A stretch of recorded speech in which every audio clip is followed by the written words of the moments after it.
Chapter 1. My dear elder brother, you have grown old and can no longer lead the burned family towards glory. You may rest now. Death, Deans, welcomes your arrival. Cough, why? Why? Because I have had enough of your foolishness. Your weakness and incompetence will only usher in a dark future for the burned family.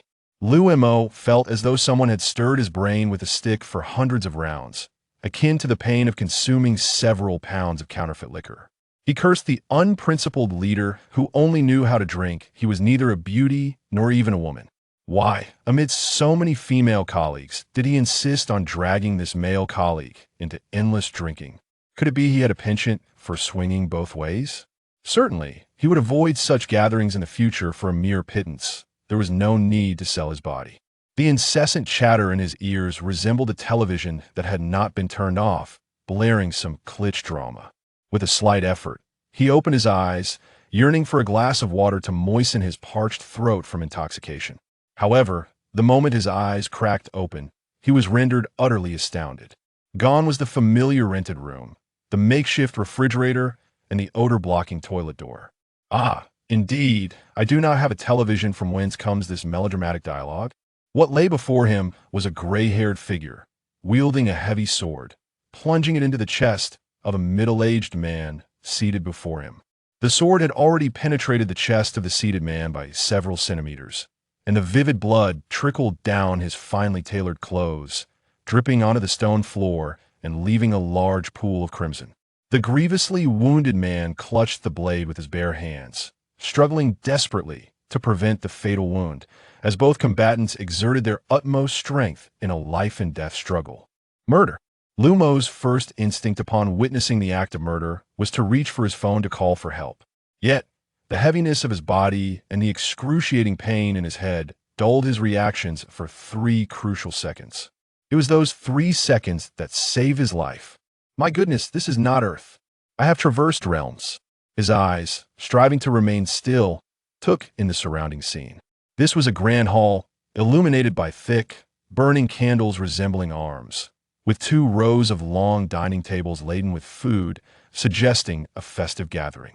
Yet, at this moment, all the revelers were sprawled over the tables, their heads buried in neatly arranged dishes. It was not that they were particularly ravenous, it was that they were all dead. Less than 10 centimeters from Liu Mo lay a face, blood oozing from every orifice, its eyes wide with terror, as though it wished to scream. But Liu Mo was oblivious to its last words. He was merely an ordinary office worker who usually flinched at the sight of a chicken being slaughtered. Now, confronted with a bloodied visage, his heart raced uncontrollably, his entire body went weak, and he yearned to sprout 8 legs and flee from this nightmarish place. The situation became clear. They must have gathered for a feast. However, someone had poisoned the food, resulting in the demise of the entire family, including Liu Mo himself. The perpetrator stood nearby, attempting to slay his own brother with the heavy sword. The poison was potent, yet the brother's strength exceeded expectations. Not only did he withstand the toxin, but he also managed to fend off the attack. However, the pallor of the brother's face, tinged with dark hues, indicated that he was clearly succumbing to both poison and injury and could not endure for long. What a dreadful beginning did I awaken to find my entire family dead. Liu Mo admitted to feeling flustered. His body felt immensely heavy, his consciousness struggling to control it, and his head throbbed as though it would burst.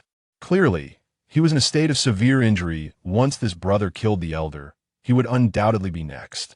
With his feeble body barely clinging to life, even a brother of modest stature wielding a small knife could slay him countless times over. Liu Mo was a soul traverser. This body was not his own.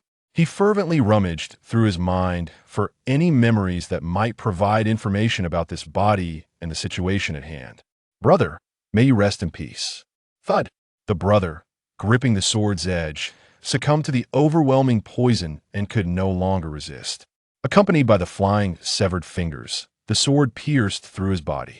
Liu Mo watched the scene unfold, his heart clenching painfully as a flood of memories surged into his mind. His eyes rolled back, and he fell into an unconscious state. I am Olenburn, the son of a baron of the Holy Ross Empire, the first heir of the Byrne family. an apprentice of necromancy. I shall slay Mason Burn. He does not deserve the Burn name. Kill him, and you shall possess all that is mine, me title, my power. Kill him. As Liu Mo absorbed a torrent of memories, a voice filled with resentment and hatred roared through his mind. At that moment, Liu Mo slowly reopened his eyes.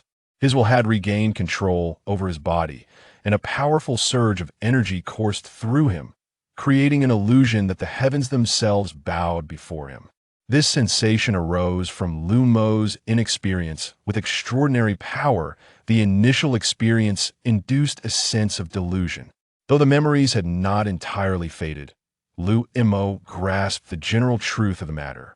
Mason Burn, the uncle of this body, Olin Burn, was the very man who poisoned the entire family and was now attempting to stab his own brother, Baron Otto.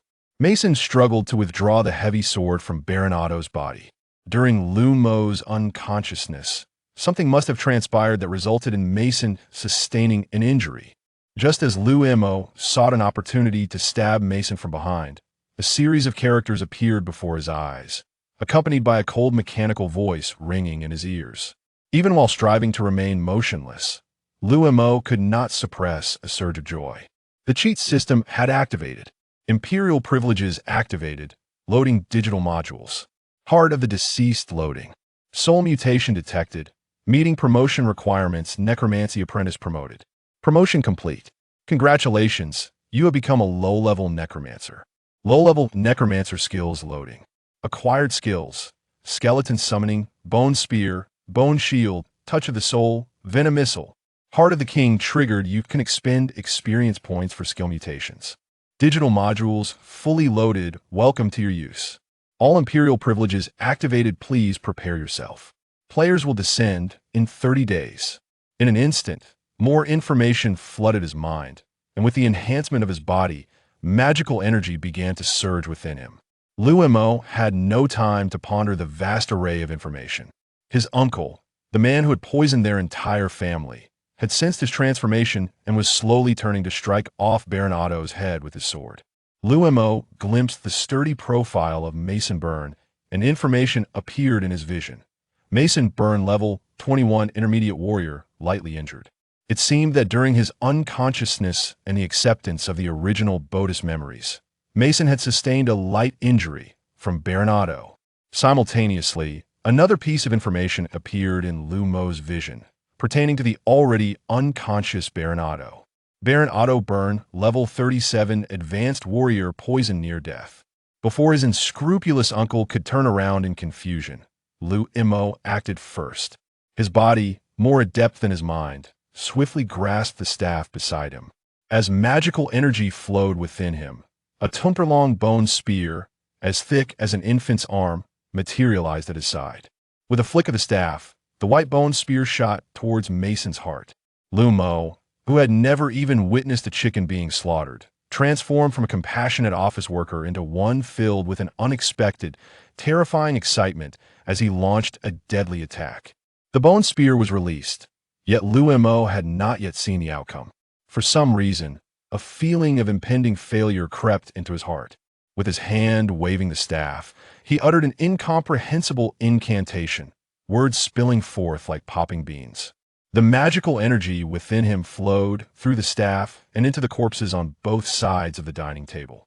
In that moment, Liu Mo experienced an unprecedented calm. As if the apocalypse were erupting before him, he could remain utterly unperturbed. Bang! Just as the bone spear was about to strike Mason's body, he twisted and turned, the heavy sword slicing through the air to deflect the spear aimed at him. However, the immense force behind the spear caused Mason to stagger back 4 paces, shattering a low table laden with drinks, scattering them across the floor. Liu Mo, maintaining his incantation, observed Mason's grip on the sword falter, his hand trembling slightly, and his facial muscles twitching momentarily. The unexpected attack from the bone spear had taken him by surprise. Had he not been cautious and refrained from attempting to behead Baron Otto, that spear could have pierced his body. Observing Liu Mo, who was rising and intoning incantations, the left eye of his observer reflected confusion while the right displayed astonishment. "You're still alive? And you've even ascended to the rank of a novice mage?" Yet you are merely a novice necromancer. Had you acted sooner, you might have succeeded now. Your efforts will change nothing. With a resounding thud, Mason steadied his mind and, with a sudden surge of power, shattered the stone slabs beneath him. He charged at Liu Mo, sword raised, targeting the vulnerable novice mage, unprotected and frail. Should he close the distance, a single strike would sever the heads of an entire row of mages like Liu Mo. The two were merely 7 paces apart. Such proximity allowed Mason's heavy sword to reach Liu Mo's neck with barely a breath's delay. Yet, in his nephew's gaze, Mason discerned not an ounce of fear, rather. Those eyes bore an unsettling calmness that evoked an inexplicable dread within him. He must not be allowed to live, absolutely not. Under normal circumstances, the emergence of a novice mage within the Byrne family would be a momentous occasion. However, given the events of today, the mage must perish. As Mason took 3 decisive steps, poised to sever his nephew's head in an instant, the sound of a long arrow slicing through the air pierced the tension. Whoosh, whoosh. The distinctive sound of the arrow was more familiar to Mason than the soft whispers of lovers in bed. He halted abruptly as 3 skeletal arrows whizzed past him, embedding forcefully into the wooden pillars supporting the hall. Disappointment washed over Liu Mo. He had been mere inches away from piercing Mason's skull. The instinctual reflexes of a mid-level warrior proved too formidable even at close range. He had evaded the arrows. Seizing the moment of disruption, Liu Mo swiftly darted behind the dining table. As a mage, he was a ranged combatant and could not afford to engage in close quarters with a warrior of superior rank. Such an encounter would be akin to challenging an ancient tortoise to a race. Mason wished to pursue, but 5 sword-wielding skeletal warriors and 5 archers armed with bows now stood between him and Liu Mo. On either side of the dining table lay a gruesome sight: 10 heaps of flesh, devoid of bone, resembling puddles of putrid mud, continuously oozing blood that reeked with a nauseating stench, transforming this rebellion gathering into a macabre tableau. Liu Mo inhaled the scent of blood, expecting that his first encounter with such a grisly scene would evoke instinctual terror and nausea. Yet, inexplicably, he found a strange affinity for the metallic aroma, savoring a perverse sweetness that lingered in his mouth. His thumping heart propelled blood throughout his body, rendering his complexion an unnatural shade of crimson. Though he bore no grudge against Mason indeed, he scarcely knew this brawny figure. Seeing his face ignited a wave of hatred within him, surging like a tempest throughout his being.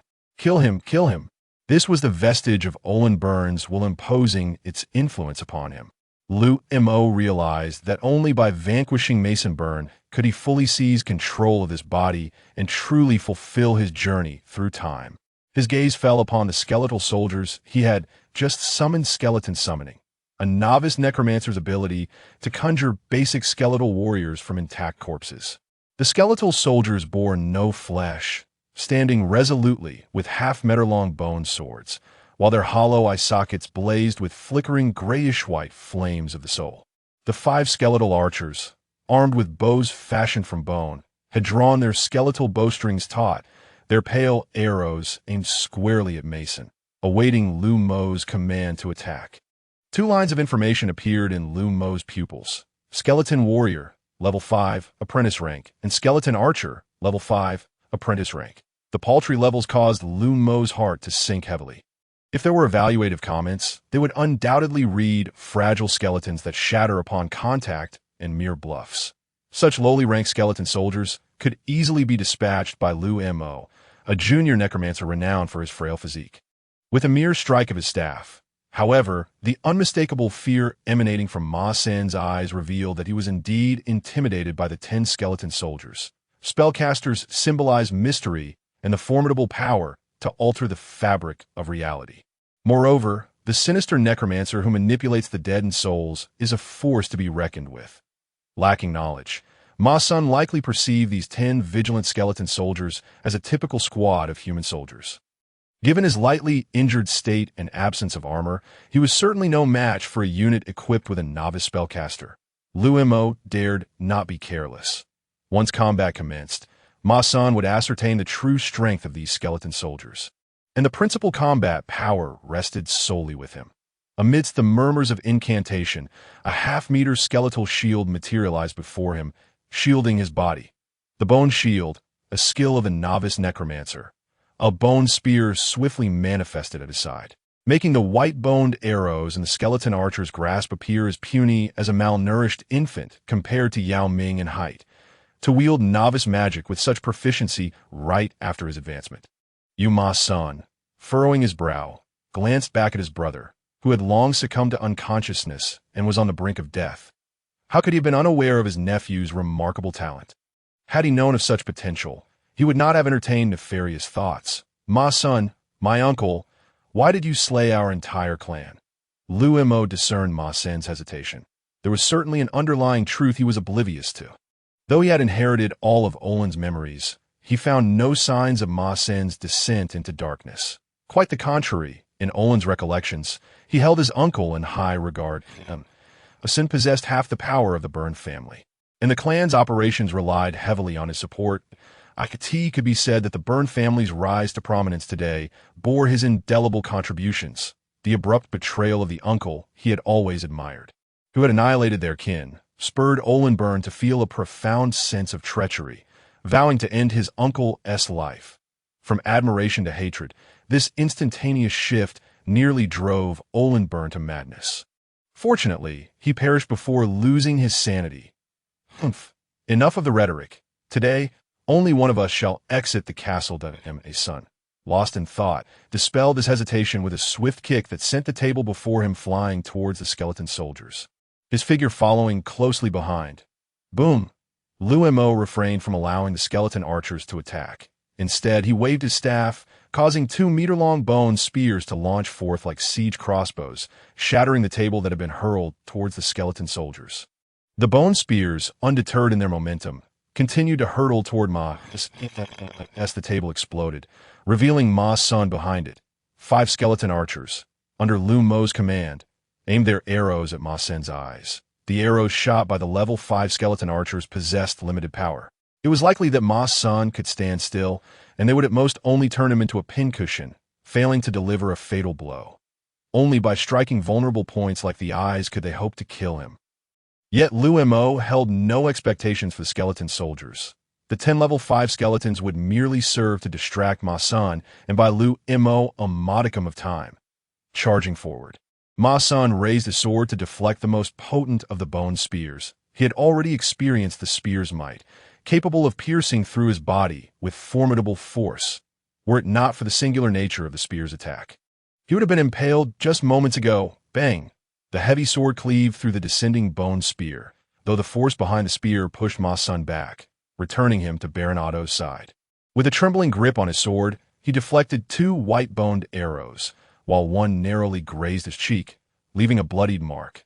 The remaining 2 arrows, as he evaded, fortuitously struck Baron Otto, the very body Liu Mo had taken over. One arrow pierced Baron Otto's throat, while another struck his ear, the intense pain and the impending loss of life causing Baron Otto to awaken briefly in a state of shock. The last sight he beheld was his son directing the 10 skeleton soldiers from afar. Along with the white-boned arrow that had pierced his throat, ha ha ha, I have slain the entire Byrne family, and you have killed your own father. We truly are alike, worthy of being Byrnes. The death of Baron Otto seemed to ignite Ma Sen's fury, plunging him into a state of madness, as he gazed upon Liu Mo as if confronting a wicked and heinous villain, the life of one he had ended, and it was none other than the father of this body. Yet Liu Mo felt not a shred of sorrow or pain, as if the Baron's demise was no more significant than crushing an ant underfoot. His icy demeanor raised no suspicion, as though he had always been of such a nature. Slaying a level 37 elite warrior grants you 33,000 experience. Your level has increased. You are now level 11. The slight increase in magical power compelled Liu Mo to glance at himself. Olin Byrne, Liu Mo, holder of imperial authority, first heir of the Byrne family, level 11, novice necromancer. Uncle, you have gone mad. It was you who murdered my father. I seek vengeance for him. With a flourish of his staff, magical energy coursed through him, and a bone spear materialized at his side, its sharp tips seemingly possessing a tracking system. Following Ma Sin's movements, the subtle smile played upon his lips as he focused intently on casting a spell, conjuring a sphere of azure liquid in his hands. Venomous Bolt, a skill of the novice Necromancer, possessing limited attack power, but capable of inducing a poisoned state in enemies. Bang! A corpse was kicked towards Liu Mo, and the bloodied visage, with its orifices leaking, instinctively revealed to Liu Mo that this was his brother. Not a true brother, but a cousin. Ma Sin's son. Boom! The bone spear launched forth once more, shredding the body of his cousin, its remaining momentum directed towards Ma Senior. Anticipating Liu Mo's attack, Ma San evaded the bone spear just as it was about to strike his son's corpse. Seizing the moment before a fourth spear could manifest, he shielded his eyes with his arms and charged directly at Liu Mo. Swoosh, swoosh, swoosh. 5 skeleton archers released their white-boned arrows. Yet Ma San showed no inclination to evade. Having just deflected arrows, he was aware of their feeble potency, inferior even to the sons of farmers who had recently begun training. Even without armor, the arrows posed no threat to him. As he had anticipated, 3 of the 5 arrows were deflected by his heavy sword. The remaining 2, while they struck his arms, barely penetrated his clothing, scarcely grazing his skin and failing to reach the bone beneath. Such lackluster arrows would require several shots from a goblin to achieve a kill. A slight curve formed at the corner of his mouth, a mocking acknowledgement of his earlier fright. With a whisper of incantation, Ma San recognized Liu Mo was summoning bone spears, the most formidable of his spells in Ma Sin's view. Kicking aside the corpse in his path, he shattered 2 skeleton warriors, and before the skeleton archers could launch their arrows once more, he had already reached the remaining 8 skeleton soldiers. The soul flames within the skulls of the skeleton warriors flickered with a pale, ghostly light before they could sluggishly raise their half-meter-long white bone swords. Ma Sin's heavy sword swept through them like a scythe through wheat, obliterating 5 skeleton soldiers in a single grand arc. The remaining 3 skeleton archers had yet to draw their arrows when another powerful swing of Ma Sin's sword reduced them to a heap of shattered bones. In mere moments, Ma San had dispatched all 10 skeleton soldiers. At this juncture, only a half-meter-wide skeletal shield remained suspended before Liu Mo, standing between him and Ma San. Humph, it seems the necromancers are not as fearsome as legend suggests. Such power is inferior to just as Ma San mockingly prepared to cleave Liu Mo in 2 with his heavy sword. The azure liquid in Liu Mo's grasp unexpectedly split into 5, neatly aligning as they hurtled towards Ma Sin's face, silencing any taunts he had yet to utter. Bang, bang, bang. Ma San, having leapt, found himself unable to shift his position and could only raise his descending heavy sword to shield his eyes in an attempt to block the sudden venomous assault. However, unlike a physical attack like the bone spear, the venom was different. As the heavy sword met the volley of venomous bolts, the entire mass of liquid erupted in a violent explosion. Although the majority of the liquid splattered into the air, a small portion still struck Mason's face and hands. A cry of agony escaped Mason's lips as he leaped, crashing down onto the ground, unable to maintain his balance, and collapsing to his knees. The heavy sword in his grasp slipped from his fingers with a clang, falling to the ground, while his hands clutched at his face as if trying to tear it away. Yet, the excruciating pain from his palm's contact with his face deterred him from touching it. Liu Mo could not witness the transformation of Mason's visage under the assault of the venomous projectiles. However, the back of his hands, where the venom had splashed, appeared as if corroded by acid, visibly rotting at an alarming rate and emanating a foul odor. Only a trickle of blood oozed forth, for it seemed that most of it had evaporated upon contact with the toxic liquid. Mason's will triumphed over the pain coursing through his body as he lunged towards Liu Mo, hands unable to grip the heavy sword due to the venom splatter, intending to use his own body as a weapon to slay Liu Mo. However, Liu Mo merely shifted slightly, and Mason staggered past him, colliding awkwardly in that fleeting moment of intersection. Liu Mo clearly saw that Mason's eyes had been eroded by the venom.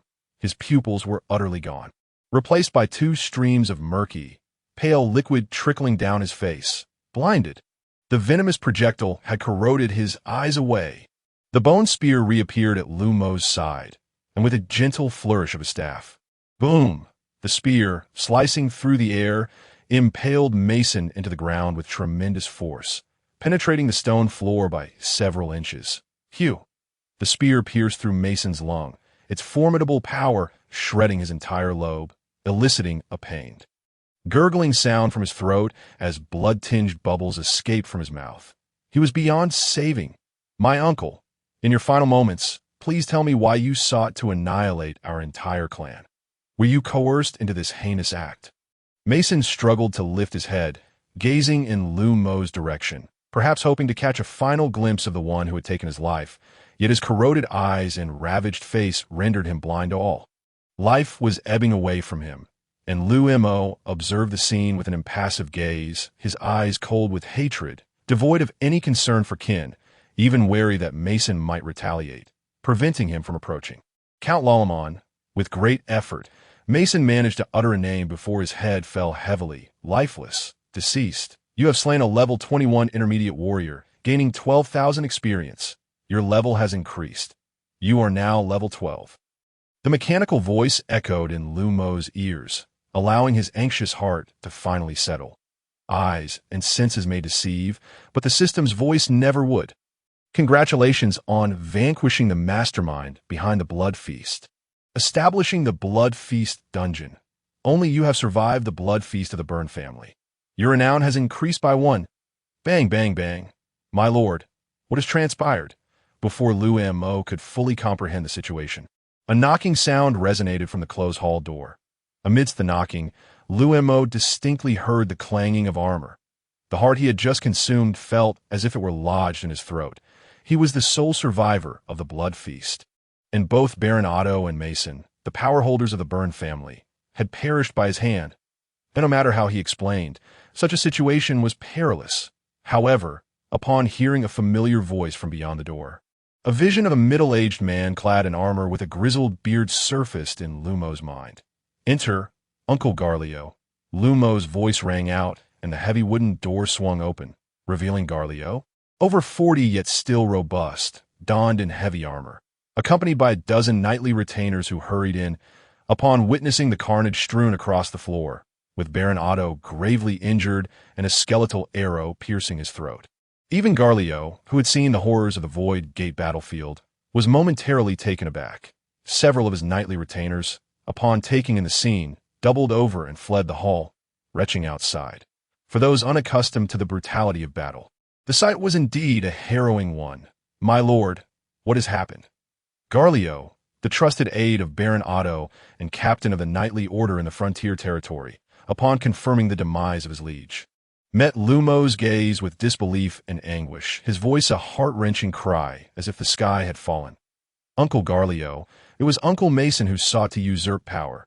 He poisoned the banquet's food, leading to the demise of our entire clan. I, having advanced to a junior mage, managed to purge the toxins from my body, but it was too late. Thankfully, I was able to slay the wicked Mason. Liu Mo pointed at Mason's corpse, impaled by the bone spear, addressing Garlio. Garlio was the third most powerful figure in the frontier territory, having trained both squads of knights and held sway over the military training of the peasantry. In essence, the martial might of the territory rested in his hands. That if Liu Mo wished to survive or control the frontier territory, gaining Garlio's support was essential. Fortunately, in his memories, the original owner of this body, Olin Byrne, shared a particularly good rapport with Garlio. Garlio's unwavering loyalty to the Byrne family was beyond question. Liu Mo dared to openly reveal the entirety of the hall's grisly scene, betting on this steadfast elder's allegiance. Garlio stifled the tears welling in his eyes, knowing this was not the time for sorrow. With eyes sparkling with the wisdom of age, he gazed at Mason's lifeless form and then at Liu Mo, who still held the floating bone shield. Liu Mo refrained from excessive words, allowing Garlio to scrutinize the scene within the hall. The corpses of those who succumbed to poisoning, the shattered remains of skeletal soldiers, the floor corroded by venom, the table pierced by the bone spear. No one could fathom Garlio's thoughts. Even Liu Mo, under the oppressive atmosphere, instinctively tightened his grip on his staff. Should Garlio reject his account, he would have to flee the scene. Garlio, level 35, heavy armored knight, Liu Mo quickly scanned the dozen knightly retainers at the hall's entrance. Little John, level 5, Knight Retainer. Big John, level 9, Knight Retainer. All the knightly retainers were under level 10, corresponding to apprentice status. They could only become knights upon surpassing level 10. That Liu Mo calculated his strength in silence. These knightly retainers were unarmored and wielded merely symbolic wooden training sticks, posing little threat to him. The greatest peril lay with Garlio, the level 35 heavy armored knight. Even without a warhorse, Liu Mo could not breach the defenses of his heavy armor. Even the mightiest bone spear would be insufficient. The term human tank aptly described such heavy armored knights. Even without a steed, they were tanks, albeit somewhat slower. There were only 2 heavy armored knights in the entire frontier territory. One belonged to Baron Otto, and the other to Garlio. The remaining cavalry units were all lightly armored. A lightly wounded, unarmored level 21 mason had nearly slain Liu Mo. How could he possibly contend with a fully capable level 35 heavy armored warrior? After Garlio examined the entire hall, he approached Liu Mo with heavy steps, kneeling on one knee with a resounding thud of armor against the floor. Garlio drew his personal sword, raising it with both hands before Liu Mo, declaring, "Mason has betrayed the family, and the Baron has met an untimely fate. It is the young master who has bravely slain the villain Mason. I beseech you to inherit the title of Baron." Garlio's resonant voice echoed throughout the hall, causing the flickering candles to sway as if they had heard his words, adding a tinge of darkness to the blood-soaked chamber. It felt as though countless demons lurked in the shadows, observing the bloody banquet unfold. May the young master inherit the title of Baron. The dozen knightly retainers all knelt on one knee, loudly echoing Garlio's proclamation. Liu Mo's heart, once suspended in anxiety, finally found solace. Garlio believed in him and chose to pledge his loyalty, ensuring his safety. "Uncle Garlio, thank you for believing in me, that I shall strive to fulfill the role of a baron and lead the frontier territory toward prosperity, just as my father did." Liu Mo accepted the long sword that Garlio had raised, acknowledging his fealty. There was no need for unnecessary formalities. He was the sole survivor of the Byrne family and the first in line for succession, making it imperative that he shoulder this heavy responsibility without hesitation. Humble refusals would only paint him as a hypocrite. In this time of upheaval for the Byrne family, the people of the territory yearned for a decisive leader, not a hypocritical saint recounted in the tales of bards. Galliu exhaled quietly, though he was inclined to believe young Master Olin's assertion that it was Masson who had poisoned the banquet food, resulting in the demise of the entire Bourne family. This conclusion was corroborated by his own investigation. Yet, the skeletal arrow embedded in Baron Otto's throat was an undeniable truth, were it not for the stark reality that the Bourne family had been utterly decimated. He would never have consented to allow Olin to inherit the title of Baron. He was a knight of the Bourne family, and without them, he could no longer claim that title in every conceivable way. Permitting Olin Bourne to assume the baronial title seemed the most prudent choice, both as a tribute to his trust in Baron Otto and for the sake of his own lineage. "Uncle Galliu, the remaining matter shall be entrusted to your capable hands. You know how to handle them, do you not?" Liu Mo lowered his gaze, locking eyes with Galliu, a silent understanding passing between them as their gazes converged. Galliu had chosen loyalty. The two were akin to shipmates, bound together by common purpose, and Galliu would prioritize his own interests. "My Lord Baron Olin, I am aware of what must be done." Galliu respectfully placed a single hand upon his chest, an image that evoked memories in Liu Mo of Galliu's demeanor when facing Baron Otto in the past. "Then I shall trouble you. Uncle Galliu, my mind is in disarray, and I require a night of rest. Why, Lord Baron Olin, by dawn you shall behold a transformed castle."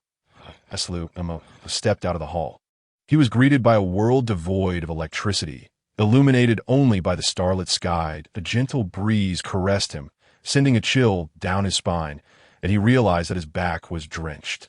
The knightly attendants, their eyes filled with trepidation, bowed before hastily entering the hall to restore order. Their fears stemmed from a reverence for the spellcaster, as well as a subservience to their lord. But more so, It was a fear of Liu Mo amidst the backdrop of the bloody banquet. Although Galliu had characterized the gruesome feast as Mason's doing, that was merely a public declaration. To those who had witnessed the carnage firsthand, it appeared as if the new baron had been the one to execute the entire family. Liu Mo was not in the mood to address them. Instead, he swiftly returned to his chamber, guided by memory. Sitting upon the bed, he felt as though he had yet to recover from the whirlwind of events that had transpired in such a brief time. First and foremost, he had indeed traversed into another world, without a doubt. This world was one of Western fantasy, a realm of magic and martial prowess, inhabited by wizards, warriors, knights, orcs, elves, dragons, and even more formidable demonkind, as he swiftly organized the memories left by Olin. The baronial heir, who was but a step away from becoming a novice necromancer, he realized that he had just witnessed the heir's demise at the bloody banquet. Were it not for Liu Mo's sudden and inexplicable arrival, the Bourne family would have already fallen into Mason's hands. Fortunately, the former owner, Olin, was a wizard. His formidable memory and wealth of knowledge afforded Liu Mo a preliminary understanding of this new world. A detailed map of the continent unfurled in his mind, surrounded entirely by ocean, with a vast expanse of land at its center. This land was the Radiant Continent, and in its southern region. Near the ocean's edge lay a dark splotch. That was the Void Gate. Opposite the Void Gate was the Demon Realm, and the conflict at the Void Gate was the overarching theme of the two worlds. Though the Radiant Continent boasted numerous races, the three dominant forces were paramount. The Radiant Church, which wielded the greatest power and venerated the radiant deities. The Council of Mages, which pursued the pinnacle of magic devoid of faith. And the Holy Rose Empire, the only empire on the continent. This unified empire ought to have been the mightiest in the world, yet the Radiant Continent was a realm where divine authority superseded imperial power. The Council of Mages could barely contend with the Radiant Church, while the Holy Rose Empire was compelled to submit to it, even adding the title Holy to its name as a sign of absolute obedience, signifying a realm beneath the Church's dominion. These three forces occupied 60% of the Radiant Continent, claiming the finest plains and the most docile rivers, leaving other factions to occupy the peripheries. Liu Mo quickly pinpointed the location of the Bourne barony on the map. To the west of the Holy Rose Empire lay a black forest, a region that cleaved the map in two. This black forest, merely a few millimeters wide on the map, spanned several kilometers in reality and nearly bisected the entire Radiant Continent. This was the Black Domain Forest, also known as the Beastmaster Forest or the Forest of Death. Situated to the west of the Bourne family's territory, by Liu Mo could see the interminable span of the Black Domain Forest from the castle. This forest was home to a number of magical beasts, the extent of which only the gods could fathom. Beyond the Black Domain Forest lay the Orc Plateau, with an average elevation exceeding 5,000 meters, deemed a god-forsaken land by the Radiant Church. The orcs there were formidable, yet did not adhere to the Radiant faith, were it not for a common enemy, the demonkind. One could only imagine the countless conflicts and wars that might have erupted between humans and orcs. Even in a situation where both parties sought to restrain themselves, friction was inevitable. The Bourne barony was not established from the ground up by the Bourne family. It originated from the valor of Liu Mo's ancestor, Olin's grandfather, who had garnered enough merit on the battlefield at the Void Gate to be granted this fief. As for why it was termed a barony, it was due to its proximity to the Orc Plateau, separated only by the Black Domain Forest. The significance of this barony lay not in its past, but in its future. And as for the direction of that future, was it even a question? The nobility of the Holy Rose Empire had already seized all available land, leaving only the Orc Plateau as the true frontier to be explored. Looking north on the map, at the end of the Black Domain Forest, lay a vast expanse of dark green forest, dwarfing the Black Domain Forest as a small stream would a lake. This was the Elven Forest, a sanctuary for the elves. Continuing further north, one would encounter the Northern Lands, a region perpetually shrouded in cold, shunned even by humans, home to berserkers, barbarians, and northern warriors, yet another land forsaken by the gods. Mighty dragons resided on the overseas Dragon Isles, in Olin's memories and knowledge. Dragons were synonymous with power, and their appearances invariably heralded endless terror and devastation.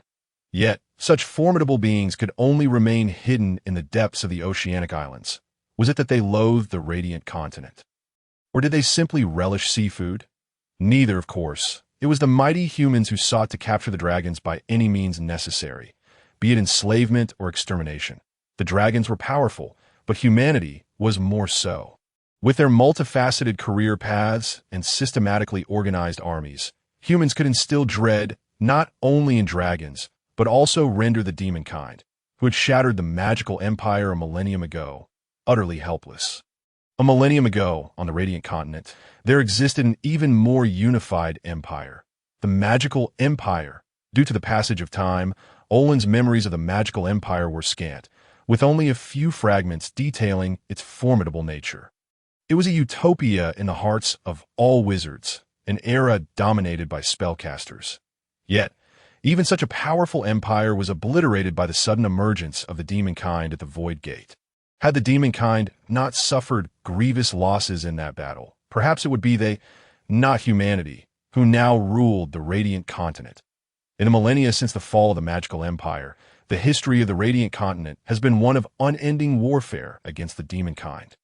Today's Radiant Church, the Council of Mages, the Spirit Forest, and the Orc Plateau were all built upon the ruins of the Magical Empire. Over the course of 1,000 years of warfare, countless poignant heroes have arisen. However, Liu Mo had no time to indulge in an exploration of the war history of this alternate world. He had far more pressing matters to clarify, that being the Empire's permissions, the digital modules in his mind, and the impending arrival of players in 30 days. Had he entered a game world? Panel. Liu Mo attempted to summon the game panel, yet nothing appeared. He believed that he had indeed entered a game world, perceiving all around him as NPCs, yet his rational mind resisted this notion. Everything felt too real. The cries of despair from the former body, Olin born, during his demise, the fierce battle against Masan, the warm blood. Galio's reaction. Every detail attested to the authenticity of this world. Liu Mo could only comfort himself with the thought that he was merely a novice necromancer, benefiting from the fortuitous advantages of his transmigration. Even if he could unravel the mystery of his sudden translocation and comprehend the nature of the powers that had manifested within him, it would not alter his circumstances. What he must prioritize now is the continuation of his existence. Only by firmly establishing himself in this realm can he hope to untangle the enigmas that cloud his mind. Fortunately, although the Radiant Continent is under the dominion of the Radiant Church, it has not resorted to the complete annihilation of necromancers in the ongoing war against the demon race. The strength of every spellcaster is deemed invaluable, despite the discrimination faced by necromancers within the broader hierarchy of spellcasters. They are nonetheless acknowledged by the public. The heart of the dead, the notion that a certain amount of experience could induce a mutation in skills. The battle with Mason appeared deceptively simple, and victory was attained with relative ease. Yet, Liu Mo maintained an utmost level of mental clarity throughout the encounter. Every skill was executed with absolute composure, leaving no room to ponder the concept of skill mutation. Now, with time on his hands, he could endeavor to decipher a portion of the mystery. Amidst the somber incantations, a bone shield, half a meter in size, materialized before him, revolving around Liu Mo, a basic defensive necromantic bone shield. Although the shield proved ineffective during the skirmish with Mason, this did not diminish its defensive capabilities. That the shield, merely an inch thick, possessed a defensive strength comparable to that of a heavy infantryman's tower shield. The potency of a magician's defenses directly correlates to their resilience, and one could assert that this bone shield equated to nearly half of Liu Mo's vitality. As his fingers grazed the shield, he uttered, "Mutation!" A cold, mechanical voice resonated in his ears, consuming 1,000 experience points as the skill bone shield began to mutate. The mutation succeeded, increasing the shield's area by 50 in an instant. The bone shield expanded from its earlier half-meter size to a formidable 75 centimeters. Though its thickness remained unchanged, the defensive area significantly augmented. More painful than the successful mutation of the skill was the depletion of experience points. 1,000 points. Liu Mo had only garnered 12,000 points from the triumph over the level 21 Mason. meaning that this level 21 adversary could facilitate the Bone Shield's mutation a mere 12 times. Do not be misled by the seemingly easy target that Mason represented, within the confines of limited space.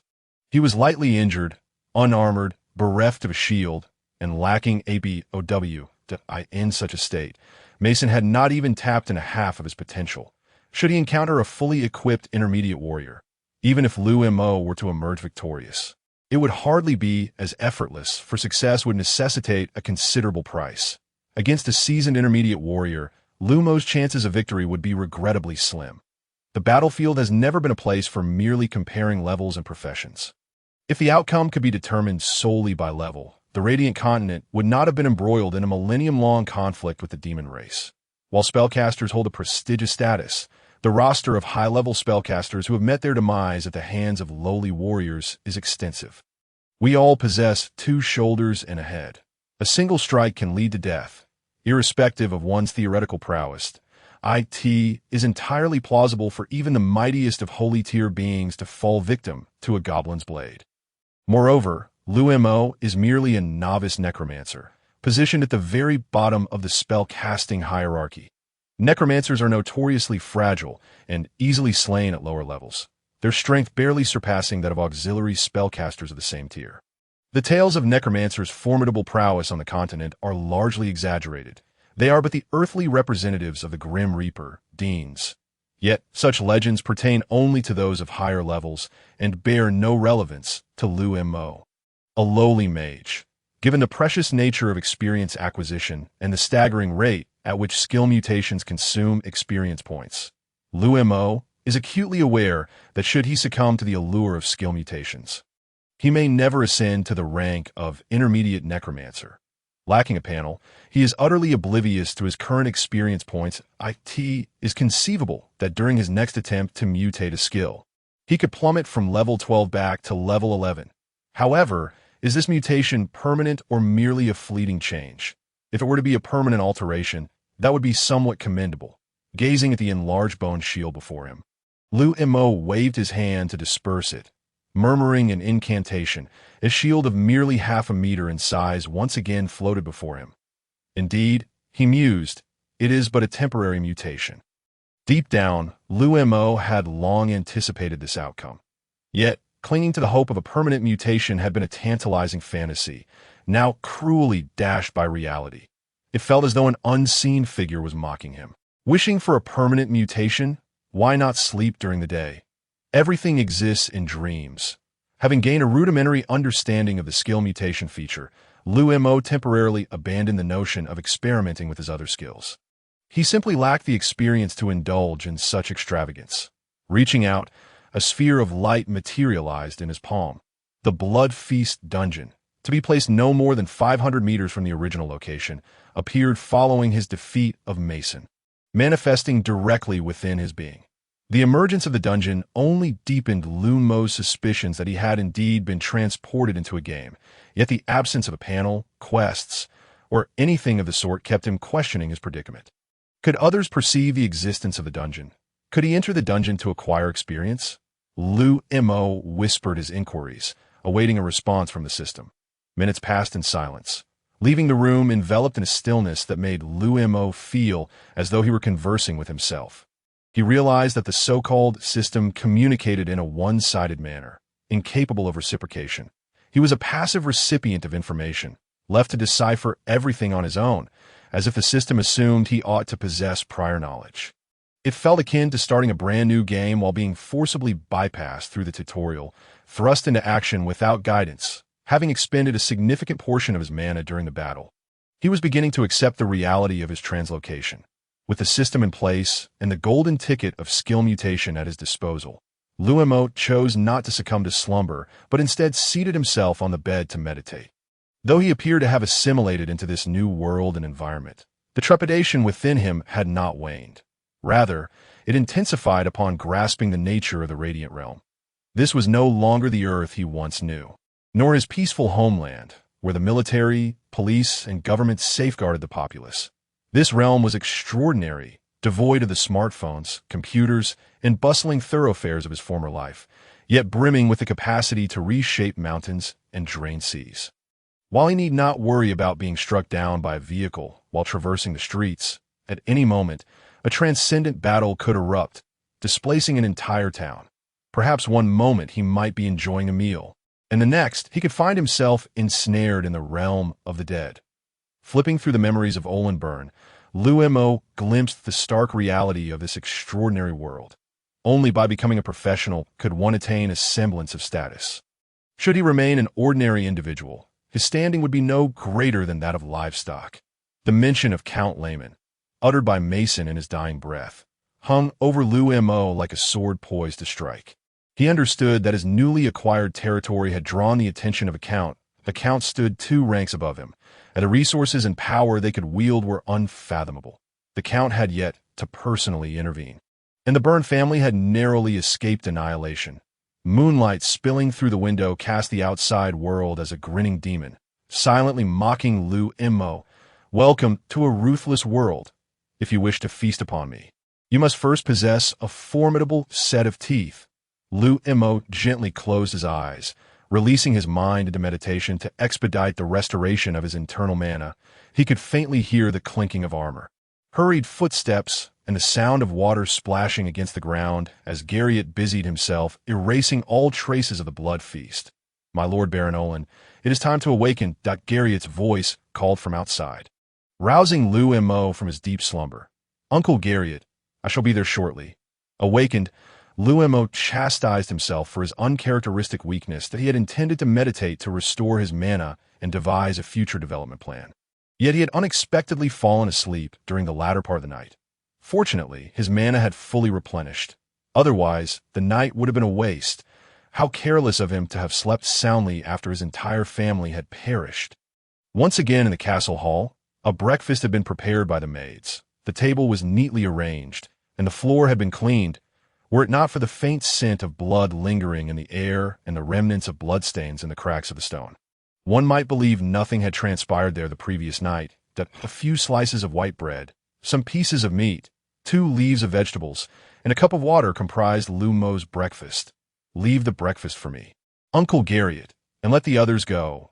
Liu Mo had already noticed Garriott's bloodshot eyes. Whether out of a desire to win favor or to acknowledge the contributions of his family stalwart, some display of gratitude was necessary. "Thank you, my Lord Baron." Gallius perfectly embodied the image of a loyal vassal, every gesture and action exuding an air of submissiveness.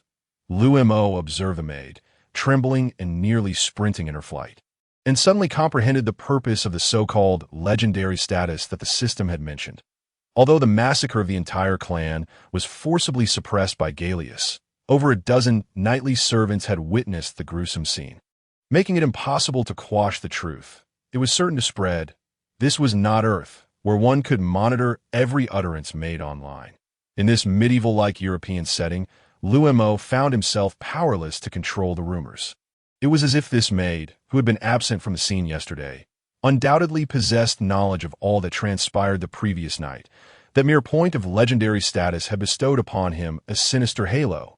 As a necromancer and the executioner of his entire clan, he was inundated with buffs in the realm of ignorance, resembling a devil should such a being take form. Liu Mo was helpless in managing the dissemination of information. He anticipated that he would be unequivocally implicated in the slaughter of his kin, and the tales would only grow increasingly exaggerated. "My lord, it is my incompetence that has failed to manage the situation," Gallius remarked, immediately realizing the gravity of the situation upon witnessing the maid's frantic departure. Offering his apologies to Liu Mo, "Uncle Gallius, you have already done remarkably well. This matter cannot be concealed," Liu Mo replied, unbothered by the inevitable spread of the news. The annihilation of the entire family had occurred, and the barony had undergone a complete transformation overnight. In the absence of a clear explanation, rumors would inevitably spiral in a greater exaggeration than the truth itself. "Uncle Gallius, you ought to have stood guard outside the hall during the family gathering. Why were you not present last night?" Having accepted his new identity, Liu Mo began to probe into the grisly details of the banquet. Although Mason Byrne had revealed the mastermind behind the plot, Liu Mo sought to uncover every detail, as many individuals were likely involved, He did not wish to find himself surrounded by spies who might wish to eliminate him. Family gatherings were not a novel occurrence. They had transpired without issue time and again, yet the previous night's incident was the sole exception. He and Mason had just concluded their game when Gallius appeared. And therein lay the crux of the issue. Gallius instantly rose from his seat, prepared to bow in contrition, but Liu Mo pressed him back down. "Uncle Gallius, I harbor no blame. In truth, Uncle Mason revealed to me the identity of the one who incited his rebellion just before his demise. It was simply that individual was far more powerful than us, and I dared not divulge it to anyone. Within our territory, even in this castle, he surely has many spies that we must sever all his tendrils. This is our sole means of safeguarding ourselves, that my lord. This is precisely what I wish to report," Gallius responded. Although there were no other individuals present in the hall, he conducted a swift survey with keen eyes. Leaning closer to Liu Mo and lowering his voice, "It is the Mage Larry from the Magic Council." Liu Mo's heart sank. This was worse news than he had anticipated. The previous evening, just as the banquet commenced, Mage Larry had sent someone to speak with him regarding the defense of the territory against the beasts of the Black Domain. Liu Mo had thought it merely a matter of negotiating the purchase of magic crystals, a situation that had occurred many times before. Little did he expect that after his departure, the events of last night would unfold. "I also sent someone to search Mason's chamber last night. Nothing was found, not even a secret letter. I fed the food from the banquet to a rabbit, and none was poisoned. The poison was in the wine. The beverages served at the banquet originated from Count Layman's domain." Mage Larry is indeed affiliated with the Layman family. Liu Mo continued, "I recently heard from mercenaries from the Moon Lake territory that Count Layman has a son whose military achievements are sufficient to warrant a title and is currently searching for a suitable domain." Gallius concluded his report, yet the situation was already abundantly clear. Count Layman was behind this, having allied with Mage Larry from the Magic Council to secure a territory for his son. Liu Mo had ample reason to believe that Mason had been manipulated. Had Mason left the castle yesterday, it was likely that the Magic Council would have surrounded it today, arresting him on charges of murder. With Mason's death, the Byrne family would be extinguished, leaving the territory unclaimed. Should Count Layman exert his influence, his son could easily inherit the domain. Yet Liu Mo was perplexed. Ordinarily, the value of the territory was rather low, ranking among the least valuable of baronies. Why would a count set his sights on them? "Uncle Gallius, Mason mentioned Count Layman's name just before his death," Liu Mo stated, locking eyes with Gallius, both recognizing the gravity of their predicament. Targeted by a count, and with a mage from the Magic Council involved. The crisis facing the territory was far more daunting than any encounter with demons. In the face of demons, they could simply withdraw from the territory, awaiting a chance to reclaim it. This land would always belong to the Byrne family. However, confronting a count of higher rank placed them in an exceedingly vulnerable position. Human hearts and the machinations of conspiracy were more terrifying than demons. They would devour every member of the Byrne family, their greed potentially draining them of their very marrow. This matter would not simply be brushed aside. Liu Mo murmured, "My lord, you have ascended to the rank of junior mage, which is indeed commendable. However, according to the regulations of the Magic Council, you must undergo trials to obtain certification as a junior mage, the authority for which lies with Mage Larry. Moreover, the inheritance of titles requires the recognition of the Empire. Although you possess perfect legal claim to succession by tradition, they will seek the opinions of the Magic Council and the Radiant Church stationed in the territory." Liu Mo remained silent, merely nodding slightly.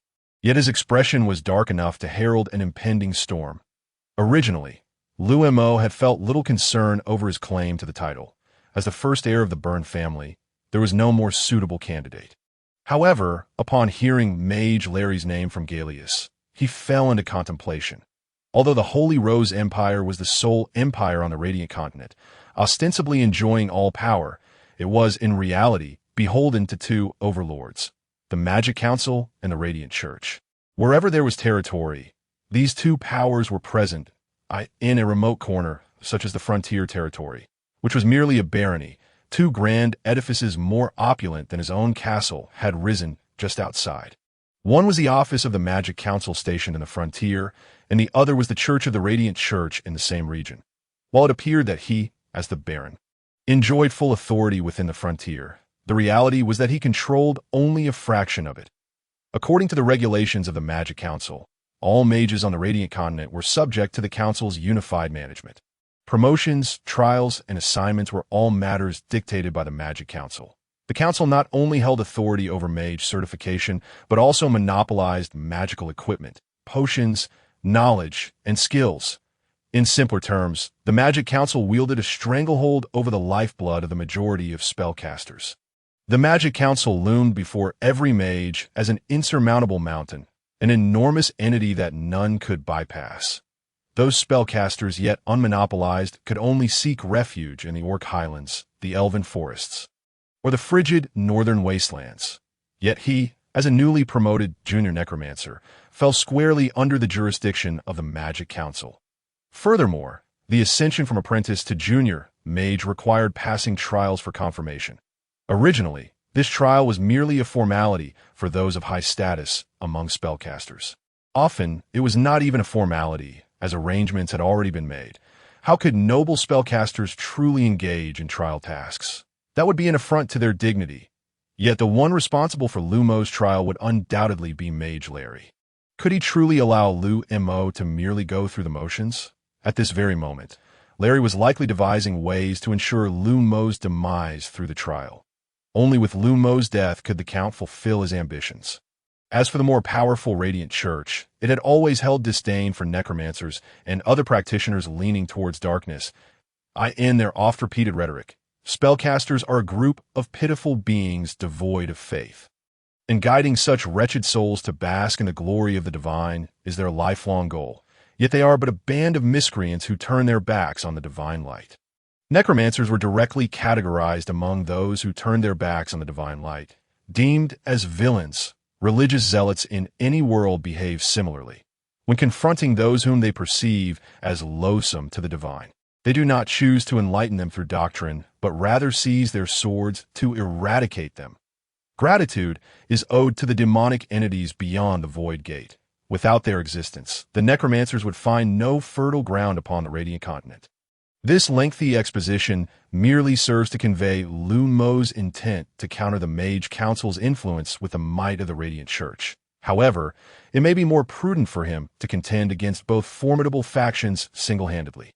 He finds himself devoid of allies, surrounded by adversaries. Perhaps the sole silver lining is that neither the Mage Council nor the Radiant Church can openly seek his demise. Their machinations must remain clandestine. Uncle Galio, please oversee matters within the territory for the time being. The tax collection has just concluded, and there is no immediate rush concerning the tax officer. Allow me to assume that role temporarily. The two paramount concerns within our domain are finances and martial strength. Until yesterday, the tax officer was Mason, while Galio has always been responsible for military affairs. Liu Mo cannot permit Galio to manage both the soldiers and the treasury. Should both critical responsibilities fall to Galio, the territory would no longer belong to him, but to Galio instead. For the sake of balance and governance, he must take on the duties of the tax officer. Yes, my lord, Galio replied. After breakfast, Liu Mo led Galio to the castle gates, where a storage room awaited. Galio was perplexed by his lord's intentions, but observed as Liu Mo waved his hand, presumably casting a spell. When Liu Mo turned to inquire about any changes, Galio's expression was one of confusion. Uncle Galio, do you notice any alterations? Galio widened his eyes, scrutinizing the storage room. Apart from some farming tools, only a few training swords and daggers remained. Identical to what they had seen upon entering the My Lord. This appears to be an ordinary storage room, that a smile finally broke through Liu Mo's previously somber demeanor, darkened by a series of disheartening news. Before his eyes, a swirling tunnel of illusion materialized, seemingly linking to an unknown realm, with Galio standing at its threshold, unaware of its presence. Bloody Banquet Dungeon established successfully, although the dungeon's description contained no details, no challenge levels, nor requirements for participants. Liu Mo was aware that he could enter the dungeon to face its trials, and that alone was enough to elicit J.O.Y. as long as he could gain experience. His level would rise swiftly in the face of sheer power. Titles such as Count or representatives of the Mage Council would shatter like glass. A novice necromancer would hardly be regarded, yet a high-level spellcaster would be a coveted prize for all factions. At that time, not just a baron, but even counts and dukes would come seeking him. Uncle Galio, discreetly gather intelligence on Count Layman. Since he wishes to act against us, we cannot afford to wait until he places a sword at our throats.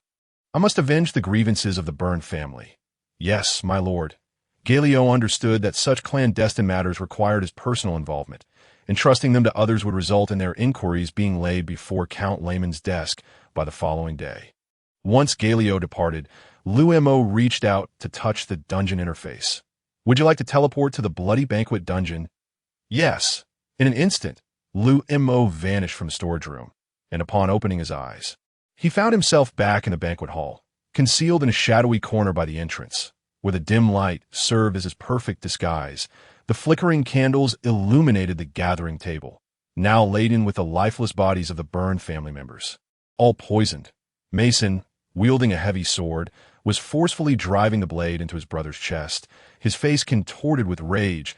"My dear brother, you have grown old. You can no longer lead the Byrne family to glory. You may now rest. The Grim Reaper, Deans, welcomes your arrival." Cough, cough. Why? Why? Because I am weary of your foolishness. Your weakness and incompetence will only lead the Byrne family into a dark future. The familiar dialogue confirmed to Liu Mo that he had arrived precisely at the moment of his recent transmutation. He spotted the visage of his current body, blood oozing from every orifice, devoid of fear, exhibiting the calm demeanor of a spellcaster. As he returned to the banquet scene, vivid memories resurfaced. Spellcasters ought not to indulge in alcohol. However, Mason's incessant persuasion, coupled with the recent tax collection, had uplifted everyone's spirits, compelling Olin Byrne to reluctantly consume half a cup. It was this very half cup that had claimed his life. Had it not been for his transmutation, today would have marked the downfall of the Byrne family. Liu Mo's sudden appearance went unnoticed by the struggling Mason and Baron Otto, both entirely absorbed in their deadly contest. Otto Byrne, level 37, advanced warrior, poisoned, severely wounded. Mason Byrne, level 21, intermediate warrior. From the data gleaned through his gaze, Liu Mo discerned that Baron Otto had yet to reach the brink of death, and Mason remained unscathed by Otto's attacks. This predicament was arguably more perilous than the situation Liu Mo had previously faced. A barely audible incantation escaped his lips, and a half-meter-sized white bone shield materialized before him, floating protectively. With this defense, Liu Mo felt considerably more secure, as the two combatants remained oblivious to his presence. Good news! The quiet incantation resumed, and a sphere of azure liquid appeared in his hand. Venom Missile, a skill of the novice necromancer, possessing limited attack power, yet capable of inflicting a poisoned state upon foes. It was this very Venom Missile that had enabled Liu Mo to best Mason in their prior encounter. With both spells successfully cast, Mason and Baron Otto continued their fierce struggle, entirely unaware of Liu Mo's presence. Observing the unfolding scene, Liu Mo opted to proceed with his spell casting. A hushed incantation summoned a 2-meter-long white bone spear, poised to pierce Mason's back at any moment, as the two engaged in their contest. Their attention remained elsewhere. Liu Mo was confident that his current position lay beyond the reach of their attacks, allowing him to cast 3 spells without arousing their suspicion. They had become mere monsters within the confines of the dungeon. Boom! The bone spear hurtled toward Mason's back with a thunderous whoosh.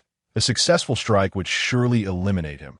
The instant the spear was launched, Liu Mo's incantation resonated once more, this time invoking the skeleton summoning spell. The novice necromancer's magic could be completed in just 1.5 seconds, a swift endeavor indeed. Maintaining his composure, Liu Mo hastened his casting, sensing that if he repeated the spell hundreds of times, he could compress that 5 seconds into less than 1. In less than a second after Liu Mo released the bone spear, it was poised to pierce Mason. However, as the spear entered the range of Mason and Baron Otto's attacks, both combatants abruptly ceased their struggle. Otto relaxed his grip on the sword, while Mason withdrew his heavy blade from Otto's abdomen, spinning around to intercept the bone spear. though Mason failed to block the spear entirely. It still deflected slightly off its intended path. Rather than striking his chest, it veered toward his shoulder, and the novice necromancer's most potent attack, the bone spear, punctured his shoulder, continuing on toward Baron Otto's chest. As if intent on achieving the greatest feat of his prowess, in Liu Mo's line of sight, the severely wounded Baron Otto seized the bone spear that had pierced Mason, effortlessly halting it before his own chest with minimal effort. The ambition to impale both of them had been thwarted. Two pairs of blood-red eyes fixated on Liu Mo. Lurking in the shadows of the door, the primal roar erupted from Baron Otto's throat. Devoid of humanity. Roar. Moments ago, the two brothers had been locked in a lethal struggle. Now, they lunged toward Liu Mo, yet standing before them were 10 skeletal soldiers, 5 skeletal warriors wielding swords, and 5 skeletal archers. Liu Mo's skeleton summoning spell had been successfully cast. At this moment, the skeletal soldiers had transcended their former rank of level 5. The skeletal warrior now stood at level 7, apprentice level. As did the skeletal archer. Whoosh whoosh, 5 skeletal arrows hurtled towards Mason, who, with his shoulder pierced by a bone spear, could only awkwardly swing his heavy sword with one hand. What was originally a dual-handed sword now wielded in a single hand significantly reduced his speed. Out of the 5 arrows, only one was deflected by his sword. 2 were narrowly evaded, while the remaining 2 lodged themselves deep into his face. The power of the level 7 skeletal archers was no longer trivial as it had been at level 5. They could inflict genuine harm.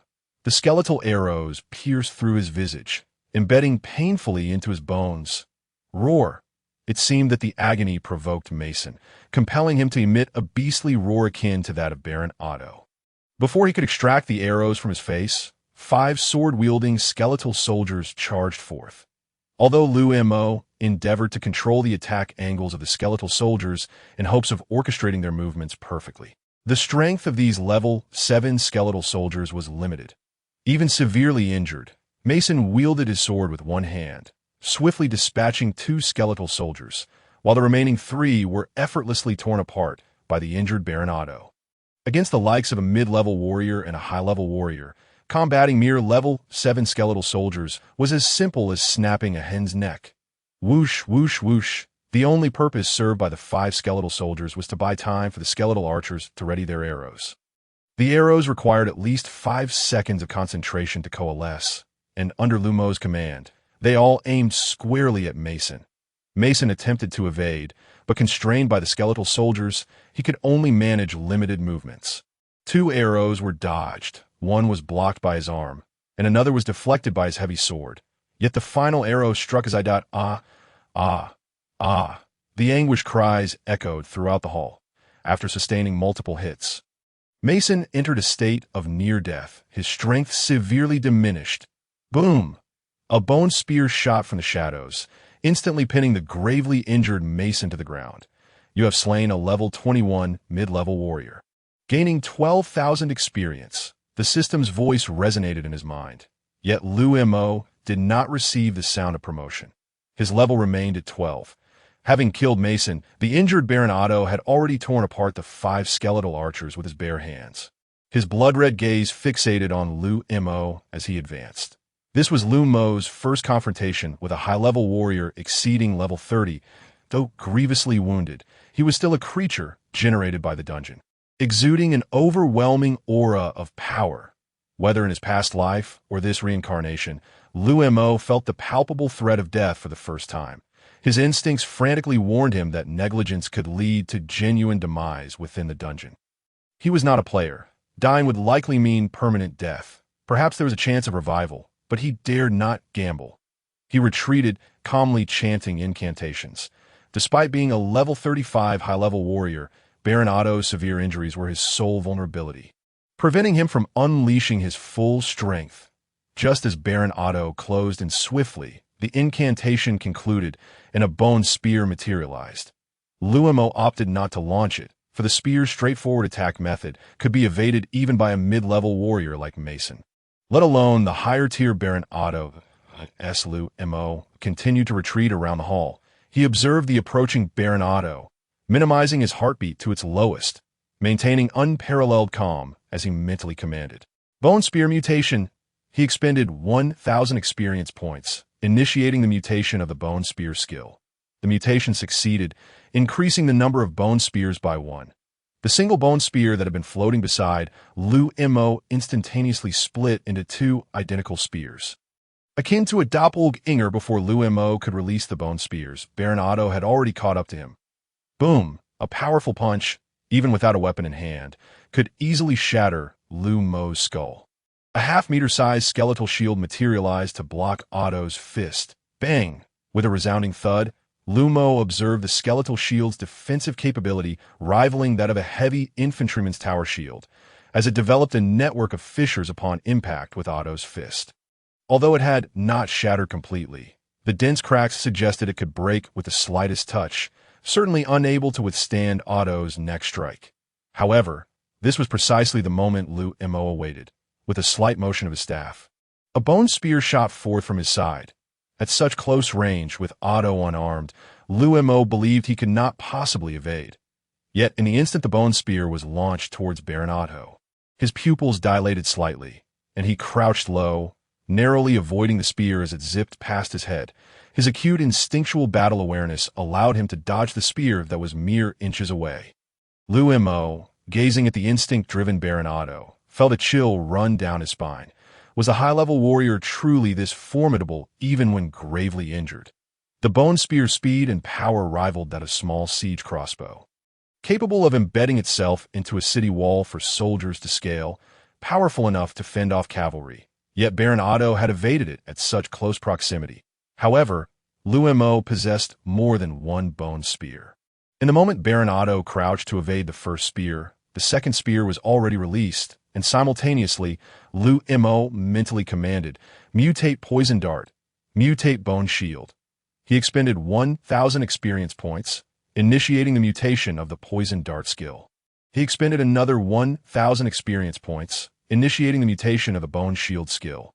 The Poison Dart mutation succeeded, increasing its count by 1. The azure liquid floating in his hand transformed into 2 orbs, each capable of generating 5 smaller projectiles, resulting in a total of 10 tiny poison darts. The Bone Shield mutation also succeeded, increasing its number by 1, in addition to the rapidly deteriorating Bone Shield before him. Another floating Bone Shield appeared, enveloping Liu Mo entirely. The skill mutations completed in an instant, and the second Bone Spear pierced through Baron Otto's thigh. In that moment, as Liu Mo launched the second spear, Baron Otto, having crouched to evade the first, lunged forward to evade further. Although he managed to dodge the upper half of his body, his left leg was pierced by the bone spear, shattering his entire thigh with its tremendous force.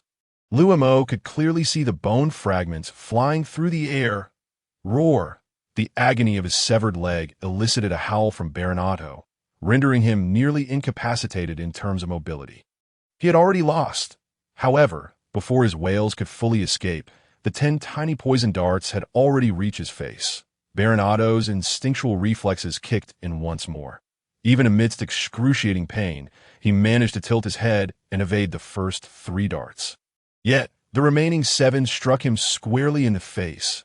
For the first time, Liu Mo witnessed the lethal efficacy of the poison darts, although the skill description stated that the primary attack of the poison dart was toxin. With corrosion as an auxiliary effect, the rapid dissolution of Baron Otto's face still quickened Liu Mo's heartbeat. The flesh around Baron Otto's eyes, nose, and mouth melted away like ice, revealing the white skeletal structure beneath. However, the poison darts did not continue to corrode his bones. They merely stripped the flesh from his face, consistent with the skill description, exhibiting only minor corrosive properties. The white bones transformed swiftly into a gray hue as the poison effect manifested. Liu Mo retreated, chanting incantations to summon another bone spear. The prostrate Baron Otto was devoid of any means of resistance. Even if Liu Mo ceased his attacks, the combination of blood loss from his chest and severed leg would soon claim his life, compounded by the effects of poisoning. Yet, Liu Mo still hurled the bone spear, piercing Baron Otto's skull and ensuring his demise. You have slain a level 37 high-level warrior, gaining 33,000 experience. The system notification chimed. Yet there was no sound of promotion. The 3 skill mutations had consumed 3,000 experience points, resulting in a total of 42,000 experience points instead of the expected 45,000 from a dungeon. Without a panel to reference, Liu Mo meticulously committed each figure to memory, ensuring he had precise control over his impending promotion. A swirling spatial tunnel appeared at his point of entry, marking the gateway to exit the dungeon. However, Liu Mo did not exit immediately. Instead, he wandered within the hall, making his way to Mason's lifeless form to retrieve the heavy sword from his grasp. He was still unaware of whether items within the dungeon could be taken outside. If they could, it would pave the way for his fortune. Weapons and armor were always coveted luxuries. The heavy sword in Liu Mo's hand weighed over 15 kilograms, or approximately 33 pounds, by earthly standards. Acquiring such a weapon would require 2 gold coins, equating to 200 silver coins, not accounting for the cost of whetstones, cloth, sheaths, maintenance oils, and other supplementary gear, all of which were consumables that seemed inexpensive at first glance. However, the relentless consumption over the years comes at a significant cost. To maintain possession of such a weapon year-round, one must invest at least a third of the weapon's weight in silver coins, equivalent to 5 kilograms of silver, or 500 coins. Those who do not manage their household finances are oblivious to the high cost of essentials. This is merely the simplest of weapons. Superior equipment is far more extravagant. It is no wonder that in the vast territories of the pioneers, a baron may only possess 2 sets of heavy armor. The wealth required for heavy armor does not merely equate to a third of its weight, but matches the weight of the armor itself in silver coins.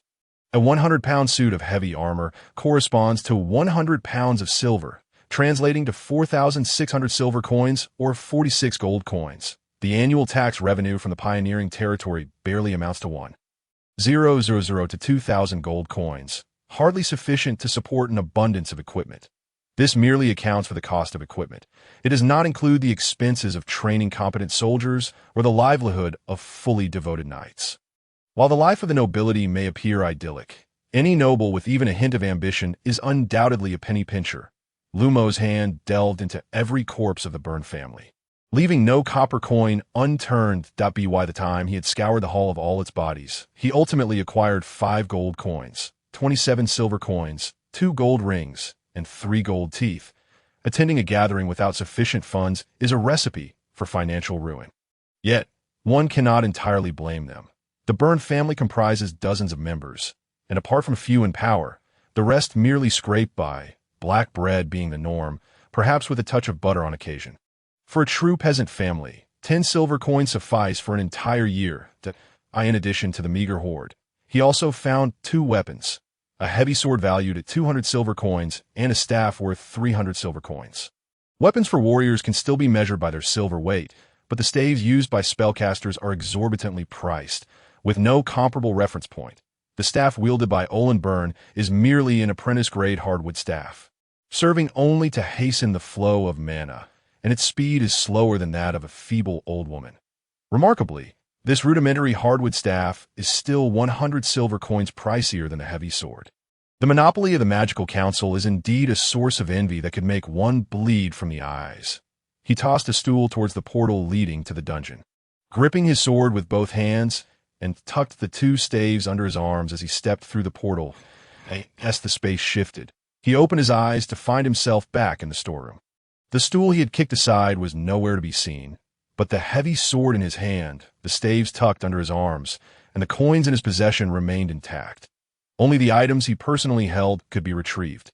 It seemed the ability to extract items from a dungeon is indeed a promising development, akin to acquiring a continuous resource point. Experience, weapons, and coins now yield a fixed output. This could provide a much-needed lifeline to the pioneering territory, which has long struggled with a fractured financial chain. Reaching out to touch the dungeon portal, he found he could not be transported again. A voice echoed in his mind, indicating he could re-enter in 5 days. Liu Mo felt no surprise, nor did he despair over the potential loss of his hopes to repeatedly grind through dungeons to level up and amass wealth. He understood that the dungeon was not designed for him, but rather for the players descending upon the world in 29 days. His targets for looting should not be the dungeon itself, accessible only once every 5 days. Rather, they should be the players. For only those heralded as the fourth calamity could maximize the dungeon's benefits. Liu Mo returned to the castle, placing his weapons in the armory. This castle, crafted at the expense of the burned family over 3 generations and thousands of gold coins, stood as a heavenly abode to the common folk. Yet to Liu Mo, it was merely mediocre, its windows small, allowing scant light to penetrate. Even during the day, the castle exuded an aura of sinister darkness, with moss thriving in its dim corners, making it far less appealing than the shabby rental he had on Earth. The stables, a small training ground, and the kitchen were all huddled together. The only commendable feature was the 5-meter-high wall encircling the castle, a formidable defensive structure that effectively separated it from the pioneering town outside. Upon returning to his chamber, Liu Mo contemplated the information regarding skill mutations, clearly perceiving that such mutations were not fixed, but rather randomly generated. The first mutation of his bone shield increased its defensive area, while the second mutation inexplicably added an additional bone shield. Evidently, the second mutation was significantly stronger than the first. However, this randomness of mutation was not what Liu Mo desired. Uncertainty meant that anything could occur, and in the rapidly shifting dynamics of battle, any misstep could lead to dire consequences. Particularly concerning was the fact that skill mutations did not guarantee an enhancement. They could just as easily result in a weakening. Had the outcomes of his skill mutations not aligned favorably during his confrontation with the 37th level Baron Otto, he would have faced a far more arduous challenge. If luck had not favored him, but rather the goddess of misfortune, even a single weakening mutation could have jeopardized his life. He was not fond of this unpredictable nature of skill mutations. Yet he felt powerless to change it, striving instead to uncover the patterns behind these mutations, at the very least hoping to predict their outcomes during critical moments. Ultimately, he could simply forego the mutations. The original skills were still commendable. Yet the thought of the potential power that mutated skills could bring made Liu Mo question his own skepticism. This sentiment echoed the empty promises often made to seduce a lover. Skill mutations could potentially double a skill's intensity and, theoretically, enhance it even further. How could one with a penchant for gambling relinquish such an opportunity? The worst outcome might be losing one's life due to a skill mutation. But the best could entail a dramatic turnaround thanks to such a mutation. Fortunately, although this dungeon run did not elevate him to level 13, it provided sufficient experience to undergo several skill mutations. Mutated Bone Spear. Consuming 1,000 experience points, the Bone Spear skill began to mutate. My lord, the Magical Council has sent word, requesting your presence immediately. The skill mutation succeeded, enhancing its penetrating power. Outside, young John awaited the Lord's response, when suddenly a shimmering silver bone spear pierced through the heavy wooden door, aimed directly at his head.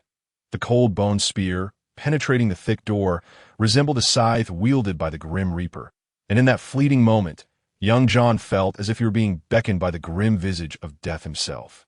His gaze fixated on the incoming spear, his mind blank. It was as if all consciousness had been erased by that very spear. Yet, just half an inch from his head, it halted, as if the Grim Reaper was disinterested in his wretched life. A cold voice emanated from within the room. Do not approach my chambers without my command. Those who defy this order shall face death. Yes, my lord. I was wrong. I was wrong. I shall never dare again. Young John nearly soiled himself, recalling the banquet hall strewn with corpses from the previous night and the figure standing in the pool of blood. The Necromancer was an evil spellcaster known throughout the Radiant Continent for manipulating souls and lives. Henceforth, he would avoid any rash encounters with the Lord. He fled clumsily from the castle, relaying the Lord's latest orders to everyone. Liu Mo regarded young John's retreating figure with a cold detachment. His secrets were many, and he dared not gamble on whether they would uncover them. Only through stern measures could he instill fear within them, rather than adopting a conciliatory approach towards his subordinates. Liu Mo now favored a strategy of brutal suppression, not expecting their admiration, but demanding their fear. It was challenging to alter their perception of him as a villain, yet deepening that perception was a simple task. The early arrival of this news indicated that some were impatient to see him dead. Liu Mo waved his hand, dissipating the mutated bone spear as the last remnants of his good mood were thoroughly obliterated by the message from the magical council. This group had no intention of allowing him to live long, their covetous eyes already salivating over his pioneering territory. Just yesterday, they had incited Mason to orchestrate a bloody banquet, and today they turned their blades toward him. How eager they seemed. In the pioneering town, at the magical council's headquarters, Liu Mo arrived alone, standing before the entrance to the magical council for the first time. However, the esteemed Olin Byrne has visited this place numerous times. For he is a wizard apprentice, in need of acquiring the knowledge essential for his studies. Each visit has left a profound impression upon him, and now, not only does he recall Olin with great clarity, but also Liu Mo has etched himself into his memory. The opulent glass, the spacious hall, and the grand polished marble flooring that reflects light create an atmosphere devoid of darkness and dampness. Instead, it exudes brilliance and luxury. From any perspective, the Magic Council boldly proclaims wealth and extravagance. Its expanse is even greater than his own castle, with construction costs several times that of his ancestral home, which took 3 generations to complete. When comparing his castle to this establishment, he feels as if a humble and impoverished figure stands before a paragon of wealth and stature. The quantity of candles consumed here in a single day could sustain his castle for 10 days. Yet, while his castle accommodates the majority of the Byrne family, this place houses merely a handful of individuals. The wastefulness and decadence here are beyond description, were it not for the fact that half of the Magic Council's funding derives from the territories. Liu Mo would remain indifferent to their lavish expenditures. If one possesses wealth, then by all means, spend it. However, since half of the funding comes directly from the territories, it feels as though they are brazenly pilfering from Liu Mo's own pockets. All while he must feign endless gratitude. It is not only the Magic Council that indulges in such luxury. The adjacent glorious church equally partakes, with half of its funding sourced from the territories. The glorious church is even more egregious, as it perpetually accepts donations from the public without accounting for them, justifying that these funds are offerings to the magnificent glorious deity, and that their servants should not utilize the deity's money.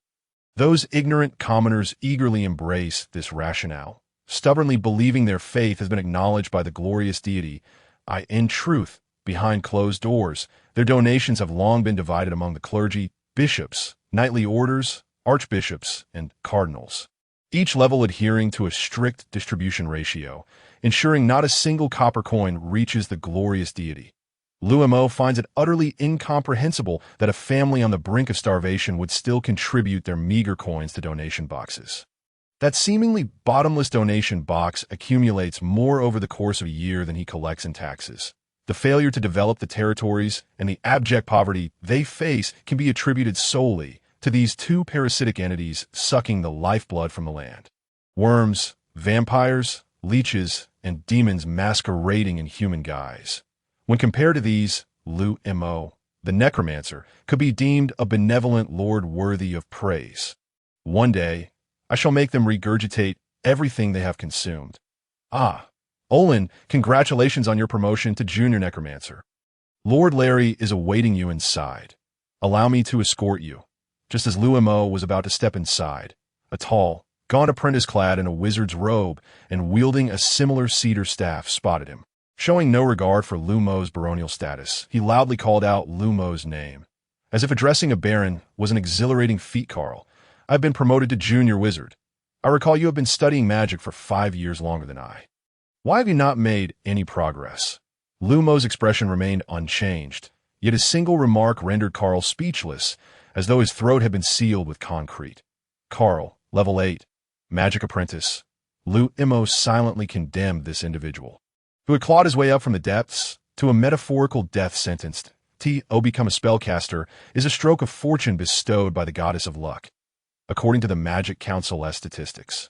The probability of an ordinary person becoming a spellcaster is a mere 1 in 1,000, yet Carl has squandered his potential on sycophancy, his magical prowess stagnating for several years, while his flattery has only become more refined.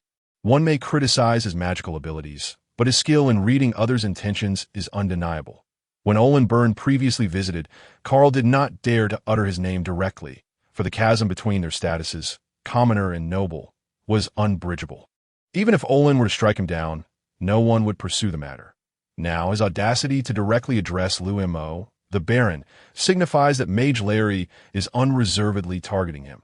Before even meeting Mage Larry, Liu Mo had discerned the nature of the challenges he was about to face through Carl's demeanor. Carl led Liu Mo toward the rear of the Magic Council Hall, keen to reclaim some dignity. However, his magical inadequacies remained a vulnerable point. Despite his desire to mock Liu Mo, he found himself at a loss for words. His resentful gaze upon Liu Mo resembled that of one staring at a condemned soul, as if to say, "You may revel in your arrogance for now, but your time will come." At the rear of the hall stood an opulent parlor, where Liu Mo encountered the representative of the Magic Council stationed at the frontier territory. Larry, level 25, intermediate mage, donned a shimmering satin robe that sparkled under the sunlight.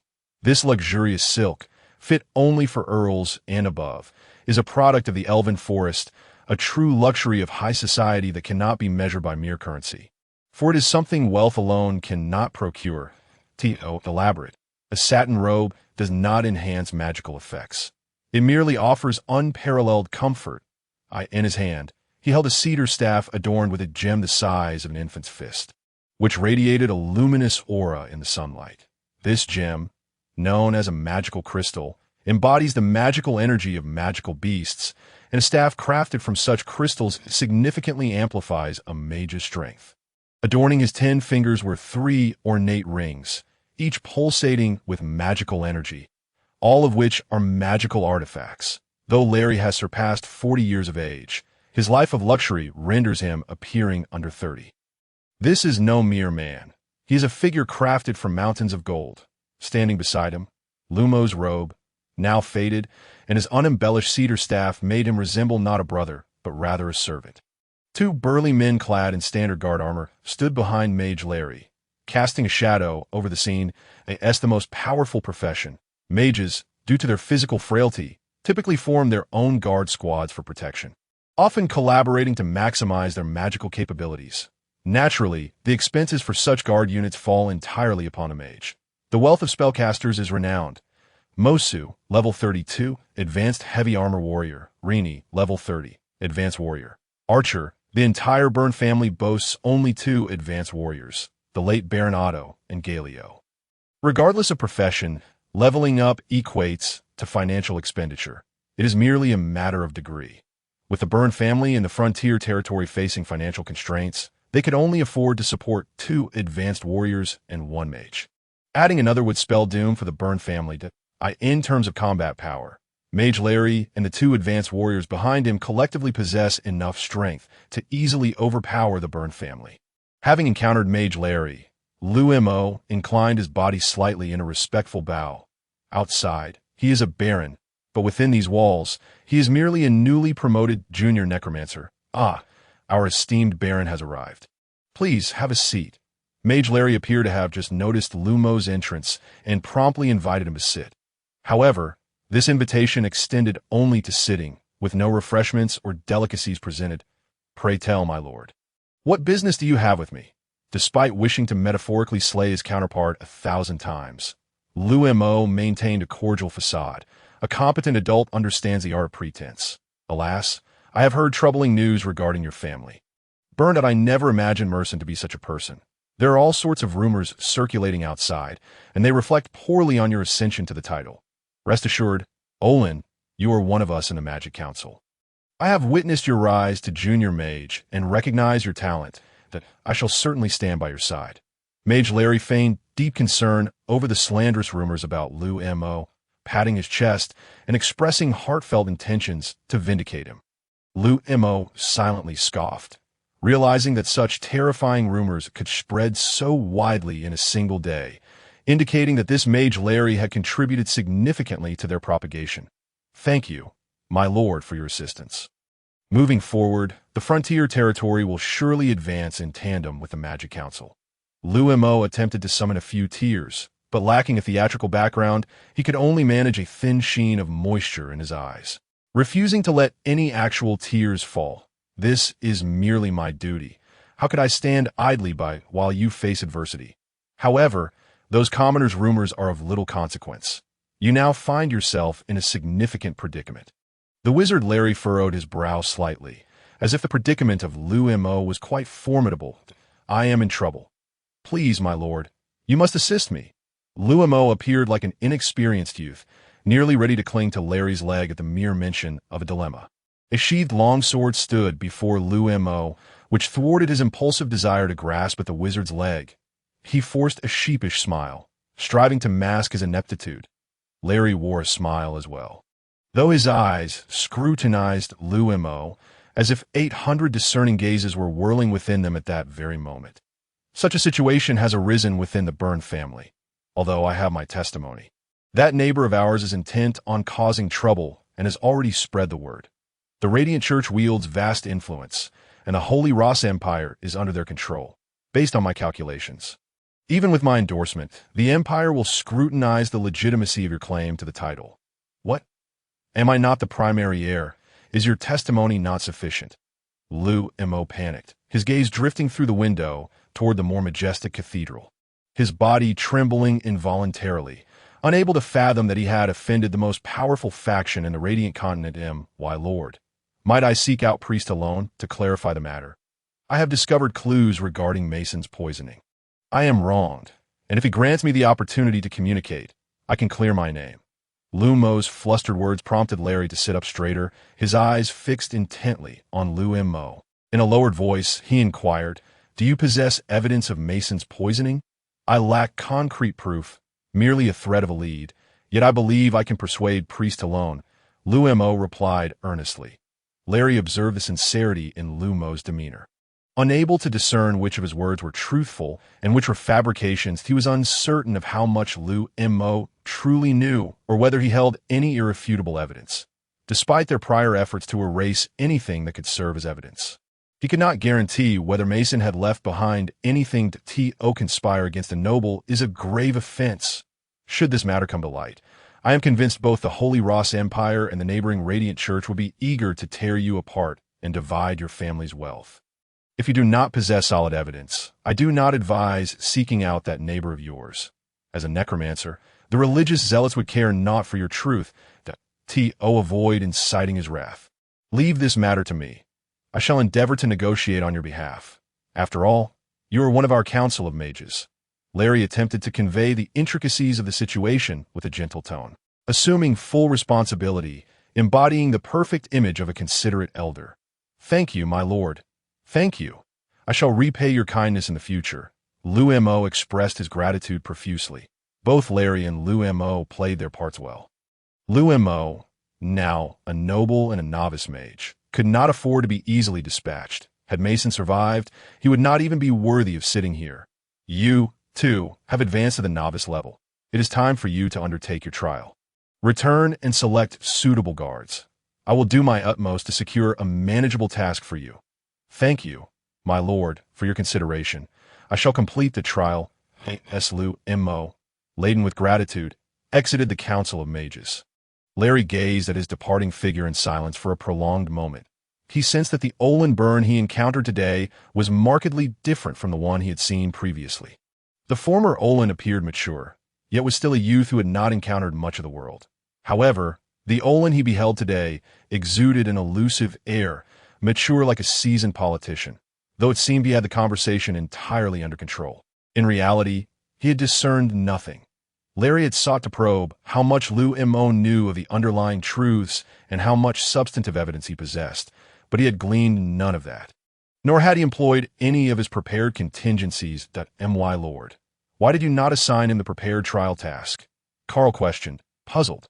They had already arranged a task of exceptionally high difficulty, and in his estimation, Olin, with his more noble lineage and rapid ascension, would likely perish in the trial. Yet after Larry had met him, why had he not given him the prepared task and allowed him to depart safely? Larry cast a cold glance at Carl, instantly rendering the apprentice mage as chilled as if under the gaze of a serpent. Leaving him mute with trepidation, he realized he had overstepped. This was not a topic he should have broached. In the castle that night, Liu Mo met with Galio in the dimly lit hall. Liu Mo whispered, "Wizard Larry has been probing how much I know. though I have obscured the truth with a blend of reality and fabrication. I believe I am soon to face an inevitably fatal trial, my lord. I shall assemble a knight squad to accompany you. With a knight squad present, your safety is assured that Galio's current status relied entirely on the Byrne family. Should Liu Mo encounter misfortune, becoming a wandering knight would be the best outcome for him, with the most probable scenario being Count Lamman disposing of both of them. The moment he chose to pledge loyalty to Liu Mo, they became irrevocably bound. Liu Mo's demise would mean his own. They will not grant us this opportunity. I suspect the trial will be designed for me to undertake alone, thereby scattering our forces. Uncle Galio, after your dinner, rally the knight squad under the pretense of training, and once I depart, remain stationed in the castle, and no matter what occurs, do not venture out, as long as we can hold the castle. The territory we have developed shall still belong to us. Liu Mo's decision essentially entailed relinquishing all territory beyond the castle. However, as long as he survived and maintained the strength of the territory, he could still secure his baronial title, my lord. Your safety surpasses the collective importance of all of us. You absolutely cannot be without protection. Galio opposed Liu Mo's plan, incredulous that a novice mage could endure a perilous trial without guards. Trust me, this is how it must be decided. If I am in danger, so too are you, that if I survive, I will lead you to the pinnacle of the world. If I do not, then it is merely our misfortune. Yes, my lord. Liu Mo asserted his baronial authority over Galio, who had no choice but to comply. Galio hastily summoned the knight squad, and as Liu Mo anticipated, the following day, Wizard Larry sought Liu Mo out once more at the Council of Mages. After we parted ways yesterday, I relayed a message to the headquarters of the Magic Council in the imperial capital. Following their discussions with the Empire, it has been decided to increase the difficulty of the trial task. Should you succeed in this trial, you will be able to inherit your title smoothly. However, if you fail, you will be unable to claim it. This is the greatest opportunity one could secure for you. I have already instructed Uncle Galio to summon the Knight Squad. As long as the task is not excessively daunting, I am confident in my abilities, Liu Mo declared with assurance, seemingly placing all his faith in the Knight Squad. Indeed, with a cavalry squad present, coupled with his status as a novice mage, he could manage most challenges. Here is the task description. Take a look. Larry handed Liu Mo a scroll, and upon reading it, Liu Mo mentally cursed every foul word he could think of, though he maintained an expression of feigned horror. Why, Lord, is this not a sentence to my demise? Liu Mo exclaimed, pointing to the open scroll, his face pallid as if struck by fear. The difficulty is indeed considerable, yet not as exaggerated as you claim.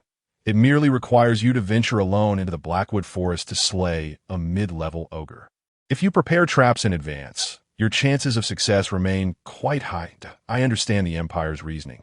They must consider the opinion of the Radiant Church, and you must demonstrate sufficient power. Only with adequate strength can you prove your worth. Should you lack value, they will regard you as disposable trash. As Larry spoke these insincere words, the corner of his mouth twitched involuntarily. This task was one he himself would struggle to survive, let alone for Olin, who had just ascended to novice necromancer and had yet to fully master his basic spells. This task was essentially a death sentence, masquerading as a simple challenge to kill a mid-level ogre.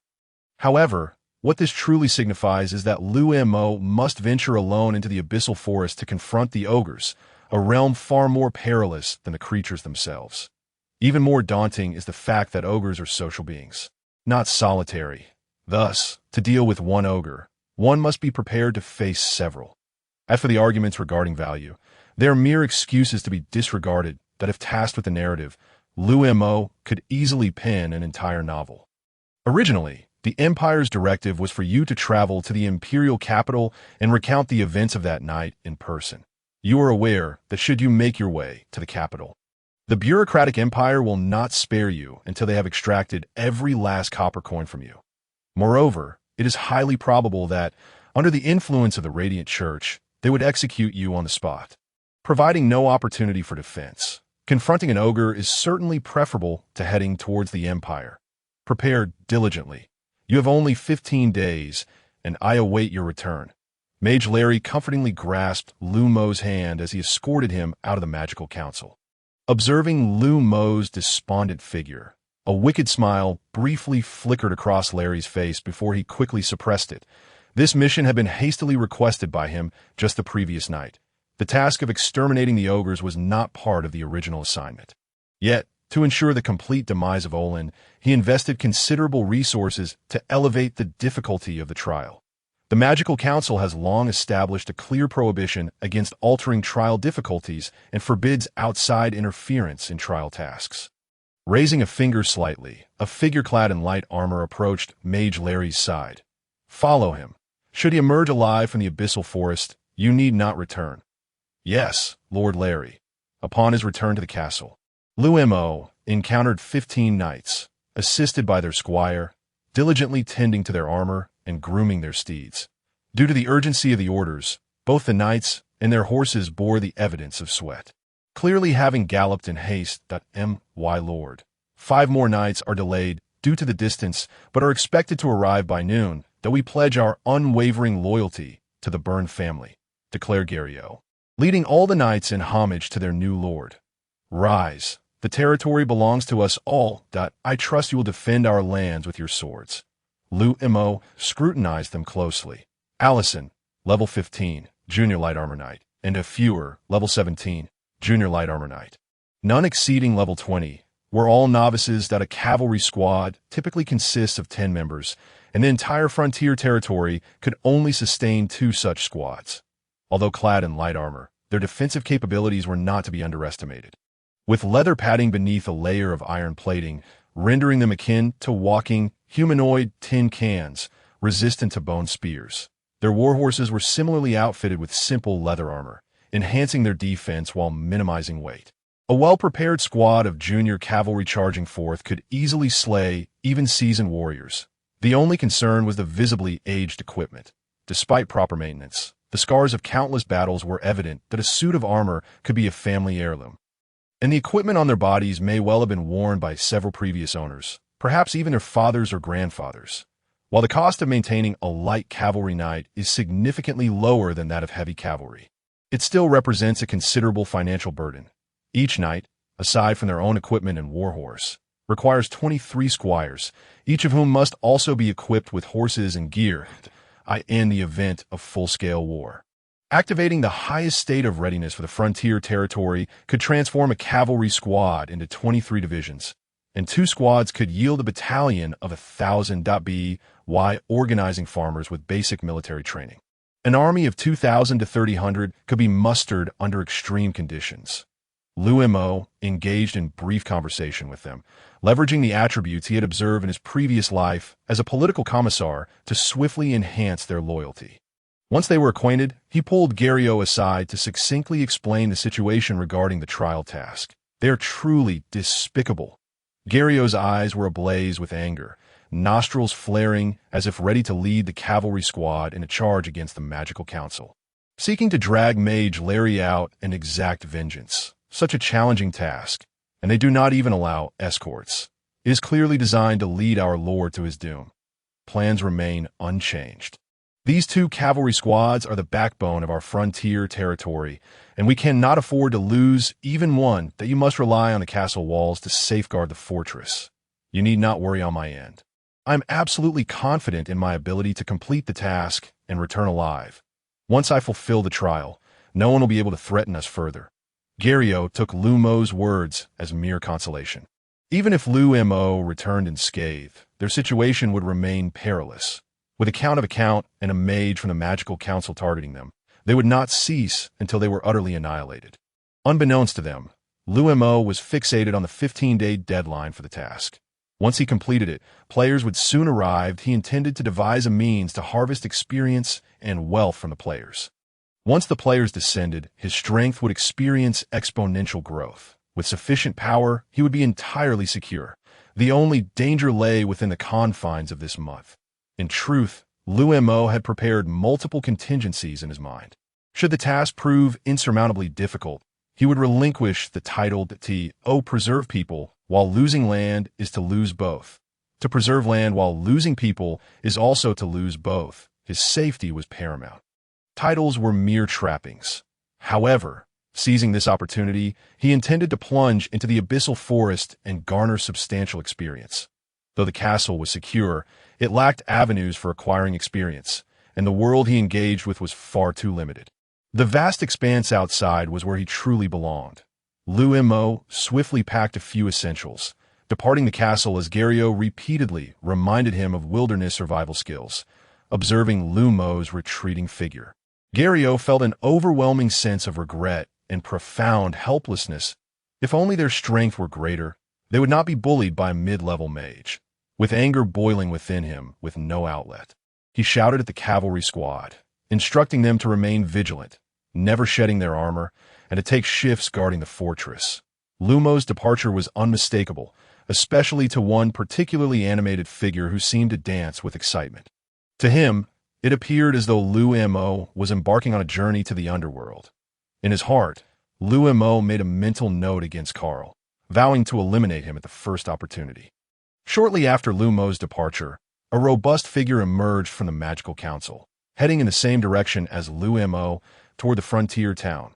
The population of the frontier town, centered around the castle, exceeded 30,000, surrounded by a dilapidated makeshift wall that provided limited defensive capabilities, though it offered some psychological comfort.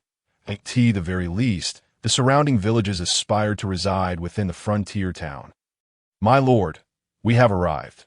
The farmer driving the carriage nervously roused the sleeping lord, having never before heard of a lord traveling by carriage. Arrived? After a long day of travel, they had reached the end of the road, where further progress by carriage was impossible, necessitating travel on foot. Behind lay an expanse of farmland, while ahead lay the untouched forest boundary, civilization and wilderness divided by the very ground beneath his feet. Liu Mo, bleary-eyed, surveyed his surroundings, and under the fading sunlight, the abyssal forest appeared devoid of any light, resembling a domain of a ravenous demon awaiting his arrival. 3 silver coins were placed into the farmer's trembling hands, causing him to shudder and feared, "My lord, this is far too much." Had it been 3 copper coins, the farmer would have accepted them readily. However, 3 silver coins were beyond his courage to accept. This was not merely the fare for today, but a promise for the next 15 days. "You will wait for me here every day, if I have not returned after 15 days. You need not wait any longer." Liu Mo patted his somewhat numb thigh, alighting from the carriage and making his way toward the abyssal forest. The farmer, gazing at the 3 silver coins in his hand, felt a profound appreciation for his lord, who seemed a far cry from the rumored embodiment of a demon. "My lord, I will wait here for your return every day." The farmer, brimming with joy, drove his cart homeward, initially fearing that the sudden summons from a lord would hinder his agricultural duties. To his astonishment, he had garnered a fortune over the past 6 months, as the sun completely vanished from the horizon. Liu Mo's silhouette was engulfed by the encroaching darkness. A robust figure emerged at the very spot where the cart had halted, gazing up at the pitch-black sky with a slight furrow in his brow. The ominous black domain forest deterred his steps, and his facial muscles twitched with unease, clearly reluctant to venture into its depths. However, recalling Lord Larry's command, he gritted his teeth and pursued Liu Mo's trail towards the forest, where the growls of beasts began to crescendo. The nocturnal ambience of the forest was a perilous paradise, where predators thrived under the cover of darkness, enjoying a heightened success rate in their hunts. Upon entering the Black Domain forest, Liu Mo did not delve deeper. He was neither a fool nor a madman, and he recognized that his limited strength rendered it too hazardous to explore further into the forest at night. He swiftly navigated by memory, and soon located a hunter's cabin nestled against a massive rock at the forest's edge.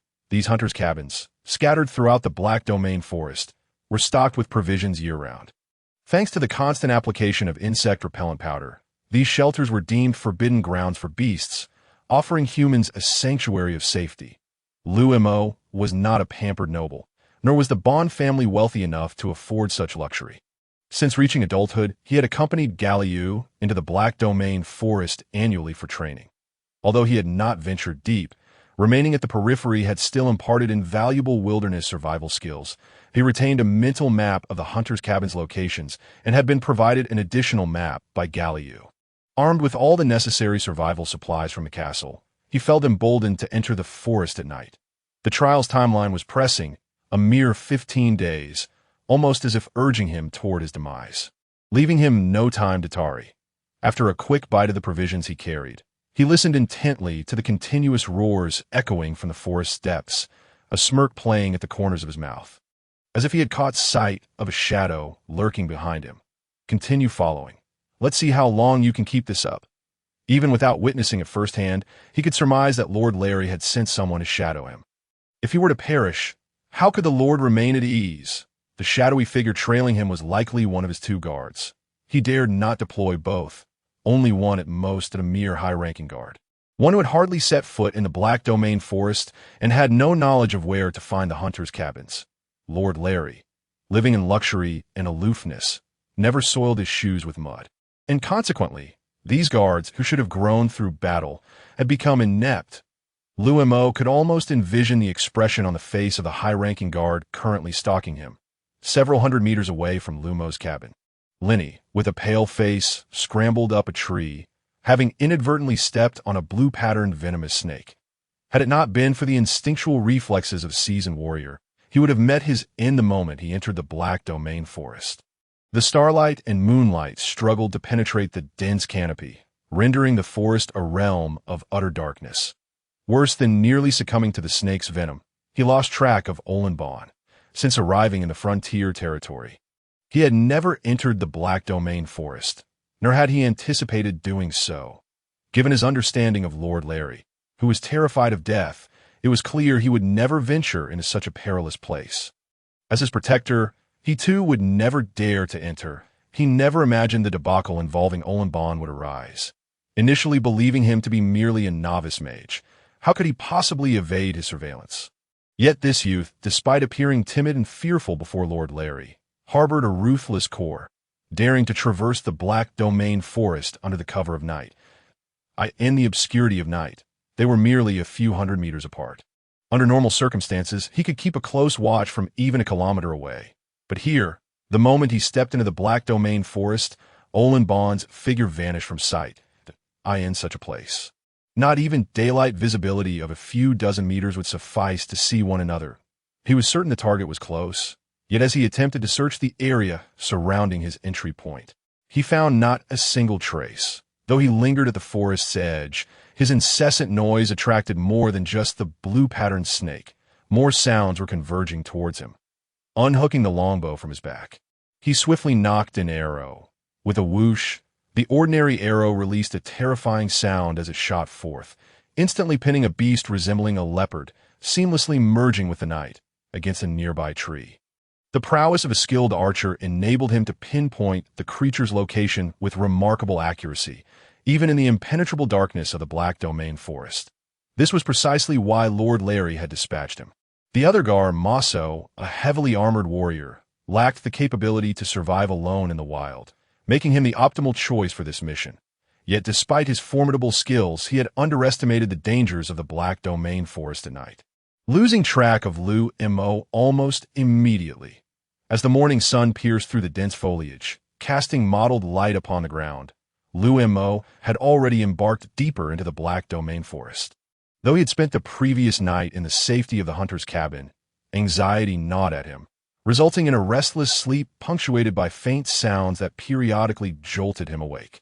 Consequently, he felt somewhat lethargic that day, carefully studying the rudimentary map in his hand, which indicated the distribution of beasts, magical creatures, rivers, and hunters' cabins within the Black Domain forest.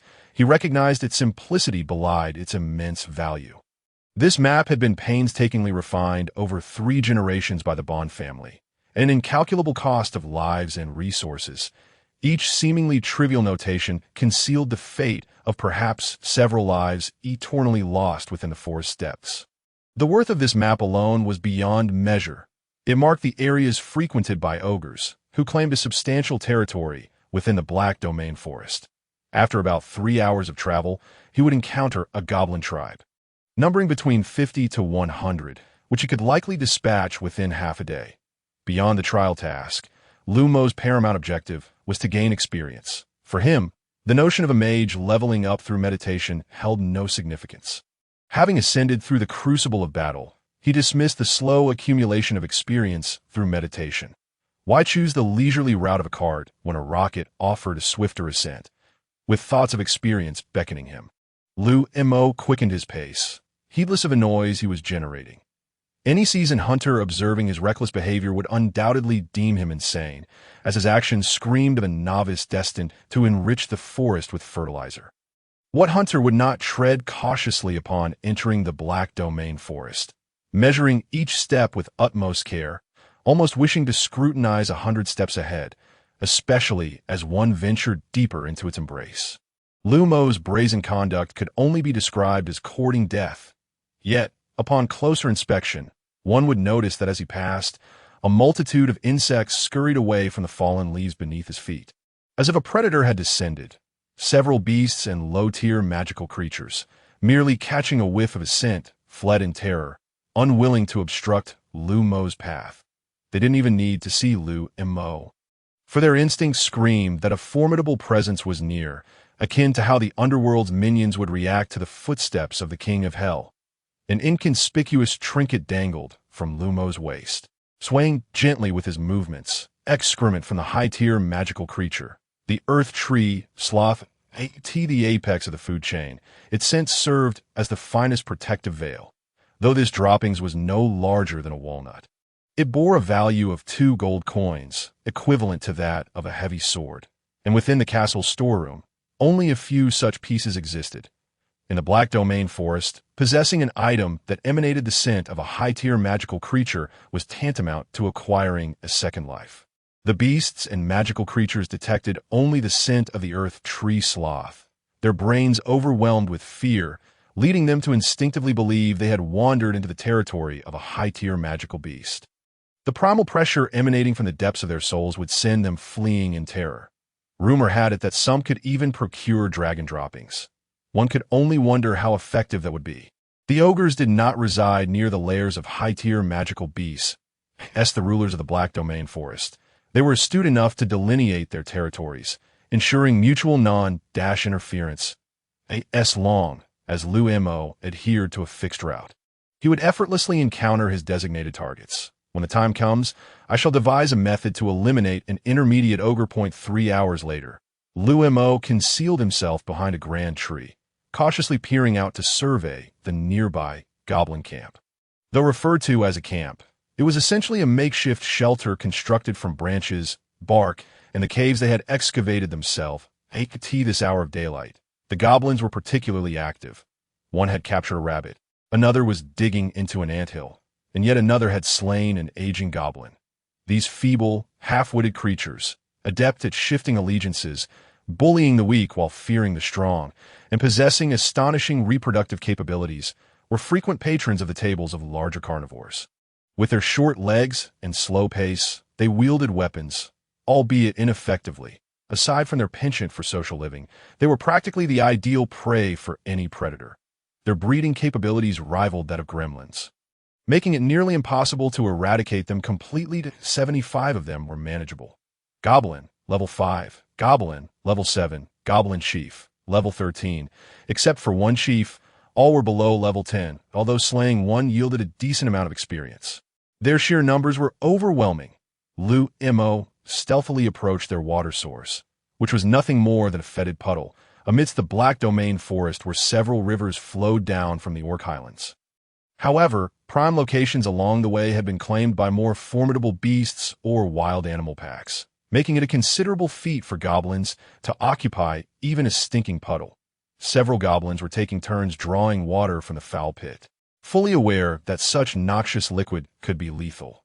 Thus, they had dug a small pit nearby, relying on the earth's natural filtration to extract a portion of usable water. Due to the slow filtration process and their fear of competition from other beasts, the goblins had stationed sentinels to guard the area day and night. A faint incantation echoed, and a 2-meter-long white bone spear materialized. Liu Mo refrained from attacking immediately. The incantation rang out once more as a ball of green liquid venom materialized in his hand. Boom! The white bone spear shot forth, obliterating a goblin that was digging a hole beneath a tree into a shower of fragments. You have slain a level 6 goblin, gaining 120 experience. The resounding noise drew the attention of all nearby goblins, including those tending to the water source. As they turned to discern the commotion, a blob of green liquid melded into their puddle. This rudimentary filtration of foul water could only slightly mitigate its toxicity, rendering it still dark and uninviting. Consequently, when the venomous projectile merged with the puddle, its presence went unnoticed. The dim-witted goblins, with brains no larger than walnuts, could hardly fathom that someone might poison their water supply. A few goblins emerged from the camp to investigate, but after a prolonged gaze, they remained bewildered by the incident. Nevertheless, their excitement to retrieve the shattered remains of their comrade was unimpeded, as a dozen goblins worked together to extract the bone spear from the tree and carry it back to their camp. Given their jubilant demeanor, one could surmise they believed such a fine weapon was a divine gift. Liu Mo remained hidden in the shadows, observing as the goblins placed the bone spear in the center of their camp, gathered all their provisions into a pile, and watched as the goblin chief distributed food and water to each goblin. Aside from the initial 75 goblins, 35 more returned, culminating in a total of 110 goblins in this camp. The greater their number, the more exhilarated Liu Mo became. He resembled a grim reaper lurking in the darkness, and as he witnessed the goblins eagerly consuming their apportioned water, a wicked smile crept across his face. Just 5 minutes after the goblins had quenched their thirst, the camp erupted in a cacophony of collective agony. A layer of blackness rapidly spread across their green skin, as if phantoms were seizing their bodies and draining their very lives. Were there damage indicators, a flurry of notifications would surely appear above their heads. Amidst the goblins' wails, Liu Mo's mind resonated with a mechanical voice. You have slain a level 6 goblin, gaining 120 experience. You have slain a level 5 goblin, gaining 100 experience. You have slain a level 4 goblin, gaining 80 experience. You have slain a level 13 goblin chief, gaining 2,600 experience. Your level has increased. You are now level 13. You have eradicated all goblins in the goblin camp, forming a dungeon. Goblin camp, 16500 experience points. Finally, a level up. The corners of Liu Mo's mouth stretched toward his ears, despite each goblin yielding merely over 100 experience points. The sheer volume and ease of execution were undeniable. No combat was required. A single venomous projectile was sufficient to annihilate them all. This was the quintessential application of the venomous projectile as a necromancer. Not only did he manipulate souls and life, but he was also a master of poisons. While dungeons with blood-soaked feasts offered high experience, their difficulty was considerable. More importantly, goblins were low-level, making them ideal targets for novice players. Those newly arrived would meet their doom in the brutal carnage of the bloody feast. Gazing at the luminous orb in his hands, he pondered whether forming a dungeon necessitated the complete annihilation of all life. To date, Liu Mo had yet to grasp the prerequisite for dungeon formation. He could only speculate based on the commonality observed in the previous 2 instances, positing that it required the total extermination of all beings. With determined steps, he approached the goblin camp. Strewn with the carcasses of goblins, he meticulously searched for any potential treasures. These creatures, having survived in the Black Domain forest, must possess some hidden valuables. Ultimately, he discovered nothing but a moldy strip of meat within the opulent cave of the goblin chief. How naive of me to expect to glean riches from goblins. Amidst the incantations, 10 skeletal soldiers rose from the goblin corpses. 5 skeletal warriors and 5 skeletal archers. Skeletal warrior, level 8. Apprentice level. Skeletal archer, level 8. Apprentice level. Liu Mo leveled up. And the summoned skeletal soldiers also ascended a level, reaching level 8, surpassing the average goblin level. The incantation continued, conjuring bone shields, venomous projectiles, and bone spears, all manifesting as a novice necromancer. He possessed 5 skills. Aside from these 4 combat abilities, he also had Soul Touch, a healing skill. Liu Mo had yet to sustain any injuries, thus had no need for it. Fully equipped, he placed the orb of the Goblin Camp dungeon in the center of the camp. The Goblin Camp dungeon has formed. Do you wish to enter? Enter. The newly formed dungeon could be entered once, Subsequent entries would require a 5-day interval. The day was still young. Liu Mo had no intention of relinquishing 16,500 experience points. Only a fool would forfeit such an excellent opportunity for experience harvesting. With a spatial distortion, he opened his eyes once more, now beside the goblin camp. The entire dungeon encompassed only the goblin camp area, where 111 goblins were currently feasting. Liu Mo observed his 10 skeletal soldiers before him, as well as the bone shields, bone spears, and venomous projectiles that had not vanished. A smile spread across his face. His hypothesis had proven correct. Ordinarily, entering a dungeon skill would be interrupted. However, his situation was unique, defying conventional logic. Without attempting, he would never have known the outcome. To his surprise, a simple test yielded gratifying results. Entering the dungeon did not disrupt his skills. In the future, he could indeed stack all his skills to the maximum before entering the dungeon. Whoosh, whoosh, whoosh. The goblins, still oblivious to their impending doom, were swiftly felled by the 5 skeletal archers, who dispatched 3 goblins with ease. Their close proximity rendered even the clumsy skeletal archers nearly infallible. You have slain a level 6 goblin, gaining 120 experience. You have slain a level 5 goblin, gaining 100 experience. You have slain a level 4 goblin, gaining 80 experience. Upon witnessing the invasion of foes, the entire goblin encampment erupted in chaos, with incessant chattering and furious roars permeating the dungeon. Grasping a diminutive wooden stick, even shorter than the Namu staff held by Liu Mo, some goblins charged forward with stones in hand. There was no formation, no order. A tumultuous scramble ensued, and before they could reach Liu Mo, several goblins were trampled underfoot by countless little feet. A volley of 5 small venomous projectiles struck 5 goblins, causing their bodies to succumb to corrosion and collapse to the ground. Incapacitated, there was no need for precise aim. Their crowded formation made them easy targets. Even for the blind, 5 skeletal soldiers stood at the forefront, wielding half-meter-long bone swords without any semblance of battlefield technique, merely swinging them in a scything motion akin to harvesting wheat. Liu Mo was tasked with directing the attacks of the skeletal archers while simultaneously casting spells, making it exceedingly difficult to also manage the skeletal warriors, forcing him to limit their actions to simple assaults. Their primary function was to establish a stable defense, safeguarding the skeletal archers and Liu Mo behind them. In the realm of humans, a half-meter-long bone sword would be regarded as a short sword. Within the eyes of orc or northern warriors, it would barely qualify as a dagger. Yet against goblins, these half-meter-long bone swords were formidable weapons. While one could not assert that a single sword could slay a goblin, it could certainly inflict grave injury, and with a stroke lucky enough to strike a goblin's neck, it would assuredly result in death. The foremost goblin, pressed by the throng behind, had no space to evade the bone sword's assault, and 4 of them fell instantly. 5 skeletal archers took position behind the skeletal soldiers, and as the bone arrows coalesced, they were loosed in an instant. The powerful arrows could pierce through 2 goblins with a single shot, clearing a small area in front of the skeletal warriors with 5 arrows released simultaneously. The skeletal archers required 5 seconds to ready their second volley, during which Liu Mo had already unleashed 15 small venomous projectiles and a bone spear capable of piercing through a corridor. The lethality of the venomous projectiles was not immediately apparent, as the toxins required time to take effect. However, the corrosive impact left those struck incapacitated, writhing in agony on the ground.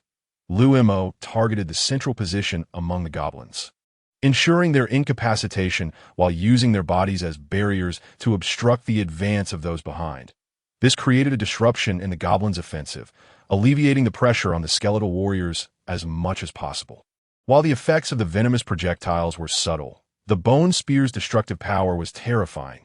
Capable of penetrating 2 goblins at once, it could clear a path through the disarrayed goblin ranks, creating a corridor strewn with shattered corpses. The level 13 goblin chief had yet to breach the congested goblin throng when Liu Mo's bone spear obliterated his upper body. By the time the goblins, armed with their wooden sticks and stones, managed to shatter 5 skeletal warriors, their numbers had dwindled from 111 to less than 40. What was more alarming was that, amidst Liu Mo's incantations, the 5 skeletal soldiers rose unscathed from the pile of goblin corpses, their half-meter-long bone swords continuing their unrefined, slashing motions. Everything remained as it had begun. Liu Mo's power was undiminished. However, the goblins could no longer muster the strength to breach the line of 10 skeletal soldiers.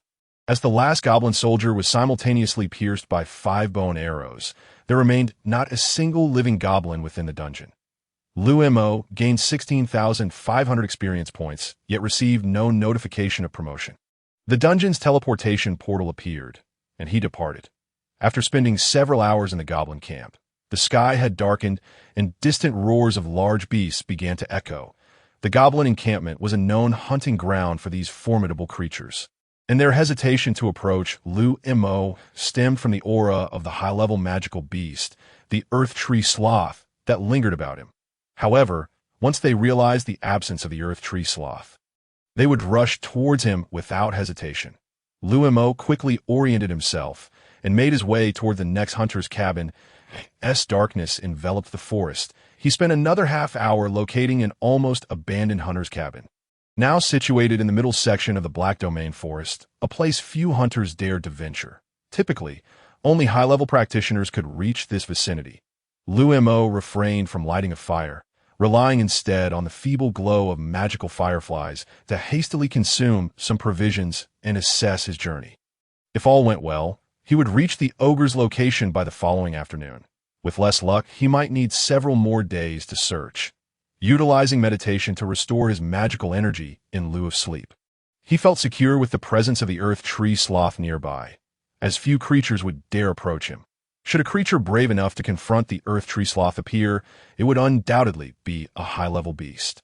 Should misfortune befall him and he encountered such a powerful foe, Liu Mo would accept his fate. After all, he had faced death before. As dawn broke, the forest's roars ceased as if commanded to do so. Predators relinquished the day to herbivores, granting them time to feed and accumulate fat. Liu Mo hastily munched on some rations before setting forth, following the markings on his map towards the ogre's territory. Throughout the previous day and into this one, he sensed no signs of pursuit. Though he was merely a novice necromancer with limited strength, his instinctive awareness of being watched remained intact. He could still feel lingering gazes upon him. Upon initially entering the Black Domain Forest, he had experienced a vague sensation of being followed. However, after spending a night at the first hunter's cabin, that feeling dissipated. Those who dared not follow him inside likely intended to ambush him upon his exit. Liu Mo did not indulge in fantasies that the mage Laurie would send someone back to the town of Kaifa after losing track of him. Such thoughts would be a grave irresponsibility concerning his own life. If he dared to retreat in disgrace, Laurie would not spare him either. He would undoubtedly wait at the forest's exit, lying in wait until Liu Mo emerged from the Black Domain Forest. There was but one exit from the Black Domain Forest closest to the town of Kaifa. By guarding this exit, they could effectively trap him. As soon as he returned, they would devise a plan to eliminate him. Liu Mo was not naive enough to believe he could defeat that individual. After all, he was still merely a novice necromancer, lacking in power, while the droppings of the earth tree sloth provided a measure of safety within the Black Domain Forest. Two threats loomed ahead, the ogre and the high-level guard. Only by vanquishing them both could he ensure his safety. The paths through the forest were treacherous. In truth, there were no clear routes. Ancient trees stood tall, their roots entwined in a chaotic web, and fallen trunks obstructed his way. He relied on his youthful agility to ascend and descend, for those mages whose steps rarely exceeded 1,000. Navigating such terrain would likely prove fatal. The only solace was that it was deep autumn, and the cold air from the Orc Highlands lent a refreshing chill to the forest. Had he ventured in during summer, the oppressive heat alone could have proven lethal. Almost there, Liu Mo murmured, slowing his pace after crossing a frigid stream, his bone shield spinning continuously while his bone spear remained poised for action. According to the map, he was nearing the area frequently traversed by ogres, a region firmly under their control, where he could encounter one at any moment. Upon turning a rocky hill, Liu Mo beheld an open area, clearly cleared by human hands, dotted with several grotesque structures. Using nearby large trees as support, makeshift shelters of approximately 10 square meters each stood in disarray. despite their unappealing appearance. Classifying them as buildings was a stretch. The ability to construct such a grand edifice using merely trees, branches, stones, and soil is indicative of a certain level of intelligence. They possess the awareness to build shelters for warmth that I in the camp. A dozen or so stout, grotesque ogres, each under 2 meters tall with brown skin, frolic about noisily, their underdeveloped tusks appearing diminutive against their jutting jaws. The tufts of hair atop their heads dance in the wind. And their boisterous play results in sharp, resounding slaps as they strike one another. Each time they swing their arms, Liu Mo cannot help but feel a chill run down his spine. One ogre slams its palm against a tree trunk, tearing away the rough, resilient bark with ease. If such a massive hand were to come crashing down upon him, it would surely shatter half his chest, effectively terminating this remarkable journey through time and space. The most alarming aspect is that these are still juvenile ogres. Perhaps their raucous behavior drew attention, for a brown ogre towering over 2 meters and weighing more than 500 pounds emerged from one of the huts, bellowing at the young ogres. Instantly, all the juvenile ogres sulked and muttered as they scurried back to their abodes. Even though Liu Mo was well aware of the attributes of ogres, the sight of such a colossal creature before him rendered him breathless.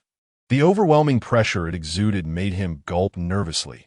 Standing at a commendable height of 1.8 meters and weighing 160 pounds, he possessed a standard physique that, in the realm of spellcasters, he would be regarded as a paragon of health, towering over the frail old mages. Yet before that adult ogre, he felt akin to an underdeveloped child. Not to mention, he appeared several sizes smaller even when confronted by the juvenile ogres. The descriptions he had read in books paled in comparison to the visceral reality before him, which struck him with profound force, as if his very soul were being suppressed. Liu Mo was acutely aware that should he be struck directly by an adult ogre, his entire body could be obliterated in an instant. His mind still lingered on the data regarding ogres. Juvenile ogre, level 9. Apprentice, adult ogre, level 18. Novice. This classification pertains to the ogre race itself, differing markedly from human levels. Comparatively, a level 9 juvenile ogre is equivalent to a level 15 human, representing the strength of a novice warrior. Conversely, an adult ogre at level 18 possesses power comparable to that of a warrior above level 25. Their formidable physical prowess naturally elevates ogres a tier higher when confronting humans. A novice ogre exhibits the strength of a mid-tier human warrior. Liu Mo's task required him to contend with a mid-tier ogre, tantamount to the strength of a high-tier human warrior. He had never contemplated a direct confrontation with an ogre. His initial strategy revolved around poison, ambush, and traps, stealing his racing heart and calming his breath. He found himself at the fringes of the ogre camp, where any misstep could unveil his presence. Unlike the lowly goblins, ogres are a more sophisticated race, according to the research conducted by the Magical Council. They possess a linguistic heritage and a rudimentary civilization. Whether one wishes to acknowledge it or not, ogres embody a form of civilization, albeit one that appears as rudimentary as the structures they have erected. The existence of such a civilization implies increased difficulty. They can discern numerous dangers, making avoidance of threats an instinctual behavior. While they may not rival humans in prowess, they are certainly capable of wielding weapons, rendering them far more perilous than contending with equally ranked magical beasts. Liu Mo cautiously peered out, scrutinizing the ogre camp, and with each detail observed, his expression grew increasingly grave. He realized that the intelligence previously gathered by the Byrne family was erroneous.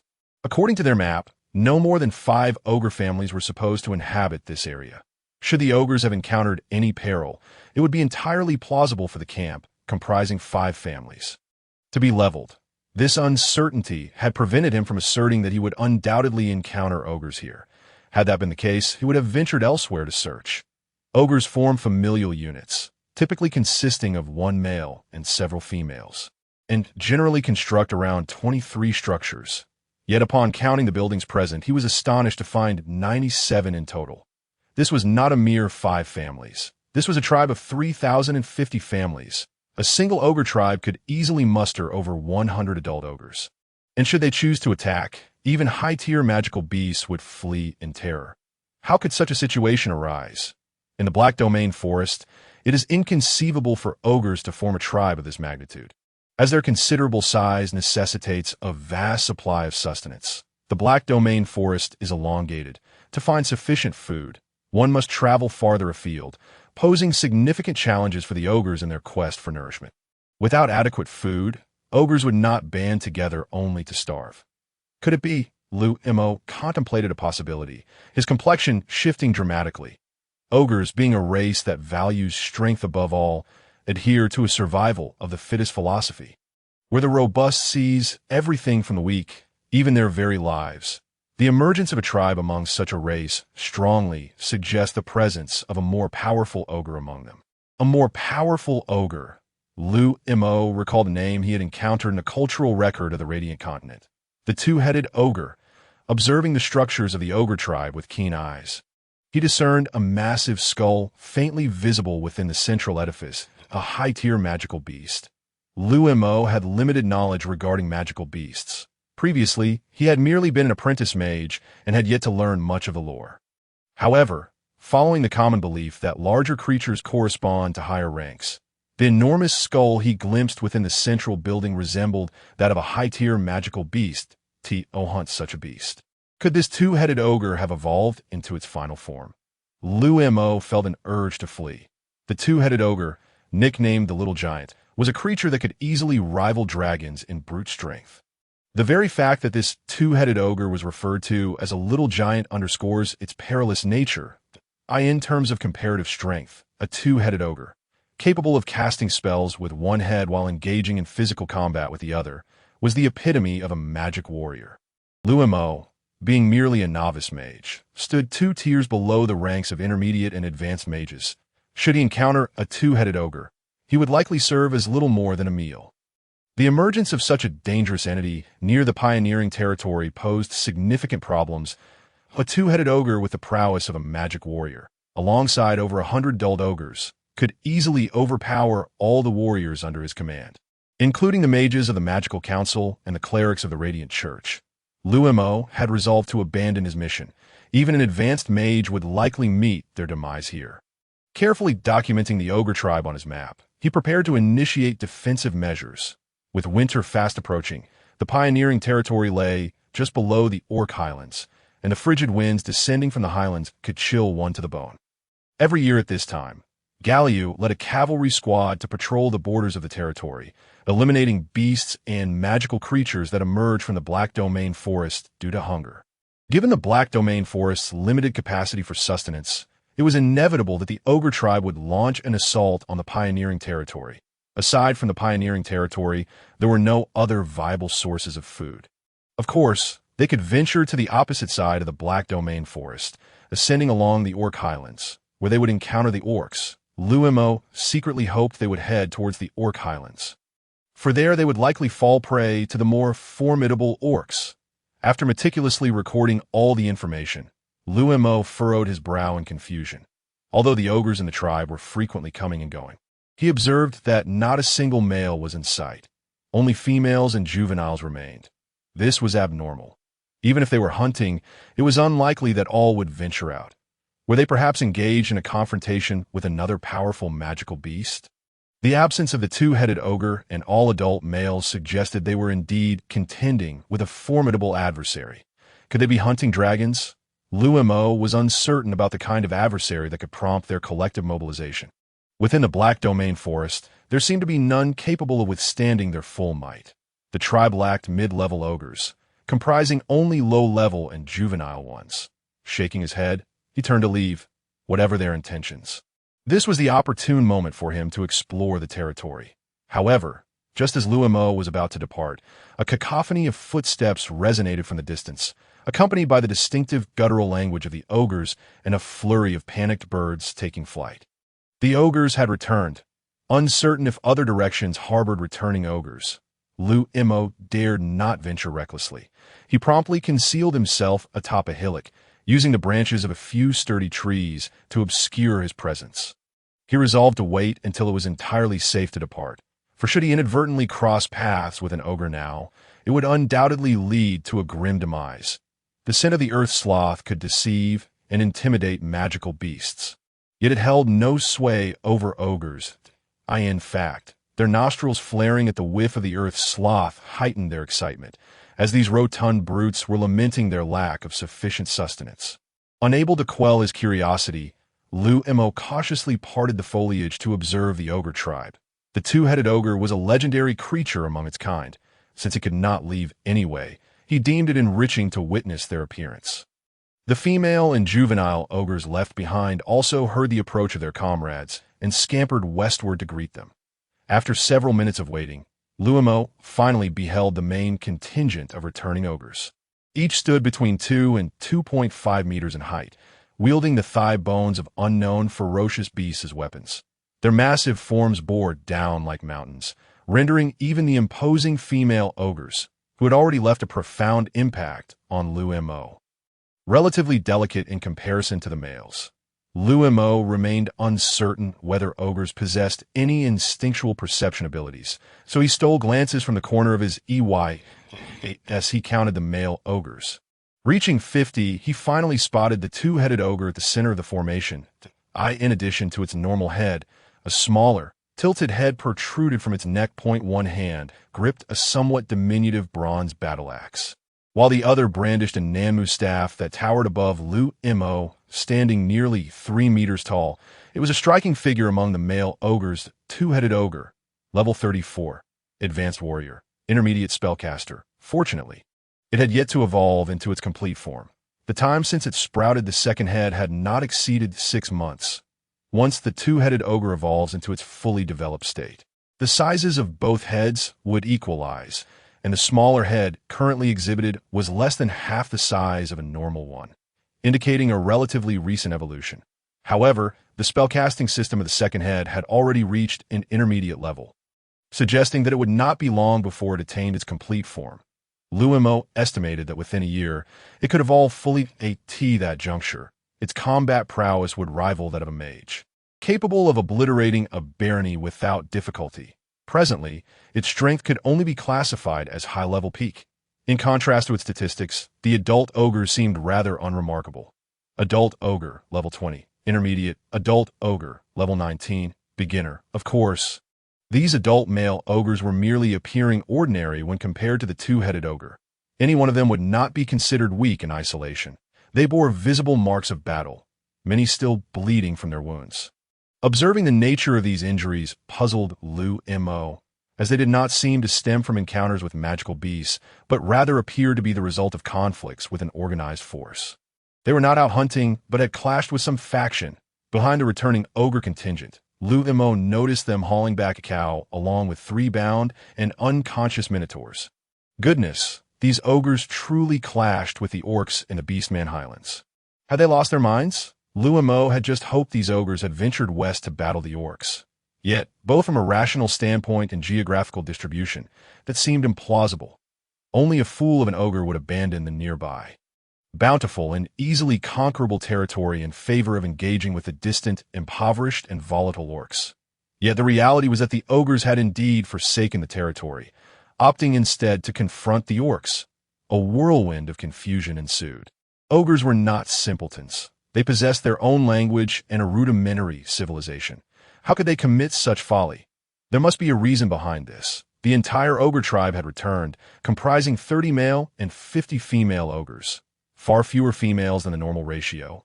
Likely due to casualties sustained in the conflict with the orcs, the ogres tethered the 3 minotaurs to trees, while they butchered the cow they had brought back, roasting its remains over a fire. Some of the hungriest ogres even resorted to gnawing raw beef. However, most waited patiently for the meat to finish cooking. Aware that cooked food was preferable to raw, they exhibited a certain level of civilization. As darkness fell, the beef was finally nearing completion, and a whole cow's thigh was delivered into the hands of the two-headed ogre. As it began to tear into the meat, the entire camp was engulfed in the cacophony of crunching and chewing. These creatures even crunched through the thick cow bones, unperturbed by the risk of the sharp fragments slicing their insides. Liu Mo harbored a hope that a few might perish from such recklessness, thus alleviating the burden on the territory.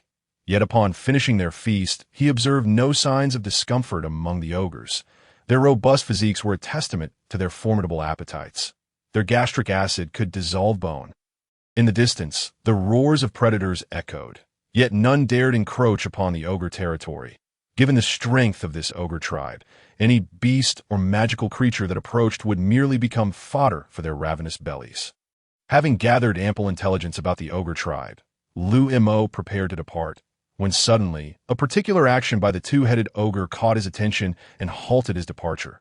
The two-headed ogre ordered one of its kin to share some food with the three minotaurs. Liu Mo had initially assumed that these captured minotaurs would meet the same fate as the roasted beef and be devoured by the ogres. To his surprise, the ogres had no intention of consuming them and instead offered them food. Liu Mo observed this clearly. A portion of the ogres still seemed unsated, scavenging for bones to gnaw on. In such circumstances, sharing food with their enemies indicated that the ogres had no designs on the minotaurs for sustenance. What could this signify? Were they entering negotiations with the orcs? Or perhaps forming an alliance? A plethora of schemes flashed through Liu Mo's mind. Deception, subterfuge, opportunism, seizing the moment, creating diversions, and myriad stratagems. The intelligence of the two-headed ogre certainly eclipsed that of ordinary ogres. It could not be regarded as a mere simpleton. Any spellcaster should not be underestimated. Even if one day a spellcaster emerged from a race as humble as goblins, they would still warrant recognition as a highly intelligent being. The two-headed ogre's refusal to consume the minotaurs and its act of providing them food indicated it sought to achieve a specific goal through them. Liu Mo's first thought was that these ogres would not consider uniting with the orcs to assault his territory. The orcs and humans had a fraught relationship, and the ogres were in desperate need of sufficient food to survive the winter. The territory appeared to be a ripe and vulnerable target. If you're the two-headed ogre, he would undoubtedly pursue such an option. After all, given the current capabilities of the ogre tribe, breaching the territory posed considerable difficulty. An alliance with the orcs would be the most prudent choice. Should the orcs descend from the Beastman Highlands, his territory would be the first to fall, vanishing from the luminous continent in an instant. Of course, this was the worst-case scenario. There could be other motivations at play. Perhaps the ogre's reluctance to consume the three minotaurs was simply a matter of taste. Yet, how could ogres, who would devour their own kind, be so finicky? Liu Mo, positioned at such a distance from the ogre tribe, could still see several ogres eyeing the minotaurs with drooling mouths, illuminated by the central fire. Had it not been for the two-headed ogre's restraint, these ravenous creatures would have swallowed the minotaurs whole. Bones and all, Liu Mo endeavored to contemplate every conceivable outcome, leaning towards the more pessimistic interpretations. Since the collapse of the magical empire a millennium ago, the orcs had retreated to the Beastman Highlands, forging a deep enmity with humanity. Although the presence of the demon race had prevented significant conflict from erupting between orcs and humans. However, the territories extinguished in minor conflicts are not merely one or two. Throughout the annals of history spanning millennia, it is exceedingly commonplace for one to slay a baron today only to have another eradicate a tribe tomorrow. The fact that they could capture the minotaurs implies a high probability that a minotaur tribe exists across the Black Domain forest. Minotaurs, known to be more amicable towards humans among the Orcish kin, should not pose a threat to the Holy Ross Empire. Historical records reveal no instances of minotaurs attacking human territories. What would transpire if I were to rescue them? Liu Mo gazed at the three minotaurs bound to trees. The ogres likely disdained the presence of outsiders in their camp. Thus, the minotaurs were tied at the periphery of the tribe, merely bound by some vines. Had the captives been werewolves, bearmen, or orcs with overtly hostile intentions toward humans, Liu Mo would undoubtedly have refrained from intervening. Races such as werewolves or bearmen, harboring animosity towards humans, would not express gratitude upon seeing Liu Mo. Rather, their instinct would be to eliminate him first. According to the cultural records published by the Magical Council concerning the Radiant Continent, it is clearly stated that minotaurs possess goodwill towards humans. Human mercenaries venturing into the Orc Plateau and certain itinerant spellcasters have corroborated this, with accounts even emerging of humans seeking assistance from minotaurs when facing difficulties in the Orc Plateau. To rescue or not to rescue, Liu Mo's eyes flickered with contemplation. As if the cosmos itself were reflected in his gaze, he observed the dwindling fire and the thunderous snores emanating from the ogre camp. After enduring fierce battles and traversing great distances, the ogres were exhausted. Following their meal, they succumbed to deep slumber, devoid of even the instinct to procreate, and one kept watch over the camp. All were fast asleep. Their prowess had rendered them formidable within the Black Domain forest, leaving them unperturbed by the presence of any wild beasts surrounding them. Not even small creatures remained, all having been consumed, as time slipped into the latter half of the night. Liu Mo stealthily descended the rocky hillock, inching towards the ogre tribe. Bill, despondently bound to a great tree, had been forcibly fed some food by the ogres, yet his injuries made recovery arduous. He had attempted to wriggle free from the vines. But alas, he had only succeeded in scraping off their outer layer. These vines, thriving deep within the Black Domain forest, were sturdier than ropes. Even uninjured, escape would be a formidable challenge. Bobby Lunbai, how are you two faring? Bill whispered, inquiring about his two companions bound nearby. They were indeed unfortunate to be captured by ogres on the battlefield. If word of this reached their tribe, they would bear a burden of shame for eternity. It was not a matter of bravery. Rather, the double-headed ogre's exaggerated strength had proven overwhelming. Such massive femurs striking the back of their skulls, and it was a miracle their heads had not been obliterated entirely. "It's fine. We simply cannot return." Their hushed tones brimmed with indignation. The mighty orcs had been captured by ogres, leaving them with no face to continue living in this world, the eye in their eyes. The ogres must be keeping them as reserve food, awaiting the day when supplies ran low, at which point they would surely be consumed. Not despair. These vile ogres are fast asleep. We must devise a plan to escape. Zizizizi, just as they encouraged one another and sought to wriggle free from their bindings, the faint hissing sound abruptly halted Bill's movements. The sound emanated from behind the tree at his back, and Bill recognized it instantly. It was the sound of the tribe's pet, a corrosive horned creature capable of spitting acidic saliva, eroding stone, a sound reminiscent of the one produced by the esteemed priest. Bill turned with excitement, hoping to glimpse a tribe member come to their rescue. Alas, he saw nothing but darkness. "Keep it down. The priest is here to save us," Bill whispered urgently to his companions, warning them to cease their movements lest they awaken the slumbering ogres. "Really?" Bobby and Lunbai queried with excitement. Bang! A crisp sound rang out as a vine snapped from Bill's body, falling to the ground under the watchful eyes of Bobby and Lunbai. "Do not rush. The priest will surely extract us." Observing the vine that had been corroded and severed, Bill's conviction grew stronger that the priest had indeed arrived, for only the priest could navigate the treacherous Black Domain forest with such ease under the cover of night. Zizizizi. The corrosive sound echoed once more, followed by a bang. In less than half a minute, all the vines binding Bill were completely severed. He immediately rushed to free his companions, while Lunbai's vines emitted the same corrosive hissing sound. After another half-minute, all three minotaurs were liberated. They did not let vengeance cloud their minds. Instead, they ventured into the darkness. "Where are you, esteemed priest?" Bill called softly. A faint glimmer appeared not far from them, and under its illumination, they discerned not their revered priest, but a human. The trio of minotaurs halted in their tracks, for humans were their sworn enemies. "Hurry over here. Do you wish to be recaptured by the ogres?" Liu Mo's irate voice beckoned them, prompting the three bewildered minotaurs to rush towards him, haunted by the ogre's formidable shadow. "Human, did you save us?" Bill looked down, casting his gaze upon Liu Mo, standing at an impressive height of 2.2 meters. The Minotaur was indeed justified in looking down upon Liu Mo, who stood at 1.8 meters. The Minotaur's robust physique, accentuated by its bulging muscles, rendered Liu Mo appear as nothing more than an unformed child. Having witnessed many such towering figures today, Liu Mo had started to accept his own petite stature.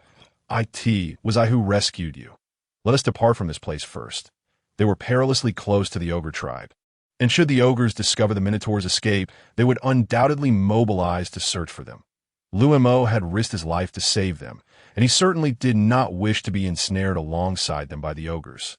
The three Minotaurs closely followed Liu Mo's lead, navigating the treacherous terrain of the Black Domain forest aided by the faint glow of magical fireflies. However, after a short distance, two of the minotaurs hoisted Liu Mo's arms, swiftly carrying him away with remarkable speed. Observing the ease with which the minotaurs traversed the forest, Liu Mo felt increasingly self-conscious about his own diminutive frame that he struggled to keep pace in the Black Domain forest, lagging behind their swift strides. Enough, enough. We are far enough from danger now. Liu Mo descended from the minotaur's grasp, rubbing his arms, which felt as though they had been gripped by stone. So hard were the minotaur's limbs. Human, we thank you for saving us. You may accompany us back to our tribe. We shall surely repay your kindness. Liu Mo discreetly signaled for his accompanying bone spear to maintain a distance, reassured by the minotaur's amicable demeanor, which showed no hint of malice. How did you come to be captured by the ogres? Liu Mo inquired, refraining from answering whether he would accompany them back to their tribe. His foremost concern was to ascertain the dynamics between the ogres and the orcs, as this knowledge would significantly impact his future endeavors for territorial expansion. Not long ago, we entered the Black Domain forest to hunt for winter provisions, and a dispute arose with the ogres over the game. Thereafter, conflict erupted. The day before yesterday, that malevolent double-headed ogre led a surprise assault on our outpost. Most of our comrades were out hunting, leaving only a few to defend the post. Though we managed to repel the ogre's attack, we three inadvertently fell prey to their capture. Bill recounted the events, his voice turned bitter, his eyes reddening with the indignation of their capture. When we realized they were attacking, we dispatched a messenger back to the tribe for assistance. Why now?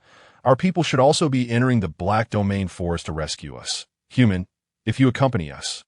Upon encountering our tribe's members, we shall certainly repay your kindness, Bill reiterated with fervor.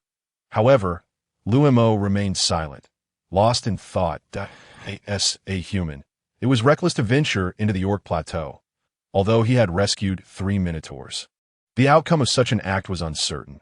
The likelihood of being killed or receiving gratitude seemed almost equal, and with only 15 days for his mission, the dawn of the 4th day loomed near.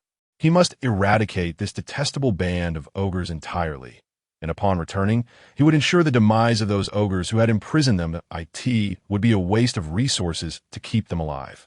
It was far more prudent to display their heads as trophies. Indeed, let us skin them and fashion war drums from their hides. Bobby, vow never to seek a wife in this lifetime if we do not vanquish this horde of ogres.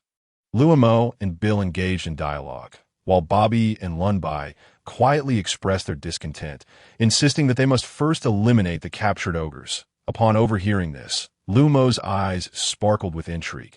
Have you also captured ogres? Indeed, Bill replied earnestly. During our initial raid for prey, we ensnared a few ogres, one of whom possesses considerable strength, only slightly inferior to mine, that we managed to capture him after several of my brothers were injured. Liu Mo regarded Bill, noting his details. Bill, Minotaur, level 24, intermediate, alongside 2 other Minotaurs, Bobby, Minotaur, level 19, beginner, and Lunbai, Minotaur, level 19, beginner, the Minotaurs being a standard intelligent race, maybe slightly smaller than ogres in stature, yet their combat prowess often surpasses that of the ogres. Equipped with armor, Liu Mo speculated that the seemingly smaller bronze battle axe wielded by the 2-headed ogre was indeed a Minotaur's weapon. They also employed cunning tactics against the ogres. Although their strategies might appear naive to humans, they were entirely sufficient against the lesser ogres. Bill mentioned that among the captured ogres, one was only marginally weaker than him, leading Liu Mo to conclude that it was a mid-level ogre. Our target, he began to understand why that 2-headed ogre had captured them without consuming them. It was not out of desire to unite against him, but rather to use them as leverage to negotiate the release of the captured ogre. Very well, I shall accompany you, but I have a request. You are our savior. Speak your mind, and we shall grant your request as long as it lies within our power. I wish to be the one to slay the ogres you have captured. That poses no issue. I shall bind their hands and feet and provide you with a weapon. Upon hearing that Liu Mo intended to return with them to the tribe, Bill and the others beamed with joy, swiftly hoisting Liu Mo's arms and striding briskly through the Black Domain forest. Liu Mo felt discomfort in his arms, longing to walk unaided. However, the rapid pace compelled him to abandon that notion. Why walk when one can be carried? The ache in his arms was far preferable to the pain in his feet. As they traversed the forest in the dead of night, Liu Mo bore witness to the Minotaur's remarkable physical prowess. Despite their injuries and hunger, Bill and his companions charged through the Black Domain forest with unrestrained vigor. The terrain, riddled with gnarled roots, forming steep and treacherous passages, forced Liu Mo to either circumvent or clamber awkwardly over obstacles. While they leapt effortlessly across, soaring several meters high, the densely thorned branches appeared as mere illusions to them, as they barreled through without a mark upon their skin. Truly, they were minotaurs. Their hide rivaled that of the finest leather. Clad in nothing, their skin's defensive capacity was akin to that of light armor. A glance at the history of the glorious continent reveals that orc warriors are the only ones bold enough to charge into battle bare-chested and unarmed against magic. Were it not for the scarcity of resources on the orc plateau and their lesser aptitude for forging compared to humans, the rulers of the glorious continent would not be humanity. But orcs, their physical attributes were enviably superior. In conversing with them, Liu Mo subtly discovered that they had never trained in any systematic martial arts. Their strength was not a product of meticulous cultivation and ascension, but rather a natural evolution through combat, sustenance, and conflict. Liu Mo remained contemplative. Bill donned heavy armor and wielded a suitable weapon. Even a high-ranking heavy cavalryman like Gali would be no match for him. The arduous efforts of the day could scarcely bridge the gap of inherent disparity. Yet, not only did Bill lack heavy armor, but the entire Minotaur tribe near the Black Domain forest possessed none. The condition of the orc tribes could be encapsulated in a single word: impoverished. 2 words: exceedingly impoverished. 3 words: incredibly destitute. They were so poor that they could not even bleed. This dire state was a consequence of human policies that barred food, salt, iron goods, and industrial product from entering the orc plateau, aimed at suppressing their strength. The mere possession of an iron pot, passed down through 3 generations, would signify unimaginable wealth in the orc kingdom. Owning one would place you among the upper echelons of the tribe. The rationale behind humanity's oppression was evident. Should orcs arm themselves, Liu Mo could scarcely fathom the sight of a multitude of robust warriors charging toward him, as if a mountain were to be crushed beneath their might. If he were a leader in human society, his actions would be even more ruthless than they are now. As dawn approached, the 3 minotaurs, having traversed the night in haste, finally slowed their pace, breathless yet resolute. Liu Mo endeavored to memorize every direction and path. This route led directly to the orc plateau and was also a blank space on the Bourne family's map. Regardless of what transpired in the future, this route held immense value. Liu Mo produced the last remnants of his provisions and shared them with the 3 minotaurs. Although his meager supply sufficed for but a single bite for them, they expressed their gratitude profusely. They appreciated Liu Mo's character, irrespective of their hunger. If there were a concept of affinity, Liu Mo could certainly envision it increasing incrementally in his mind. Affinity +1. Affinity +2. Affinity +3. That we must hasten. The ogres will surely discover our escape. They are swifter than us in the Black Domain forest, and we must return to the outpost before they catch up. Only upon reaching the outpost can we be truly safe. The physical endurance of the 3 minotaurs was extraordinary. Despite their injuries and hunger, they resumed their frenzied pace after a mere bite of food, all while carrying Liu Mo as well. The sheer tenacity of their stamina left Liu Mo awestruck. He yearned for such robust vitality. After another half-day of relentless travel, they finally halted in the afternoon. Not due to fatigue, but because a group of burly men with horns sprouting from their heads appeared before them. The sight was intimidating, as if they might collapse the Black Domain forest under their weight. In their hands were few bronze battle axes, but most wielded totem poles carved from dense hardwood. Liu Mo's eyes widened in astonishment.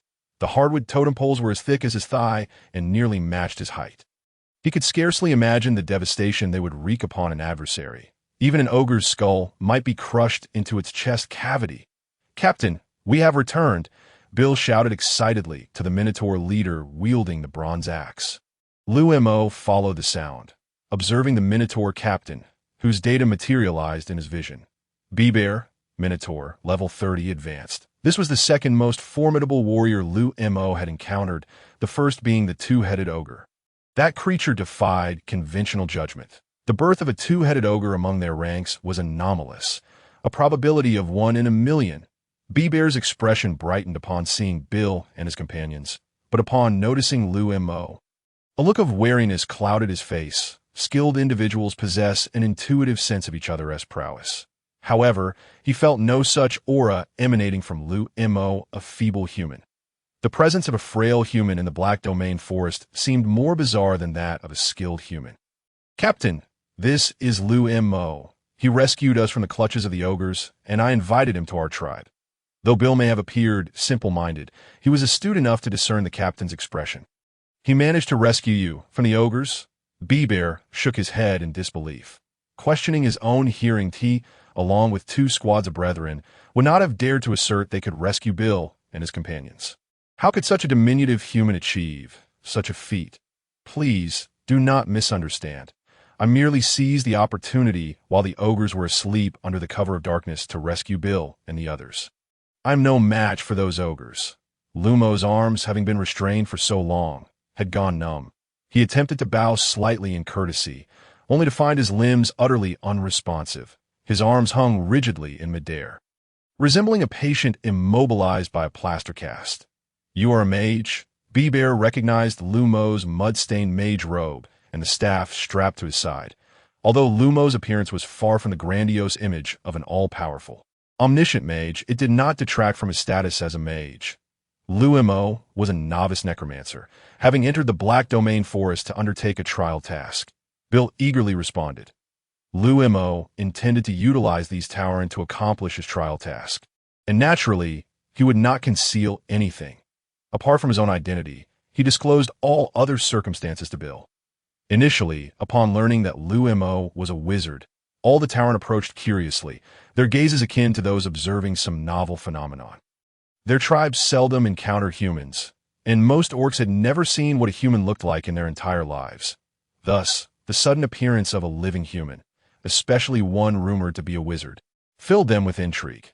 However, upon hearing Bill declare Liu Mo to be a necromancer, they instantly retreated, their curious glances transforming into wary ones. Liu Mo could even hear the sound of hands gripping weapons tightly, as if in the next moment, hundreds of totem poles would engulf him. Although a necromancer is indeed a spellcaster, the reputation that accompanies such a title is far from favorable. Liu Mo felt helpless. After all, he had traversed into this world as a necromancer. If given the choice, he would not wish to be a necromancer with an innate charisma score in the negatives. The reputation of necromancers is such that even orcs harbor disdain for them.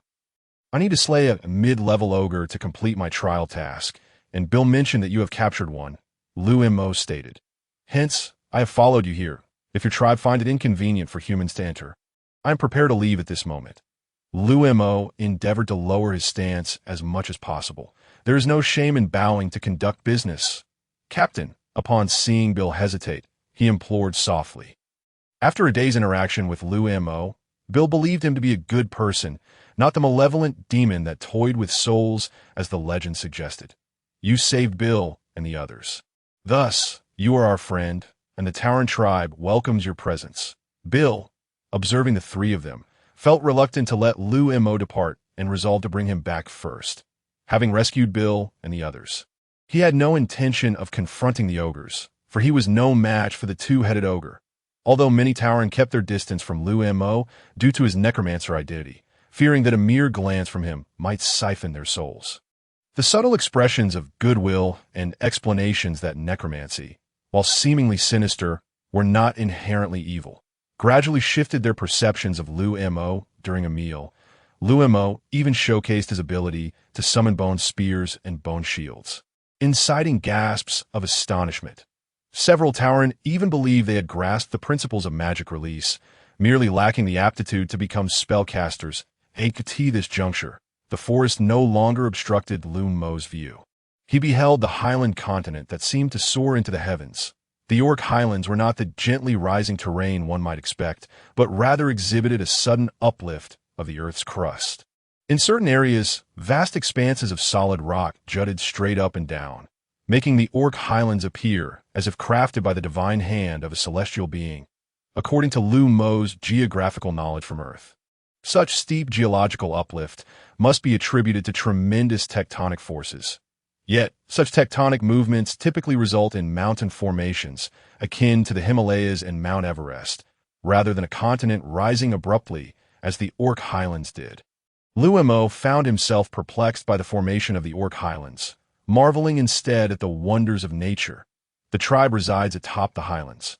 Our outpost is situated in the central position. Where those few ogres are imprisoned, Bill said, feeling somewhat embarrassed to address Liu Mo. Liu Mo understood his reluctance. Their previous discussions had alluded to inviting Liu Mo to the tribe, yet deep down, they had never genuinely intended to extend such an invitation, at best only to the outpost. Their wariness regarding Liu Mo's identity as a necromancer persisted. Liu Mo, of course, harbored no objections. Avoiding the Tauren tribe was preferable. To mitigate the animosity of these Tauren, he had expended considerable effort in flattering them, exhausting countless brain cells that a novice necromancer had unwittingly become a circus performer. Little did they know the immense pressure he endured to fulfill his trial task. Should he venture to the Tauren tribe, he would inevitably engage with more Tauren, and more Tauren meant greater uncertainties. Furthermore, it would necessitate interaction with the higher echelons of the Tauren tribe, and Liu Mo did not believe that the upper echelons would be as easily swayed as Bill and his companions. Now, avoiding the Tauren tribe while still accomplishing his trial task exceeded Liu Mo's expectations. Although the Orc Highlands were a suddenly uplifted continental plate due to geological changes and natural erosion, much of it had collapsed, and paths had long been established for ascending the mountains, facilitating a much quicker journey than traversing the dark forest. From Liu Mo's perspective, they now resembled a leisurely autumn excursion. There was no need for Liu Mo to walk. He had been carried since entering the dark forest, all the way to the Tauren outpost halfway up the mountain. What they referred to as the outpost, Liu Mo had initially envisioned as a few watchtowers. But upon arrival, he realized it was, in fact, a small-scale settlement. A large expanse of land had been purposefully cleared, and a massive fortress constructed from raw timber stood before him. Within this grand fortress, the atmosphere was lively, teeming with numerous Tauren. "Captain, you all returned so swiftly. The chief heard about our situation and has come with the esteemed priest." Just as they approached the fortress, a vigilant Tauren on a high platform spotted them, and, amidst excited exclamations, the fortress gates swung open at a remarkably robust Tauren, alongside a frail elder leaning on a cane, emerged. Initially, their faces bore welcoming smiles, but upon spotting Liu Mo among the Tauren, their expressions abruptly froze. Liu Mo gazed at the Tauren chief and the priest, feeling a pang of regret. He had hoped that by avoiding the tribe, he would evade encounters with the Tauren hierarchy. Yet here they were. "Chief, esteemed priest, this is the human Liu Mo. He is the one who saved Bill and the others, allowing us to return so swiftly," Bill hastily explained upon noticing the chief's displeased countenance. Also mentioning Liu Mo's identity as a necromancer and his need to slay a mid-level ogre to fulfill his trial task. "We are grateful for your assistance in saving Bill and the others. The ogre you seek is imprisoned within the fortress. Please accompany us inside." The chief, towering nearly 2.5 meters, responded calmly after hearing the entire account. Displaying far more composure than Bill had during their first meeting, he is merely a novice mage. He cannot stir much trouble here. Not to mention a novice mage, even if Liu Mo were a sorcerer. Surrounded by these numerous Tauren, he would dare not entertain any thoughts of defiance. Had Liu Mo known the chief's true sentiments, he would have wholeheartedly concurred, being in close proximity to so many Tauren. Not even a sorcerer, let alone a grand sorcerer, would stand a chance of survival. He merely cast a glance at the chief and dared not harbor any further thoughts, obedient as a lamb. Bai Shao, Tauren, Chief, level 45, a level 45 being, among spellcasters, those exceeding level 40 are considered sorcerers, truly possessing the capacity to cast large-scale magic. Warriors exceeding level 40 are termed swordmasters, though the designation matters little, as they belong to the realm of elite combatants.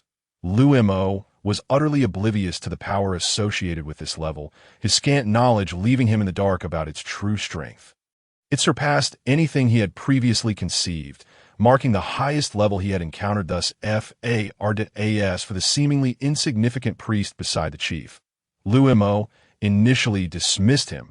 He was shorter than Liu Mo, appearing almost dwarfish among the average 2.2-meter Tauren tribe, with spindly arms resembling twigs. Aside from his unusually bright eyes, he seemed merely an elderly Tauren nearing the end of his days.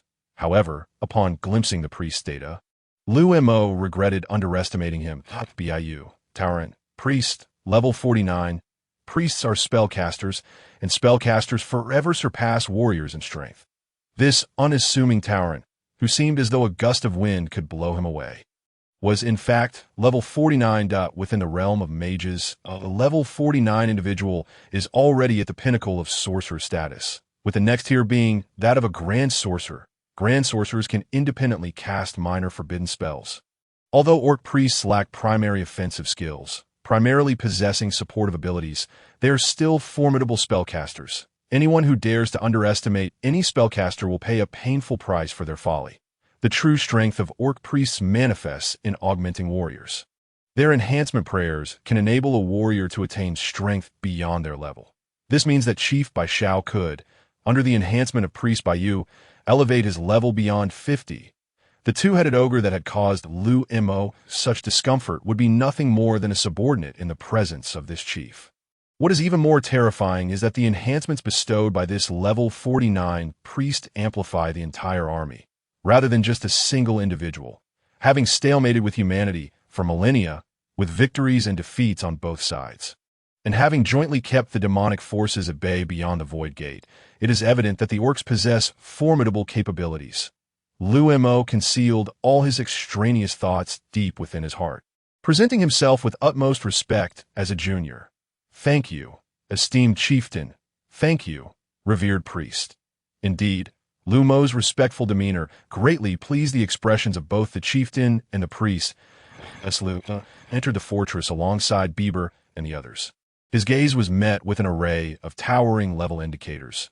None of the Tauren appearing to be below level 15, he felt an unsettling sensation akin to a novice player inadvertently wandering into a high-level zone. The Tauren, clear in their grievances, declared, "Do not leave tonight. We shall prepare a bonfire banquet to express our gratitude for your life-saving assistance."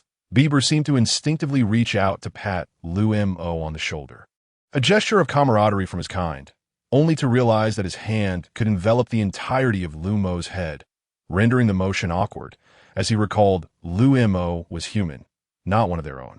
Redirecting his hand, he delivered a powerful slap upon Bill's shoulder, sending him crashing to the ground, causing the earth to tremble in response. Liu Mo felt a pang of distress. He had intended to slay the ogres in return. Yet here he was, compelled to linger for the night. Truth be told, he wished to depart without delay. Here, he was beset by a sense of precariousness regarding his own life. However, he dared not refuse. Acquiescence was the prudent course in such circumstances. Suddenly, he sensed an intense gaze lingering upon him for an extended duration. Habitually, he followed the gaze, and there stood a rather unassuming figure not far behind the chieftain. By the heavens, he thought, recognizing Rammer, the level 40 Tigerkin captain of the Orc Royal Guard. Liu Mo endeavored to mask any signs of alarm, feigning astonishment at the multitude of orcs.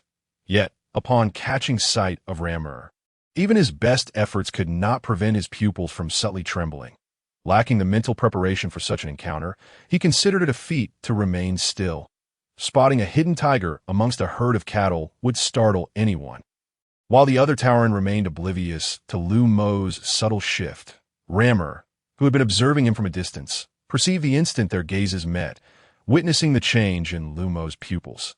Although Liu Mo swiftly turned his head to engage in jovial conversation with Chieftain Bieber, the tremor of his hands, concealed beneath his mage robes, and the momentary falter of his steps did not escape Rammer's keen eyes.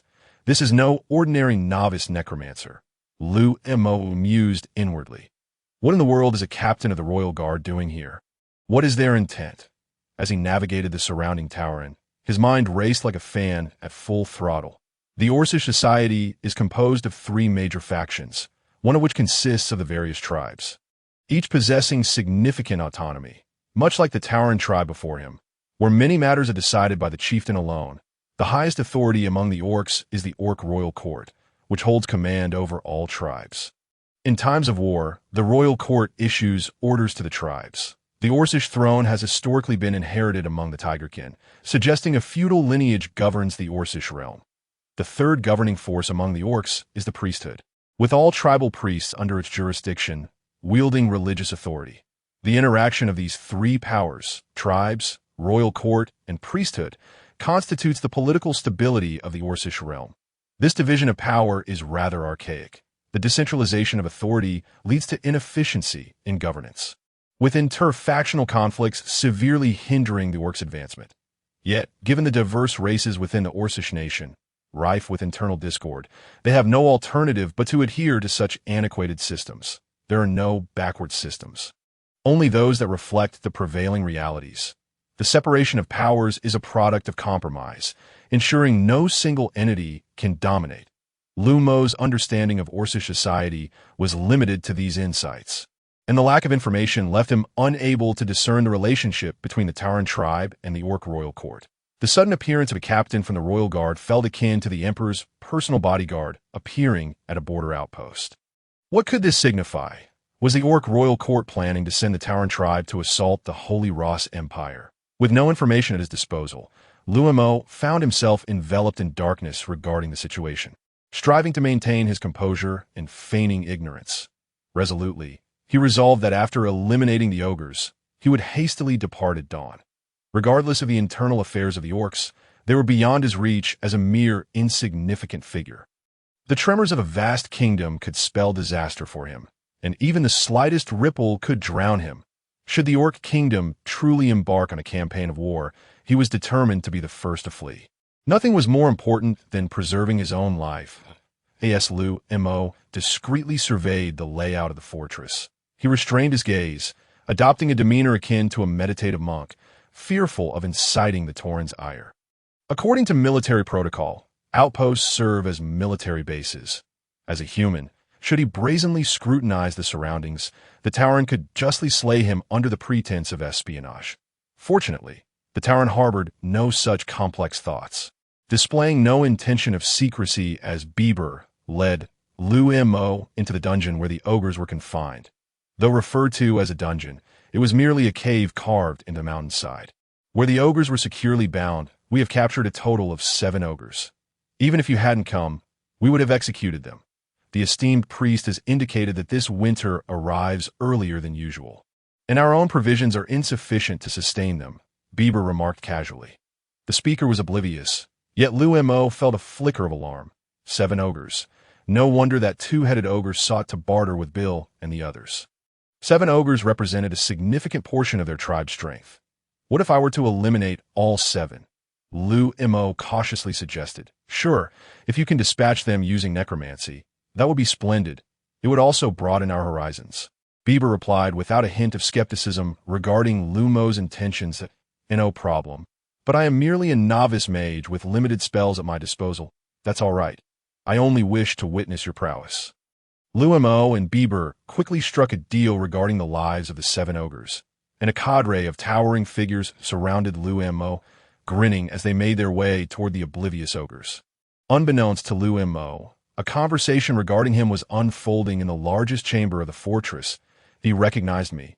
Rammer, the Tigerkin, stated calmly. The Tauren chieftain, Bieber, stared blankly at Rammer, seemingly unable to comprehend his words. Hasn't the tiger stripe on your forehead concealed your identity? How could he possibly recognize you? I am uncertain where my flaw lay, but I can confirm he identified my true nature. His gaze upon me was distinctly different from that directed at the other Tauren, clearly tinged with fear. This novice necromancer is no ordinary individual. He likely harbors information that we remain unaware of, Rammer added. The frail and elderly priest, Bayou, sparkled with wisdom as he spoke. As far as I know, novice mages are indeed required to complete the trials set by the Mage Council. However, most mages regard these trials as mere formalities, a pro forma exercise. Yet his trial involves entering the Black Domain Forest to hunt a mid-level ogre, a task typically reserved for our mid-tier warriors, and one that is unlikely to be completed. Are you suggesting he has been targeted in the human realm? Someone wishes him dead? Chieftain Bieber inquired, perplexed at a novice necromancer, under such scrutiny, still daring to enter the Black Domain forest unaccompanied. Suggests he believes he possesses the strength to slay a mid-level ogre. This is indeed puzzling. From where does his confidence stem? Priest Bayou had already conducted a meticulous examination of Liu Mo, confirming his identity as a novice necromancer, and detected no significant magical aura emanating from him, save for a trace of earth sloth residue. Are you implying that you wish to recruit him?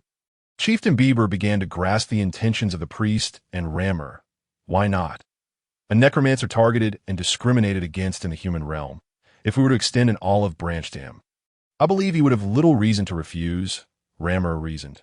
The old Tauren chief, by Shao, remarked with a smile, the premise is to ascertain his identity. The name Liu Mo sounds utterly fabricated, said Rammer. Very well, leave this matter to me. I shall uncover his true identity, declared by Shao, thumping his chest with a resounding echo. Liu Mo remained blissfully unaware that a calculating scheme was about to descend upon him as he reveled in the delightful experience gain. The journey to the Tauren outpost proved immensely worthwhile. To mitigate the Tauren's hostility, he spoke cautiously, treading carefully with each step, and at this moment he reaped bountiful experience rewards. You have slain an 18-level ogre, gaining 15,000 experience points. You have vanquished a 21-level ogre, earning 32,000 experience points. You have dispatched a 15-level ogre, acquiring 13,000 experience points. The 7 ogres collectively bestowed upon Liu Mo a staggering total of 112,000 experience points. The experience gained from slaying ogres surpassed that of defeating humans of equivalent level. The experience from mid-tier ogres was already comparable to that of high-level humans, although he amassed over 100,000 experience without leveling up. He felt as though level 14 was beckoning him. He was certain he stood at the precipice of promotion. Perhaps a few goblins would suffice to attain it. But that was not the end of it. Congratulations, you have slain all the imprisoned ogres, forming the dungeon. Ogre Prison. The unexpected emergence of a third dungeon caught Liu Mo off guard. He had never anticipated such an occurrence. Given that he had only defeated the 7 ogres with the assistance of Bai and the others, and had engaged in little combat himself. Yet, the dungeon indeed manifested, suggesting that any life he extinguished could potentially spawn a dungeon, regardless of whether others aided him. This revelation contrasted with his earlier conjectures regarding the formation of dungeons, significantly loosening the criteria for their emergence. With a swift motion, Bai extracted a bone spear from the eye socket of an ogre, causing a torrent of murky blood to erupt forth. The ogre's skin boasted formidable defenses. Even Liu Mo's most potent attack spell, the bone spear, could barely penetrate their hide. Such injuries merely amounted to superficial wounds on an ogre. Only a direct shot to the brain through the eye socket could end an ogre's life. Had it not been for Bai and Bill's relentless suppression of the ogres, preventing them from moving, Liu Mo would have struggled to slay even the bound ogres. The tough-skinned, robust ogres were not foes a novice mage like him should dare to challenge. Fortunately, he had a cadre of Tauren eager to witness magic assisting him. Though the bone spear possessed commendable hardness, it was somewhat slender and shorter than desired. Bai carefully examined the bone spear in his hand. It bore no cracks, the tip was sharp, and it could withstand his casual flourishes. Regrettably, the 2-meter-long spear did not quite match his own height. Liu Mo observed as Bill and the others meticulously collected all 7 bone spears, realizing their desperate need for weaponry, as they even salvaged the spears he had conjured. Back in the Black Domain forest, he had previously demonstrated the bone spear's conjuration, and those he had used for display had also been brought back. Unbeknownst to Liu Mo, Bai communicated frantically with Bill through his gaze. Bill, conflicted, approached Liu Mo and whispered, "Liu Mo, brother, would you consider conjuring a few more bone spears?" I didn't quite grasp it. Timid, Bill dared not meet Liu Mo's gaze directly, feeling as if he were deceiving his good brother and not living up to the expectations of a good Tauren. Liu Mo nearly chuckled. No wonder they had so readily agreed to his request to slay the 7 ogres. It was all part of their ulterior motive. If they desired bone spears, they should simply ask. Such flimsy excuses would hardly fool a 3-year-old. Not an issue. I possess enough magical energy to conjure around 50 before I depart tomorrow. I shall leave 100 for you, Liu Mo declared, moving Bill to the brink of tears, his eyes reddening with gratitude, unable to articulate his excitement. You are a good person. After a flurry of emotions, Bill managed to produce a good person card. Liu Mo smiled, sensing that this was indeed Bill's most heartfelt expression. We are brothers, Liu Mo proclaimed, mimicking the customary greeting among Tauren, patting Bill on the chest. Yet despite Liu Mo's best efforts, he could not budge Bill's rock-solid muscles. Bill intentionally relaxed his muscles for Liu Mo's pat. But even then, Liu Mo was unable to make an impact. The awkwardness of the situation elicited hearty laughter from Bai and the other Tauren nearby. Liu Mo honored his promise, conjuring bone spears for Bill and the others as weapons. Bill ceased his request to witness magic, acknowledging their dire lack of weapons. Though these bone spears may be a tad slender and short, they serve well as javelins. Bill's candidness indicated that he no longer regarded Liu Mo as an outsider. With utmost care, as if cradling a beloved spouse, Bill safeguarded the bone spears conjured by Liu Mo. Armed with these sharp weapons, they could secure more prey. Just as Liu Mo neared the exhaustion of his magical energy, Bai hurriedly approached him. Liu Mo, brother, our chief requests your presence.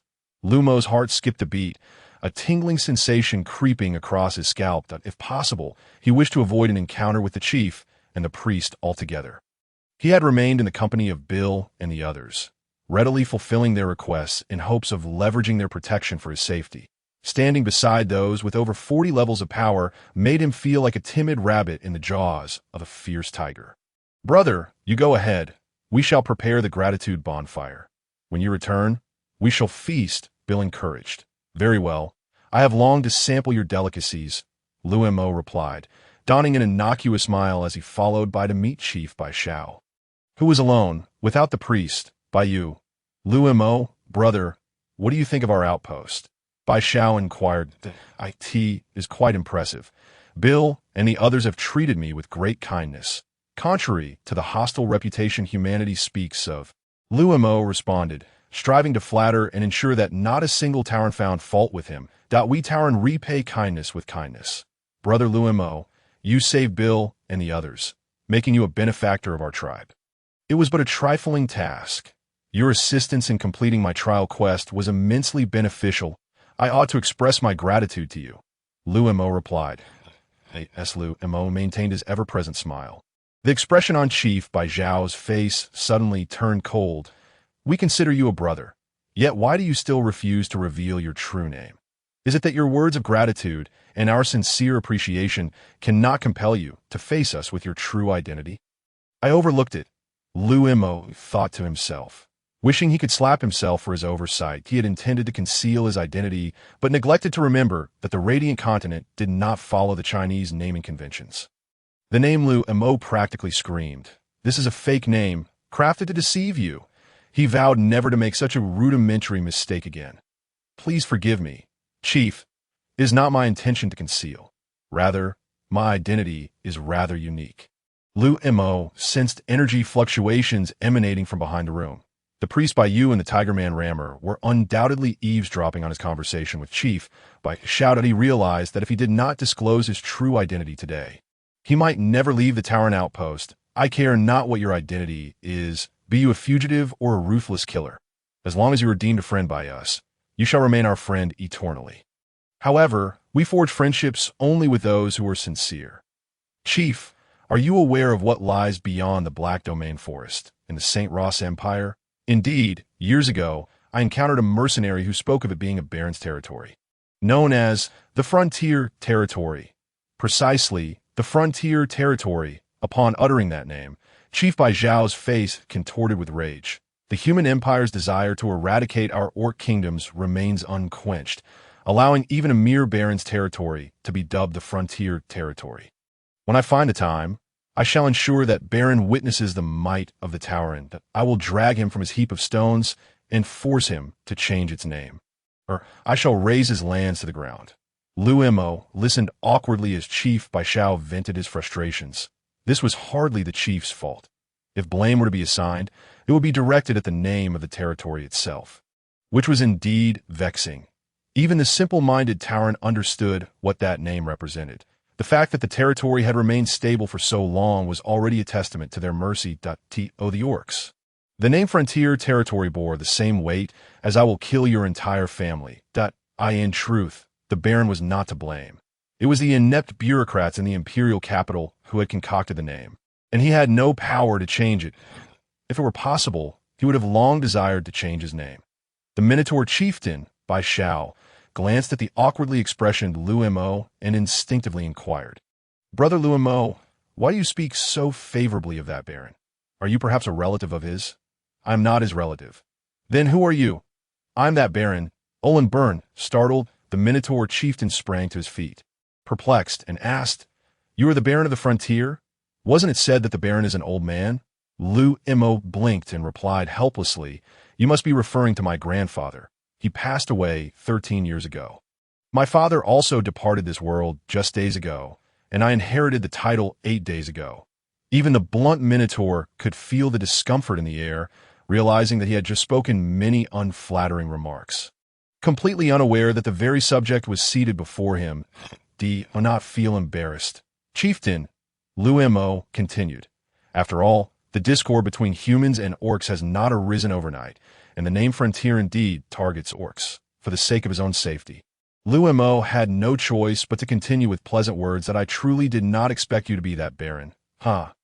The Minotaur chieftain, Bai Shao, masked his embarrassment with laughter, scratching his head in awkwardness, his gaze darting around the room. Liu Mo surmised that his identity had exceeded Bai Zhao's expectations, leaving him at a loss for how to proceed. They had not rehearsed for any unforeseen events during their prior discussions. And at that moment, the chieftain's mind likely felt as though it had crashed. "I had just promised Brother Bill to release 100 bone spears as gifts, and I still have a long way to go. I shall return to crafting bone spears." Liu Mo, possessing keen insight, stood up to leave, prompting a smile from Chieftain Bai Shao, as Liu Mo's actions indeed alleviated his discomfort. However, just as Liu Mo was about to step away, an elderly voice rang out from the back of the room. "Baron Olin, please stay." The Minotaur priest, Bai Yu, and the Tiger Man, Lamower, entered the chamber. "I greet the priest." Liu Mo feigned ignorance of the Tiger Man, maintaining a calm demeanor as if he were just an ordinary orc. "Rest assured, Baron, you are our friend, and we Minotaurs have never harmed our friends." The priest's words resonated with the truth universally acknowledged across both the Radiant Continent and the Demon Realm. The priest is the brain of the orcs. It seemed that the Minotaur priest, Bai Yu, sensed Liu Mo's inner anxiety and uttered a single phrase that steadied him, but a mere ordinary human would hardly provoke significant animosity from the orcs. Yet, the appearance of a Baron within orc territory certainly piqued interest. If the Minotaurs were to capture them and deliver them to the orc royal court, claiming that he was there to gather intelligence, with a little embellishment, it could become a notable achievement. Whether the Holy Ross Empire sought to pay a ransom or dismissed Liu Mo's identity, the Empire would certainly face repercussions. This is Lamower, a tiger from the Orc Royal Court. To encounter a member of the Orc Royal family is truly an honor. Liu Mo feigned surprise and immediately rose to give a slight bow. Those of royal blood were deserving of such respect. "I have the pleasure of meeting Baron Olin," Lamower replied with a smile. Only then did Liu Mo take a closer look at the Orc Royal Guard captain, noticing that something obscured the legendary tiger stripes on his forehead. Without the stripes, Lamower appeared almost human, save for his towering stature. There have been numerous instances of tiger men disguising themselves to enter human realms, assimilating human technological advancements before returning to build their orc kingdoms. Not just ordinary tiger men, but several past orc kings had employed the same methods to infiltrate the Holy Ross Empire. This was merely what had been exposed. Far more remained hidden. The current Holy Ross Empire undoubtedly harbored numerous disguised orcs. Indeed, they masqueraded as northern warriors. Their imposing stature closely resembled that of the orcs. "Baron, please forgive our probing. After all, a necromancer concealing his identity entered our tribe, and we cannot feel secure without clarifying your identity." The priest, Bai Yu, expressed his apologies for the earlier inquiry that I can understand. "If an unknown individual entered my territory, I would make the same decision," Liu Mo replied with a disinterested smile. "Baron, to speak candidly, I have never ventured into the human realm, I am unaware of what it is like there. But I wonder if you might indulge the curiosity of this dying minotaur by sharing insights about your human world. What would you like to hear, priest? Anything will suffice, such as what kind of clothing you wear, what food you consume, and whether children are disciplined even on rainy days. Conversing with the priest posed a far greater challenge than with the minotaur chieftain. The wisdom of a spellcaster could only be higher, never lower. Once the elder minotaur priest emerged, the dialogue with Liu Mo shifted to his dominion. The seemingly casual questions posed by the priest intrigued both chieftain Bai Shao and Lamoer, who eagerly awaited Liu Mo's explanations. For the orcs, who represented the highest civilization of the Radiant Continent, their simultaneous curiosity and resistance towards humans became palpable. Now, with a baron personally elucidating matters, this was an opportunity that few orcs ever encountered. In truth, human society is not as favorable as you might imagine. The lives of ordinary people at the bottom are quite arduous, often struggling to secure enough food. Liu Mo endeavored to discuss inconsequential topics, refraining from exaggeration, allowing them to grasp the reality of the Holy Ross Empire. His knowledge of the priest was limited, and he could not ascertain whether the priest possessed the ability to discern truth from falsehood. Should Liu Mo's fabrications be uncovered, his fate would undoubtedly be dire. This was also why he refrained from further concealing his true identity. He believed that honesty would serve him better when dealing with a level 49 priest. As Liu Mo spoke, the priest, Bai nodded incessantly, seemingly in complete agreement with Liu Mo's remarks, occasionally interjecting with questions that appeared trivial yet struck at the heart of the matter. Liu Mo felt a desire to gesture a dismissive finger at this old man, who had just claimed ignorance of human society, yet posed questions with remarkable expertise. He was far from uninformed about the human empire. In fact, he possessed profound knowledge. The Minotaur chieftain and Tiger Man Lamoer listened intently, nearing a state of rapt fascination. Lamoer, having been exposed to a wealth of information about human society from the Orc royal court, found the insights shared by Liu Mo to be a vivid revelation of the human world. In contrast, Chieftain Bai Shao was utterly captivated, having never encountered such extensive information about human society, committing every word Liu Mo uttered to memory. After over an hour of Liu Mo's discourse, he finally paused.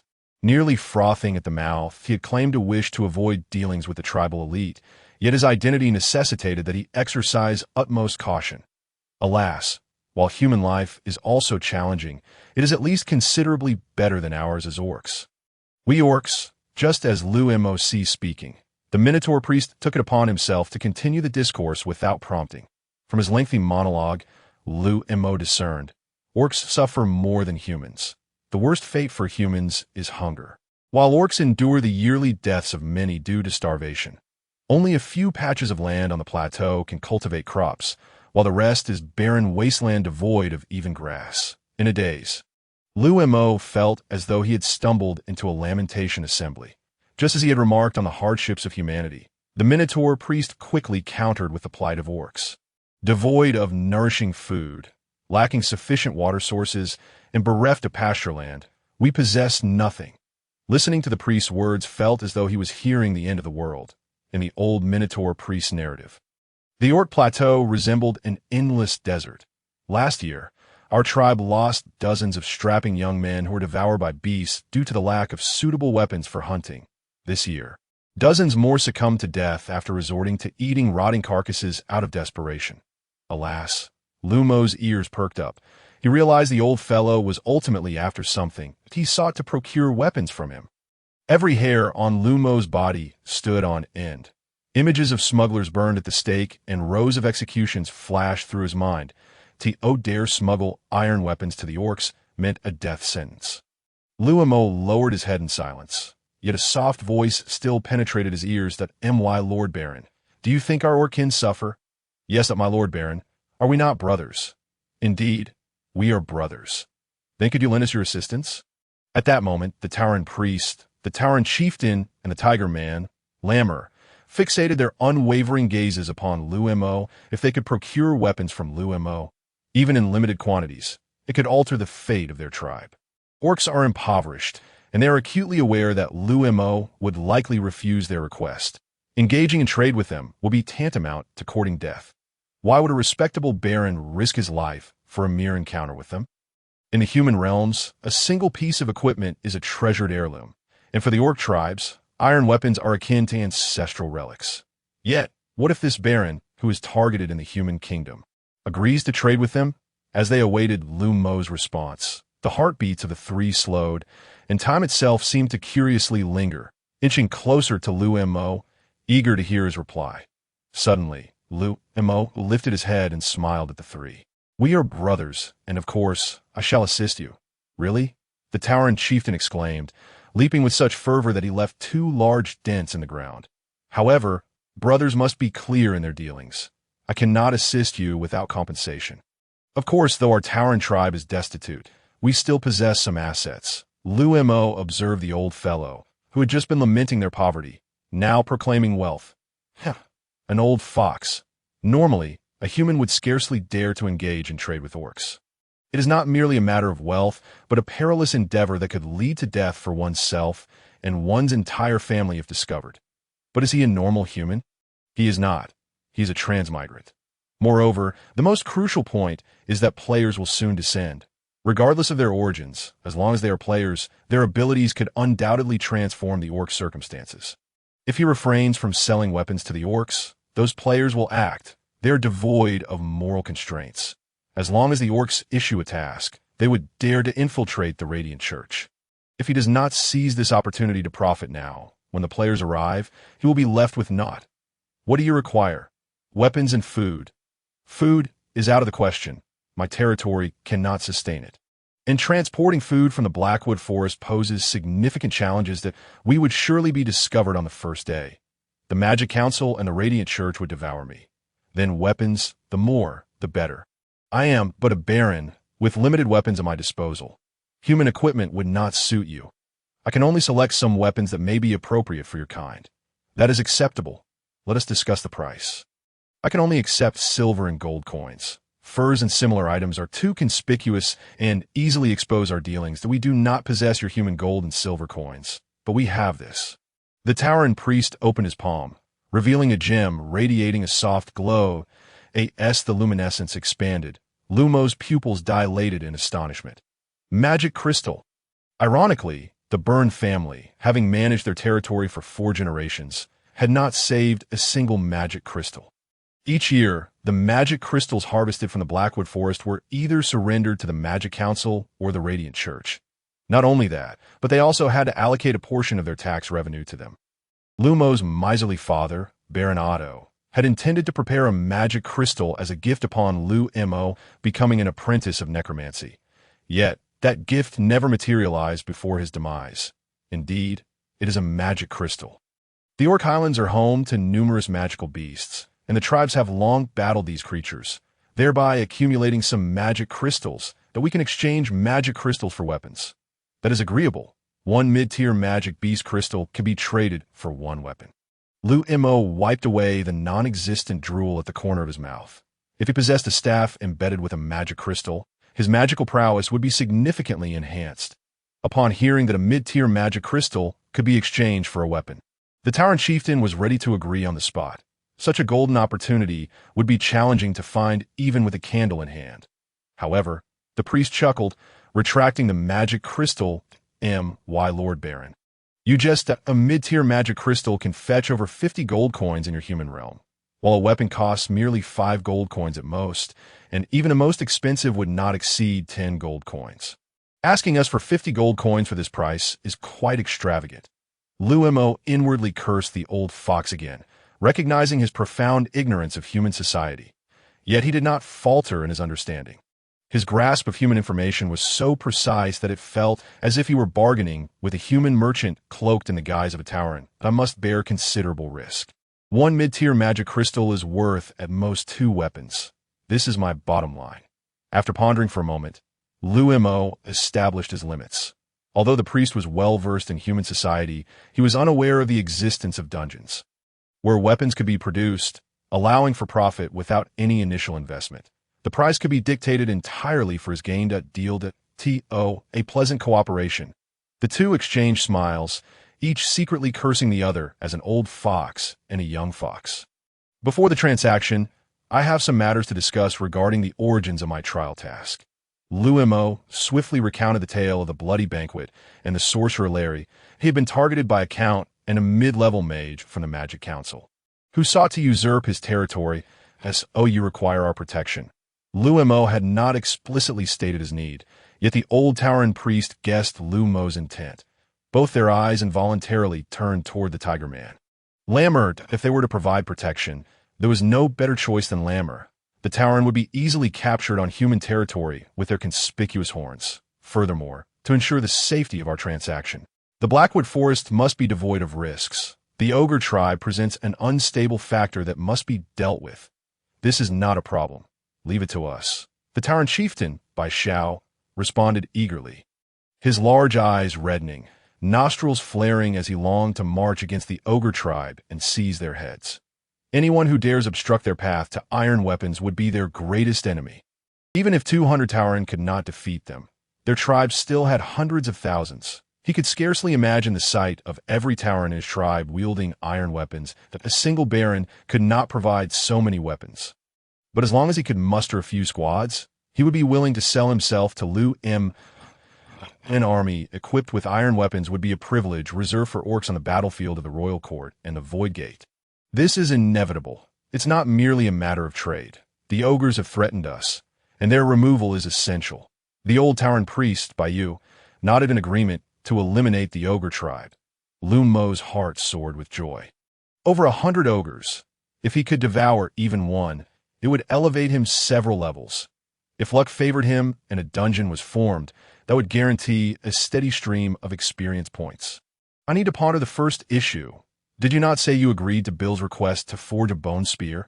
I apologize for the trouble, my Lord Baron. Liu Mo understood the implications of the old Tauren's words. It was merely a matter of getting rid of Lammer to discuss matters with him. I await the good news from the priest. Certainly. Liu Mo smiled as he exited the chamber, since the old Tauren priest had not outright refused. It indicated that their relationship with the Tiger Man, Lammer, was quite significant. Liu Mo did not believe they would remain indifferent with a plethora of iron weapons before them. If they were intrigued, a level 40 bodyguard would surely comply. Lammer would return with him. All the ambushes waiting at the edge of the Blackwood Forest and the sorcerer Larry were trivial matters. I end this transaction. He would incur no costs while acquiring magic crystals, a formidable bodyguard, and a wealth of experience. The Tauren tribe would profit, but he would reap the greatest rewards. Liu Mo was oblivious to the particulars of their negotiations. As night descended and a bonfire lit the fortress, the old Tauren priest, by you, sought him out once more, nodding with a smile. Lammer will ensure your safety and oversee the transaction. Understood. I comprehend everything. Is it not the case that the orcs harbor doubts about his commitment to procure weapons for them? Lammer, while offering protection, is also keeping a vigilant eye. Let me show you what it means to be a conscientious vendor. Liu Mo is determined to amass his first fortune in the shortest span of time. My Lord Baron, I shall follow you from now on, but please do not allow me to go hungry. The Tiger Man Lammer interjects with a playful jest directed at Liu Mo. Rest assured, even if I were to starve, I would never permit you to go without sustenance.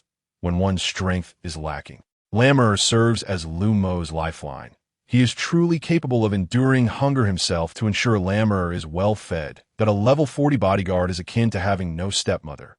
If he had one, he could easily marry her off. Then I thank you, my Lord Baron. Liu Mo, my brother, come over here, Bill exclaims, brandishing a thigh bone nearly as large as Liu Mo himself. I'm coming. Liu Mo genuinely fears he might overindulge. This group of hulking figures can consume more than one would imagine. Liu Mo suspects they possess 4 stomachs each, though he feels too shy to inquire. Surely, one cannot expect a Tauren to slice open his belly to demonstrate. The Tauren's bonfire gathering is primarily a feast, a ceaseless consumption accompanied by the sight of several Tauren engaged in combat. There's no wine, no melodious singing, only the raw essence of primal revelry. The clash of muscles, a release from the depths of their souls. The following morning, laughter faded within the fortress as the Tauren chieftain, by Shao, personally led 300 Tauren warriors to quell the ogre tribe. From the deep timbre of his voice, a massive aura was released from the hands of the elder Tauren shaman by Yu. enveloping all the Tauren warriors, as well as Liu Mo and the Tiger Man Lammer. Each Tauren appeared to swell as if inflated, radiating a pearlescent glow.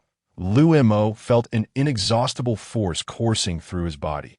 If given a curved plow, he could till 2 acres of land. His veins surged with a roaring strength, the power chant of the orc shaman. He gazed fervently at himself.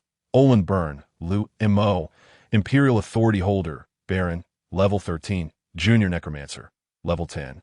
Temporary, Junior Warrior. The chant of the orc shaman endowed him with the prowess of a Level 10 Junior Warrior. Though temporary, it granted him a taste of unprecedented strength. What was enhanced was his physical might, not his magical prowess, which remained at Level 13. Only his bodily strength was amplified. Yet Liu Mo could not help but grin foolishly, finally grasping the essence of power. He glanced at Bill Tauren, Level 27. Temporary, Intermediate Warrior. Originally Level 24, Bill had surged up 3 levels, nearing the Advanced tier. The journey was long, and with insufficient time to cast other enhancements. Only the power amplification would last a day and a half.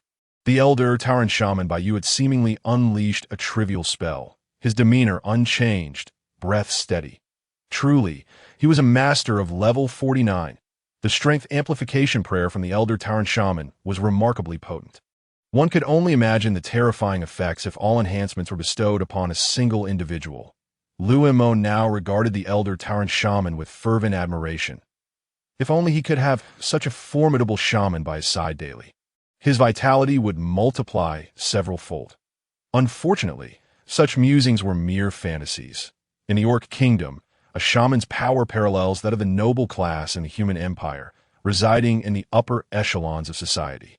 Under Chieftain Bai Zhao's leadership, the 300 Tauren warriors surged toward the Black Domain Forest, and this time, Liu Mo, possessing the strength of a junior warrior, could keep pace without being carried, observing the empowered Tauren. Liu Mo envisioned the scene of ogres being slaughtered. They were doomed. Even if they attempted a hasty retreat, the Tauren would find and annihilate them. Point 1 must not underestimate the orcs' resolve to obtain weapons. Whether the ogres had previously offended the Tauren or obstructed future trade routes, they must be eradicated. Ordinarily, the descent from the Orc Highlands to the Ogre tribe would require 2 days. However, with the power amplification lasting only a day and a half, the Tauren pressed on without rest, compressing the journey into a single day. As the Ogre tribe loomed near, the Tauren army came to a halt. Suddenly, Lammer reappeared from the Black Domain Forest, reporting to Chieftain Bai Zhao. All the ogres are present, preparing to venture out in search of food. What a splendid opportunity, Bill exclaimed, gripping his bronze battle axe in excitement. With dawn barely breaking, they could trap all the ogres within their encampment. Ensuring none would escape. I shall slay them. Slay them all. Bill, Rinbai, and Bobby, having endured the mockery of countless Tauren for being captured by ogres, were now seething with rage, the capillaries in their eyes reddening. Orcs possess a bloodline ability akin to the Berserker's frenzy. Both races experience a surge in power upon entering a frenzied state, with diminished pain and heightened defense, but they become indiscriminate in their slaughter. A frenzied berserker or orc can only emerge from this state once all their energy is expended. The berserker race is indeed formidable, yet they inhabit the frigid northern lands precisely because their frenzy is unwelcome among other races. No one desires a neighbor capable of rampaging through a street at any moment. The cold climate of the north suppresses their frenzy, providing them a niche for survival. In any other region, they would have faced extinction due to their uncontrollable rage. In contrast, orc frenzy is manageable by shamans, who can maintain their clarity even in a frenzied state. However, this time, they lacked a shaman's guidance. Fueled by hatred, Bill and his companions' bodies pulsated with energy. Empowered by the strength amplification, their forms seemed on the verge of bursting. Blood vessels spread crimson throughout their eyes and deep within their throats. They emitted guttural growls reminiscent of enraged beasts. Liu Mo discreetly distanced himself from these 3 on the brink of losing their sanity. Frenzy is an ability that can transcend ranks, with intermediate Bill potentially rising to an advanced level. A close encounter with a frenzied advanced warrior could prove fatal, as even a mere brush could fracture his limbs. Fortunately, without a shaman to exert control, Chieftain Bai Xiao possessed his own methods. Bang, bang, bang.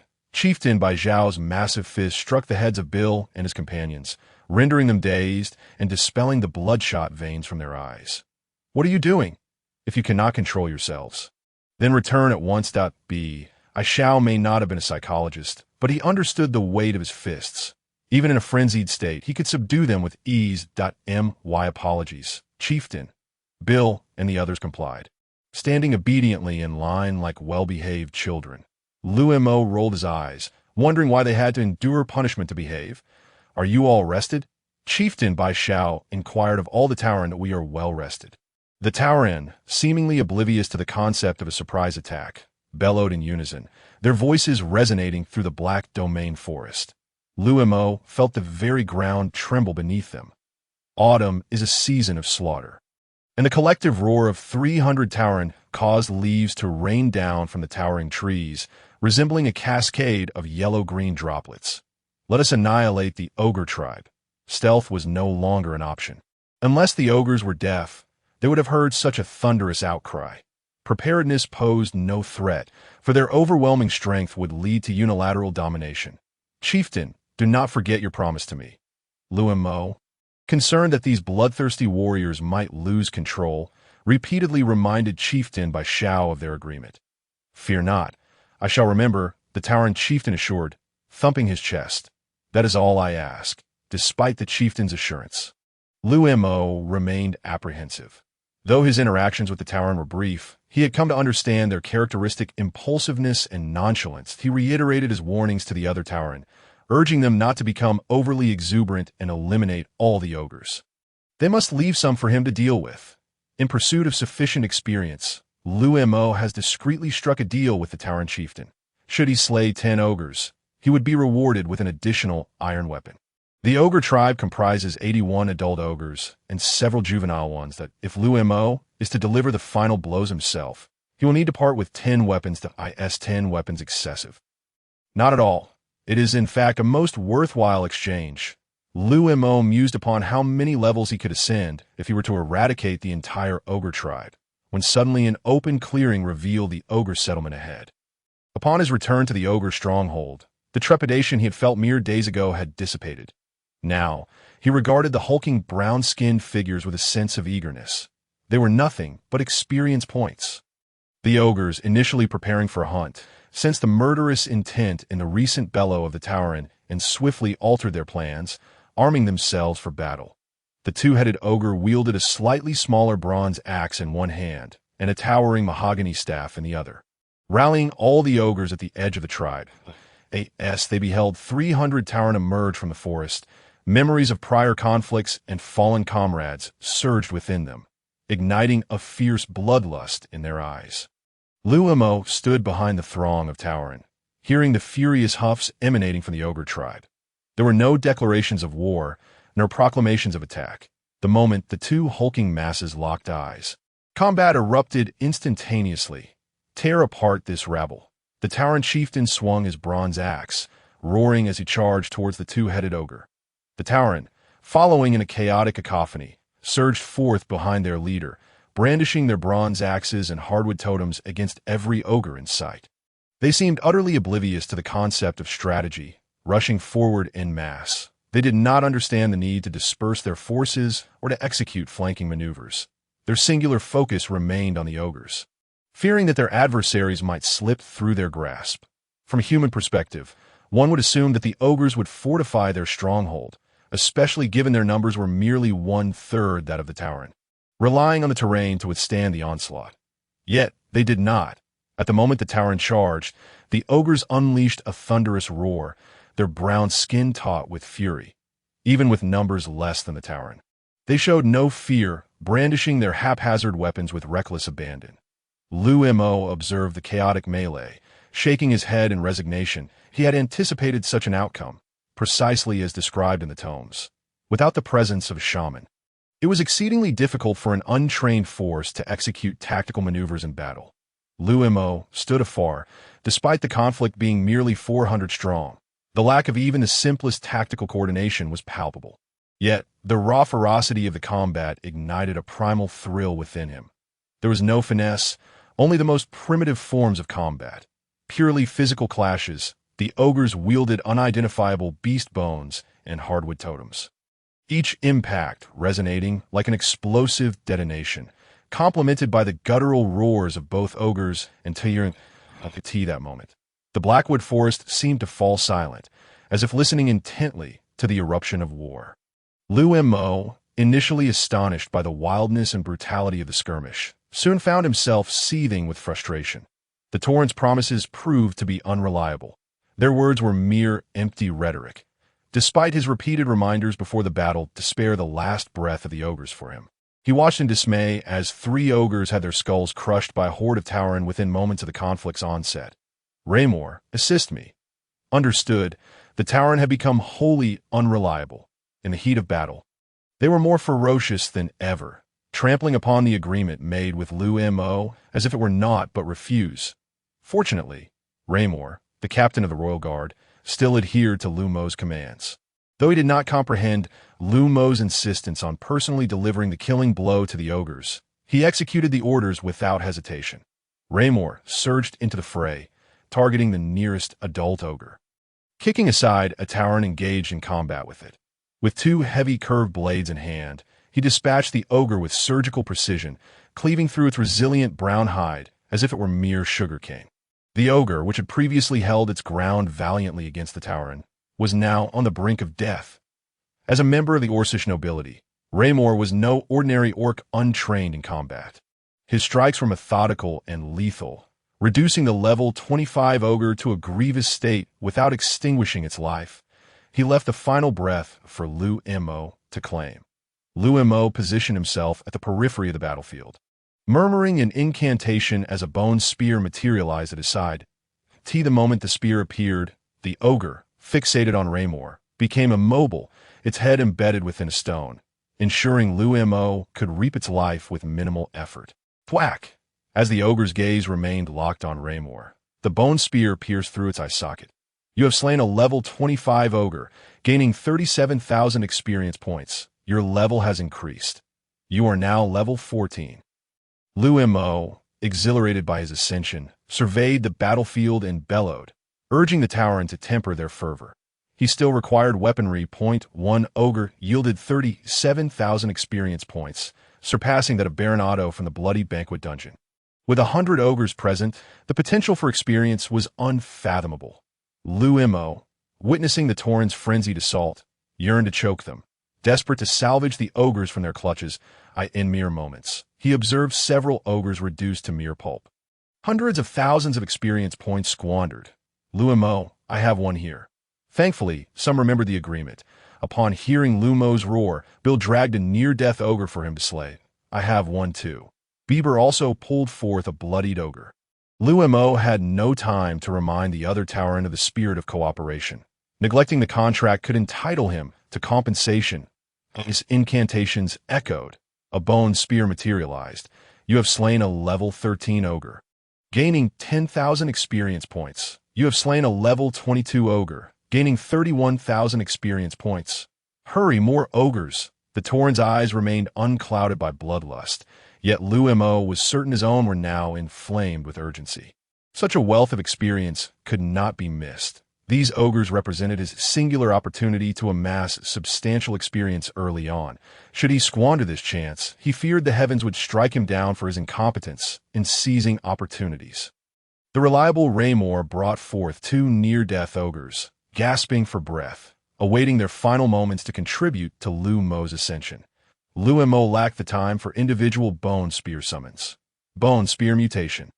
Consuming 1,000 experience points, the bone spear skill began its transformation. Successful mutation. The number of bone spears increased by 1. In an optimal turn of fate, with 2 bone spears, Liu Mo swiftly claimed the lives of 2 ogres. You have slain a level 19 ogre, gaining 27,000 experience points. You have slain a level 18 ogre, gaining 25,500 experience points. Bill and Bieber recognized that Liu Mo's personal slaying of these ogres would greatly benefit him. Though they were unaware of the specifics, they surmised it was likely connected to Liu Mo's identity as a necromancer. Perhaps personally killing the ogres would empower him, aligning with the nature of a necromancer. Though their guesses were unfounded, they were indeed on the right track. Observing Liu Mo's frantic desperation as he witnessed the ogres falling victim to other Tauren, they could only shout for more Tauren to retrieve the nearly defeated ogres from the fray. The battle had become secondary. Catering to Liu Mo's needs took precedence over slaying a few ogres. Liu Mo was immersed in the delightful acquisition of experience when a surge of energy resonated from the epicenter of the battlefield. Out of the corner of his eye, he caught sight of a two-headed ogre, engaged in combat with a Minotaur chieftain, being struck by a true flame. The underdeveloped head of the other two-headed ogre was struggling to wield its Namu staff, attempting to unleash a mid-level spell. However, the incantation, uttered in a peculiar scale, was not as swift as Liu Mo, and it would take some time before the spell could be cast. Liu Mo paid it no mind.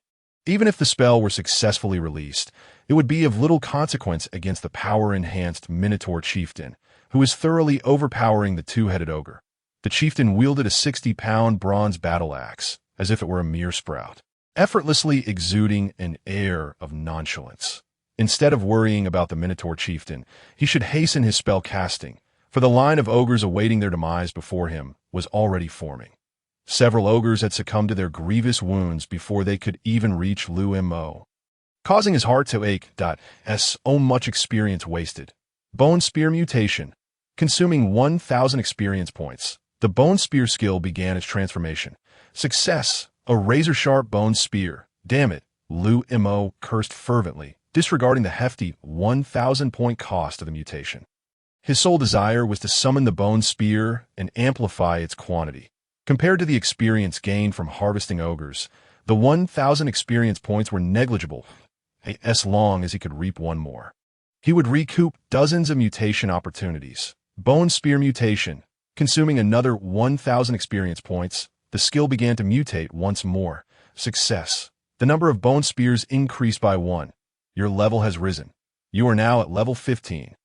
In less than 10 minutes, he had ascended from level 14 to level 15. Liu Mo calmed his racing heart, fearing that his overwhelming excitement might cause it to burst from his chest. The battle was nearing its conclusion, with only 30-odd ogres left stubbornly resisting. Yet against the nearly tenfold strength of the Minotaurs, their defiance was futile. Bang! A Minotaur swung its heavy totem pole, crushing a mid-level ogre's skull into its chest cavity. The Minotaur roared in exhilaration, while Liu Mo gritted his teeth in frustration. Over 30,000 experience points were lost. What are you doing? Where's your sense of teamwork? Can't you follow orders? Liu Mo cared not whether he was a match for the Minotaurs. He simply understood that he was currently their superior, pointing at the Minotaur that had just been indiscriminately slaughtering ogres. He raised his Nanmu staff, ready to challenge it. Fortunately, Bill and the others restrained Liu Mo, for his small frame would be easily crushed if he inadvertently stepped into the fray. Engaging in a duel with the Minotaurs would be tantamount to bullying Liu Mo. Most of the Minotaurs had concluded their battles, helping to drag the last surviving 20-odd ogres to Liu Mo's feet. Liu Mo dispatched them one by one with his bone spears, which pierced the ogres' eye sockets like seedlings being planted. The blood that gushed forth served as a nourishing rain for the saplings. You have slain a level 13 ogre, earning 10,000 experience points. However, when the last ogre fell, Liu Mo did not receive the notification of reaching level 16. Liu Mo was infuriated. Had it not been for the Minotaur's reckless slaughter, he could have reached level 17 today. Out of 100 ogres, he had personally slain 56, nearly half of which had perished due to the Minotaur's excessive force. With all the ogres dispatched, the two-headed ogre finally unleashed its magic. Roar! The entire ogre tribe's camp trembled violently. As its crude structures collapsed, stout trees swayed, and fissures appeared in the ground, as if a demon beneath the earth were yawning wide, eager to devour a few Minotaurs to satiate its hunger. The ground undulated like a turbulent sea, causing everyone to sway as if intoxicated. Liu Mo sensed a potent energy emanating from the earth. It was the mid-level earth magic earthquake. This was the two-headed ogre's innate magic. All should retreat from the ogre tribe's vicinity. Such sudden awakening and mutation of spell-casting abilities in two-headed ogres typically resulted in only one or two spells. Unlike human mages who underwent systematic training and possessed detailed magical legacies, their spells seemed more akin to divine gifts, manifesting in their minds from the moment of mutation. Though few in number, each spell held immense power. The one currently being cast was a mid-level earth spell, seemingly capable of inducing earthquakes over a territory of this size. However, should it occur within a human town, it could easily collapse half a street, resulting in the deaths of hundreds. For a conventional army, to slay hundreds would require prolonged skirmishes. But for a spellcaster, it was merely a single incantation. The Minotaurs, having only witnessed Liu Mo's necromantic magic, had now encountered a second form of magic in the earthquake spell, despite their absolute hostility towards the two-headed ogres. A glimmer of reverence for magic lingered in their eyes. Spellcasters embodied the ultimate respect for all life, wielding a power that transcended racial discrimination. A despised goblin could suddenly emerge as a spellcaster and would receive the respect due to such a status. As they retreated from the ogre tribe, the Tiger Man Rammer followed Liu Mo's command, leaping out of the ogre territory in synchrony with the seismic waves, while all the Minotaurs withdrew from the earthquake's radius, leaving the battlefield to the Minotaur chieftain and the two-headed ogre. Though Rammer had exited the ogre tribe, his heavy curved blade was at the ready, should the Minotaur chieftain find himself in peril during the confrontation. Rammer would be the first to rush in and take his place. Liu Mo had taken particular note of Rammer's heavy curved blade, a weapon befitting the Orcish nobility, forged from high-quality steel. With each blade weighing over 30 pounds and measuring more than 80 centimeters. Within the human empire, such a blade would be classified as a two-handed weapon, and it was rare for anyone to wield it single-handedly. Even without a sharpened edge, the sheer weight could serve as a formidable bludgeon against foes. Liu Mo was equally prepared, with two bone spears floating beside him, continuously adjusting their positions to aim at the two-headed ogre. He was confident that if he could land the final blow on the two-headed ogre, he would undoubtedly ascend to level 16 on the battlefield. The Minotaur chieftain was affected by the earthquake spell, his body swaying unsteadily. Yet, even as the two-headed ogre seized the opportunity to strike, he maintained a firm grip on the ogre, keeping it firmly suppressed. The two-headed ogre was at level 34, while the Minotaur chieftain stood at level 45. Temporarily boosted to level 46 due to a surge in power, the 12-level disparity, coupled with the suppression of one tier, could not be altered by a mere mid-level spell. The ground beneath continued to tremble. Random fissures appearing, but the Minotaur chieftain seemed to possess a prescient ability, always managing to evade the cracks before they formed beneath his feet. The 60-pound bronze axe in his hands sliced through the air with a piercing sound, each strike leaving a wound deep enough to expose bone on the two-headed ogre. Although the two-headed ogre continued to retaliate, its body was already drenched in its own blood, sensing the end of its life. The two-headed ogre gazed upon the fallen ogre strewn across the ground, its two heads emitting furious roars. With its massive 3-meter frame, it charged recklessly towards the Minotaur chieftain, hoping to reclaim victory through sheer physical dominance. However, as it placed all its hopes on its formidable body, a sharp flash of light exploited the opening in its attack, slicing cleanly through its neck. Puff! The still underdeveloped second head was severed, and the immense blood pressure sent a fountain of blood spewing several meters high, leaving Liu Mo in such was the physique of a high-level life form, its blood brimming with vitality. Roar! With one head gone. The two-headed ogre's breath faltered significantly, and the excruciating pain rendered it nearly incapacitated, its attacks becoming feeble and disordered. Witnessing this, Rammer sheathed his heavy curved blade. The outcome was all but decided, yet Liu Mo's eyes sparkled even brighter. A clear conclusion was favorable, for it granted him an opportunity. The Minotaur chieftain, sensing the slowing rhythm of battle, toyed with the two-headed ogre, wielding the bronze axe with such finesse it resembled a butcher's knife carving through flesh. Bang! The two-headed ogre lost a leg, crashing heavily to the ground, blood pooling around it. Nevertheless, its eyes remained undimmed, fixated with hatred upon the Minotaur chieftain. It seemed as if he intended to engrave the visage of the murderer of his tribe deep within his soul. The bronze battle axe, identical to the one he wielded, was still swung with fervor. As long as life persisted, he would not halt his resistance. With a resounding bang, his entire arm was severed by the Minotaur chieftain, his chest torn asunder, and his innards mingled with blood, spilling forth. The chieftain plunged his axe into the two-headed ogre, pinning it to the ground, rendering it immobile like a tea that moment. The life force of the two-headed ogre finally succumbed to oblivion. Liu Mo, brother, it is your turn. Thank you. With a swift motion, a bone spear pierced the eye socket of the two-headed ogre, which, on the brink of death, lacked the strength to fend off the spear it would normally dismiss. You have slain a level 34 two-headed ogre, earning 120,000 experience points. Your level has increased, and you are now level 16. Congratulations on collaborating with the Minotaur to vanquish all ogres, forming the Ogre Tribe Dungeon. Promotion achieved, dungeon established, a double blessing.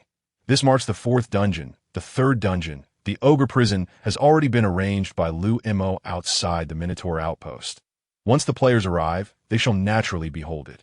Yet, one wonders how many players will perish in the dungeon that Liu Mo himself dares not challenge alone. The Ogre Tribe Dungeon is situated directly in the heart of the tribe.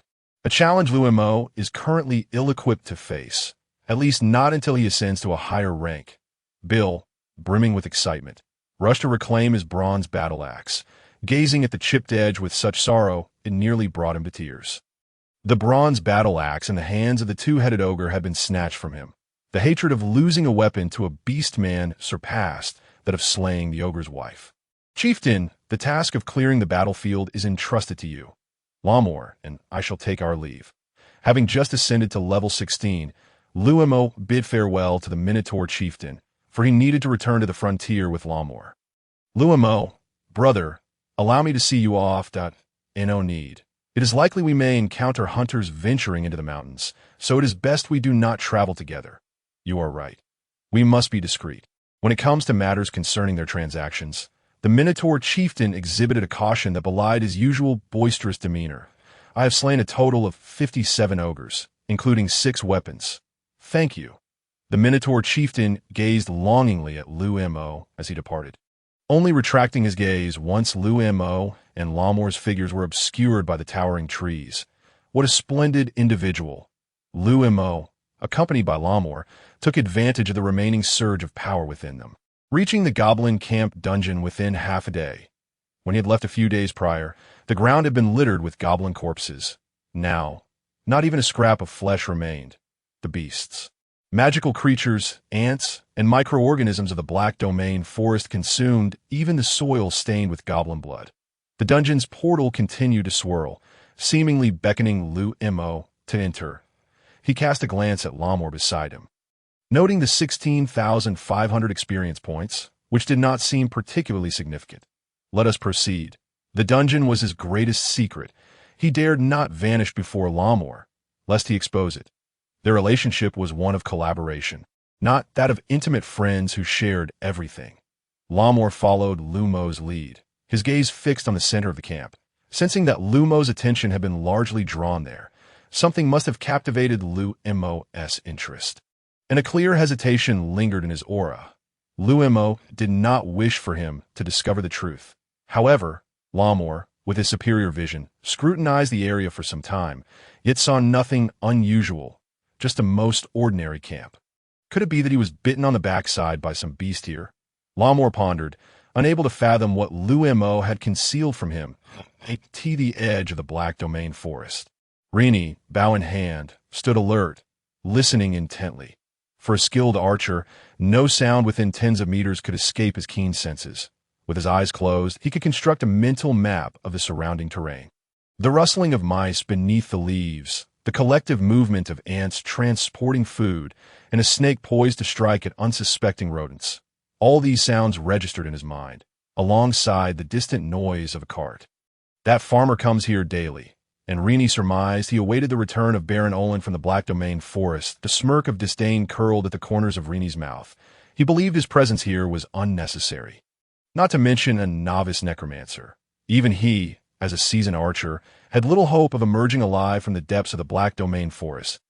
In his view, A newly promoted novice necromancer entering the Black Domain forest merely served to enrich the soil, contributing nothing beyond that. Today marked the 12th day since Baron Olin had entered the Black Domain forest, leaving merely 3 days until the 15-day task deadline elapsed. Once those 3 days passed, he could return to the frontier town, free from the daily company of insects and beasts. He wondered whether the castle had been captured. Rini gazed towards the direction of the frontier town, as if he could already see the castle ablaze, a baronial castle that had been managed by 4 generations. Even if impoverished, should still possess a fair number of treasures. Had he remained in the city, he might have seized the opportunity to profit. Suddenly, Rini felt an overwhelming tension envelop him. Every hair on his body stood on end in the chill of autumn. A cold sensation surged up from his heels to the crown of his head, akin to that of a mouse ensnared by a snake. A mortal danger approached from behind. This is bad. Rini had no inkling of the perilous creature that had appeared behind him. Yet, to evade the keen hearing of seasoned archer, the creature's prowess must surely surpass his own. Without turning to look, he lunged forward to create distance, his hands swiftly drawing back the bowstring. An iron arrow already knocked on the bow. He merely needed a moment to pivot and unleash his attack. As long as his opponent did not vastly outclass him, he could seize a chance for survival. But then, a shadowy flash swept past. He found that only his upper body had lunged forward while his lower half remained motionless. His pupils dilated in shock as he could no longer focus on drawing his bow or preparing his counterattack.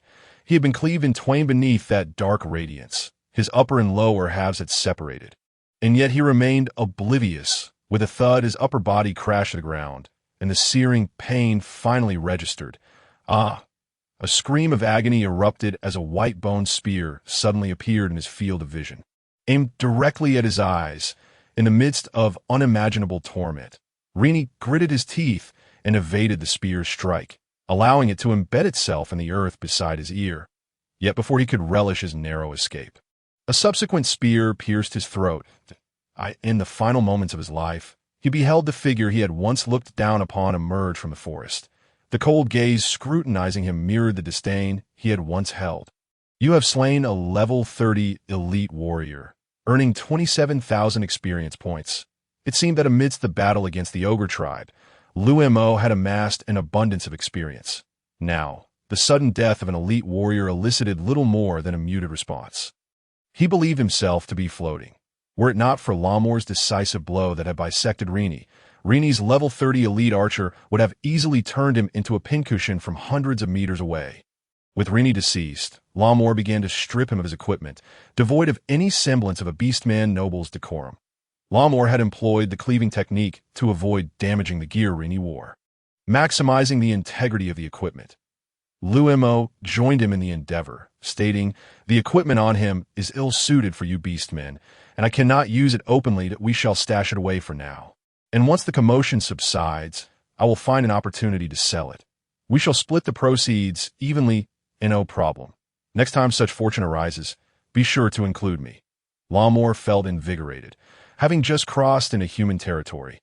He had slain a fully armored elite archer, and the value of this gear was no less than 40 gold coins, and even split would grant him 20 gold coins, sufficient to procure numerous supplies. If he managed to transport the goods back to the Beastman Kingdom, he could sell them for at least 100 gold coins, and if he repeated this process several times, he could amass tens of thousands of gold coins. What a windfall! Even amidst the chaos of battle, Lamor's demeanor began to shift, his breath growing coarse with excitement. These thoughts in Lamor's mind were instilled by Liu Mo, who suggested that being a bodyguard yields meager profits. Instead, one should invest in technology, forming a powerful alliance to engage in mutually beneficial ventures. With sufficient startup capital, they could leverage the Orc Kingdom to access even more resources, once they amassed enough gold coins. Acquiring not just a few pieces of equipment, but even arming an entire battalion would be well within reach. Although there were many aspects of Liu Mo's words that Lamor struggled to grasp, it did not hinder his understanding of how to operate. Namely, to partner with Liu Mo for profit. In Liu Mo's words, within the human empire, gold coins could even entice the undead to warm your bed. However, Lamor had no interest in such comforts. He solely desired more equipment. After dealing with the corpses, Liu Mo led Lammer out of the Black Domain forest, the moment they beheld the vast expanse of the plains. Bathed in sunlight unimpeded by trees, Liu Mo's taut nerves finally began to relax. He, Huan San, had erred. He, Olin Burnham Liu, had returned once more. My lord, I've been awaiting your return these past days. A farmer at the road's end called out. Spotting the lord covered in dirt, he merely glanced at the tall warrior accompanying him, refraining from further inquiry. He was a farmer, and farmers ought to tend to their crops. Matters beyond that were not his concern. I shall keep my promise. You are a fine villager of my territory. Upon my return, I will reward you with 3 silver coins. Thank you, my lord. You are the most benevolent lord in the world. The farmer, revealing his toothless grin, chuckled incessantly. 6 silver coins will suffice for my 2 sons to wed. Liu Mo had a few silver and gold coins remaining, but during his tumultuous climb through the Black Domain forest, he had lost track of where his coins had fallen. Perhaps one day, a fortunate hunter would stumble upon his lost gold in the woods. He hoped it would be a hunter from his own territory. After all, fat water should not flow to outsiders. As Liu Mo and Lammer boarded the carriage, the farmer shouted, and the carriage set off towards the frontier town. Liu Mo reclined in the carriage, his eyes gently closed, utterly exhausted by the events of recent days. Physically and mentally drained, he longed to return to his castle and sleep for 3 days and nights. He had previously found the dim castle rather distasteful. Yet after a prolonged absence, he found himself missing it. Perhaps it was the lingering will of Olin Byrne influencing him, as he had gradually come to regard both the castle and the frontier territory as his home. Liu Mo had long observed that his current personality and worldview were no longer those of his earthly self. He had become a blend of influences from both himself and Olin Byrne. Fearless of death, scornful of life, at times, an unsettling malevolence brewed within him. Lammer, stepping into human society for the first time, gazed around with curiosity. Even though the fields before him were merely ordinary, recently harvested farmland, he found it utterly fascinating. The orc world lacked such perfect farmland. Even the most skilled orc farmers could not match the lazy human cultivators, and why, lord, I have heard a rumor, though I cannot vouch for its truth. Go on, Liu Mo urged. It is said that mercenaries are attacking the castle, but they have been thwarted by the knights, and chaos has erupted within the frontier town, with many villains wreaking havoc. The farmer cautiously glanced at Liu Mo, who lay in his carriage, expecting an explosive reaction to the news of the castle's attack. Yet, Liu Mo remained utterly unfazed, not even furrowing his brow. I will reward you with 2 additional silver coins for your diligence. Aren't you worried? Lammer curiously inquired, observing Liu Mo's calm demeanor. I made arrangements before my departure.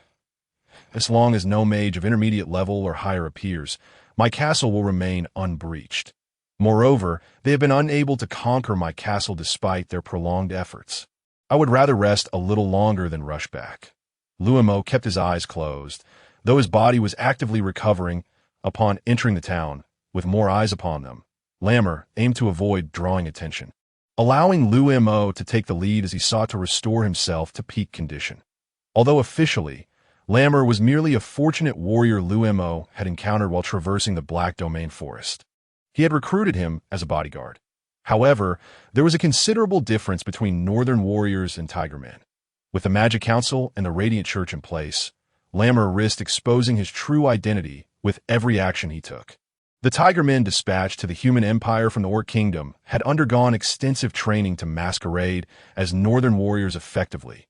Lammer, having never received such training, exhibited behaviors and movements distinctly different from those of a northern warrior.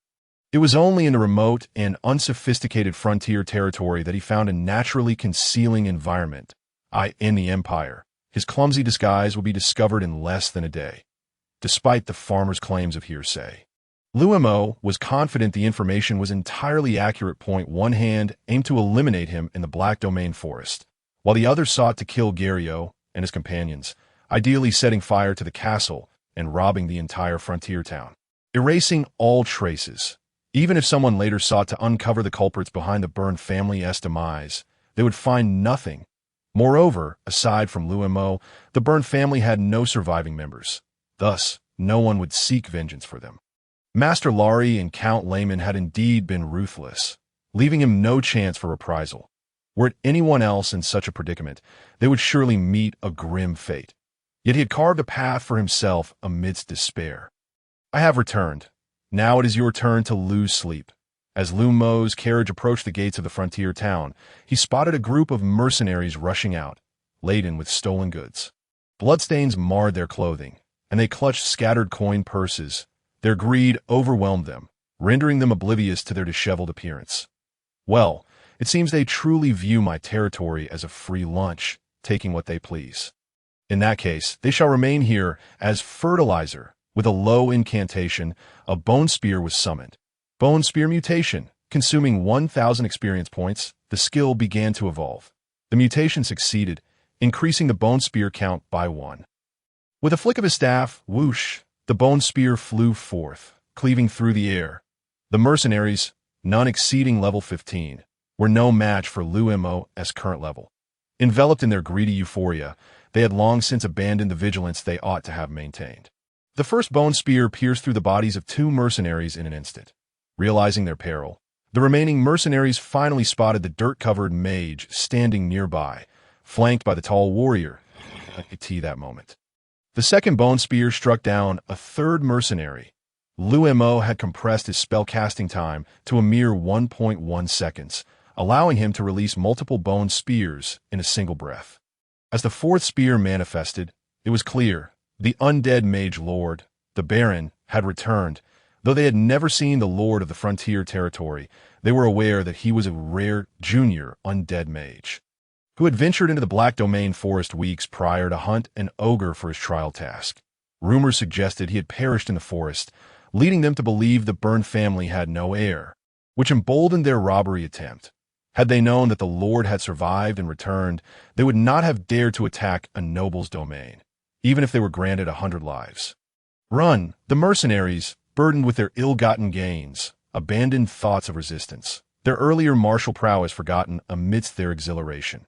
Yet before they could scatter, 2-meter-long bone spears rained down upon them, with the speed of a siege crossbow. Liu Mo's attack struck true against the fleeing mercenaries, who were unable to offer any defense. After 6 mutations, for resulted in bone spear count 1. One increased sharpness, and another added 20 centimeters in length. Not a single mercenary escaped.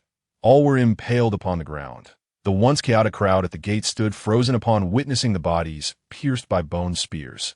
However, jubilation swiftly followed as they cheered. The Lord has returned. The Lord has returned. In a town that had been rife with unrest for days, peace had been restored, as if the very backbone of their community had returned, even though their lord is a dreaded necromancer. Voices of the system echo in his mind, reporting that he has accumulated slightly over 20,000 experience points. Congratulations on defeating the Bear Hunter mercenary team, resulting in a massacre at the entrance of the dungeon. The 5th dungeon. Observing the slaughtered mercenaries, Liu Mo cannot help but lick his parched lips. Chaos is the essence of his existence. Slaughter is his life's calling. He seems to see level 17 warriors waving at him from within the city. For the ordinary residents who cheer for their lord's return, Liu Mo refrains from delivering an inspiring speech. With a swift flourish of his staff and a rapid incantation, mercenaries pinned to the ground by bone spears rise as skeletal soldiers from their corpses. 5 skeletal warriors wielding half-meter-long bone swords and 5 skeletal archers armed with bone bows emerge, their hollow eye sockets ablaze with grayish-white soul fire. Skeletal warrior, level 10. Novice, skeletal archer, level 10. Novice. When summoning the skeletal soldiers previously, their levels would only differ by 5 levels from Liu Mo's. However, upon advancing to level 16, he could summon only level 10 skeletal soldiers, as if level 10 were the upper limit for skeletal soldiers. 10 skeletal soldiers march in unison, stepping through blood and corpses toward the town, transforming the excitement of the populace for their returning lord into a quenching of flames, as if doused with cold water. Seeing the trembling skeletal warriors approach, the townsfolk instinctively retreat, clearing the path. The sinister legend of the Necromancer, accompanied by the skeletal soldiers, is vividly unveiled before the ordinary citizens for the first time. The skeletons, devoid of flesh and blood, with their heads ablaze with grayish-white flames, present a terrifying sight that seems to emerge from a nightmare, without any need for embellishment, the residents, having only heard rumors and tales, conjure dozens of horrifying stories in their minds, surrounded by a floating white bone shield, wielding a green toxic missile, and flanked by two bone spears resembling siege crossbows that seem to be aiming at their targets. The residents continue to retreat in fear. Some of the more timid ones have quietly scurried back home, terrified that this baron might execute them as he did the marauding mercenaries, only to summon forth wicked skeletal horrors from their remains. In the eyes of the common folk, Liu Mo's entrance into the town appears as if he is accompanied by countless wailing souls, enveloping the scene in an eerie silence. Return what was stolen. But remember, only take back what is yours. Do not seize this opportunity to plunder or face death. The residents comply without hesitation. Rummel gazes in astonishment at this baron, once gentle and amicable at the Tauren outpost, now displaying a cold, ruthless demeanor devoid of any emotional turmoil at the sight of slaughter. It seems that this moment reveals his true nature, and all previous interactions at the Tauren outpost were merely a facade. Deep down, he is a frigid and unfeeling individual. Indeed, if he were a paragon of virtue, he would not have become a necromancer. The territory of the Byrne family is not to be sullied by any criminal activity. Point out those who have caused chaos in my absence. Liu Mo commands, directing his staff, causing the skeletal soldiers and bone spears to shift their focus, regardless of the low level or weak attack power of the skeletal soldiers. The moment the residents feel their hollow gaze upon them, they shudder in terror. It is said that the necromancer's gaze can siphon away a person's soul, employing 1,000 silent methods of execution, and they fear they have become subjects of some sinister necromantic magic set by their lord. A necromancer, their lord, a noble baron, where the murder of commoners is not deemed a crime, merely compensated with gold. The sorcerer holds immunity. The lord possesses absolute control over the residents of his domain. Each identity is that of a life-manipulating overlord, and Liu Mo, with his 3 overlapping identities, appears to them as the earthly embodiment of death, with no one to advocate for them if he were to slay them all, learning that he does not intend to kill them, but merely requires their identification of those who have caused turmoil and taken advantage of the chaos. They promptly obey his command and fall in line behind Liu Mo. Lord, we have one. One brave resident points at a man hiding in the shadows. Whoosh! A bone spear instantly shoots toward the indicated man, who, amidst the already tumultuous street, is struck down before he even comprehends the situation. Liu Mo has no inclination to discern the truth in the resident's claims. In tumultuous times, harsh measures are necessary. Only the guilty shall face the consequences. Witnessing their lord's ruthlessness, the crowd eagerly points out others who have committed wrongdoings. Lord, these scoundrels also bullied the neighbors. Whoosh, whoosh, whoosh. The skeletal archers release their bone arrows, and in conjunction with the swiftly launched bone spears, they pierce through 3 men engaged in robbery. The toxic missiles soar forth, and the struck mercenaries scream in agony as their faces dissolve, blood spilling onto the streets, accompanied by the harrowing cries that send the surrounding populace fleeing indoors. Slamming doors shut in rapid succession. More than half of the residents following Liu Mo are overwhelmed, retching as they flee. If hell had a visage, it would resemble the scene before them.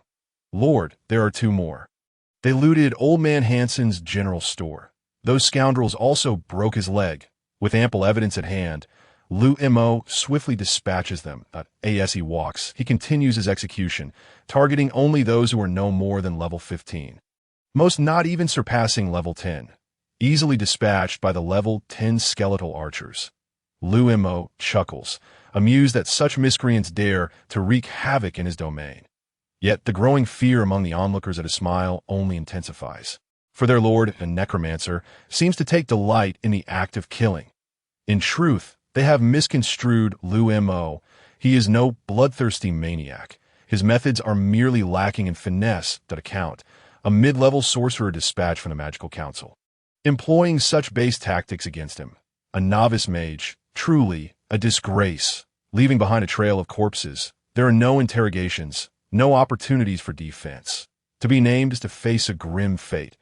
Liu Mo harbors no concern that among those he slays, There might be innocents in chaotic times, who among the good would venture into the streets, leaving their families unprotected. Not to mention those residents who accuse others of wrongdoing. Few among them are virtuous. Their presence at the city gates betrays their intent to profit from the turmoil. Liu Mo recalls the glorious church, observing the wealthy who sought refuge within due to the town's unrest. He saw the priest, clad in pristine robes, soothing the populace, and the knights in shining armor. The scent of malt mingled with wine wafted from the church. Merely catching a whiff, Liu Mo discerned a value of at least 1 gold coin. They had the capability to quell the chaos in the town, to save lives lost amidst the turmoil, yet they did nothing. They merely ushered the wealthy into the church and, while protecting them, feasted, all the while witnessing the bloodshed and death outside. Perhaps, to them, the chaos just beyond their doors resembled a circus performance, an entertaining distraction in their leisure. The only difference is that the circus is but a fabrication. While all that unfolds in the town is stark reality, Liu Mo's icy gaze pierces the interior of the glorious church, locking eyes with priest alone, who raises his cup, their gazes colliding in a silent duel. Ultimately, Liu Mo slightly bows in acknowledgement. The glorious church looms like a mountain over the St. Ross Empire, and the church itself is a boulder pressing down upon Liu Mo. Throughout the encounter, priest alone never wavers his gaze. Standing before the statue with his cup raised, regarding Liu Mo as he would a performing dog, Liu Mo strides past the glorious church, continuing his path of destruction, the data in his eyes yet to fade. Talon, glorious church priest, level 29, intermediate mage, even higher than Lari's level. Truly, the glorious church lives up to its name. Liu Mo has also traversed the halls of the magical council, where the grand doors stand wide open, the white steps untouched by dust. Regardless of the chaos that engulfs the city, the magic council and the radiant church remain seemingly impervious, akin to an idyllic sanctuary untouched by turmoil. Mercenaries taking advantage of the confusion and criminals seeking to exploit the disorder dare to wreak havoc within the city, but do not venture a step closer to the magic council. The lofty spellcasters can effortlessly annihilate any instigator of chaos with a mere flick of their wrist. Within the bright hall, a few magic apprentices are whispering jokes, their laughter echoing through the chamber, as if debating which maiden is the fairest to them. The pandemonium outside bears no relevance whatsoever. Suddenly, a mud-stained package is hurled into the magic council, prompting several apprentices to cast annoyed glances in its direction. This is the skull of a mid-level ogre, my trial task target. Inform Mage Larry that I have returned victorious. Liu Mo declares as he continues his stride toward the castle, leaving the apprentices momentarily flustered. Having recognized his visage, they are acutely aware of the daunting nature of Liu Mo's trial, and the fact that he is indeed emerged alive and triumphant is unexpected. One apprentice cautiously unpacks the parcel, a nauseating stench of blood wafting forth as the severed skull of the mid-level ogre comes into view. That it is indeed authentic. Quickly, summon Master Larry. The once jovial apprentices are now thrown into disarray. Passing the Radiant Church and the Magic Council outpost, Liu Mo finally lays eyes upon his castle. He waves off the few townsfolk trailing behind him and casually selects an individual to deliver 5 silver coins to the farmers waiting outside the city. Only after diligently completing these tasks does he turn his attention to the mercenary army assaulting the castle. Unlike the disorganized rabble looting within the city, these mercenaries exhibit a basic level of military discipline. At the very least, they adhere to orders and would not forsake their mission for trifling gains. The military might of the town has been centralized within the castle, rendering the rest of the town as mere fodder for their whims. Yet they persist in their relentless siege. Even in the face of casualties, they grit their teeth and remain resolute in completing their objectives. Over 500 mercenaries are currently besieging the castle. However, they have received word of his return. Aside from the 300 still attacking the castle, the remaining 200 have redirected their weapons toward him. The baronet of the territory, Liu Mo, learns from various townsfolk that these mercenaries have besieged the castle for 6 days. Initially numbering over 1,000, yet Galileo within the castle was well prepared, not only deploying 2 cavalry squads, but also summoning all knightly attendants. With 400 fully armed regular troops, the 1,000-strong mercenary force has been unable to breach the castle after 6 days of assault. This 1,000-strong mercenary group is not a singular entity, but a coalition of several bands. With their inability to conquer the castle and mounting casualties, the opportunistic smaller mercenary teams have opted to abandon the siege in favor of pillaging the town. This has resulted in only 500 mercenaries persisting in their assault on the castle, while the remaining 200 engage in rampant looting within the city. Liu Mo has already eliminated a handful of these marauding mercenaries. But the count is still under 100. The presence of these corpses serves to intimidate the remaining mercenaries, compelling them to reconsider their reckless looting and ultimately flee. Liu Mo has not barred the city gates. Rather, he has afforded them an opportunity to escape.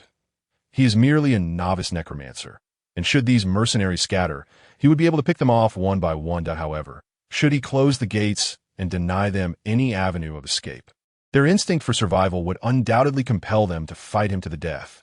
Liu Mo deems himself unprepared for such a confrontation at this moment. The scattered mercenaries are not in a hurry. They can flee the town, yet they cannot escape the territory. Resolving the immediate predicament is paramount. His gaze shifts to the castle, where a fierce battle rages. These mercenaries have clearly come equipped, armed with makeshift siege weapons and ladders for scaling the walls. Such military supplies should not, and could not, be in the possession of mere mercenaries. They are but a loose collection of individuals undertaking sporadic tasks. Merely possessing military equipment is a grave offense. In addition, they are well equipped with archers, shield bearers, and blunt weapons designed to breach heavy armor.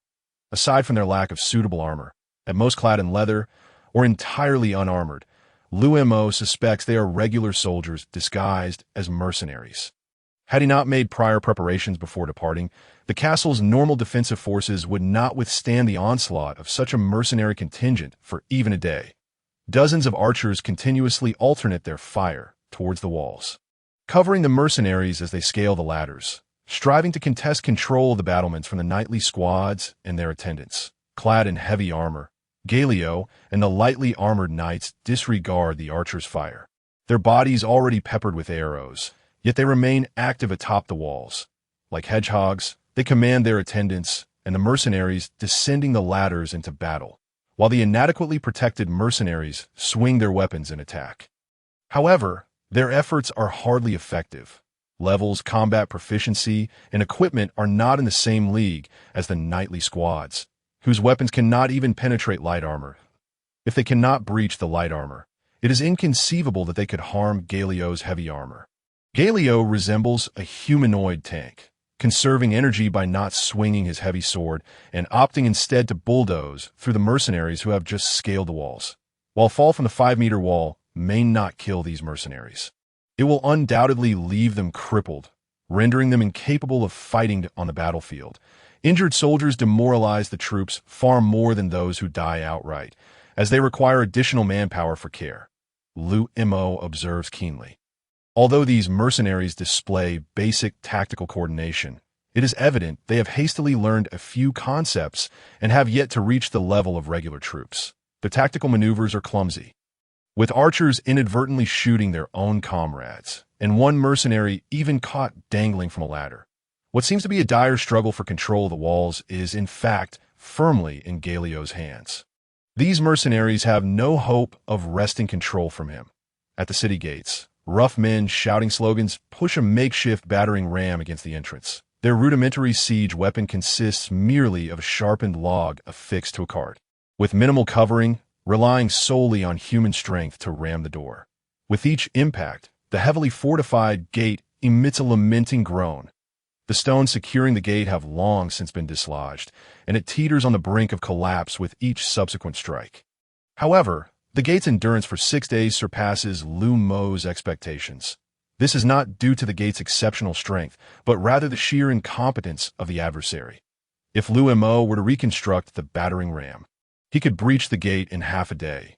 Suddenly, a volley of arrows descends from a corner of the wall, perfectly bypassing the ram's rudimentary defenses, causing several of the rough men to collapse instantly. The archers of the mercenary band redirect their fire toward those on the wall. Yet the archers atop the walls offer no reprieve, having already vanished from sight before the mercenaries can release their arrows. Lacking manpower, the cumbersome battering ram finds itself immobile, rendered impotent. The fortunate few who have escaped unscathed from the volley attempt to flee, but cold steel glimmers in their direction, compelling them to remain beside the ram. One by one, reluctant mercenaries emerge from their ranks, their slow, unwilling steps leading them toward the ram. Their expressions are more sorrowful than mournful, having drawn the short straw to push the ram.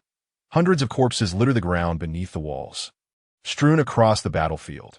The majority of the casualties are concentrated at the castle's entrance, extending outwards for over 100 meters, with nearly every step marked by a body pierced by arrows. Compared to the assault via ladders, pushing an inadequately protected ram is tantamount to a death sentence. While the situation at the castle appears urgent, it remains stable. Liu Mo has scrutinized the mercenaries, noting only 2 high-level warriors above level 30. Among the spellcasters is one, a magic apprentice, standing beside the 2 high-level warriors. Cloaked in a hood that obscures his face, Liu Mo would not have recognized the spellcaster were it not for the system's data prompt. It is none other than him. Carl, level 8, magic apprentice, a favored disciple of Mage Larry, has appeared twice on Liu Mo's kill list. Raymore gazed curiously at the simplified siege battle, yet after a few glances, he pouted in disinterest. In his eyes, both the attacking and defending sides appeared utterly feeble. He believed he could vanquish either one single-handedly without the aid of other orcs, if he were to have a few orcs assisting him. Total annihilation would be within reach. Liu Mo remained oblivious to his thoughts. Had he known, he would have mocked him heartily for bringing a level 40 swordsman into a battlefield populated by lowly warriors, most of whom barely exceeded level 10. If he did not engage in rampant slaughter, it would indeed be a rare occurrence. The Lord has returned. Young men, let us slay. On the walls, Liu spotted Liu Mo, caked in mud, alongside a towering warrior. Initially, he did not recognize his own lord returning, for when Liu Mo had departed, he wore a pristine mage's robe, and now he returned cloaked in darkness. It was only after noticing the iconic bone spear and the skeletal soldiers that he confirmed Liu Mo's identity, his own lord. The knightly squad and their retainers on the walls erupted in cheers. They had endured for 6 long days, awaiting their lord's return. Although the mercenaries below had constantly proclaimed that their lord had perished in the Black Domain Forest, they had never believed it. After all, their lord was the sole spellcaster of the Byrne family. The lord had returned. They had triumphed. Liu Mo waved at Liu and the others atop the walls, signaling them to hold firm. Ignoring the 200 mercenaries preparing to attack him, he turned his gaze toward the figure in the center of the mercenary ranks. Wotan, level 31, elite warrior, captain of the Courage mercenary group. You have truly great audacity. Do you not realize that assaulting a noble's castle is a capital offense? Or do you believe that those behind you can preserve your life? Liu Mo swept a cold gaze over each mercenary, surprised to find no trace of fear upon their faces. It soon became apparent that these were no ordinary mercenaries. They were the underhanded agents of the nobles, engaged in unspeakable deeds, akin to the death servants cultivated by ancient families on earth. In the sunlight, the nobles appeared resplendent and benevolent, yet in the shadows, they were but flesh-eating demons with blood-stained lips. The black gloves served as their accomplices, their wraiths. Not every noble possessed their own black gloves. At the very least, the Byrne family did not. Employing a black glove was more expensive than maintaining a regular army. Only the grandest nobles could afford such luxury. Understanding their identity, Liu Mo realized that intimidation would be futile. They were already well aware of the nature of their actions. Nobles, I beg your pardon. I see only an evil necromancer who slaughters innocent lives. The malevolent necromancer has slain the esteemed Baron Olin. We, the Courage mercenary group, shall exact vengeance upon the wicked necromancer for Baron Olin. Kill! Wotan swung his longsword, and the 200 mercenaries charged toward Liu Mo, the narrow street instantly teeming with bodies. Simultaneously, among the 300 mercenaries assaulting the castle, 50 turned to join the fray against Liu Mo under orders. The archers drew their bows, aiming not at the walls, but directly at Liu Mo. The mercenary group dared not commit their entire force against Liu Mo. They needed to retain half their strength to contain Liu and the others. If Liu and his knights were not restrained and managed to charge out on horseback, the unarmored mercenaries would stand no chance against cavalry in the open field. That would spell doom for the mercenary group. Whoosh, whoosh, whoosh. Before the mercenaries could reach him, a flurry of arrows flew toward Liu Mo and Raymore. Facing the onslaught, Liu Mo remained motionless, not even lifting his eyelids. As if the arrows were but autumn leaves drifting down, the moment the arrows descended, swish! Two heavy curved blades were unsheathed, and with no visible motion, all arrows were severed in two, falling to the ground. All mercenaries turned their gazes toward the towering warrior beside Liu Mo, sensing an overwhelming threat emanating from him. Northland warrior, with a stature exceeding 2.3 meters and such agility, he could only be a Northlander warrior renowned for their martial prowess. Liu Mo offered no response. With Raymore's protection, he could focus on the mercenaries before him. Mutated skeleton summoning, consuming 10,000 experience points, the summoning was underway. No, it was not a misread. It required 10,000 experience points. Liu Mo had always avoided the mutated skeleton summoning due to its exorbitant cost, tenfold that of the regular skeletons. He could never justify such expenditure unless the battlefield was of utmost importance. Upon successful mutation, the number of skeletons doubled. A sigh of relief washed over Liu Mo. Thankfully, no bizarre mutations occurred, merely his favored doubling of numbers. The original 10 skeletal soldiers standing before Liu Mo transformed into duplicates, resulting in an additional 10 skeletons. 0.5 wielded half-meter-long bone swords, while the other 5 brandished bows. The 10 sword-wielding skeletons nearly filled the street, with 10 bow-wielding skeletons poised behind them.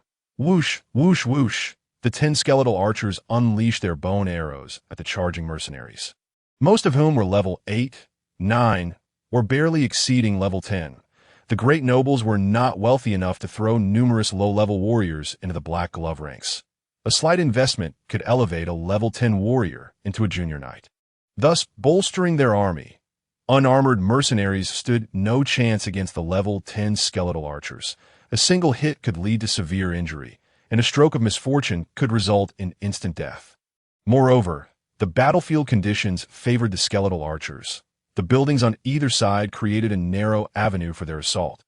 While the 200 mercenaries could not claim to be tightly packed, their closer formation allowed the skeletal archers to maximize their lethality. Liu Mo directed the skeletal archers to avoid the few shield bearers among the mercenaries, targeting the dense formations for concentrated fire. With each volley, at least 24 individuals would inevitably be struck, not due to a lack of desire to evade, but because there was simply no room to escape. Mutated bone spear, consuming 1,000 experience points, the mutation was underway. Success. The number of bone spears increased by 1. Boom! Liu Mo stood behind 20 skeletal soldiers, his hardwood staff raised. The powerful bone spear shot forth like a siege crossbow bolt aimed at the mercenaries. This was not a mere arrow that could be dodged. Propelled with tremendous speed and a piercing sound, the bone spear instantly pierced through the bodies of 3 tightly packed mercenaries, shattering the shield of the first. After penetrating 3 mercenaries, the spear continued for several meters before finally succumbing to inertia. Now stained crimson, the second spear followed swiftly, once again obliterating a mercenary's body. Another mercenary, bewildered, only saw a crimson line flash past before his arm vanished. Ah! The screams of agony echoed, causing the 200 attacking mercenaries to falter. They were not regular soldiers. They could not remain indifferent in the face of such brutal slaughter. Blood and the sound of wailing rendered their nerves taut, teetering on the brink of collapse. Following the siege crossbow's attack, a barrage of azure venom projectiles rained down upon the mercenaries, targeted specifically at their faces under Liu Mo's control. Do not dare to think you can evade. The speed of the magic controlled by the mage far surpassed the dodging capabilities of the lowly mercenaries.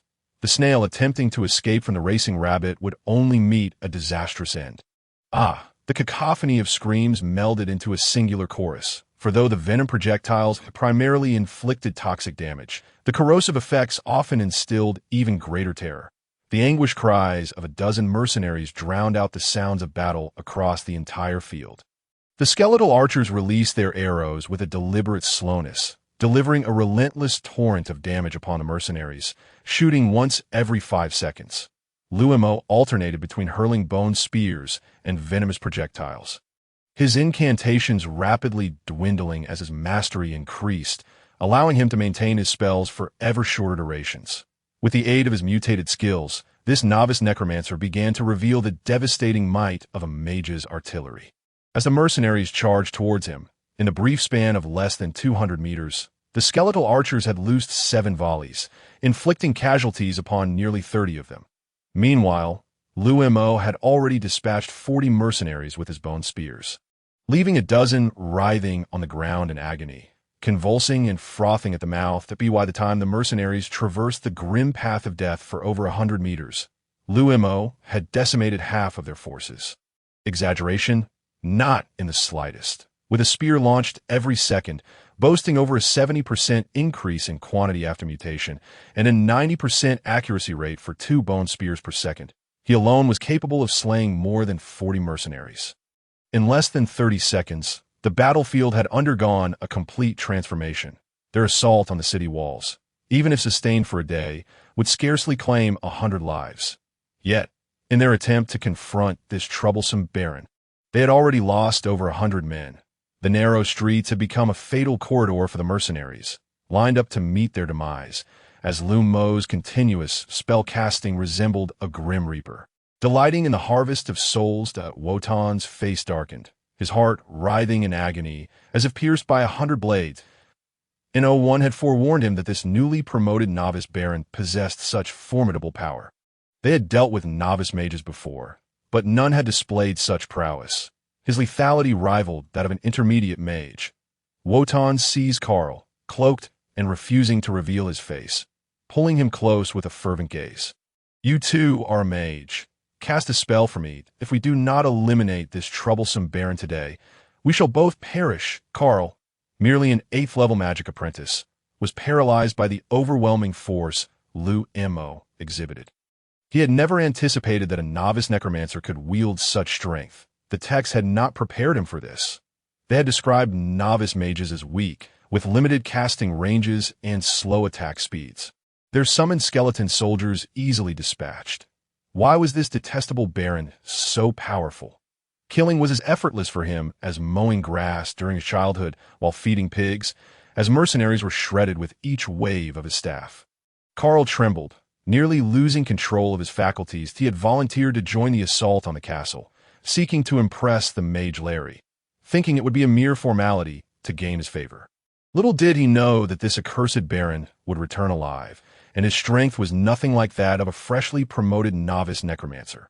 Now, to compel him to take action against Liu Mo would be tantamount to sending him to his doom. He recalled the face of the noble who had never even glanced his way. How could he have survived? That was the Black Domain Forest. Hurry and unleash your wretched magic. Wotan seethed upon witnessing Karl's feeble stance, wondering what use such a useless individual could be. Drawing his long sword, he pointed its tip at Karl's throat. Karl felt the icy breath of death beckoning him. He understood Wotan would not hesitate to slay him. In a panic, he scrambled to his feet, his lips quivering as he attempted to recite his incantation. Observing his stammering attempts, Wotan realized he could not depend on him. The spells an apprentice could conjure would hardly be formidable. Fortunately, the mercenaries had already engaged the skeletal warriors after paying a heavy toll, and the detestable baron had ceased casting spells, evidently drained of magical energy. It was only logical. From the city gates to this point, he had cast spells over 100 times, far exceeding the limits of a novice mage. That he had endured until now was already remarkable. If he continued to cast, he would truly have to prepare to flee. "Runsa, my brother, abandon any thoughts of plundering the castle. You must hold back the knights within, that if they break free, we are finished. I will slay the baron. You must ensure his head remains upon his shoulders." Runsa was the second highest warrior in their mercenary band and served as the vice captain. They had once offended a noble during a mission, and the very noble they now served had rescued them. Without him, they would not have become his pawns. To repay this debt, They had diligently performed many sordid tasks over the years. According to mercenary customs, they had long since repaid their debt of gratitude. Yet now entangled in this mire, they had no path of retreat. Their original plan had not accounted for Baron Olin returning alive. Prior to their departure, those high-ranking individuals had assured them of the Baron's certain demise in the Black Domain Forest. They believed it sufficient to breach the castle, claiming all within as their own. Wotan cursed those lofty figures, for they seemed incapable of accomplishing anything of substance beyond their grandiose proclamations. How could a mere novice necromancer possibly return from the Black Domain Forest alive? Had they sent him to confront them rather than attack the castle, he would have perished there, no matter how many lives he possessed. Rest assured, unless I fall, not a single soldier shall emerge from the castle. Though Runsa remained focused on commanding the battle against the castle, he too had witnessed the newly promoted novice mage that a single individual's attack speed rivaled that of half a squadron, claiming 100 of their brothers in 30 breaths. Was this truly a novice necromancer, just elevated to rank? Should not a newly promoted novice still be mastering their spells? How was it that his speed in casting bone spears exceeded that of the archers? Who could explain this anomaly? Both Runsa and Wotan were filled with questions they longed to voice. They had no hope of acquiring the treasures within the castle. In this dire situation, simply slaying the Baron would be considered a victory. As for their fallen brothers, they had received too much care, from daily expenses to weapons in hand, and, most importantly, their families were in their charge. Other mercenaries who had swayed with the winds might flee, but they had no choice but to fight to the bitter end.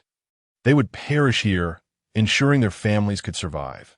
If any dared to flee, not a single one of their comrades' families would live. Wotan began selecting the most elite mercenaries, preparing for a desperate struggle. Leave a cavalry squadron to guard the castle with 150 knight retainers. The rest shall follow me to slay the Baron. The attacking mercenaries had dwindled from over 500 to 250, a reduction of more than half. Galio and his men felt a significant alleviation of pressure, seizing the opportunity for many knights and their retainers to rest and recover their strength. The pace of casualties on the battlefield was staggering. Just as they had repelled one wave of mercenary attacks, the Baron had already claimed over 100 lives. Liu Mo did not continue casting spells, allowing those on the castle walls to observe clearly. With merely 20 skeletal soldiers for protection, the Baron could not hold out much longer. Beside him stood a northern warrior, but his capabilities remained a mystery. Moreover, protecting their lord was the knight's duty, not that of a northern warrior. The mercenary captain had begun summoning elite mercenaries to consolidate their assault, knowing the Baron was now devoid of magical power. Galio led a significant portion of their forces towards the castle interior. Where their steeds awaited, with cavalry charging forth, these mercenaries were destined for slaughter. Before he launched his assault on Lord Baron and Wharton, he intended to eliminate all mercenaries, expressing his utmost loyalty to the Lord through the blood and heads of his enemies. The battlefield should not bear witness to the Lord's presence in combat. That would signify the incompetence of these knights. Luncia observed Galio retreating to the castle with his men, promptly instructing his own to pile the mercenary caravan's carts at the city gate. Just moments ago, it was the mercenaries who sought to breach the gate, but with Galio defending it, the roles had entirely reversed. The swift dynamics of the battlefield adjusted rapidly, as both sides anticipated each other's forthcoming maneuvers. Hastening their own actions in a race against time that ate this moment, drained of magical energy, Liu Mo perceived the shifting tide of battle. He saw Galio preparing to burst forth from the city gates, witnessed the carts being maneuvered to barricade the entrance, and noted Wharton poised for a final strike. As a novice, mage devoid of magic on the battlefield, Liu Mo felt as if the scythe of death, wielded by Endes, was aimed at his throat, yet he appeared oblivious, remaining impassively behind 20 skeletal soldiers, narrowing his eyes in an effort to accelerate the regeneration of his magic. The first to reach the 10 skeletal warriors were merely a handful of mercenaries, who at such close proximity were swiftly felled by the arrows of skeletal archers. The skeletal warriors displayed no intricate tactics, wildly swinging their bony swords like a frenzied dance. Liu Mo needed to recover his magic while simultaneously controlling the skeletal archers. He felt capable of multitasking, perhaps due to possessing two souls as a consequence of his transmigration. However, juggling the control of both the skeletal archers and warriors while meditating to restore his magic proved exceedingly challenging. He could at best position the skeletal warriors as a wall to obstruct the mercenaries, their erratic thrusts and slashes relying on sheer luck for lethality. Initially, the mercenaries approached with caution, intimidated by the haunting flames of soul fire flickering within the dark sockets of the skeletons. Particularly, the 10 skeletal archers, showcasing lethal prowess comparable to that of human archers, only reinforced the assumption that these were elite fighters. In his mind, Liu Mo imagined the advanced martial skills these skeletal warriors might possess, only to find them flailing aimlessly in battle. Yet, one must concede that sometimes chaotic flailing can yield results. The element of surprise caught the first wave of mercenaries off guard, resulting in several sustaining injuries before they could react. Conversely, any attack they directed at the skeletal warriors, unless it obliterated a skull, was inconsequential. The skeletal warriors continued their erratic slashes with their bony swords. The dead, mere bones devoid of flesh, felt no pain. Even a trade of blows was to the advantage of the skeletal warriors. Thus, a comical scene unfolded as the haphazardly flailing skeletal warriors momentarily gained the upper hand against the human mercenaries. As 5 or 6 mercenaries fell, the reinforcements finally arrived, and upon discerning the skeletal warriors' tactics, they began to regain the upper hand. The skeletal warriors' strategy was simply to lack any strategy. They swung aimlessly. As long as they could deflect the skeletal warriors' bony swords, these seemingly terrifying warriors were akin to oversized bones prepared for soup, easily dispatched. The 10 skeletal warriors were successively shattered. But before their demise, the skeletal archers continued to mechanically unleash their bony arrows, striking true at point-blank range, ensuring each shot found its mark. By the time, the 10 skeletal warriors were completely dismantled. The mercenaries had suffered another 10 casualties from the relentless barrage of arrows. That moment, the mercenaries faced 10 skeletal archers. Ever vigilant against incoming arrows, Rommel stepped forward to shield Liu Mo. His towering figure of 2.3 meters completely obscuring Liu Mo, while his heavy curved blades, measuring over 80 centimeters, emitted a piercing whistle. The mercenaries who had just shattered the 10 skeletal warriors and dispatched the 10 skeletal archers now found themselves confronted by the imposing Rommel, who loomed above them, wielding blades capable of cleaving them in two for reasons unknown. Their legs felt as heavy as lead. This northern warrior exuded expertise, unlike the recently dismembered skeletal soldiers, but a wicked smile curled upon Rommel's lips as he vanished from the mercenaries' sight, as if teleporting. It was not that Rommel possessed magical teleportation. Rather, his speed surpassed their ability to track him, leading them to mistakenly believe he had vanished. Time appeared to slow as the mercenaries collectively turned to witness Rommel suddenly unfurling his arms amidst their ranks, their expressions shifting to terror. In the blink of an eye, Rommel, who had just stood before Liu Mo, now materialized among them, with his arms spread wide, spanning over 2 meters, coupled with the lengthy blades in his hands. He commanded nearly 4 meters of space. The gleaming blades reflected the warm sunlight, yet not a single mercenary could derive warmth from the light. They felt only bone-chilling dread. The mercenaries perceived every detail of Rommel's impending assault with unnerving clarity. They saw him crouch slightly, a cruel grin stretching across his face, and his wrists begin to whirl. They understood the nature of the danger they faced and attempted to flee the range of his attack. But before their legs could even move, Rommel's blades were already in motion. Even the most skilled dancer could not spin with such rapidity. Even the most agile elf would yield to Rommel's furious twirls. The sensation of a blade slicing through flesh was exquisite, akin to caressing the smoothest silk or touching the skin of a blossoming maiden. Rommel suddenly comprehended why Liu Mo displayed a smile after taking lives. The ecstasy of annihilating existence was intoxicating. Without the aid of alcohol, he found himself entranced, likely due to the lingering blood mist saturating the air, that if possible, he wished to remain ensconced in this enchanting blood mist for eternity. Yet, as he reveled in this euphoria, Wharton, leading an elite contingent of mercenaries, felt nothing but icy dread and an overwhelming silence within his heart. Before him stood over 20 mercenaries, who believed that once they breached the skeletal soldiers' defenses, they would be able to slay the Baron who refused to perish in the Black Domain forest. However, the northern warrior beside him, with merely a flick of his wrist, rendered the air alive with the glint of blades, transforming 20 mercenaries into a cloud of crimson mist in an instant. They could not even emit a cry before being riddled with countless wounds. The rapid strikes and cuts transformed their blood into a dense fog before it could even escape their bodies, turning the area into a sea of red. As the blades moved, the blood mist rose in their wake. Just moments ago, the mercenaries had mourned the loss of 100 brothers slain by the malevolent Baron. Yet now, in the blink of an eye, another 100 had been felled. It was swift, faster than the most diligent farmer reaping his harvest.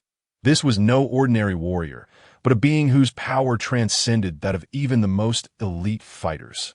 "Why was I not informed that this Baron had a swordsman at his side?" Wharton exclaimed in frustration.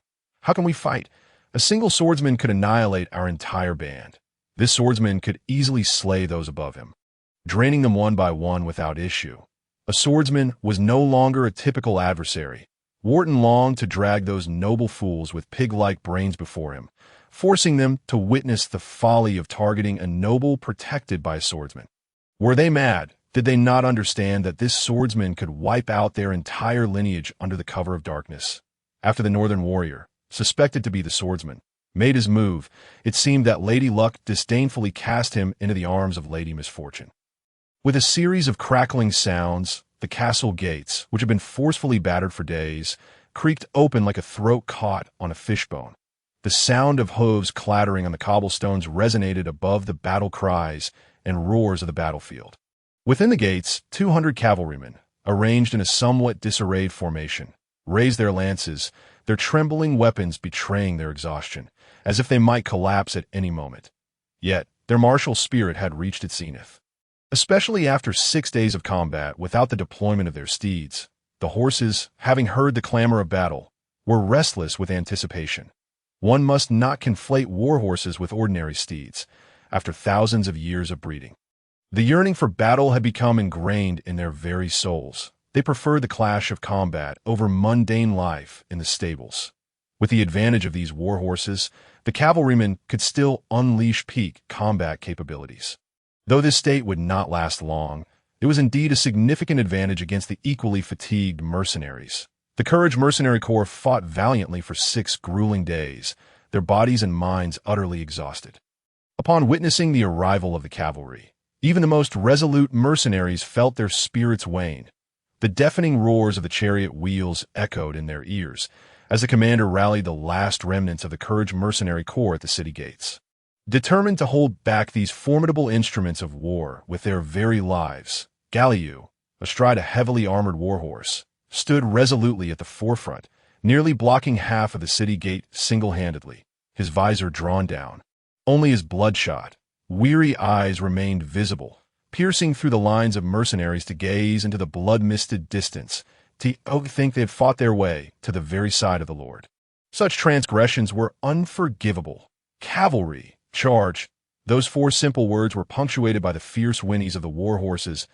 In that fleeting moment, it felt as though the entire town of Kaichuo trembled beneath the thunder of hooves. Woden suppressed his anguish, refusing to look back. Every glance squandered precious time that his brothers had fought valiantly to secure with their lives. The corners of his mouth bled from where he had bitten down in anguish, the pain snapping him back to focus, his gaze resolute upon the spinning wheel of blades and the figures shrouded in the crimson mist beyond. His comrades behind him had no chance. They could not withstand the onslaught of the cavalry. His sole option was to slay the Baron before the cavalry arrived, ensuring that his brothers did not perish in vain. The northern warrior, suspected to be a swordsman, no longer mattered. Whether he was a swordsman or not was irrelevant. The outcome remained unchanged. Even if a holy level mage stood before him, he would still seek to eliminate that Baron. Kill. With dozens of mercenaries at his side, if even one could reach the Baron's side, they could easily claim his head. Perhaps the goddess of misfortune scorned their last flicker of courage, playing a cruel jest upon their fates. A low incantation emerged from the blood fog, and as they surged forward, the bodies of the fallen mercenaries erupted with skeletal forms. Damn it, his magic had recovered. Bad news followed relentlessly, dousing their rekindled courage once more. Yet what perplexed Woden was the absence of skeletal archers among the newly risen undead. Instead, there were 5 skeletal warriors wielding bone shields and swords, accompanied by 5 others brandishing swords. Could he truly alter the types of skeletons summoned? Was this power within the grasp of a novice necromancer? Before Woden could unravel his doubts, the northern warrior, suspected to be a swordsman, halted the wheel of slaughter. The mercenaries who had previously charged were all down, none left standing.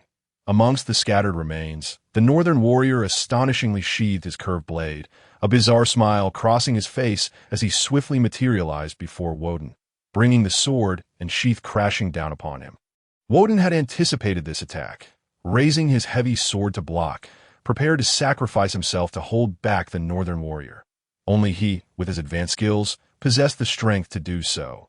The Baroness' fate was to be entrusted to his fellow mercenaries. However, the instant his blade met the northern warrior's curved sword, his expression shifted drastically. Boom! The immense force from the curved sword sent him flying, toppling a group of mercenaries behind him in the process. His heavy sword was lost to the chaos, and as he lay amidst the fallen, Woden questioned his very existence. Was this truly human? How could one possess such overwhelming strength? He had failed to halt the northern warrior. Who else could slay the Baron? Time offered no respite for contemplation, as one by one, elite mercenaries were launched towards him, the sounds of their impacts akin to the thunderous strikes of a giant's fist. The curved marks on their bodies indicated they too had been hurled by the force of the sword's sheath. There was no time to evade. He was soon buried under the weight of several comrades. The pain in his chest registered in his mind. His seasoned experience informed him that at least 4 ribs had been shattered. If an advanced warrior like him faced such a fate, the prospects for those of lesser ranks were grim indeed. Amongst the heap of bodies, his 4 fractured ribs were the least of his concerns.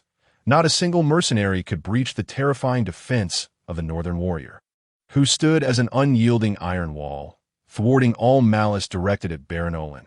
The sound of clapping was not applause, but the splashes of feet in puddles, not of water, but of pooled blood. Trapped beneath the pile of bodies, with only his head exposed, Woden beheld 10 skeletal soldiers marching towards them in orderly formation, their bone swords gleaming white, more striking than the bloodstain surrounding them. He wished to cry out, urging his piled comrades to flee, but the agonizing pain rendered him mute, blood frothing from his mouth, unable to utter a single word. It's over. The shattered ribs have pierced my lungs. The sound that followed was not one of flatulence, but the sickening squelch of bone, swords, piercing flesh. The skeletal soldiers seemed to transform into frenzied chefs, treating the mercenaries as mere ingredients, indiscriminately stabbing one after another, casting aside the fallen without a second thought. Then came the next, and the next. Severely wounded by the northern warrior, they possessed no capacity to resist. Many were still unconscious when the slaughter commenced. By the time the onslaught ceased, skeletal hands had reached for him. Drawing upon some unknown reserve of strength, Woden roared and grasped a weapon, swinging it wildly at the skeletal soldier. An advanced warrior. How could he succumb to mere bones? Yet before his sword could connect, a bone spear suddenly shot forth, impaling him and a comrade beneath him. You have slain a level 31 advanced warrior, gaining 30,000 experience points. Your level has increased. You are now level 17. Liu Mo coldly observed the mercenary captain who had perished at his hands. The hatred in his eyes, unyielding. The death of one black-gloved figure was far from sufficient. He desired to see more perish. He would construct a vast grave for those lost, entombing their entire families within. Rammer, dual blades at his sides, stood a short distance from Liu Mo, devoid of enemies, his gaze entirely consumed by the cavalry that had breached the mercenaries' defenses, particularly the heavy cavalryman Liu. The human heavy cavalry. Rammer mused softly. The human heavy cavalry was one of the few forces daring enough to confront the orc armies head-on. Of course, it was not the orc cavalry they faced, but rather the orc infantry. Such a feat was remarkable. Not every military branch dared to engage the orc forces directly. Across the entire Radiant continent and the demonic realms beyond the Void Gate, the number of armies willing to confront the orc infantry in open combat would not exceed 15. Moreover, those brave enough to challenge the orc heavy cavalry would be fewer than 2. He had never witnessed such forces before, but now he beheld the human cavalry, though only one heavy cavalryman was present, the rest being light cavalry. It provided him a glimpse into the might of their assembled ranks, strong, exceedingly strong. The makeshift defenses cobbled together by the mercenaries crumbled like paper before the heavy cavalry. Entire carts splintering in an instant. With a roar, an advanced warrior wielding a lance over 3 meters long hurled a half-destroyed cart towards the remaining defenses. Not only were the defenses shattered, but the mercenaries behind them were also sent sprawling, as though an adult were trampling a child. Wherever the heavy cavalry advanced, annihilation followed. The light cavalry surged past the breach carved by their heavier counterparts. A grim procession of heads and corpses tumbling in their wake. Those mercenaries, unacquainted with the true horrors of battle and the might of cavalry, had retained a semblance of courage, having hastily constructed a defensive line. Yet now, with their lives and blood, they reaffirmed the overwhelming dominance of military types. In less than a few minutes, the battlefield was devoid of standing mercenaries. Only the fallen and those surrendering remained. Lord, it is our inadequacy that allowed these beasts to breach our ranks, causing you alarm. Liu rode forth with the light cavalry, unable to dismount due to their equipment, bowing his head in apology to Liu Mo from atop his steed. Can you still fight? Yes. Then let us cleanse this shame with the blood of our enemies. There are still rebellious elements within Kaichuo town, and criminals fleeing outside the city. Go forth and deal with them. If by this time tomorrow I still hear the sounds of unrest, you shall return home to till the fields. We shall pay with our lives if we cannot eradicate these shameless vermin. Furious, Liu turned his steed, leading 200 similarly enraged cavalrymen towards the frontier town. Since the establishment of the frontier territory, spanning 4 generations of barons, this was the first time a band of mercenaries had blocked the castle gates. It was an affront, a repeated slap in the face. He vowed to hang every troublemaker who dared to disrupt the peace of frontier town at the city gate. As soon as the mercenaries were cut down by Liu and his men, the knightly squad and their squires surged forth from the castle. However, instead of engaging in battle, they were tasked with clearing the battlefield and rounding up prisoners that Liu's forces had acted with such swiftness that not a single head was left for them to claim. Liu Mo refrained from returning to the castle. His gaze fixated on the dozen or so surrendered mercenaries. It was as though death itself had picked up a roll call, extending its finger to point at these captives. Bring them forth. You have slain a level 7 mercenary, gaining 280 experience points. You have slain a level 12 mercenary, gaining 2,600 experience points. You have annihilated all members of the Courage mercenary group, triggering a war beneath the castle. With the strength of a novice necromancer, you swiftly quelled the unrest in frontier town and dispatched all those who conspired against the nobility, drawing greater attention to your presence. Increasing your legendary status by 1, the emergence of a dungeon was entirely within Liu Mo's expectations. If such a massacre did not yield a dungeon, he would have sought a word with the system. However, he had not anticipated gaining even a modicum of legendary status. The last time he had achieved such recognition was for surviving the bloody banquet, which had led to the spread of his ominous identity as a necromancer, embellished with all manner of exaggeration. Most claimed he had slaughtered the entire Byrne family to secure a title, directly increasing the difficulty of his trial. This slight boost in legendary status merely added a terrifying aura around him. While his reputation was hardly pristine, it was certainly not much better now. Now, with another increment in legendary status linked explicitly to his identity as a necromancer, it was evident that his fearsome aura had intensified. There was no necessity to cleanse his name. Liu Mo had no desire to argue. He accepted it, vowing to solidify his identity as the dreaded Dark Lord under the guise of evil. The crux of the matter was that he was still but a novice necromancer, and one could only imagine the depths to which his reputation might sink as he ascended to greater heights. Strip the mercenaries of their belongings, meticulously tally all the spoils, and place them within the castle. Ensure their corpses are dragged outside and burned. Let the flames rage for a day and a night, until their ashes form a pyramid, a stark warning to all who dare oppose the frontier territory. Following a great battle, the spoils of war take precedence, while the wealth upon these mercenaries was secondary. Their equipment was far more valuable. Though few items of merit were found, their weapons were adequate, with the Courage mercenary group averaging 1.3 weapons per person, combined with the arms from other mercenary factions. This amounted to nearly 1,000 weapons. Weapons were roughly equivalent to a third of their weight in silver coins. This single revenue stream would suffice for a prosperous year for him as a baron. Raymo, standing nearby, was utterly mesmerized by the pile of weapons, his eyes nearly popping from their sockets. Were it not for the agreement he had reached with Liu Mo, he would have been overcome by the urge to seize every weapon for himself.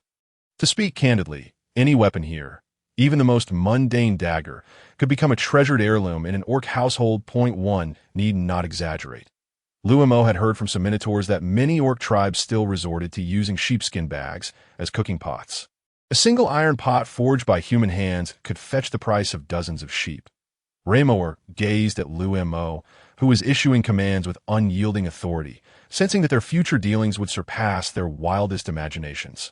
Though his encounters with Liu Mo had been brief, it was evident that Liu Mo was no ordinary human noble. He possessed grander ambitions and bolder aspirations.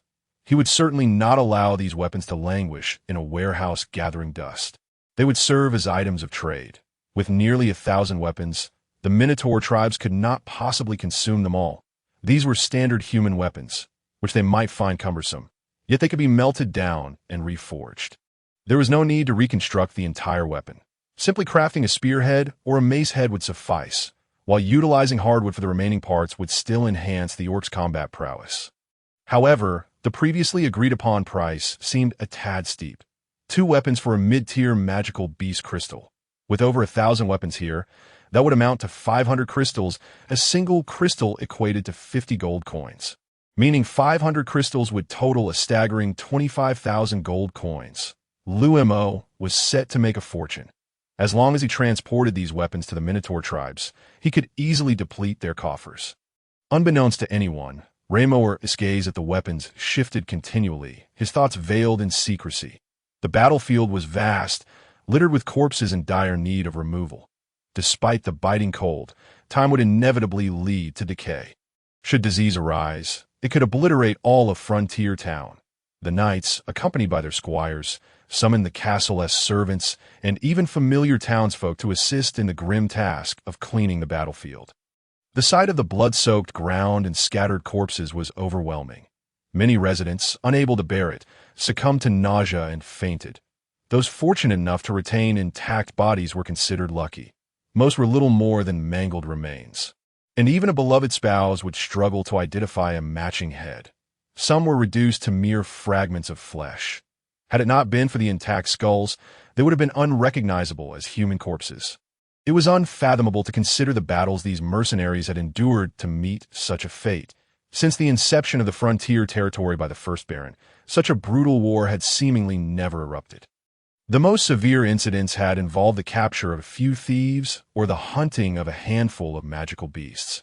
A year with 10 fatalities was deemed a significant event. In light of the current scene, past occurrences within the territory seemed trivial. The acrid scent of blood permeated the air, overpowering even the lingering stench of excrement that had once pervaded Frontier Town. Even a sip of water carried the metallic taste of blood into one's stomach. Countless individuals found themselves unsettled, hearts pounding in fear, coupled with the sporadic cries of battle echoing throughout Frontier Town. This newly minted Baron cast a looming shadow over the territory, controlling the fates of all. Since his ascension to nobility, the once peaceful frontier territory had been shattered, with death and slaughter becoming the new normal. Was this the fate woven into the tapestry of the Necromancer's existence? Many cast their gazes towards the sacred Radiant Church, hoping that it might suppress the evil Dark Lord. Only the great and divine could protect humanity. Raymo, I will arrange accommodations for you. You are already aware of the locations of the Magic Council and the Radiant Church. Do not venture there under any circumstances. I understand. Raymo remained steadfast in his mission in human society. He would never engage in actions that might expose his identity. That as he passed by, he had already observed the two major institutions that it must be said that he felt an intrinsic aversion, as if instinctively aware of the ominous aura surrounding the Magic Council and the Radiant Church. They were, without a doubt, the enemies of his fate. The orcs and these institutions were foes, never allies. For the sake of weapons and the transformation of Orcish life, he must conceal his true self. After 6 days of chaos and the battle at the castle gates, as peace began to settle over Frontier Town, it started to snow. Many residents emerged from their homes, puzzled by the unexpected snowfall. Autumn had barely begun, and winter had not yet arrived. Why had it snowed so early this year? Moreover, the snow was not white but gray. Gray snowflakes drifted in from outside the town, landing upon rooftops, streets, and shoulders. Confused residents reached out to catch the flakes, curious to see if they bore the familiar six-sided shape. Yet upon closer inspection, some individuals' faces paled in horror. And in hushed panic, they whispered to one another. In an instant, all understood the grim truth. The gray flakes were ash rising from the pyres of the burnt dead, just as Frontier Town had begun to breathe life again. The streets were suddenly emptied as all residents hurried back home. The city was choked with ashes. How many souls must have been burned to create such a sight? This is not merely ash. It embodies fear, terror, and dread. Each particle of ash seems to carry the malevolent gaze of the Lord, who drifts through the skies above the town of Kaichuo, seeking out the wrongdoers who dare to escape. Whence the rumors arise, it is said that the Lord, a necromancer of formidable power, has extracted the very souls of those mercenaries, commanding them to wander throughout his domain, surveilling every inch of it. The bodies burning outside the city serve as the grim materials for his dark sorcery. Before the townsfolk could recover from the horror of the ash incident, mournful wails echoed from the city gates. The final cries of mercenaries being hanged, their last lamentations resounding as they faced their doom. One after another, they were hanged and then tossed onto the pyre outside, only to be followed by the next. Bold residents who dared to approach were soon overwhelmed by terror, returning in a panic, whispering the word demon in hushed tones, in obedience to the Lord's command. Galio led 200 cavalrymen to apprehend the remaining 100 mercenaries who had attacked Kaichuo. The farthest had fled nearly 10 kilometers, yet they were all dragged back. These malevolent fiends, stained with the blood of Kaichuo's residents, were stripped bare and brought to the city gates. There were but 2 gallows in Kaichuo, and Galio, along with his knights, lined them up for execution. Initially, a few mercenaries boasted defiantly, proclaiming they had lived life to the fullest and welcomed death. However, after a dozen were hanged and cast into the flames. The remaining mercenaries, once bold, knelt in desperation, pleading for mercy. Had they been told that living as dogs would spare their lives, they would have barked submissively. Alas, the knights' faces remained impassive, as if chiseled from stone. Their resolve was unwavering, fully committed to the promise made before Liu Mo. Amidst the anguished wails that echoed through all of Kaichuo, Liu Mo approached the entrance of the Magical Council's outpost, carrying a stretcher. The pristine white steps were covered with a layer of gray ash, creaking beneath his feet, evoking memories of his childhood frolicking in the snow. Yet with the passage of time, burdens had accumulated, and the joy of his youth eluded him.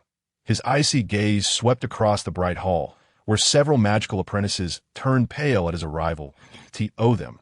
Liu Mo's gaze was indistinguishable from that of a demon, leaving them bewildered. The once kind noble, Orlin Byrne, had transformed entirely after ascending to the rank of junior necromancer. Even the most vile of murderers might be considered benevolent in comparison, especially upon noticing the stretcher behind Liu Mo. Though shrouded in burlap, they instinctively knew what lay beneath. Inform Mage Larry that I, Orlin Byrne, the junior necromancer, have come for my mage certification. Please wait, my lord, the apprentice stammered, hastily retreating, his demeanor contrasting sharply with the last time Liu Mo had visited. Back then, no one regarded the newly titled baron with any significance, casually addressing him by name.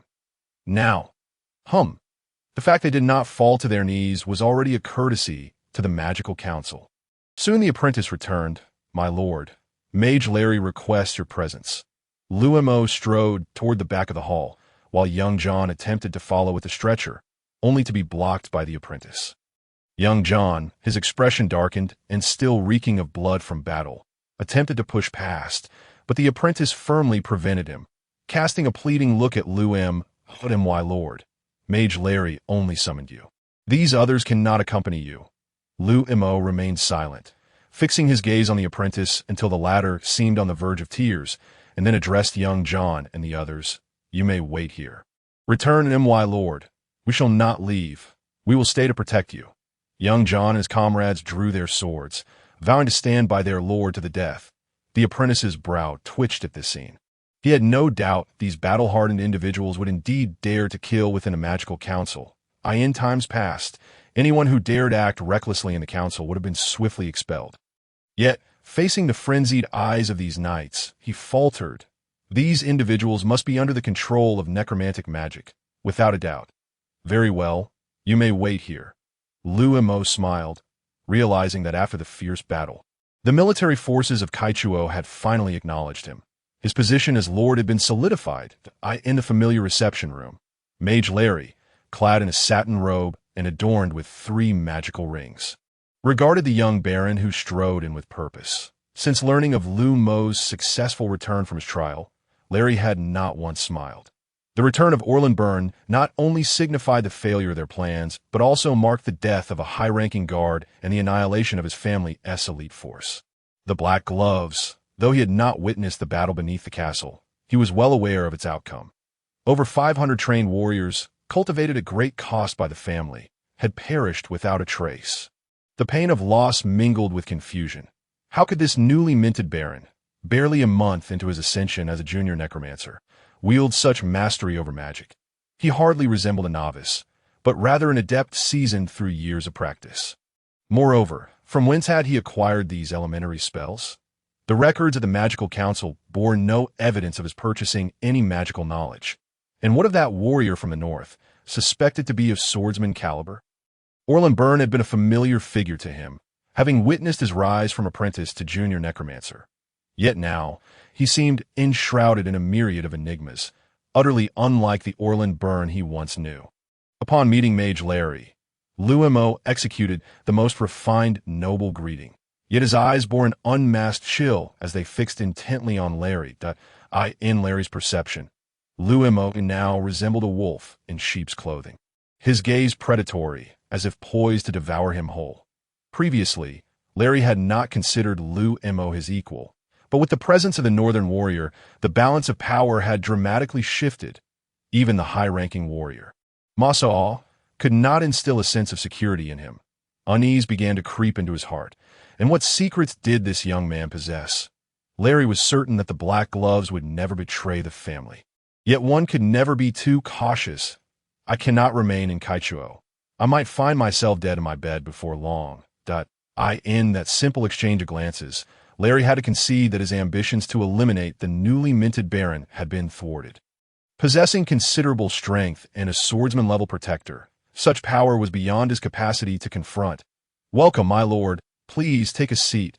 Bring forth the elven moon dew harvested from the enchanted forest. Liu Mo sat without ceremony, glancing at the elven moon dew presented to him, yet he had no intention of tasting it. Better to be cautious than to risk poisoning.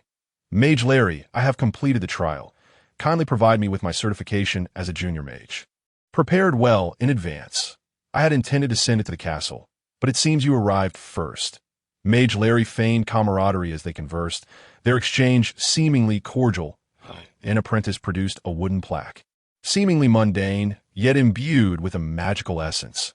Upon seeing it, Liu Mo finally breathed a sigh of relief. This plaque signified his identity as a junior mage, granting him the privileges accorded by the Magical Council.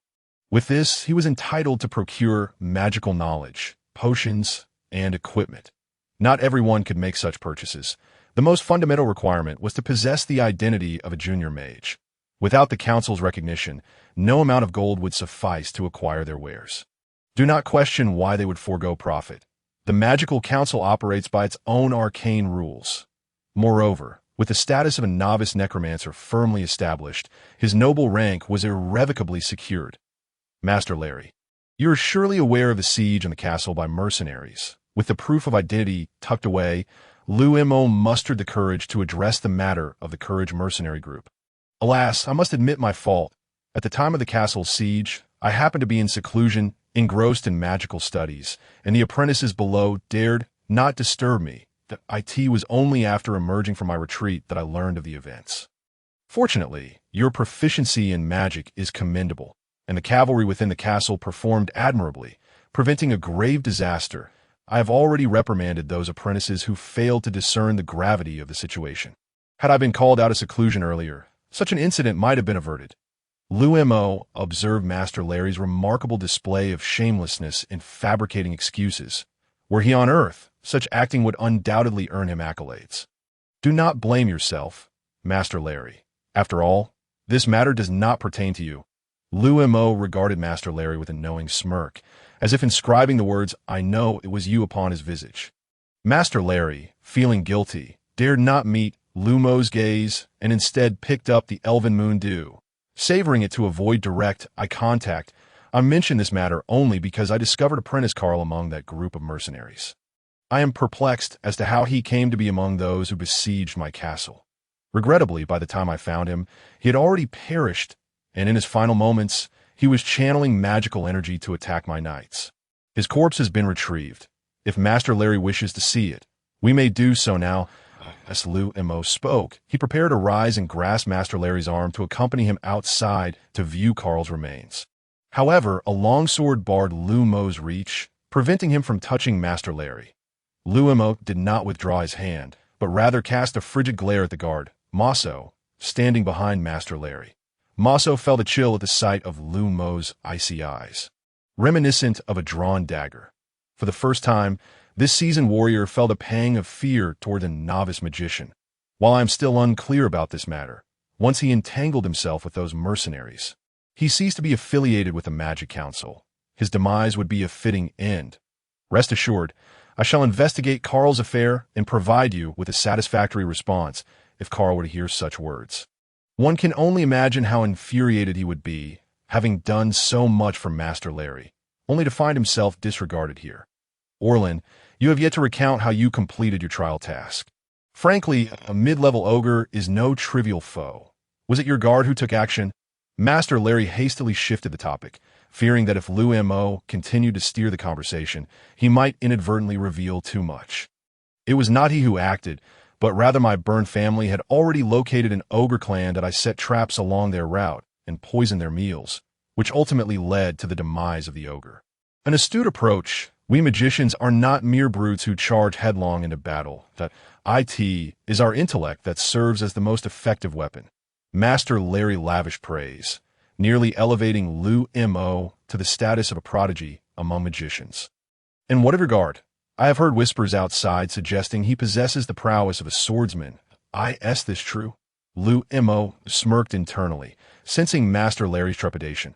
The topic continually circled back to Rammer, clearly an attempt to pry into his identity.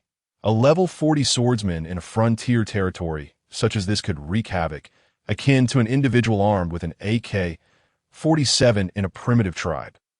Master Larry, filled with apprehension, must surely be troubled by the neighboring priest Talon as well.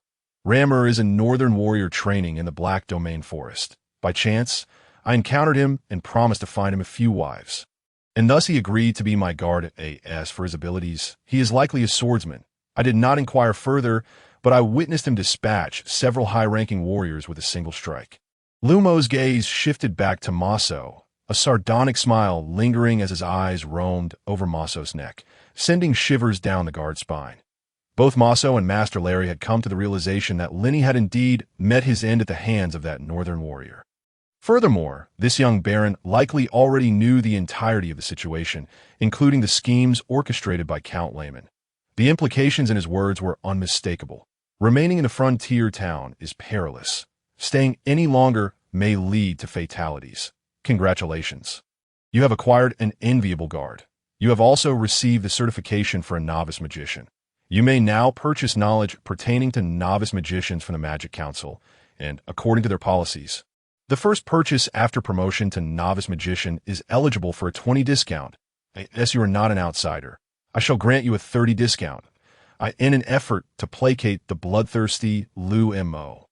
Master Larry did not hesitate to include his own promotion in the offer, seeking to briefly assuage the lord whose murderous intent threatened to engulf the entire frontier town. Thank you, Master Larry. I shall procure items worth 500 gold coins, but the gold is still in the castle.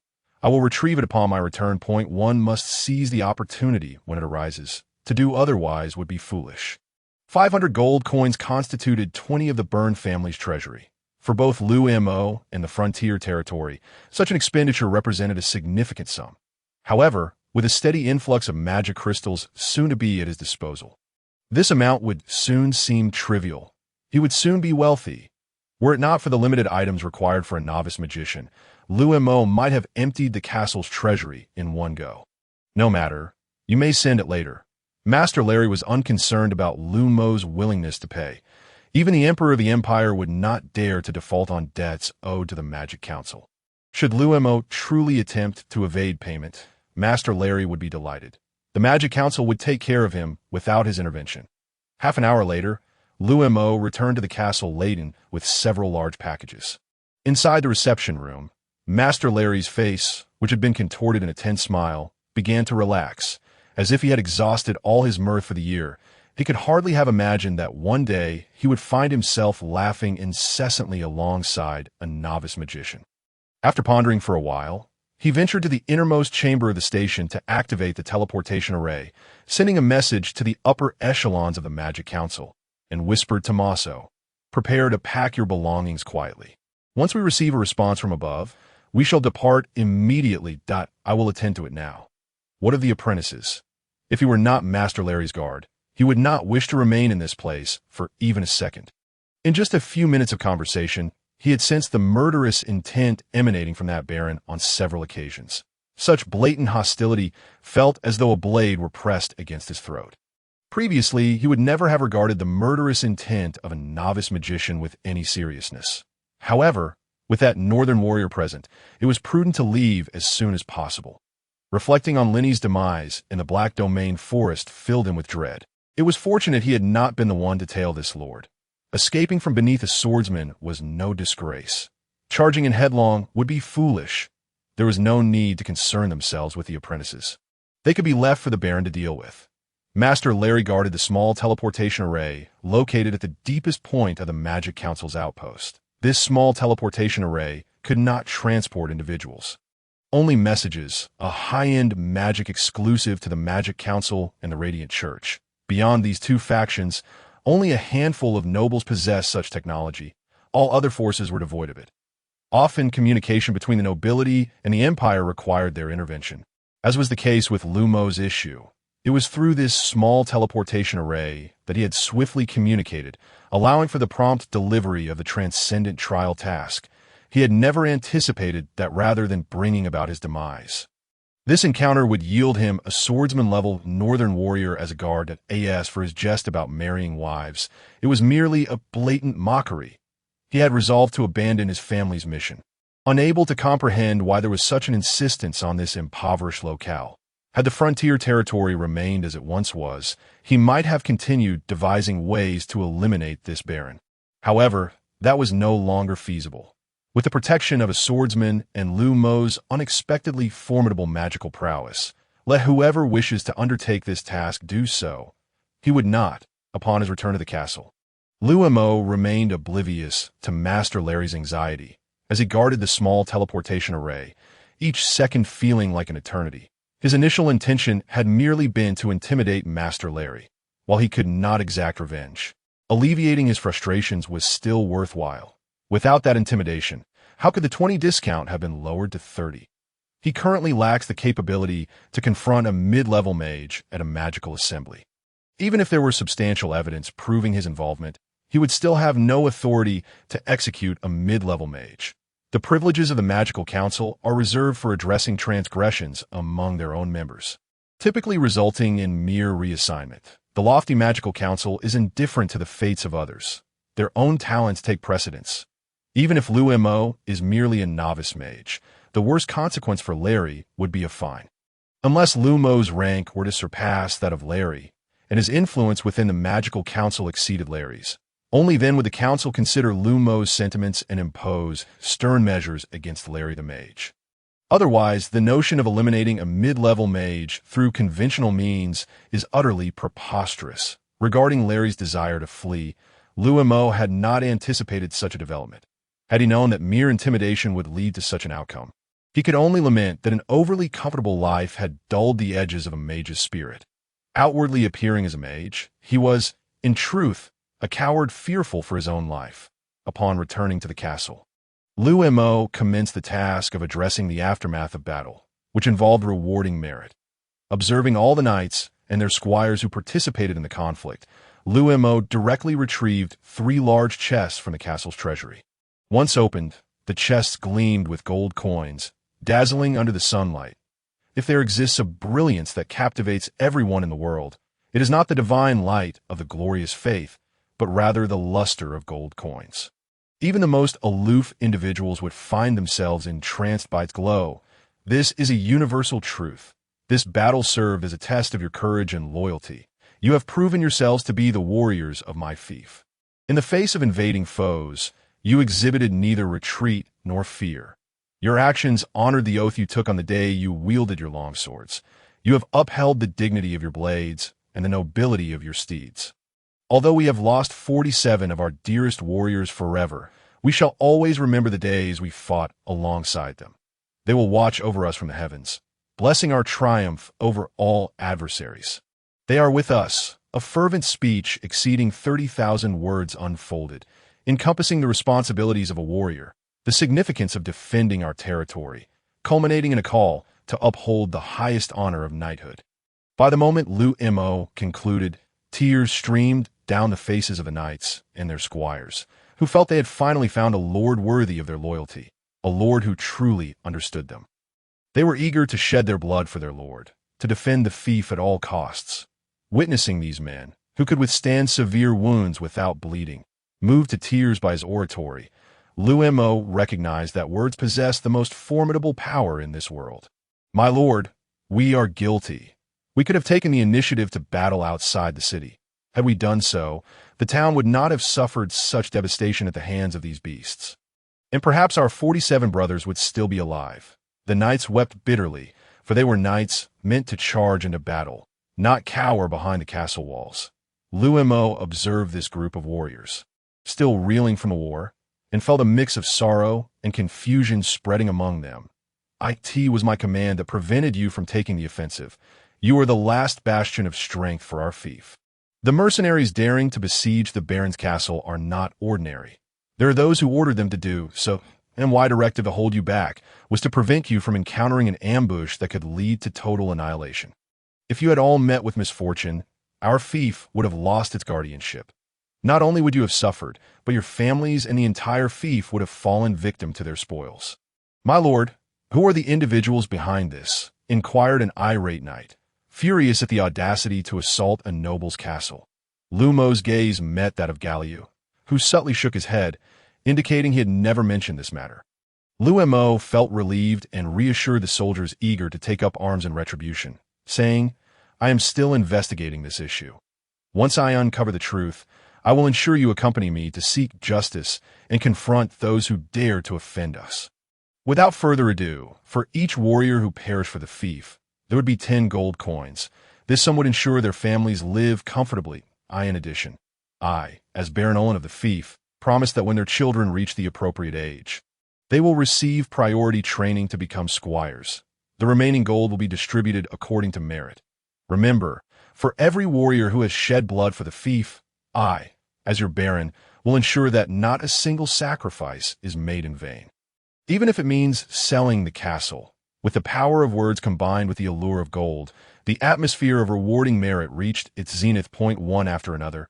The warriors, tears in their eyes, fervently proclaimed their willingness to shed every drop of blood for the Byrne family, vowing to defend every inch of territory for their lord. Liu Mo personally rewarded each warrior with gold coins based on Liu's record of their accomplishments, inquiring kindly about their injuries, family size, and any difficulties they faced. Despite knights and squires being part of a high-income demographic, their sustenance was the lord's responsibility.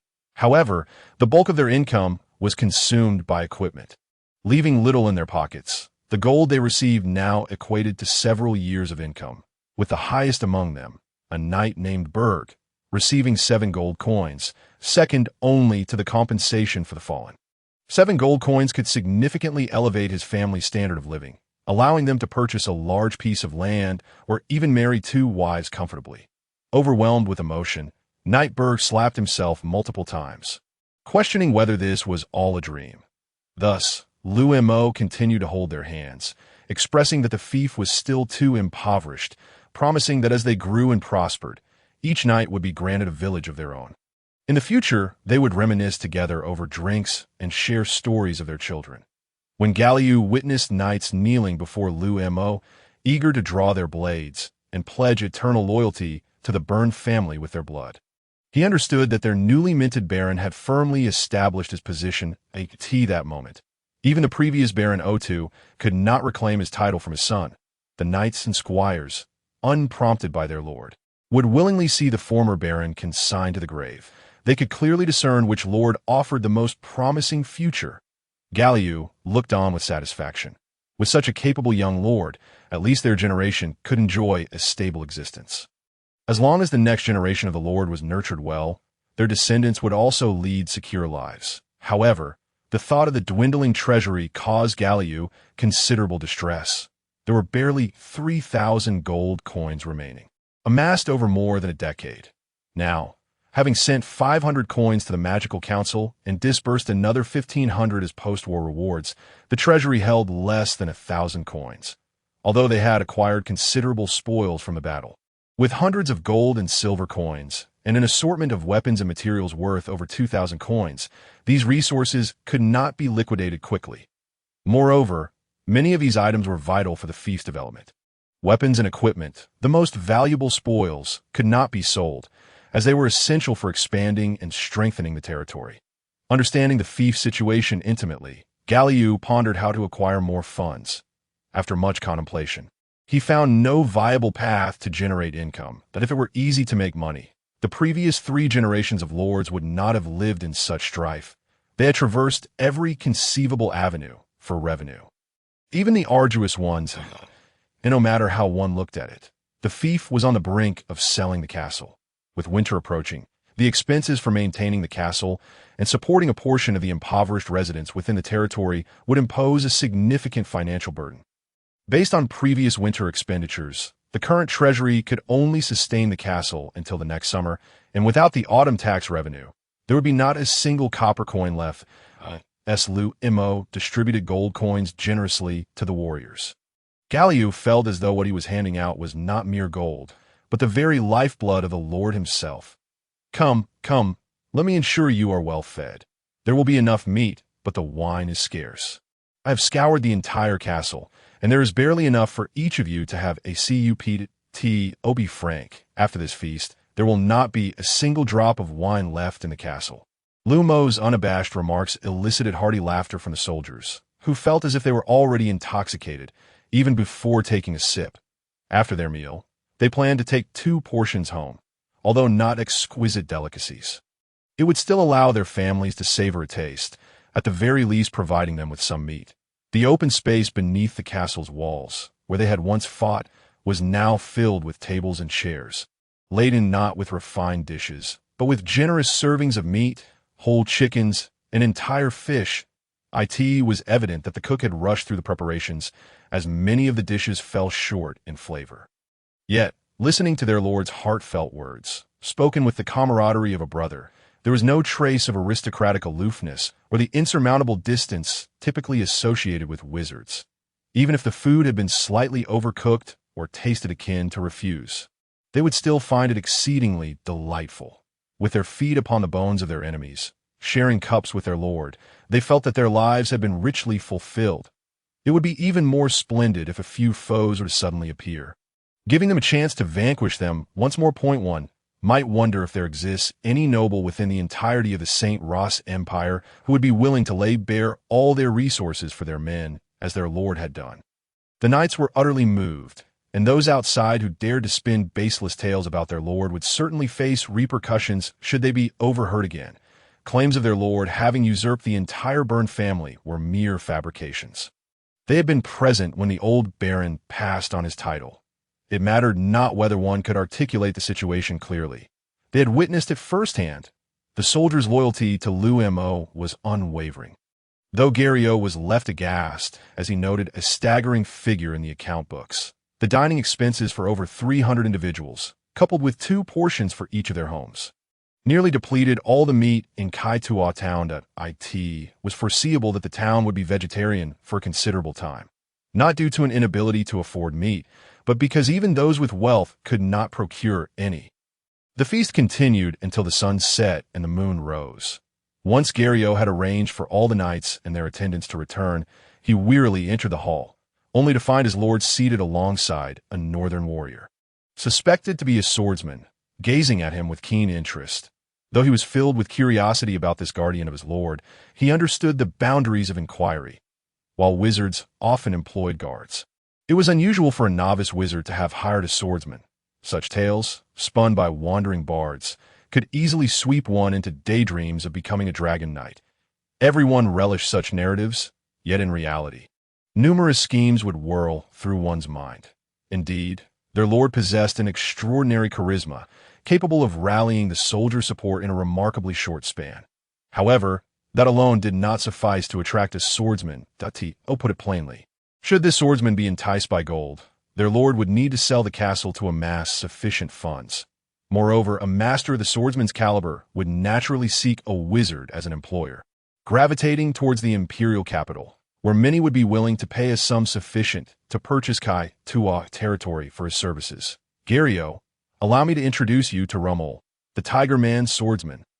Greetings. Garrio initially assumed it to be a routine introduction and was ready to respond in kind, but upon hearing the term Tiger Man swordsman, he nearly stumbled, almost collapsing to the ground, all his words swallowed back in astonishment.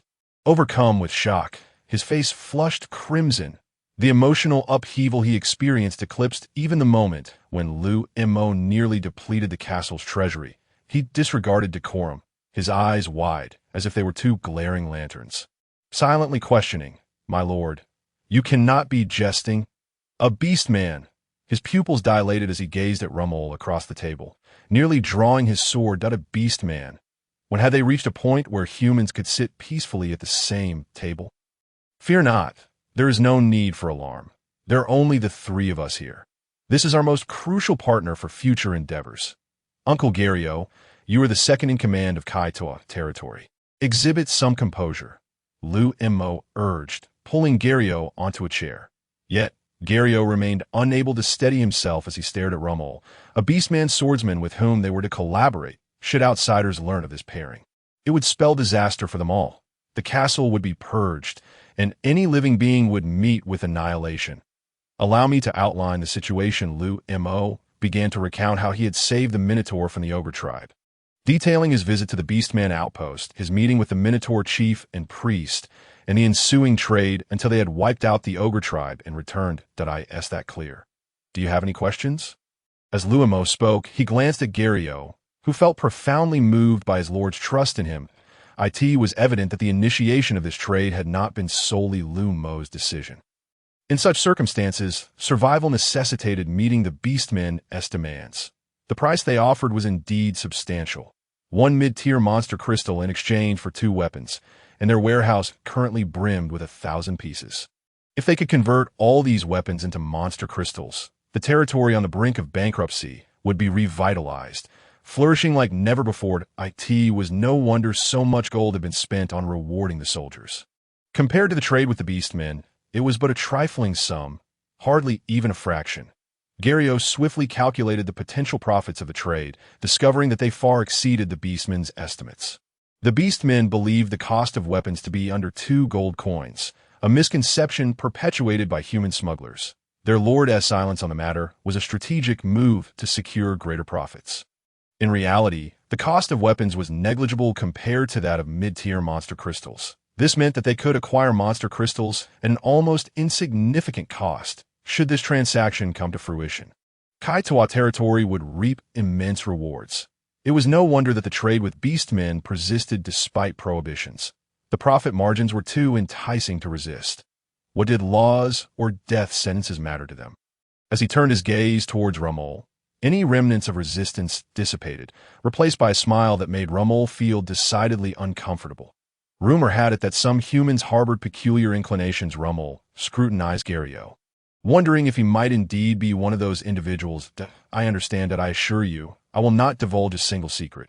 Faced with the opportunity presented by the fourth generation of Kaita, Gario vowed on his knightly honor to keep the secret safe. Liu Mo shook his head. Uncle Gario, I have faith in your loyalty. What I require of you is to discreetly transport those traded weapons to the Black Domain Forest without anyone discovering it. I am not in a position to undertake this task. It must be entrusted to you. Gario nodded, accustomed to traversing the outdoors, making it entirely unremarkable to encounter him in the wilderness, should he happen upon his lord in the wilds.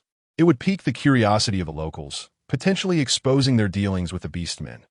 Furthermore, such illicit matters could not involve the Baron. Should he be implicated, even if the truth were to surface, there would be room for negotiation. Ultimately, all blame could be shifted onto him, claiming it was his desire to trade with the beastmen, unbeknownst to their lord. After a brief contemplation, Gario began to formulate a preliminary plan. If he were to circumvent the back of Kai Tua town at night, he could manage 2 trips each evening, transporting nearly 100 weapons. Very well. Rummel will assist you. The 2 of you shall be responsible for this endeavor. This is the path to the rise of Kaita territory, and it must remain concealed from outsiders.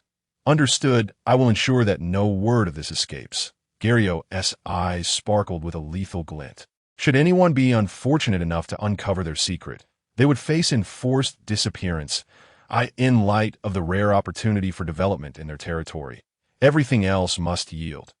Even if the discoverer were a member of the Magical Council or the Radiant Church, he would unsheath his sword without hesitation.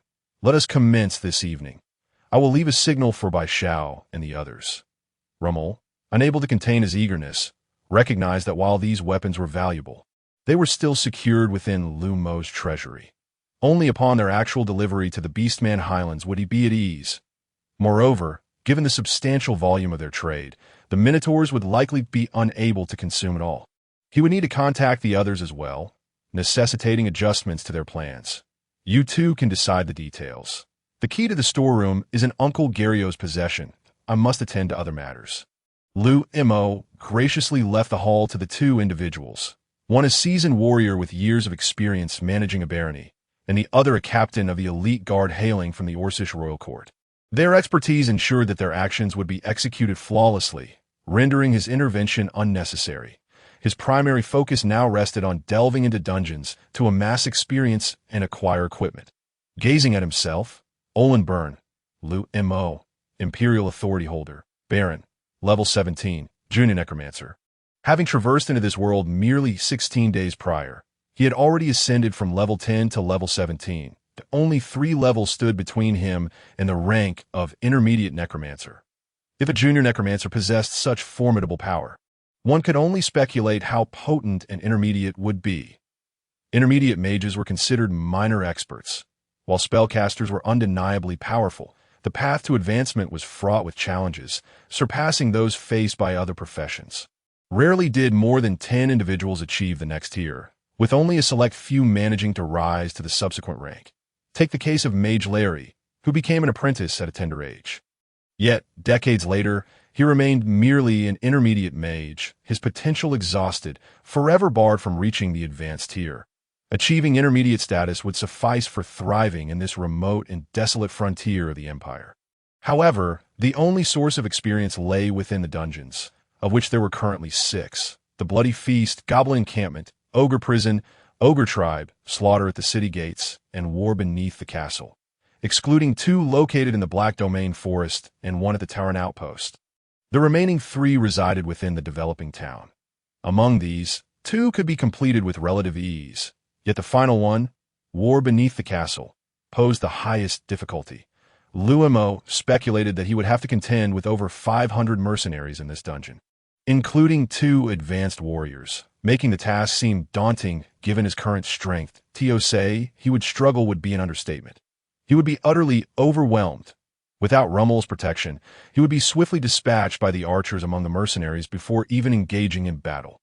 Even with Rummel's assistance, he had expended 20,000 experience points during yesterday's conflict, utilizing the skeletal summoning technique twice in its mutated form. The first instance doubled the number of summoned skeletons, with 20 skeletal soldiers guarding the streets, amplifying the effectiveness of the summoning. The second instance mutated the skeletal archers into sword and shield skeletons. While sword and shield skeletons were undoubtedly stronger than their warrior counterparts, they were weaker than skeletal archers, who excelled in ranged attacks, inadvertently diminishing the summoning's potency. In this scenario, the mutation proved less advantageous than leaving it unaltered, resulting in a needless expenditure of 10,000 experience points to conquer the war beneath the castle dungeon. He would need to employ the mutated skeletal summoning technique. However, the uncertainty surrounding such mutations made him uneasy. Upon entering the storeroom beneath the city walls, he still found himself at a loss as to how to navigate the war beneath the castle dungeon. Regardless of how he assessed his capabilities, he was ill-equipped to prevail. Yet it remained the dungeon with the highest potential for experience that if all else failed, he would have to wait until he could become an intermediate mage. The variability of skill mutations was far too significant for him to gamble on such uncertainty when facing over 500 mercenaries. It was akin to rolling dice with death to determine the outcome. However, the thought of leaving such a substantial dungeon untapped weighed heavily on Liu Mo's mind. He understood that players would soon arrive, and he was acutely aware that these individuals shared a common nature. They did not judge based on morality, but rather on strength and appearance. If one possessed power, even a world-destroying demon could be regarded as a father figure. Conversely, if one was weak, even a saint would be of no use. As for the notion of beauty having its own logic, that was even more pronounced. Those who were aesthetically pleasing could do no wrong, while those deemed unattractive would find their every word scrutinized. If he could present himself before the players as an intermediate mage, he would undoubtedly garner a following, advantageous for his early development. Yet, as a junior mage, he feared that these individuals would dismiss him with disdain. Their first instinct not to admire him, but to eradicate him as a mere monster. After spending over 10 days in preparation, the cool-down period for the dungeon had long since expired, and the swirling portal beckoned him with a luminous glow. With an incantation murmured in a low tone, bone spears, venomous projectiles, and bone shield were summoned forth that he reached out to touch the portal. Would he enter the dungeon? Enter! In the blink of an eye, he vanished, only to open his eyes once more, finding himself within the dungeon's interior. Ma Sen and Baron Otto remained locked in combat, utterly oblivious to his arrival. Liu Mo commenced chanting the skeletal summoning technique. Aligning 10 skeletal soldiers in formation, 5 skeletal warriors stood at the forefront, while 5 skeletal archers took position behind them. The level 10 skeletal warriors were no longer the fragile beings they once were. In comparison to the mercenaries, his controlled level 10 skeletal warriors were somewhat weaker, akin to level 8 human soldiers. Without his command, even level 6 human soldiers could vanquish level 10 skeletal warriors. Liu Mo felt quite satisfied with their performance, considering they were merely the weakest skeletal soldiers at his disposal. As he progressed, his summoning abilities would only grow stronger. The emergence of a necromantic catastrophe was not beyond the realm of possibility. With bone spears soaring, skeletal arrows flying, and venomous projectiles following closely behind, the warriors advanced, striking with their bone swords. In this initial barrage, Ma Sen had yet to swing his heavy sword before succumbing to his fate. Seizing the opportunity while Baron Otto was entangled with the skeletal soldiers, Liu Mo rapidly summoned bone spears and venomous projectiles, launching them with a speed of 1 spell per second. Injured Baron Otto bore the brunt of the bone spears, while the venomous projectiles dismantled several skeletal warriors as he attempted to break through the line of skeletal archers. Liu Mo summoned more skeletons to replace those recently destroyed by Baron Otto. The lifeless bodies of dozens of poisoned members of the Byrne family within the hall provided ample material for Liu Mo's skeletal soldiers. Bone spears and venomous projectiles continued to rain down. And before the second batch of 10 skeletal soldiers could be completely obliterated, Baron Otto fell, thwarted in his attempt to eliminate Liu Mo throughout the entire encounter. Liu Mo remained stationary at the entrance. continuously unleashing spells from his hands, resulting in the demise of both Masan and Baronado. You have slain a level 37 advanced warrior, gaining 33,000 experience points. You have slain a level 21 intermediate warrior, gaining 12,000 experience points at a total of 45,000 experience points acquired. In a moment of daze, Liu Mo recalled that he was no longer that level 10 novice. He had advanced to level 17. No longer the insignificant weakling who had almost been killed upon first entering a dungeon. His spellcasting speed and damage had significantly improved. Moreover, the summoned skeletal soldiers exhibited remarkable performance in battle. Not once did he resort to using the skill mutation. After thoroughly looting the dungeon for coins, he found only a few gold pieces, but even the smallest of rewards mattered. Clutching the heavy sword in one hand and the gold in the other, he exited the dungeon, marking yet another successful day. The heavy sword was not taken to the storeroom, but was rather carelessly discarded in the general store, awaiting Galio's discovery. Noticing that time was still on his side, he strode out of the castle towards the town gates. He had yet to choose an optimal position for the slaughter at the city gates. As he walked along the street, he mentally calculated the time remaining. Players would descend in 14 days. He needed to prepare thoroughly. While other preparations were minimal, he must stock up on the most basic of supplies: equipment, copper coins, bread, and water. Players were prime targets, and he could not afford to be slow with his metaphorical scythe. There were no wild monsters for players to grind in the wilderness. What would they do to level up upon their arrival? It could not solely depend on the few dungeons available, could it? Or would he need to create several leveling spots for them? Yet, there were not enough monsters to facilitate that. Calmly contemplating the world he had arrived in and the inexplicable system that had manifested within him, a chill of dread coursed through him. While one might enjoy stories featuring systems, the reality of having one imposed upon him instilled a sense of fear of being at the mercy of fate. He often found himself questioning the authenticity of his existence and the people, objects, environment, air, and food around him. Was he truly the creator's illusion? He had not traversed worlds. He was still on Earth, ensnared in a dream of his own making. Had the burdensome reality led him to develop a psychological disorder, leaving him teetering on the brink of madness?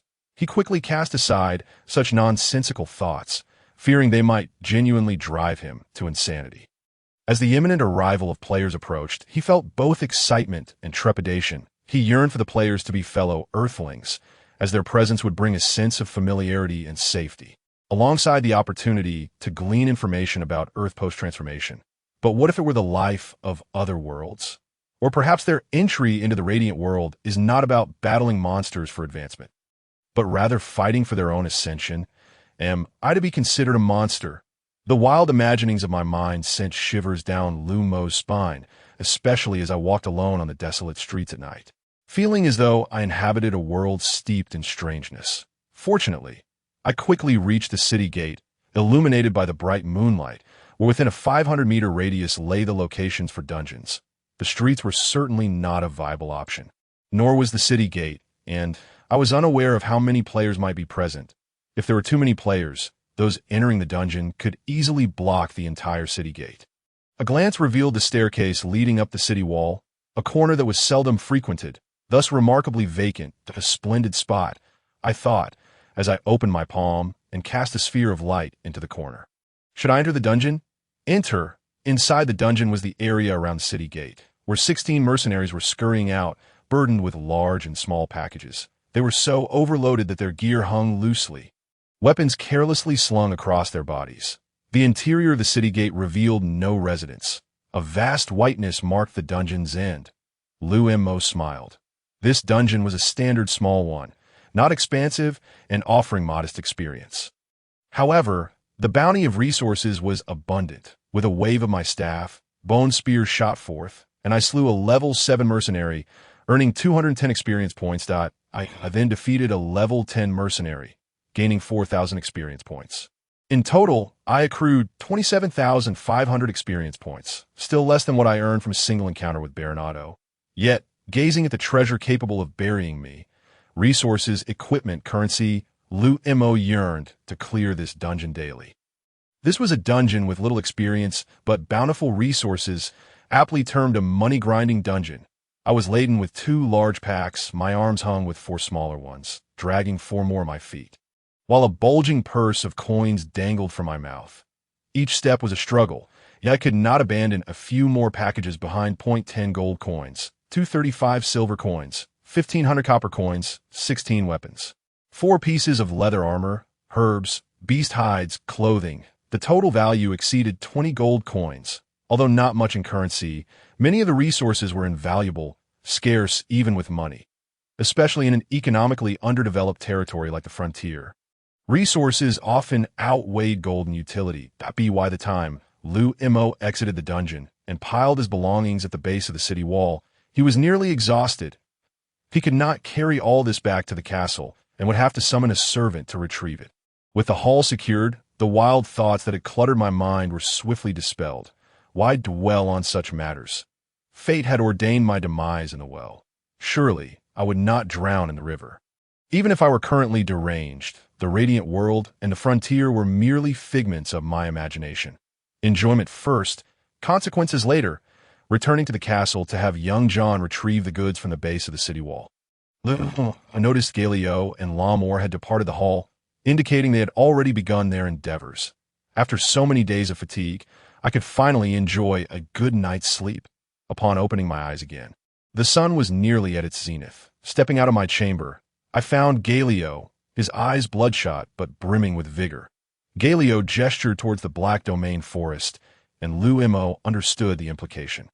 Liu Mo had left to negotiate with the Tauren for weapons. Seizing the moment in the absence of others, Galio quietly remarked, "My lord, should we not seek a reliable partner for collaboration? There are so many magic crystals." Liu Mo paused, realizing the truth.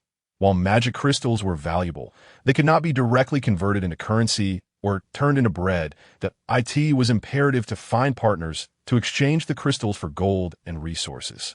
Most importantly, these magic crystals needed to be laundered. Should a significant quantity flow from their territory, the first to come knocking would be the Magic Council and the Radiant Church.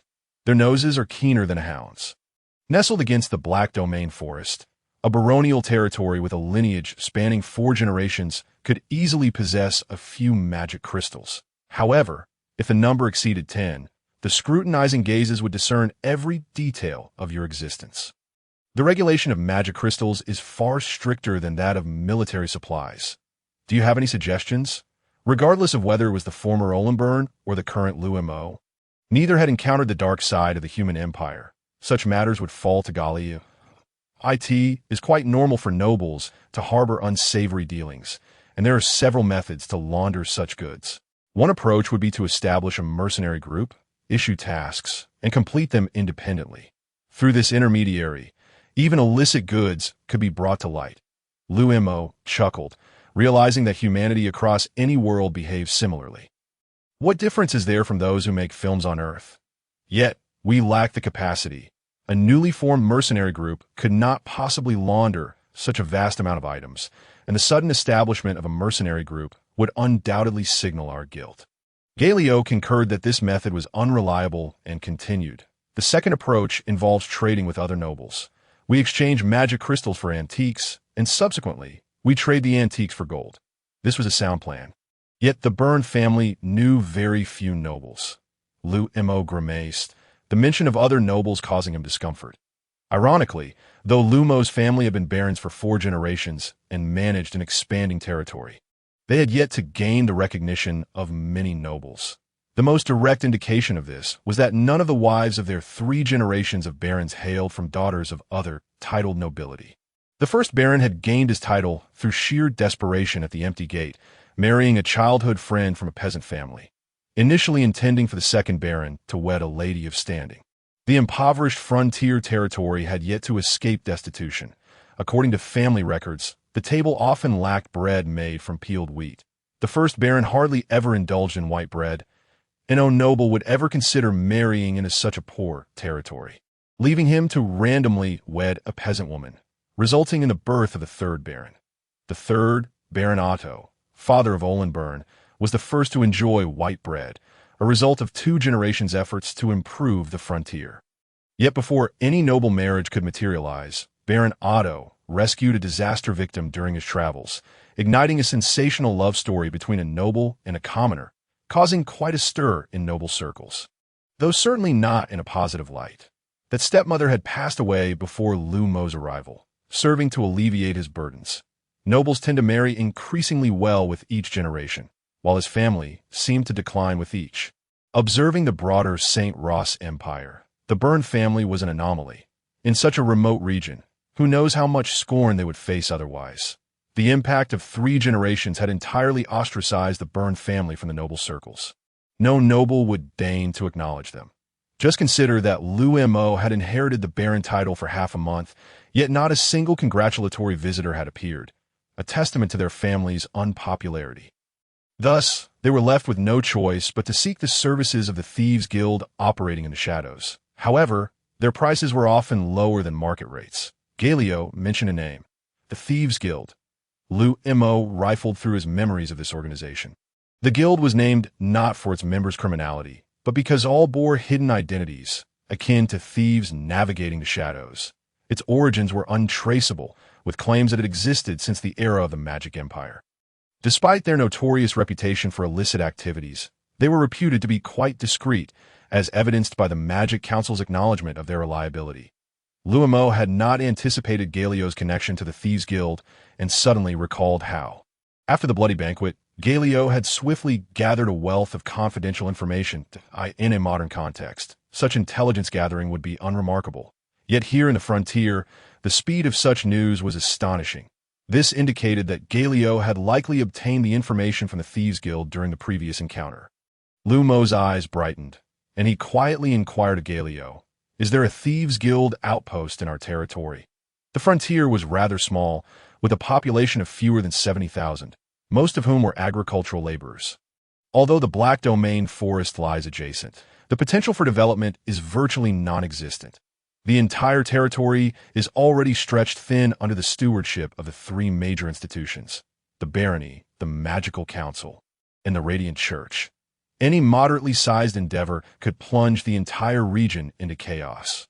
For instance, during this recent conflict, the loss of 47 lives could have led to a wave of destitution within the territory had he not promptly authorized a substantial increase in compensation.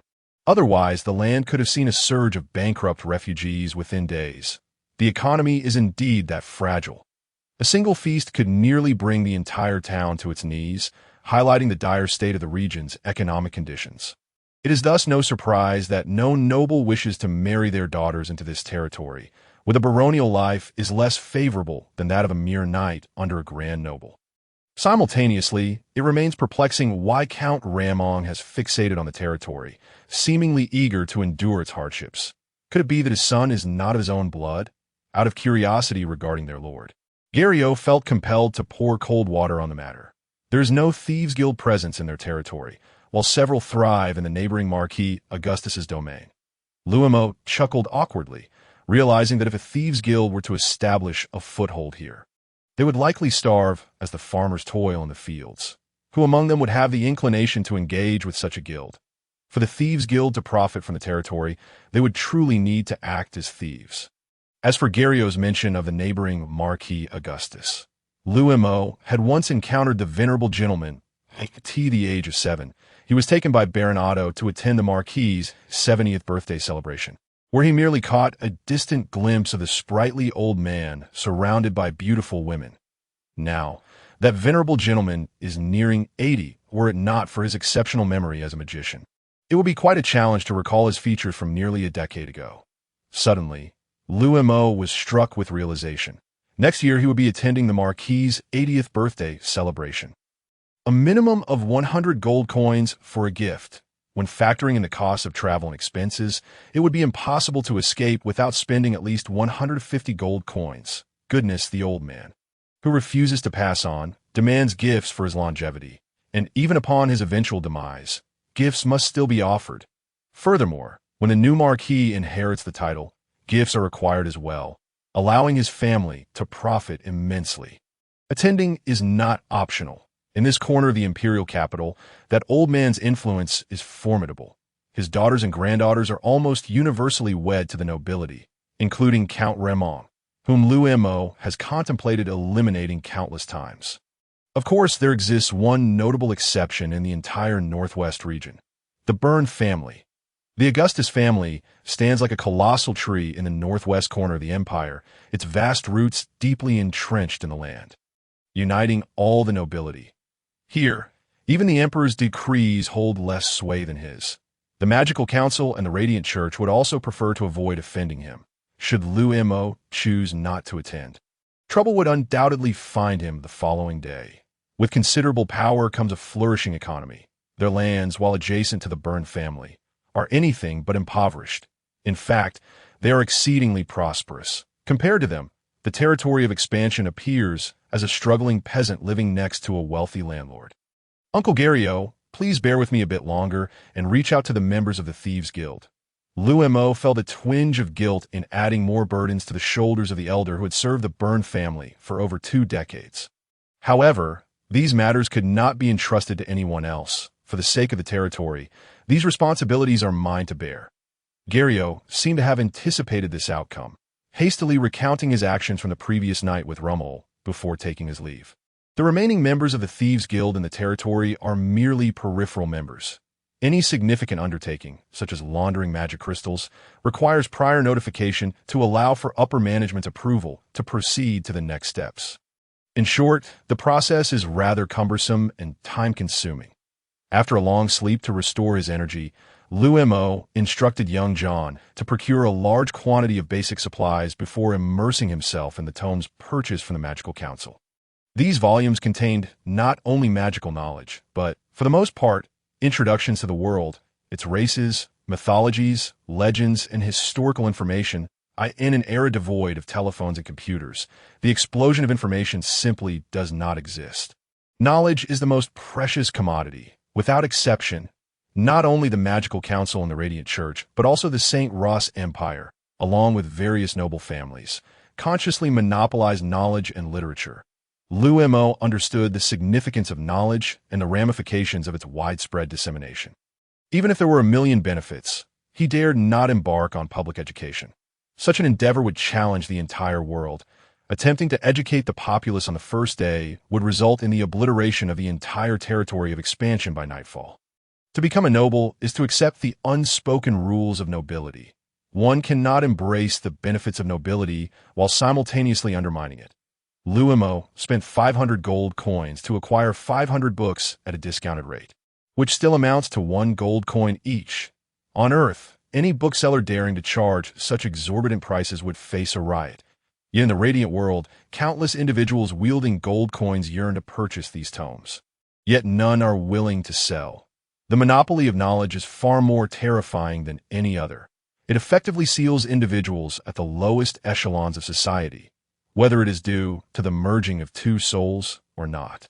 Liu Mo discovered that his mind functioned remarkably well. Instant recall became the norm, and an influx of information did not overwhelm him. His comprehension was exceptionally high.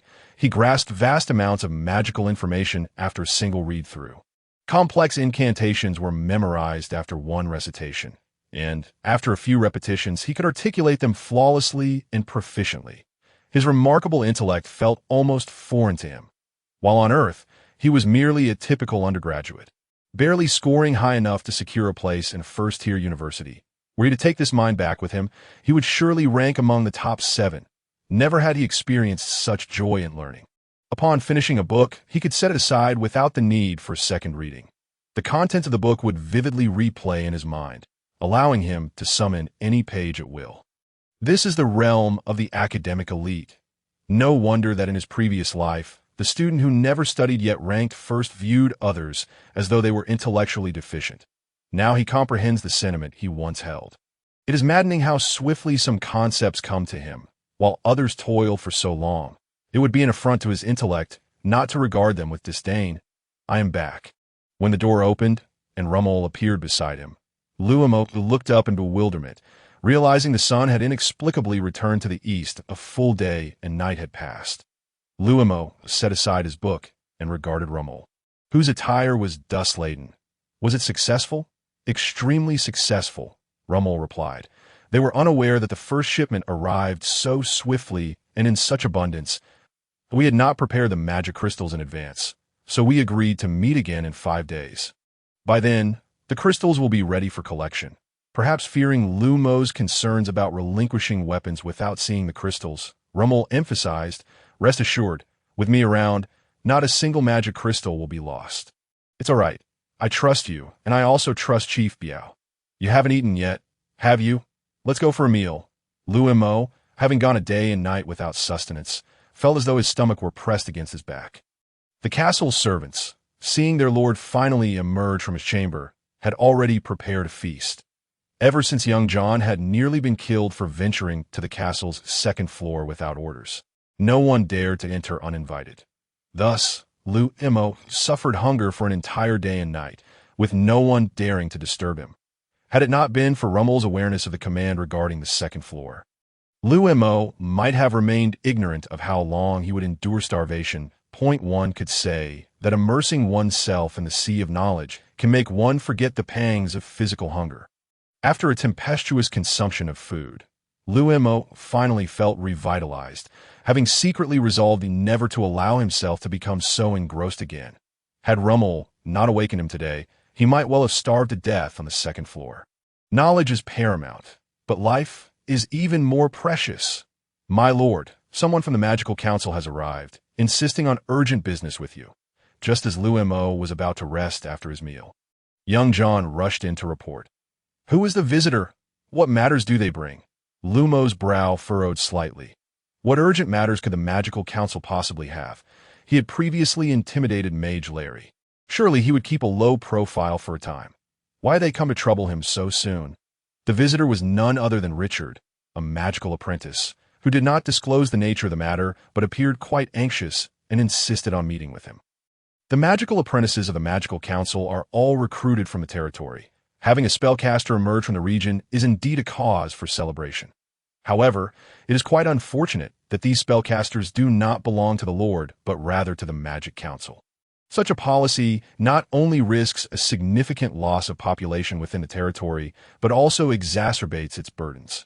After all, the expenses incurred by these magical apprentices must be borne half by the territory. The consumption of a single magical apprentice is comparable to that of a knight, and the Magic Council originally had 8 magical apprentices. The costs incurred by them could sustain 4 knights. Now, with only 7 magical apprentices remaining, expenditures have decreased by 1/8. Liu Mo allowed Rammer to take his time as he strode towards the castle's exit, lamenting his lack of strength. A single message from the Magic Council could send him. The Baron, scurrying over. When will it be that his command summons the mages of the Magic Council instead? Outside the castle, Liu Mo spotted the anxious face of Richard, clad in the standard magical apprentice attire, a robe of common fabric and a Namu staff. Information about him materialized in Liu Mo's mind. Richard, level 8, magical apprentice. Richard and Carl, who perished outside the castle, were of the same level. Yet, Liu Mo firmly believed that Richard could easily defeat 3 Carl-equivalent opponents. Among all magical apprentices in the territory, Richard was the most likely candidate to advance to the rank of junior mage, a detail gleaned from the memories of Aline Byrne. He was one of the few who could recognize his own identity, maintaining a respectful demeanor towards Aline Byrne throughout, unlike the arrogant Carl, who seemed to float away into the cosmos after becoming a magical apprentice. "Greetings, my lord." Faced with Richard's evident anxiety, he offered a slight bow. "Is it the mage Larry who seeks me?" In response to Liu Mo's inquiry, Richard remained silent, instead directing his gaze towards the vigilant young John standing beside Liu Mo. Ignoring Richard's stare, young John understood that Richard wished for him to leave. However, he feigned ignorance, knowing his duty was to protect his lord. Observing Richard's anxious demeanor, Liu Mo noted the hesitance, which suggested something of considerable importance must be afoot. "You may attend to your duties," Liu Mo instructed young John. "Yes, my lord." Young John replied with a slight bow before departing, casting multiple warning glances at Richard as if to convey a message against any underhanded actions. Richard sighed, realizing the implications of young John's unintentional display of loyalty. Word had already spread outside regarding the aftermath of the battle, revealing that this lord had generously rewarded the knights and their squires with a substantial portion of the gold from his castle. Merely hearing the figures associated with those rewards had left many envious. With 47 squire casualties, it was no surprise that numerous parents were considering sending their children to the castle, compared to the gold received. The lord's notorious reputation seemed less significant. After all, the tales of his infamy were merely whispered among themselves, while none of the knights or squires spoke ill of him. This demonstrated that the rumors circulating outside were nothing but fabrications. This lord was indeed a benevolent and kind ruler. Richard quickly dispelled any distracting thoughts from his mind. He had no time for idle speculation. Once young John had walked away and there were no others around, Richard quietly conveyed to Liu Mo, "My lord, Mage Larry has departed from the town of development, and we just received a message from the teleportation array. They hope you can temporarily assume the role of the Magic Council's representative here, and you are invited to discuss further." "Excuse me?" Liu Mo's eyebrows twitched in disbelief, questioning whether he had misheard. "Are you saying Mage Larry has left the town of development?" "Indeed, he left before dawn yesterday without informing anyone. We assumed it was a normal excursion, but who could have known?" Richard's face was nearly in tears. The sudden departure of such a significant figure without notice left them, the magical apprentices, abandoned. Had it not been for the message from the teleportation array, they would still be in the dark. Even more alarming was the directive from the array, instructing them to seek this lord to temporarily oversee the operations of the Magic Council in the region. As there was no other mage of junior rank or higher available in the entire territory, fate seemed to be playing a cruel joke on them. They had some inkling of Mage Larry's clandestine activities, aware that he was targeting this lord, not merely as an adversary, but with the intent to eliminate him entirely. They could only speculate about the fate of the Guardrini, who had not shown his face for over 10 days. They also pondered why Carl had appeared among the mercenaries attacking the castle, and why Mage Larry had hastily departed the day after the lord brought Carl's body to his doorstep. They could surmise the reasons behind Mage Larry's departure, but why had he not taken them along? Before arriving at the lord's castle, the magical apprentices had shared their thoughts, all feeling the weight of impending darkness. Their previous mentor had sought to eliminate the lord, yet it was the mentor who had fled in cowardice, leaving them behind, with their new superior now being the lord. What a peculiar sensation this was. Interesting, Liu Mo mused. No wonder Richard was so cautious. Without a junior-ranked mage station at the Magic Council, it was akin to a granary filled with grain, yet left unlocked. If that priest alone next door were to learn of this, he would be the first to seize the opportunity to claim the Magic Council's office for himself. Liu Mo had never anticipated that merely attempting to intimidate would scare off the intermediate mage. "Come, let us see this for ourselves." Liu Mo followed Richard's lead for the third time to the Magic Council's office. Although it had only been 2 days since his last visit, his status had remarkably transformed. Previously, he had merely come to obtain identification. Yet now he found himself the de facto master of the premises, even if only temporarily. "Greetings, my lord." The 6 magical apprentices waiting in the hall offered their respectful bows. While the lord's status might not have affected them, the authority of the Magic Council's representative could easily crush them. Fate indeed has a sense of humor. They had once believed that becoming magical apprentices under the Magic Council would free them from the lord's control. Yet here they were in such an unexpected predicament. "First, take me to the teleportation array." Liu Mo had read about the Magic Council's teleportation array in books, but this was his first time witnessing it. As Richard guided Liu Mo to the innermost chamber, Liu Mo beheld a 6-pointed star array, measuring only half a meter across. To his astonishment, 12 magic crystals, none of which belonged to the Byrne family, were embedded within this array. "My lord, simply input your magical energy, and the array will activate," Richard instructed succinctly before stepping back, aware that many details were beyond his purview. Liu Mo reached out to touch the array, channeling his magical energy, causing all 12 magic crystals to illuminate. That a spatial fluctuation occurred, and a holographic image of an elderly mage materialized above the array. The holographic mage regarded Liu Mo and declared, "I am Boj, a high-ranking mage, overseeing the Magic Council's operations in the development territory. Due to Larry's abrupt departure, we require you to temporarily take over. Is there any issue with this?" There were no pleasantries or negotiations. The cold tone was as if issuing a command, rendering Liu Mo's baronial status equivalent to mere refuse in the eyes of Boj. although it appeared as if they were inquiring whether Liu Mo had any objections. In truth, there was no opportunity for refusal. Of course, Liu Mo had no intention of declining such an opportunity. To oversee a Magic Council office came with immense benefits. I have no objections. I need to know the duration of this temporary role and the extent of my authority during this period.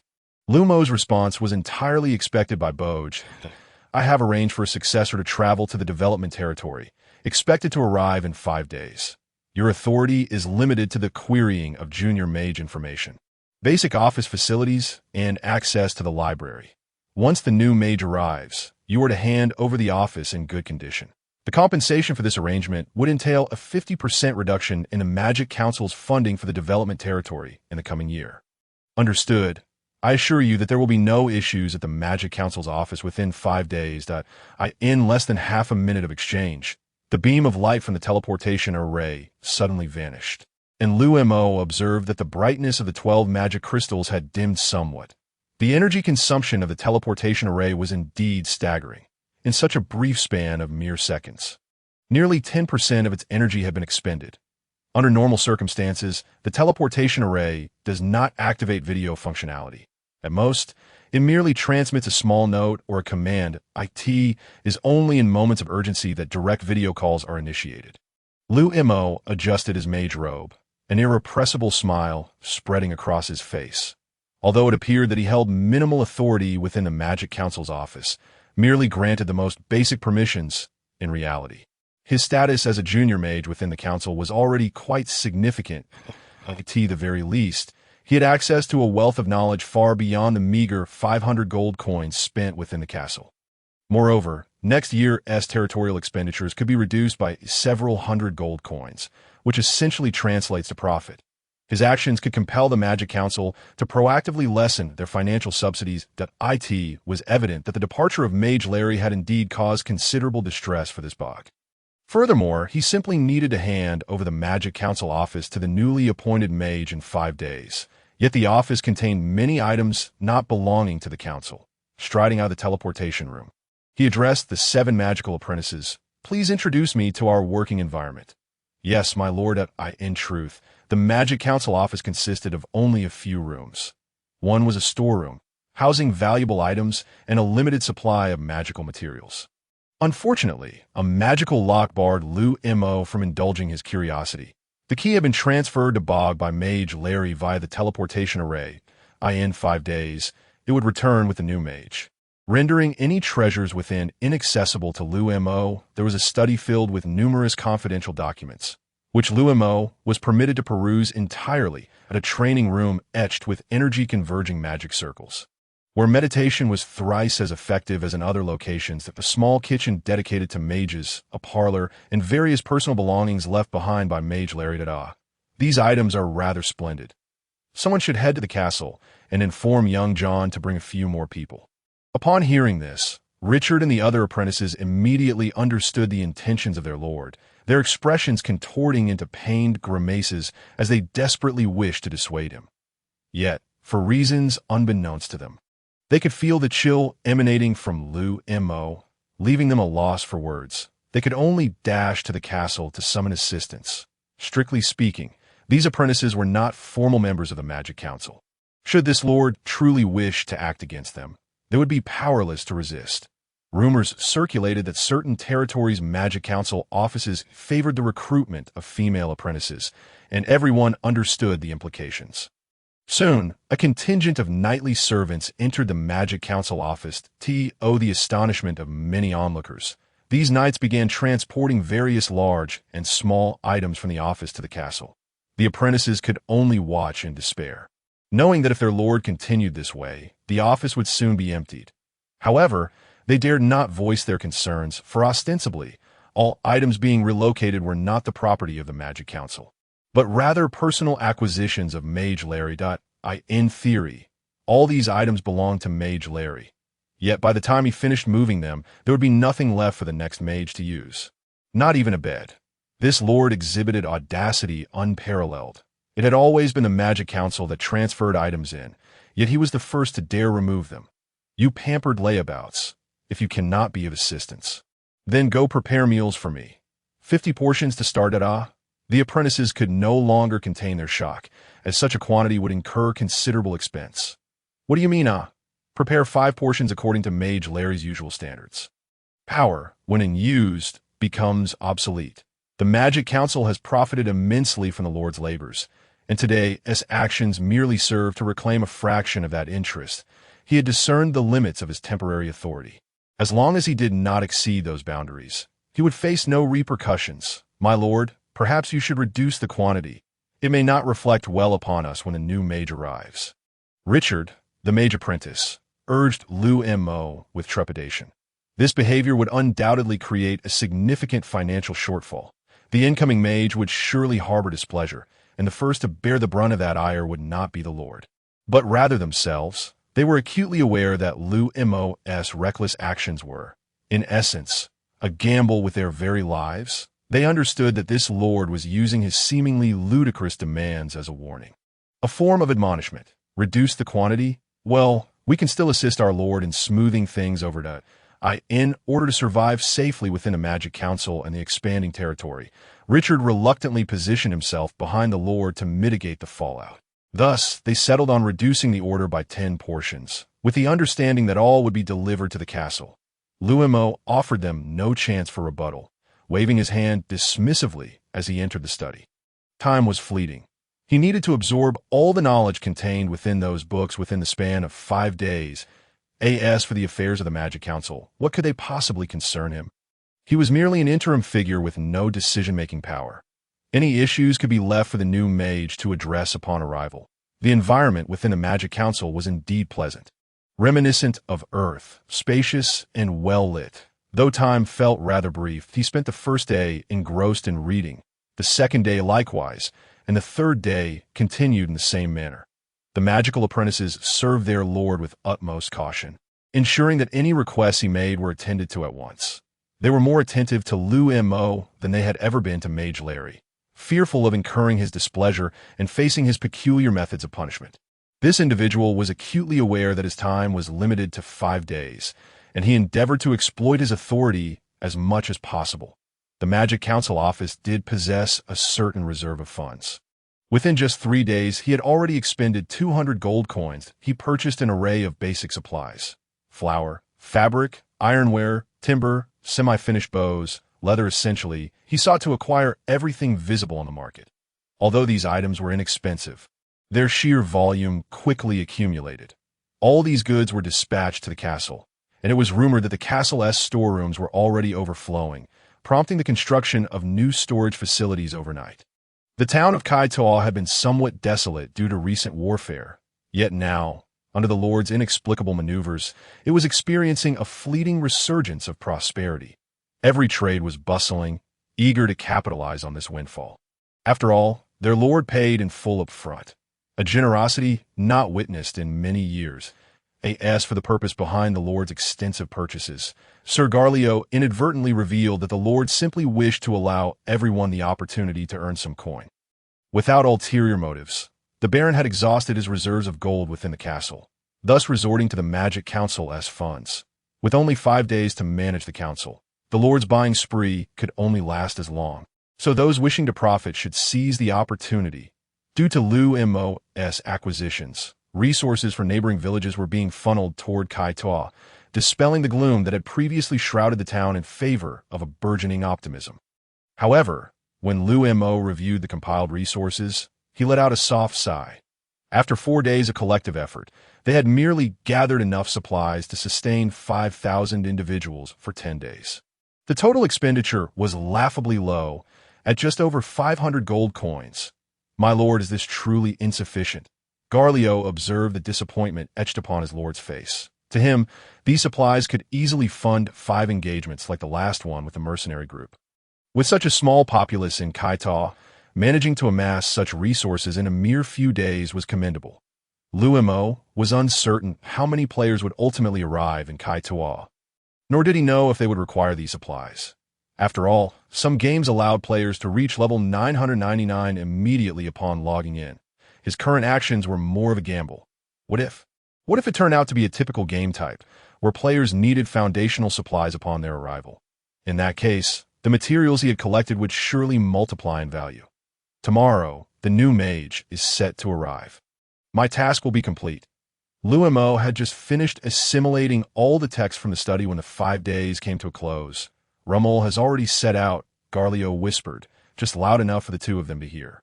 How did the negotiations go? They have been settled, but at 80% of the market rate. IT is quite an achievement, and I must commend Uncle Gario for his efforts. The laundering fee was merely 20%. And it must be said that the reputation of the Thieves Guild for their operations is indeed commendable. That very night, Liu Mo once again relived the bloody banquet and the carnage at the city gates, claiming the experience for himself while entrusting the materials to young John for safekeeping in the castle. However, the reappearance of the same materials, even 2 or 3 times, had raised Gario's suspicions. Liu Mo had sensed Gario's doubtful gaze upon returning from the storeroom on several occasions. Gario was well aware of the military provisions in the territory, perhaps even better than Liu Mo himself. Yet there were already 4 of Mason's heavy swords in the storeroom alone. Weapons do not reproduce. So how could they manifest repeatedly? Nevertheless, Gario merely organized the weapons without questioning Liu Mo, and he permitted no one else to enter the storeroom. Though young John had retrieved materials from the dungeon spoils twice at Liu Mo's behest, they had been neatly packaged, leaving him unaware of their contents. Gario increasingly sensed the air of mystery surrounding his lord. Yet as long as it benefited the territory, he remained steadfastly by Liu Mo's side. On the 5th day, with 9 days remaining until the player's arrival, Liu Mo awaited the new mage at the Magic Council's office. Once the new mage arrived, his task would be complete. Richard, along with 6 apprentice mages, also awaited eagerly. If the new mage did not arrive soon, their lord would surely consume the entire office. Yet as they watched the sun rise and set, the new mage remained absent. Liu Mo glanced at Richard and the others, their 7 identical expressions of confusion extinguishing any curiosity he might have had. What could they possibly know? I shall return to the castle. If the new mage arrives, you may summon me, with the city gates closed. Liu Mo lacked the patience to linger any longer. Today marked the day when Rammer would return with the magic crystals, and his thoughts had already flown back to the castle. The previous day, Rammer had ventured into the Black Domain forest to negotiate with the Minotaurs, and he wondered how many magic crystals would be procured this time. Since the commencement of the trade, they had transported only 500 weapons over 5 nights, averaging 100 per night. Based on the prior pricing, 2 pieces of equipment equated to 1 intermediate magic crystal. Therefore, 500 weapons would translate to 250 crystals.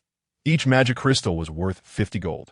And after laundering, it yielded 40 gold, culminating in a staggering total of 10,000 gold coins. Even if one were to sell off 3 generations of his ancestors, such a sum would be unattainable. Today marked a pivotal moment, one that could alter the fate of 4 generations of his family. Liu Mo endeavored to maintain an air of composure, concealing his excitement from outsiders, though his heart raced uncontrollably. The servants had long since returned to their chambers for rest, leaving the castle in utter silence. Upon entering the castle hall, Liu Mo spotted Rammer's return and nearly dashed over to greet his fortune-bringer. However, the absence of joy on Gario and Rammer's faces caused his heart to plummet. Was there an unexpected turn of events? If there is bad news, I can handle it now. Liu Mo feigned calmness as he took his seat, mentally preparing for the possibility that the Minotaurs had taken the weapons without settling the payment. He could bear the loss of 500 weapons. After all, trading with the orcs was merely a temporary measure. His primary focus had always been the impending arrival of the players, a goal he had never wavered from.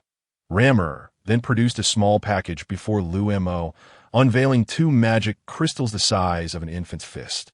In the flickering candlelight, the crystals shimmered alluringly. Liu Mo, disregarding all decorum, lunged toward the table, clutching 1 crystal in each hand, emitting sounds of delight akin to a starving individual who had just stumbled upon the most delectable roasted chicken. His grip was so fierce that the veins on his hands bulged. He clung to the magic crystals resolutely, ready to fight anyone who dared to take them from him. Words could not adequately convey his exhilaration. The value of a high-level magic crystal is 100-fold that of an intermediate one. However, the actual market price far exceeds that figure. High-level magical beasts are classified by levels ranging from 30 to 39. which is not particularly high. Yet, due to stringent regulations, these crystals are virtually unseen in the marketplace, leading to exorbitant price inflation that in the Holy Rose Empire, if one dares to openly sell high-level magic crystals. The first entities to arrive would not be buyers, but rather the Paladin Knights of the Radiant Church or the Mages of the Magic Council. The regulation of magic crystals is among the highest for military supplies, sought after by major factions even in their slumber. The resources expended in the millennium-long war against the demon race are incalculable. Magic crystals, which can invigorate spells and replenish mana, are indispensable commodities of immense value. One might liken their status to that of highly concentrated uranium on Earth. Only a few notorious figures and their lackeys dare to handle them, for they are deadly to anyone else. Within the confines of the Holy Rose Empire, high-level magical beasts have become exceedingly rare. Even when present, they are meticulously marked, tagged by various factions, to be claimed only when needed, in pursuit of magic crystals. Major factions have even resorted to breeding magical beasts, intending to harvest them like livestock. Nonetheless, this endeavor faces significant limitations, with reports suggesting poor breeding outcomes and low yields of high-level crystals, while low to mid-level crystals are produced in abundance. Across the entire Radiant continent, aside from humans, only a few factions can still procure high-level magic crystals, namely the orcs, elves, and perhaps some from the northern territories or overseas dragon tribes. Minor factions dare not touch such items. Even if they possess them, they must keep them hidden, fearing the wrath of those who would slaughter entire races for the mere knowledge of their existence. The Black Domain Forest indeed houses high-level magical beasts, which humans covet greatly. However, the forest is an extension of the elven territory, under their jurisdiction. With the elves overseeing it, humans do not dare to enter the Black Domain Forest en masse to harvest magical beasts, as this also serves to preserve biodiversity, allowing the creatures within to breed freely. Should they harvest all the magical beasts from the Black Domain Forest, the Holy Rose Empire would likely find itself devoid of truly wild beasts. Even the noble territory of the frontier, which borders the Black Domain Forest, sees only occasional hunters and a few adventurers daring to venture within, too fearful to send a large army to reap what lies therein. According to previous pricing, 500 weapons are worth 250 intermediate magic crystals. However, 250 intermediate crystals are far too cumbersome to transport, thus Rammer exchanged them for 2 high-level crystals. "I hope my lord will not be displeased," Rammer smiled, observing Liu Mo's overwhelmed state. Liu Mo paid little heed to his mocking grin, for he was unaware of the profound significance these 2 high-level magic crystals held for Liu Mo. With these 2 crystals, he could forge 2 staffs. Even a staff created with his novice mage capabilities would significantly enhance his power. These were not merely magic crystals. They represented the key to conquering the war dungeon beneath the castle. The stepping stone to becoming an intermediate mage. Do not be upset. Do not be upset. It would be even better if we could settle all transactions with high-level magic crystals in the future. Following this settlement plan, 1 high-level magic crystal equates to 125 intermediate crystals, thus representing 250 weapons. Liu Mo tucked the crystals close to his heart, recognizing that the orcs were extending their goodwill. Their unspoken message was clear. They lacked magic crystals, but were in dire need of weapons. As long as Liu Mo could procure more weapons for them, they would offer him even greater rewards. The value of 2 high-level magic crystals far surpassed that of mere hundreds of weapons. 500 of the most basic weapons could scarcely compare to the worth of a single high-level crystal. The orcs intended to overwhelm him with immense benefits, hoping to turn him into their pawn, their enforcer, their smuggler. If the Minotaur chieftain were here, Liu Mo would embrace him without hesitation. He was willing to be the orcs' enforcer, smuggler, and pawn, as long as the rewards came with greater fervor. After days of intensive study, he had already formulated plans for crafting a staff in his mind. The initial plan had involved intermediate magic crystals. But now armed with high-level crystals, he would need to revise his strategy to as long as he could harness the power of the high-level crystals, he could conquer the dungeon beneath the castle. "This matter is settled, but I have another piece of news to share with my lord." "You may speak." Liu Mo's mind had already begun calculating how to forge a new staff, utterly oblivious to Lammer producing yet another parcel. However, when the package was unwrapped, Liu Mo's exhilaration swiftly turned to despair. Even a high-grade magic crystal in his possession could not ignite the fervor within his veins. Inside the parcel lay a staff embedded with intermediate magic crystals, a blood-stained mage robe, 2 magical rings, and a key. Liu Mo glanced at Lammer, who remained silent. He then turned to Galio, whose face was etched with anxiety, clearly aware of the dire situation beforehand. "Do not tell me that the mage is sent by the Magic Council." "Yes, these are indeed his belongings," Lammer whispered, gesturing toward the items in the package. Liu Mo sank heavily onto a chair, feeling as though darkness enveloped him, the flickering candlelight providing no solace. No wonder he had waited an entire day at the Magic Council's office without seeing the newly appointed mage. It seems he was dispatched to the underworld to report. The accusation of murdering an intermediate mage from the Magic Council carries a weight greater than that of killing a noble. Rapidly rifling through his memories, he found no instances of a Magic Council mage meeting an accidental demise in nearly a century. No one dared to touch the mages of the Magic Council, just as no one would dare confront the priests or bishops of the Radiant Church. Their status was their audacious leverage. It is akin to establishing a nation on the territory of a powerful foe. Who would dare to challenge their soldiers? "Narrate the sequence of events," Liu Mo commanded. Closing his eyes, he wished to erase the occurrence that had transpired, yet he must discern why Lammer had slain the mage from the Magic Council. Their paths should not have crossed at all. Fortunately, it was nighttime, and the city gates were closed. If any oversights had occurred, he still had a night to rectify them. I had arranged to meet Chief Bai Shao at the site of the ogre tribe. And initially, everything was proceeding smoothly. However, this mage suddenly stormed in with 4 elite guards and interrupted our transaction. We had no choice but to eliminate them. The equipment of the elite guards has already been transported back to the Orc Highlands, and their bodies have been dealt with. We brought back only the mage's gear, which we have no use for, to present to you. Liu Mo's eyes widened in sudden realization as he questioned. "You mean they appeared at the ogre tribe?" "Indeed, it feels rather peculiar. They seem to know the location, unlike typical hunters venturing into the Black Domain forest. Their intent was unmistakable." Lammer pondered the peculiarities of the day's events. Weren't the mages of the Magic Council accustomed to lives of luxury? What compelled them to enter the arduous Black Domain forest? "My lord, they couldn't possibly be affiliated with Count Ramon, could they?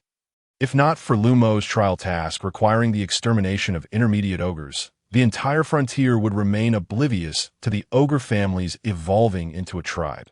Upon returning, Liu Mo had briefed Mage Larry about the situation, as it was imperative to clarify the task's context. The newly appointed mage's first action upon arriving at the frontier was not to take over the office, but to plunge straight into the Black Domain forest to investigate the ogres. Essentially scrutinizing how Liu Mo had completed his trial task, the targeting was all too blatant. It was evident that they aimed to confront Liu Mo. Rather than blaming Lammer, Liu Mo felt gratitude toward him, for he had inadvertently neutralized a potential threat. Otherwise, allowing such a duplicitous individual in a frontier town could have resulted in unforeseen calamities. This matter must remain buried, as though it had never transpired. Moreover, they needed to select a new location for the transaction. These individuals possessed a nose for trouble sharper than hounds. The crime scene was situated within the Black Domain forest, alleviating concerns about any traces being left behind. As the beasts and magical creatures there would obliterate all evidence. "Besides Chief Bai Shao, only the 3 of us are privy to this," Lammer stated. Liu Mo nodded. Thankfully, it had not occurred within the territory, making it challenging for the Magic Council to investigate. One could only say that Lady Luck was on their side. "Lammer, during the day, be sure to linger near the entrance so others can see you. You are the only one in the territory with the prowess of a swordsman, the sole individual capable of slaying an intermediate mage and 4 elite guards, ensuring that the Magic Council's suspicion falls upon you. We must fabricate the illusion that you have been in Frontier Town all along." Liu Mo quickly contemplated how to clear Lammer of suspicion. The personnel of the Magic Council would likely struggle to locate the site of the incident. As long as Lammer remained in Frontier Town, they could hardly suspect him. Without substantial evidence, they would not dare to take action against the swordsman. Then I shall train with the knights during the day to maintain order. Lammer replied, Uncle Galio, the high-grade magic crystals cannot be traded with the Thieves' Guild. Find an excuse to explain it. Liu Mo instructed Galio. Originally, they had agreed on intermediate magic crystals, but Lammer returned with 2 high-grade ones. Liu Mo feared that if they were to trade high-grade magic crystals with the Thieves' Guild, even a guild with a good reputation might be tempted to resort to murder and theft. One might dismiss the difference between intermediate and high-grade magic crystals as merely a tier, but in terms of status, quantity, and value, the disparity was vast and why, Lord, I will handle it well. Galio had consistently made Liu Mo's life easier. If all his subordinates were like him, it would be ideal. Liu Mo picked up the parcel and ascended to the 2nd floor of the castle, his heart racing with trepidation. Good news could send one into ecstatic, fainting spells, while bad news could do the same. Those with weak hearts might not survive the ordeal. Ultimately, this situation was his fault. Had he not been the Baron of Frontier, Count Ramon would not have targeted him so relentlessly. He had thought that the incident involving the mercenaries attacking the castle was the peak of his troubles. Yet it appeared that the saga was far from over this day. Liu Mo could not fathom what was so special about Frontier that warranted such relentless efforts to eliminate him and his family. Was there oil beneath the territory? No, that couldn't be. The radiant world lacked engines. And even if there were oil, its significance would be minimal that if not oil, could it be some exorbitantly priced mineral? That was also unlikely. The entirety of Frontier had already been scoured multiple times, and not even a small iron mine could be found. Otherwise, it would not have fallen into their family's hands, stumped and at a loss. He cannot comprehend what made this wretched territory so appealing that a count would invest such effort to seize it. Perhaps it was simply a matter of lacking strength. Had he been more powerful, he could easily crush any count that, in the face of Count Ramon's repeated targeting, Liu Mo could only adopt a stance of passive defense. Beyond that, he lacked the strength to venture into Count Ramon's territory. Count Ramon's domain lay on the opposite side of Marquis Augustus's territory. To reach Count Ramon's land, one would have to traverse through Marquis Augustus's lands. What audacity it would take for a baron to lead troops through a Marquis's territory to attack a count. Who bestowed such gall upon you? Closing the door, he meticulously inspected the 4 pieces of equipment and the key. Lammer and his companions had acted with remarkable swiftness and precision, leaving the items unscathed. Aside from the mage robe, which bore a hint of blood, everything remained intact. The key was undoubtedly the vault key to the Magic Council's office, where all the valuable treasures resided. Yet, Liu Mo promptly concealed the key in the deepest recesses of a hidden compartment beneath his bed. It served as the most compelling evidence linking him to the murder. Whoever possessed it would be the culprit. Even a fleeting glance at it made Liu Mo apprehensive of becoming a suspect. He grasped the staff, recognizing the magical runes etched upon its surface. These are the most commonly inscribed runes by mages, capable of maximizing the staff's power. The embedded red magic crystal was but a third of the size of a high-grade crystal. Radiating a faint crimson glow in the darkness, the IT was a fire-type magic crystal, likely endowing the staff with an accompanying fire-based spell. As Liu Mo gripped the staff, a surge of magical energy coursed through him, causing the crystal atop the staff to emit a gentle light. Through the flow of magic, Liu Mo discerned the staff's capabilities that IT held the magical capacity of an intermediate mage, not only replenishing the wielder's mana, but also accelerating the rate of mana recovery. Most importantly, this staff came equipped with a mid-tier fire spell. Fiery Tempest summons a tempest of flames that burns continuously, a formidable intermediate fire spell. The 2 rings, once donned, similarly absorbed his mana, glowing faintly as each possessed a basic fire spell. Fire Arrow launches a barrage of 10 fiery arrows. Flame Shield creates a protective barrier of flames around the body. The mage robe adorning him was far from an ordinary garment devoid of attributes. Within its folds, Liu Mo discerned a 6-pointed star array meticulously painted with powder ground from magic crystals. Intermediate earth magic. Rock Shield. Rock Shield. A thick layer of rock rises from the ground to block powerful attacks. Who exactly is this newly appointed mage? Just the equipment alone is worth over 10,000 gold coins. 4 pieces of equipment, boasting 2 intermediate spells, and 2 basic spells that do not underestimate Mage Larry, who also possesses a magic staff embedded with crystals and 3 magical rings. Yet in reality, its value barely exceeds 5,000 gold coins, merely half of the current equipment's worth. To Liu Mo, Mage Larry's gear was already an extraordinary sight. But this set is even more formidable. Regrettably, Liu Mo was not present at the scene, unable to check his information through the system as of now. He did not even know the name of this mage. The 4 guards, adorned with such impressive gear, could have confidently roamed the frontier had they not encountered warriors of swordmaster caliber like Liu Mo and Bai Xiao. Alas, their misfortune was palpable. They had just entered the frontier when they stumbled upon its strongest inhabitant. Their demise feels unjust. Witness the means of the Magic Council. May they uncover nothing. The mage, who had bestowed such splendid equipment upon Liu Mo without prior acquaintance, left him in a state of unease. His gear is simply too exceptional. One fears what significant background he might possess. Liu Mo retrieved the high-grade magic crystal from his bosom.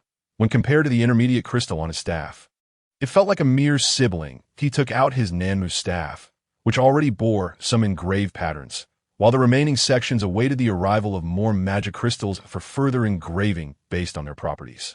The high-grade magic crystal in his hand was of the earth type, and Liu Mo swiftly summoned the earth runes in his mind, continuing to carve on the staff with his engraving knife. Lacking superior media to fill the rune engravings, he resorted to using the blood of magical beasts. Though it would not unleash the full power of the high-grade crystal, it could still harness the majority of its energy. The magical beast blood available in the castle's storeroom was the best medium he could procure, activating the Nanmu staff with his mana the moment the magic crystal was placed upon it. The entire staff emanated a terrifying magical resonance. Liu Mo instantly suppressed this surge with his own mana, forcibly restraining the staff from activation. The priest alone was nearby in the church. Should he sense excessive mana fluctuations here, that fellow would undoubtedly come to inquire the next day. He carefully sensed the power of the new staff. The inherent weight of the earth magic crystal elevated the wielder's mana by 1 tier, reaching up to that of an advanced mage. In other words, Liu Mo, a novice necromancer, now possessed the mana value equivalent to that of an intermediate mage. His recovery speed also accelerated, approximately doubling. While a novice mage typically required 2 hours of meditation to restore their mana entirely. With this staff's enhancement, he could achieve full recovery in under an hour. The staff also possessed innate magic.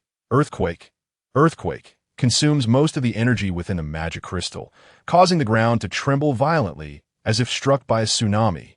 The power of Earthquake far exceeds that of the intermediate earth magic, Seismic Wave, unleashed by a 2-headed ogre. The magic inherent to the crystal stemmed from the innate abilities of the magical beast in its former life. Once the staff is activated, it can be released without incantation, without consuming the caster's internal mana, and without fear of mana backlash. With his new equipment, Liu Mo was filled with restless energy, holding 2 staffs and adorned with 2 rings. He donned the blood-stained mage robe.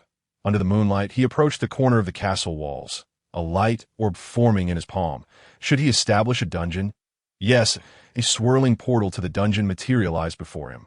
Liu Mo dared not set the dungeon outside the castle walls. His current equipment was far too conspicuous. Should someone nocturnal catch sight of him, it would be disastrous. The enraged Magic Council would heed none of his explanations and could easily reduce the castle to rubble. Thus, the safety of his own castle was paramount. Extending his hand, should he enter the dungeon? Enter. With a ripple of spatial distortion, he opened his eyes to find himself on a familiar street. Liu Mo gazed at the over 500 members of the Courage Mercenary Corps, a thrill rendering him nearly parched with excitement. Level 18, he had arrived. The mercenaries were assaulting the castle walls, with archers, siege ladders, and battering rams. The roars and clashing of weapons seemed to transport Liu Mo back to that fateful day. Yet upon closer inspection, he noticed their expressions were blank as they battled Gario atop the walls, repeating many of their actions. The castle within the walls was entirely invisible. This dungeon only extended to the walls, and the knights and their squires appeared more like pre-programmed sequences, endlessly replaying the same scenario. From his numerous experiences within dungeons, Liu Mo could only conclude that if the Radiant World were indeed a game, it resembled an incomplete product in dire need of refinement, with numerous areas requiring improvement. The mercenaries failed to notice his presence, remaining outside their alert range. Liu Mo first drew forth the fire magic staff, not targeting the highest level Wotan, but rather aiming at the position occupied by the archers among the mercenaries, unleashing an attack, Flame Storm, a fire tornado, measuring over 10 meters in diameter and possessing immense suction, instantly appeared at the archer's position. The powerful pull of the fire tornado swiftly engulfed all surrounding archers, lifting them into the air like an enraged fire dragon roaring with fury. The archers had no time to react before they were hoisted into the sky. Aside from the archers, a few nearby warriors were also caught in the vortex. Their clothing, hair, and anything flammable were ignited in an instant, their bodies akin to kindling tossed into a blaze, rendering the fire tornado even more magnificent. Within the inferno, the archers could not utter a sound, their demise swift and merciless. You have slain a level 12 mercenary, gaining 2,500 experience points. You have slain a level 14 mercenary, gaining 3,100 experience points. The cold, mechanical voice of the system echoed in his mind, and Liu Mo's face blossomed into a smile. It turned out the Courage Mercenary Corps did possess warriors of novice level and above. It was just that all their higher-tier fighters had taken up bows as archers. During that day's battle, Liu Mo had not managed to slay a single archer. He had not even approached the walls, as Gario and the others had already dispatched them. In reality, fewer than 200 mercenaries had perished at Liu Mo's hands that day. Many had been slain by Lamor, while more had fallen to the cavalry that charged forth from within the castle. The emergence of the flame storm drew the attention of all the mercenaries, turning their gaze toward Liu Mo at the end of the street, as if they had spotted the man who had brought them disgrace. Kill him, Wotan brandished his weapon, leading over 500 mercenaries in a collective charge toward Liu Mo, utterly disregarding the need to divert half their forces to engage the knights on the walls, as they had previously. The stagnant knights atop the walls seemed to have completed their mission, no longer assisting the mercenaries in battle, merely standing atop the walls and observing the conflict below, becoming mere background props. Upon witnessing the situation, Liu Mo felt grateful for his caution. Had he acted recklessly, he would undoubtedly have perished within the dungeon, given his previous strength. Over 500 mercenaries would have easily overwhelmed even a defensive line composed of 20 skeletal warriors. He could slay 100 or even 150 mercenaries, but the remaining 400 would be capable of killing him hundreds of times over. Or rather, the archers alone could pepper him with arrows from over 100 meters away. But now, the circumstances had shifted. His equipment was so abundant that he need not resort to low-level magic. Merely employing advanced spells would suffice to crush these mercenaries, with the archers already dealt with. Liu Mo awaited the mercenaries to close within 10 meters of him. As he observed the fierce expressions of the mercenaries, he activated the mana within his body, channeling it through the earth magic staff. The powerful mana fluctuations enveloping the entire dungeon. Liu Mo felt as though he held the reins of a wild stallion, controlling the direction of his magic release, Earthquake, from beneath Liu Mo's feet. The ground surged violently, extending over 200 meters to the base of the walls. The earth, bearing the weight of the world, erupted like a tsunami, unleashing a massive wave of soil, towering over 10 meters high, sweeping across the entire street, crashing down upon the charging mercenaries. The mercenaries sprinting at full speed could never have anticipated such a turn of events. Just as they were about to reach Liu Mo, the ground suddenly erupted into a colossal wave of earth. Those at the front were completely toppled by the soil wave, rolling backward like tumbleweeds. Behind them, over 500 mercenaries surged forward, becoming trapped on the street with no room to evade. In an instant, all the mercenaries were piled together. Regardless of their rank, whether they were novice warrior apprentices below level 10, junior warriors above level 10, intermediate warriors above level 20, or the senior warriors who serve as captains and vice-captains, they appeared like a school of fish tossed about by a tsunami, surging up and down in chaotic disarray. Attempting to flee was futile. The tumultuous ground beneath them was unstable, and the countless mercenaries colliding around them rendered it impossible to discern the cardinal directions. With a resounding boom, the waves of earth crashed down, and you dispatched a level 10 mercenary, earning 1,000 experience points. You vanquished a level 9 mercenary, gaining 450 experience points. You defeated a level 31 senior warrior, acquiring 30,000 experience points. Liu Mo did not count the number of notifications that flashed before him, but he distinctly heard the system's announcement regarding the deaths of those 2 senior warriors. Even senior warriors fell victim to the might of advanced magic. Your level has increased. You are now at level 18. You have been promoted. An advanced spell annihilated the entire Courage Mercenary Corps and elevated your level by 1. Only 2 levels remain until you become an intermediate mage. This is the formidable power of advanced magic, which explains why advanced magic crystals are considered the pinnacle of military supplies. Intermediate magic is still limited in scope, but advanced magic has already grazed the boundaries of large-scale spells. In warfare, a single advanced spell can obliterate an entire squadron, 100 men. 5 days later, the dungeon can be cleared again, based on Liu Mo's estimates regarding experience points for level advancement. Clearing 3 more dungeons would not suffice to reach level 19. He glanced at the weapon in his hand and then at the corpses strewn across the ground. Should he attempt to clear the Ogre Tribe dungeon? The Ogre Tribe is the most challenging of the 6 dungeons and offers the highest experience rewards that, if successful, it would undoubtedly elevate him to level 19, and perhaps even provide hope for becoming an intermediate mage.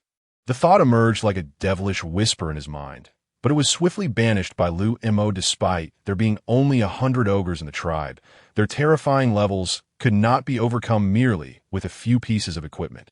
Neither the flame tornado nor the earthquake could slay the fearsome 2-headed ogre. Hastening to the site where the mercenaries were crushed by the waves of earth, he observed the true extent of the advanced spell's power up close.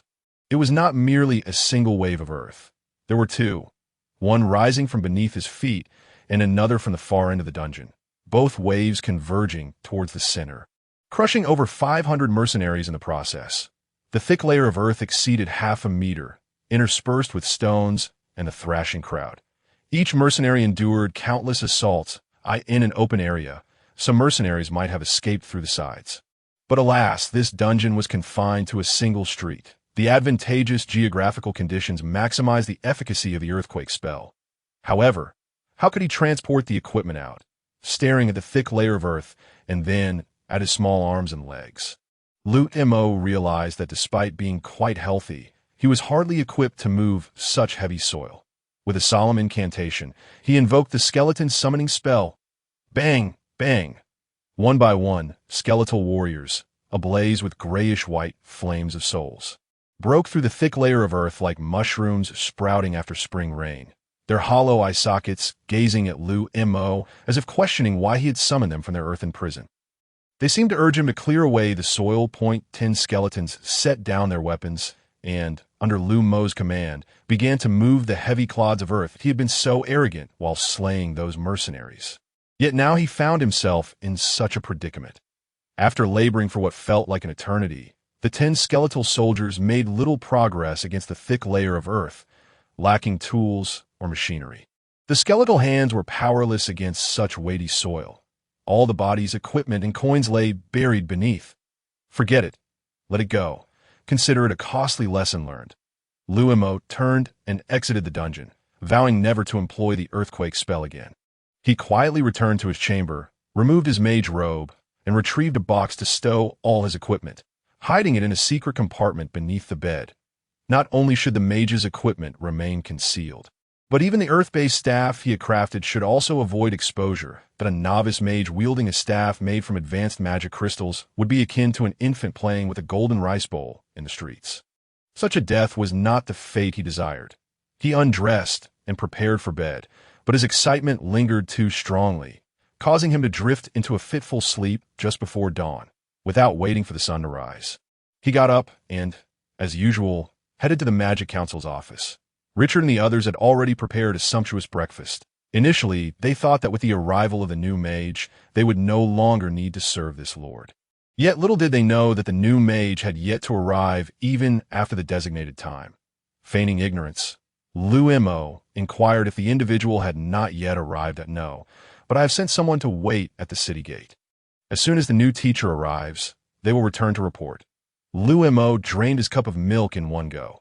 This was something he had refused to drink in his previous life. Yet here, as a lord, he found himself unable to procure it. The scant milk available in the entire frontier territory was allocated to the Magic Council and the Radiant Church, leaving the lord with only the privilege of observation. What a ridiculous situation! Very well. I shall go read. Inform me when they arrive. Over the past few days, Richard and the others had grown accustomed to seeing their lord spending his days in the study. Aside from a few commands that posed challenges for them, this lord was quite amiable. His diligence and dedication rendered them ashamed. No wonder he had managed to ascend to the rank of junior mage among their cohort. They could hardly compare in terms of perseverance, in truth. The knowledge contained within the study had long been absorbed into Liu Mo's mind. His continued reading was merely a guise to maintain normalcy and prevent others from detecting any abnormalities. After finishing a lavish lunch, he inquired once more if anyone had appeared, then resumed his reading. A tea dinner. The new mage still had not arrived. The city gates had closed. My lord, the new mage has delayed for a day. Would you like to use the teleportation array to check if something has occurred? Richard approached Liu Mo cautiously, believing deep down that no one would dare to harm a mage from the Magic Council. But what if the new mage had indeed encountered some misfortune? If it were not for an accident, why would there be a delay of an entire day? Should an incident have occurred, they, the magic apprentices, would be in grave trouble that if blame were to be assigned from above, they would be the first to face consequences. After all, the Magic Council's office in the frontier territory consisted of only 7 of them, excluding the Lord, who was merely a temporary replacement. Very well, I shall inquire. Liu Mo walked calmly to the innermost chamber, activated the teleportation array, placed the prepared parchment upon it, and instantly vanished in a flash of light. Maintaining the state of magical energy, he expected to wait for a while. However, to his surprise, as soon as he placed the parchment for transmission, a beam of light illuminated the teleportation array. The projection of the senior mage Boge materialized, not with the cold, mechanical expression from their last encounter, but with a furrowed brow that betrayed his confusion as he gazed at Liu Mo. You say that Eugenia has not arrived even after a day? Indeed, I have waited from dawn until dusk, yet no one has shown up. Could he have taken a wrong turn? I understand. I will find a way to contact him. The Magic Council's office in the frontier territory will still require your continued assistance. Boge hastily concluded the meeting, evidently taken aback by this unforeseen situation. A mage had gone missing. Liu Mo returned to the hall, where Richard and the others awaited his command with eager anticipation. I regret to disappoint you. I shall continue to handle matters here. The 7 magic apprentices felt a pang of bitterness in their hearts. Yet their faces bore smiles. The work alongside the esteemed lord was indeed an honor. Very well. Do not forget to prepare breakfast again tomorrow. Liu Mo waved his hand casually as he returned to the castle, leaving behind 7 apprentices who felt bereft of tears upon returning to the castle. Liu Mo exchanged brief information with Galio and Rammer. The Magic Council remained unaware of any troubles concerning Eugenia. Uncle Galio, please have the Thieves Guild investigate this mage Eugenia, that I will attend to it immediately. Galio replied. Rammer, next time we trade, ensure to bring a portion of intermediate magic crystals as well. Having only advanced magic crystals is not practical. It's best to maintain a balance of half intermediate and half advanced. Liu Mo has awakened from the euphoria of acquiring 2 advanced magic crystals yesterday, realizing that their value and rarity render them unsuitable for sale. The stakes are too high in his possession. Advanced magic crystals can only be transformed into staves, which must remain hidden and cannot aid in the development of the territory. He must resort to trading with intermediate magic crystals, as they pose a smaller target and arouse less suspicion. The optimal solution would be a combination of both, possessing advanced and intermediate magic crystals, thereby balancing the strength of both himself and the territory. I have noted that, Rammer remarked. The 3 of them gathered to arrange their recent undertakings. After which Liu Mo ascended the stairs once more. He still had 1 advanced magic crystal left. If he did not craft it into a staff, a sense of unease would linger in his heart. The second crystal was a wind-type crystal, which, once fashioned into a staff, would enable the casting of an advanced wind spell. Liu Mo retrieved the earth-type staff from the hidden compartment. The seismic spell he had unleashed yesterday had depleted a significant portion of its magical energy. But after a day of self-recovery, it had regained some of its power. Within 5 days, it would be fully restored, coincidentally aligning with the cool-down period for the dungeon that he took out a Namu staff and began the intricate process of carving, ensuring that every fine detail was meticulously sculpted. The flow of magical energy in and out must be unobstructed. Otherwise, the volatile energy could obliterate the staff by infusing it with the blood of magical beasts. The energy flowed smoothly, and he placed the magic crystal within. The energy from the crystal was drawn out by the runes, causing the magical power to instantly vaporize, but Liu Mo swiftly contained it. The wind staff differed from the earth staff in several respects. The wind staff offered a significantly faster recovery rate from magical energy, doubling that of the earth staff, equating to 4 times the normal pace. If Liu Mo wielded the wind staff, he could restore his entire magical energy within half an hour. However, the wind staff could not provide a higher tier of magical energy reserve, merely amplifying it threefold. As for the magic within the crystal, the spell Hurricane summoned a tempest to obliterate all in its path. Its expansive range and immense power made it an excellent choice for harvesting experience. Had he crafted the wind staff yesterday, he would not have sent over 500 mercenaries crashing to the ground without recovering a single piece of equipment. Similarly, this equipment could not be exposed and was concealed in the hidden compartment. A staff forged from an advanced magic crystal represented the foundation of a noble family, capable of ensuring the family's enduring prosperity. Another day dawned, and there were still 7 days until the player's arrival. Liu Mo felt as though he had returned to his previous life, clocking in for work, entering the Magical Council's office with a Namu staff devoid of embedded crystals, clocking in, having breakfast, reading, arranging tasks, eating lunch, reading, arranging tasks, dining, and clocking out. Today was yet another splendid day, during which he had spent 20 gold coins at the Magical Council. The purchasing spree continued until the 7th day, and supplies for the territory were nearly depleted. Even with his wealth, he could scarcely spend it. Such was the lament of a small territory, predominantly reliant on an agrarian economy. Upon returning to the castle, the three convened to exchange information before retiring for the night. Morning arrived, and they rose, with less than 6 days remaining until the player's descent. They proceeded to the Magical Council to clock in for work, continuing to expend the council's funds and consume its provisions. However, before Liu Mo could decide on his lunch, Richard found him in the study, saying, "My lord, there is news regarding the teleportation array." Liu Mo stepped into the array, where a written order materialized. After examining it closely, he found the message quite straightforward. Eugenia had encountered unforeseen circumstances and could not become the maid for the territory's office. Another mage would be dispatched. The timeline remained 5 days, during which Liu Mo was to continue overseeing operations, with unchanged compensation and full authority over basic permissions. With a smile, Liu Mo handed the order to Richard, saying, "Tell your little brothers that for the next 5 days, I shall be in command." Richard quickly scanned the order, his mind likely filled with curses, yet his smile never faltered. "The days spent with my lord are the happiest of our lives. We wish for them never to end." "Is that truly the case?" Liu Mo inquired, his expression one of mockery at Richard's insincerity. "Indeed, we are the territory's pioneers, loyal to my lord." Were it possible, Richard would prefer not to voice such disingenuous sentiments. Yet, failing to appease this master would bring them no comfort. With a mere command, he had them running all over town. In just 7 days, they had all lost considerable weight. It was accurate to say that as pioneers, contributing to the territory was not too much to ask, was it? Liu Mo harbored no qualms about the disparity in their statuses, casually draping an arm over Richard's shoulder as they exited. "No problem, certainly no problem, as long as my lord gives the word. We shall do whatever it takes." That statement suffices. Liu Mo and Richard reached the hall.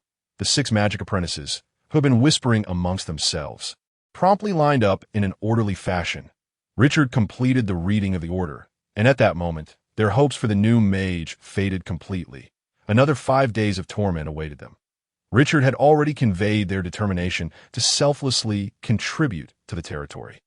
Thus, I have decided to grant you an opportunity to demonstrate your worth.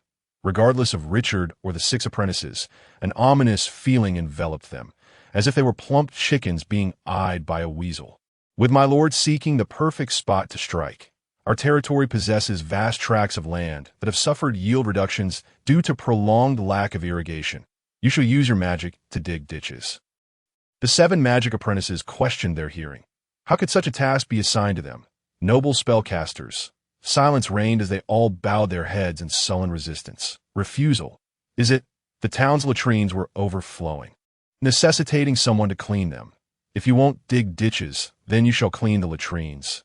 Indeed, my lord was correct.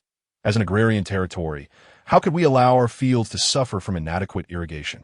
We shall construct water channels. Upon hearing Liu Mo's directive to have them clean the latrines, Richard's spirit nearly fled in terror. Compared to the latrine duty, digging water channels seemed less daunting, despite harboring 1,000 grievances. Their lives rested in my lord's hands. They had no choice but to comply. Then let it be so. 2 kilometers a day. If you fall short, you needn't return at night. I shall send assistance. Liu Mo had firmly grasped the capabilities of the magic apprentices. He knew precisely how much they could accomplish in a day. 2 kilometers was their limit, perfectly exhausting their magical energy. The 7 apprentices trudged away. Dejected, but 6 of them cast accusatory glances at Richard. After all, my lord had just indicated that it was all due to Richard's flattery. Otherwise, they would not even be contemplating such laborious tasks. Liu Mo observed the 7 magic apprentices departing towards the outskirts, lamenting, only 5 days remain. The time is rather short. If this newly arrived mage were to perish en route, today's water channel construction could be significantly more refined. However, with the player's arrival in 7 days, an abundance of inexpensive, capable hands would render these few irrelevant. Liu Mo had long harbored aspirations to transform his territory, but with so much to attend to, he found it challenging to carve out time. Watching these individuals meander around him without purpose was the perfect opportunity to send them out to work. As for so-called noble mages, Liu Mo held them in utter disdain. He would rather spend his coin to support a multitude of farmers than squander it on mages. 5 days may be brief, yet any additional work would be a boon for the territory. Were Richard to discover how Liu Mo regarded them, they would surely be devastated. If not for his numerous demands, who would linger around him day in and day out? They longed to flee as far as possible. Yet, ironically, their eagerness to serve this lord had become a burden. The 7 magic apprentices departed to labor, leaving no one to prepare meals. Liu Mo had to summon his servants to deliver food. By the time the gates of the city closed that evening, the 7 exhausted apprentices returned, nearly depleted. Young John, who had accompanied them, reported their achievements for the day, and Liu Mo nodded in satisfaction. Now this is as it should be. Spellcasters possess the power to alter nature, and it ought to be directed towards constructive ends.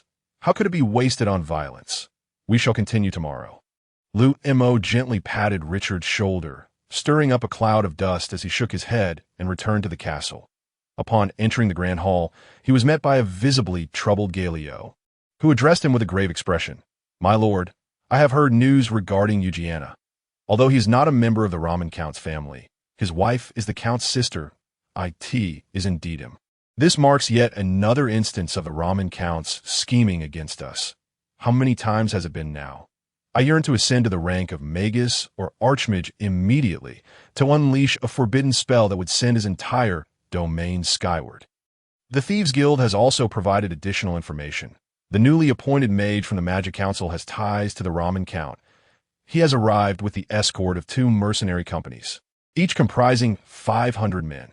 While they claim to be protectors, it is evident that they intend to attack us, though I remain uncertain under what pretext they will strike upon entering the frontier territory. Liu Mo smiled, yet there was no trace of joy in his grin, only an overwhelming intent to kill. In the past, they would at least disguise their intentions, perhaps enlisting someone from the shadows or masquerading their assassination attempts as trial missions. Yet now, they are brazenly unmasked, as if they were poised to march in with their cavalry and raise our frontier territory outright. Our weakness has made us a target for their bullying. The last time, a mere few hundred failed to annihilate us, and now they come with 1,000, alongside a mid-tier mage, that if they do not succeed this time, will they simply send even more next? I fail to comprehend. Have I exhumed their family tomb? Or has my father? Why can they not tolerate our burned family? If we could discern their route, we could dispatch our troops and ensure none escape. If possible, we could even invade their territory and present the count before you. Rammer stated coldly. Liu Mo was their sole ally. They must ensure his safety, which encompasses not only his personal security, but also that of the frontier territory. Besides, with 2 mercenary companies of 500 each, capturing them would yield a substantial cache of weaponry. No, orcs must not set foot in the frontier territory. None at all, let alone an army, Rammer proclaimed with fervor, only to be met with Galio's stern opposition. The Raman Count's targeting of them, employing mercenaries to attack, remains within the realm of human internal conflict. However, should the orcs intervene, the situation would escalate immediately, transforming a noble dispute into a war between the human empire and the orc kingdom. The first order of business would be to eliminate the lord who consorts with orcs. It is futile to claim such matters will remain undisclosed. In this world, there are no secrets that do not leak. That if the Magic Council cannot trace a single orc's whereabouts, one might argue their incompetence. But to lose track of an entire orc army would insult their intelligence. To annihilate both mercenary companies without leaving a single survivor would require at least several hundred orcs. The sudden appearance of so many orcs would undoubtedly provoke the emperor within the capital. Uncle Galio speaks wisely. You must never step into the lands of the human empire. Otherwise, I shall be the first to raise my sword against you. And at that point, we shall be enemies. Liu Mo was not so foolish as to invite disaster upon himself. He understood the gravity of the situation. He could engage in trade and friendship with orcs, but he must never take a step into the abyss. Orcs will always be your friends. They will never put their friends in a difficult position, Rammer quickly amended. Thank you. Liu Mo turned to Galio. Uncle Galio, please send someone to the Thieves' Guild to investigate the movements of the new mage and the mercenary companies. My lord, what do you intend to do? Galio inquired, suddenly gripped by an unsettling premonition. Did we not hear that there are bandits lurking within the territory of Marquis Augustus? Surely, it would be quite normal for a few to perish. Would it not? Are there bandits? I have not heard of any. Galio racked his brain, finding no news indicating the presence of bandits within a Marquis's lands at all. From today onward, there shall be. Galio was momentarily shocked as he gazed at Liu Mo. Realizing that the bandits the Lord spoke of were, in fact, their own forces, their Lord intended to strike first, to confront the mage of the Magic Council openly. This was no trivial matter, setting aside the consequences. It was uncertain whether they could even defeat them.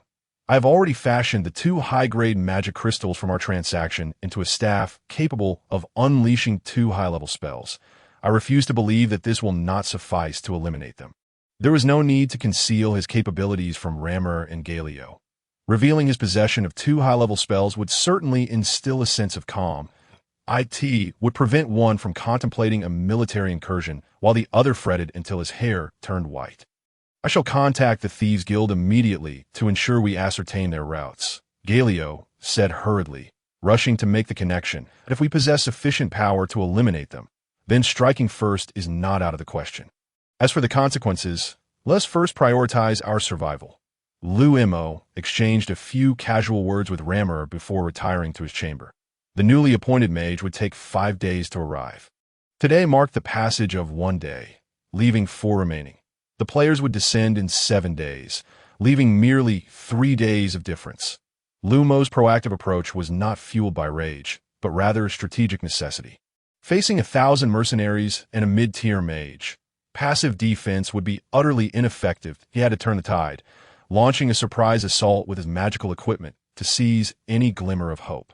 Now was not the time to ponder how to appease the Magic Council afterward. If they did not eliminate these threats, it would be his life on the line in a life-and-death scenario. What need was there for explanations? Furthermore, should they act decisively and erase all traces of their actions, without evidence, the Magic Council would not dare to challenge him as a mere baron. The energy of the Earth-type staff had largely replenished. and it would be fully restored in 2 days. Liu Mo contemplated whether there might be a better strategy, but aside from carving a path through his adversaries, no superior alternatives presented themselves. The repeated schemes of the Ramen Count against him, a baron, surely had not gone unnoticed by the other nobles. They must have been aware, yet none spoke in his defense. It was evident they sided with the Ramen Count. The nobles' awareness of these matters, coupled with the Magic Council and the Radiant Church's knowledge, was undeniable, yet they chose to turn a blind eye. The frontier territory and he, the baron, had been forsaken, handed over to the Ramen Count. Liu Mo even suspected that they had privately accepted bribes from the Ramen Count, selling him out for a handsome price. In the worst-case scenario, if the Magic Council possessed evidence implicating him, he could simply flee to the Orc Kingdom and seek refuge. With the knowledge and magical prowess at his disposal, given a period of stability to develop, he would undoubtedly rise again. Moreover, Rammer had expressed admiration on several occasions, hinting at a desire to bring him to the Orc Kingdom.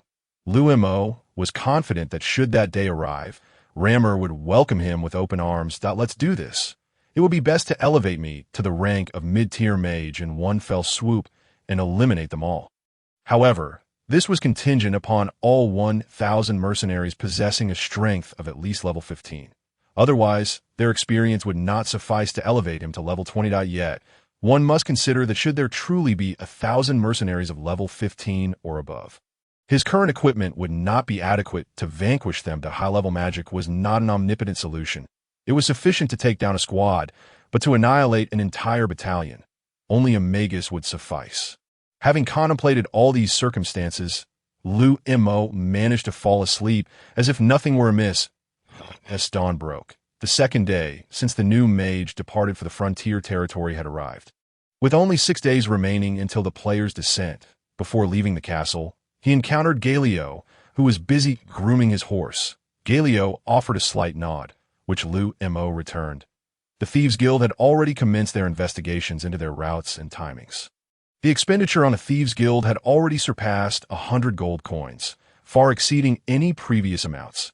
Galio was in constant communication with a member of the Thieves' Guild, and Liu Mo was well aware of the outer operative's location. Truly, the sky was filled with far too many carrier pigeons. Richard and his 6 apprentice mages from the Magic Council had prepared breakfast, and after a brief rest, they were in good spirits. Though fatigue lingered, their magical energy had fully replenished. Upon seeing Liu Mo, they bowed respectfully, greeting him, "Greetings, my lord." Liu Mo extended his hand and pointed towards the door, where young John stood smiling at the 7 of them. Revealing his pearly white teeth, the 7 dispirited apprentices of magic departed, faced with a daunting task of traversing 2 kilometers in a single day. Liu Mo sipped his milk and nibbled on white bread. The melodious sounds of hymns from the neighboring church graced his ears. The ethereal beauty of the voices served as a powerful allure for the otherwise entertainment-starved settlement of the pioneering town. Especially with an added aura of divinity, the music resonated with reverence and yearning, compelling one to willingly toss coins into the collection box after listening to a hymn. Humph! Liu Mo bit into his bread with vigor, imagining the day he would shatter the church and seize its donation box. The day passed without incident. When the 7 apprentices returned, weary yet triumphant, Liu Mo received satisfactory news from young John. They had successfully met their task quotas. Inside the castle, Galio placed a note before Liu Mo, stating, "My lord, this is intelligence relayed from the Thieves' Guild, marking their route." Liu Mo studied the information, correlating it with the map of the pioneering territory in his mind. They were set to enter the area 3 days hence, at the furthest point from Whitehorse City.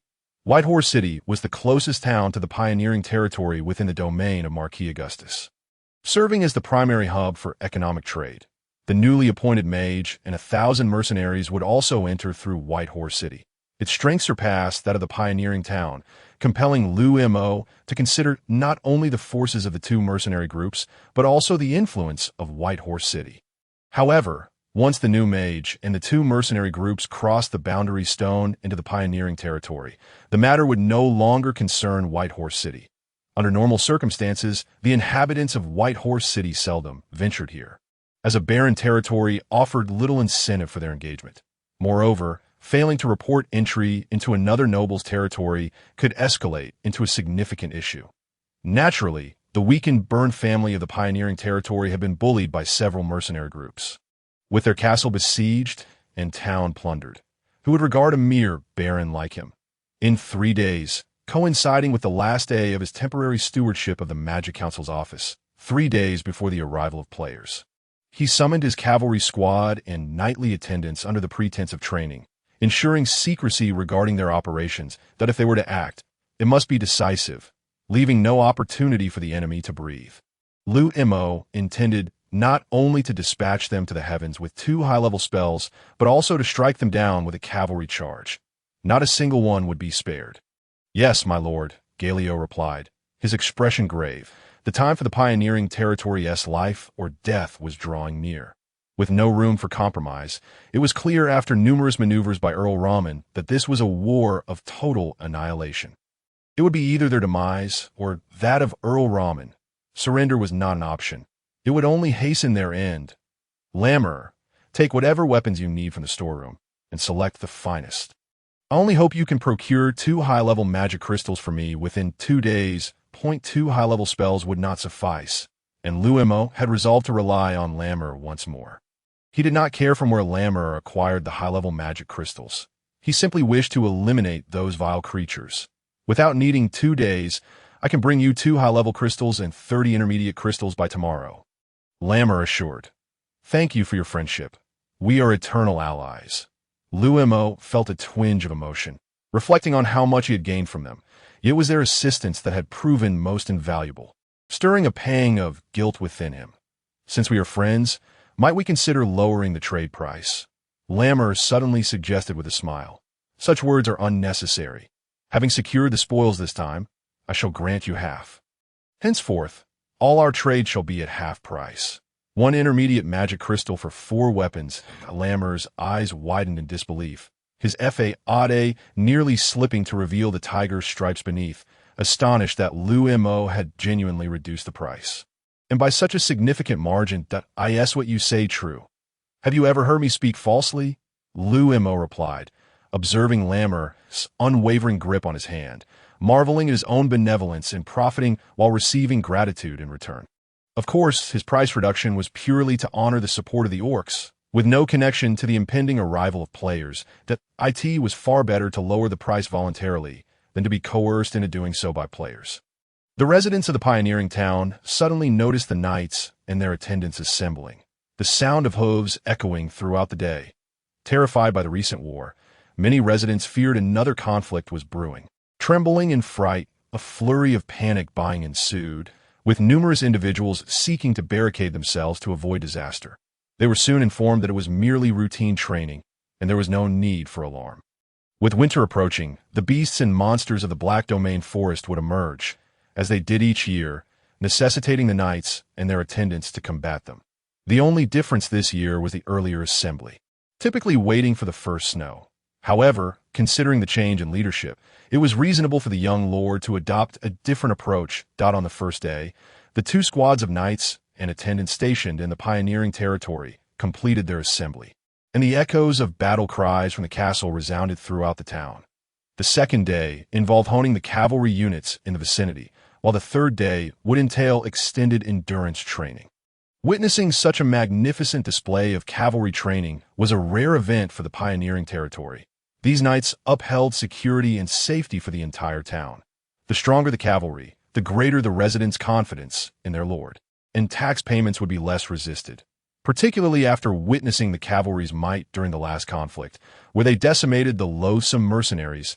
The residents' perception of the knights shifted dramatically.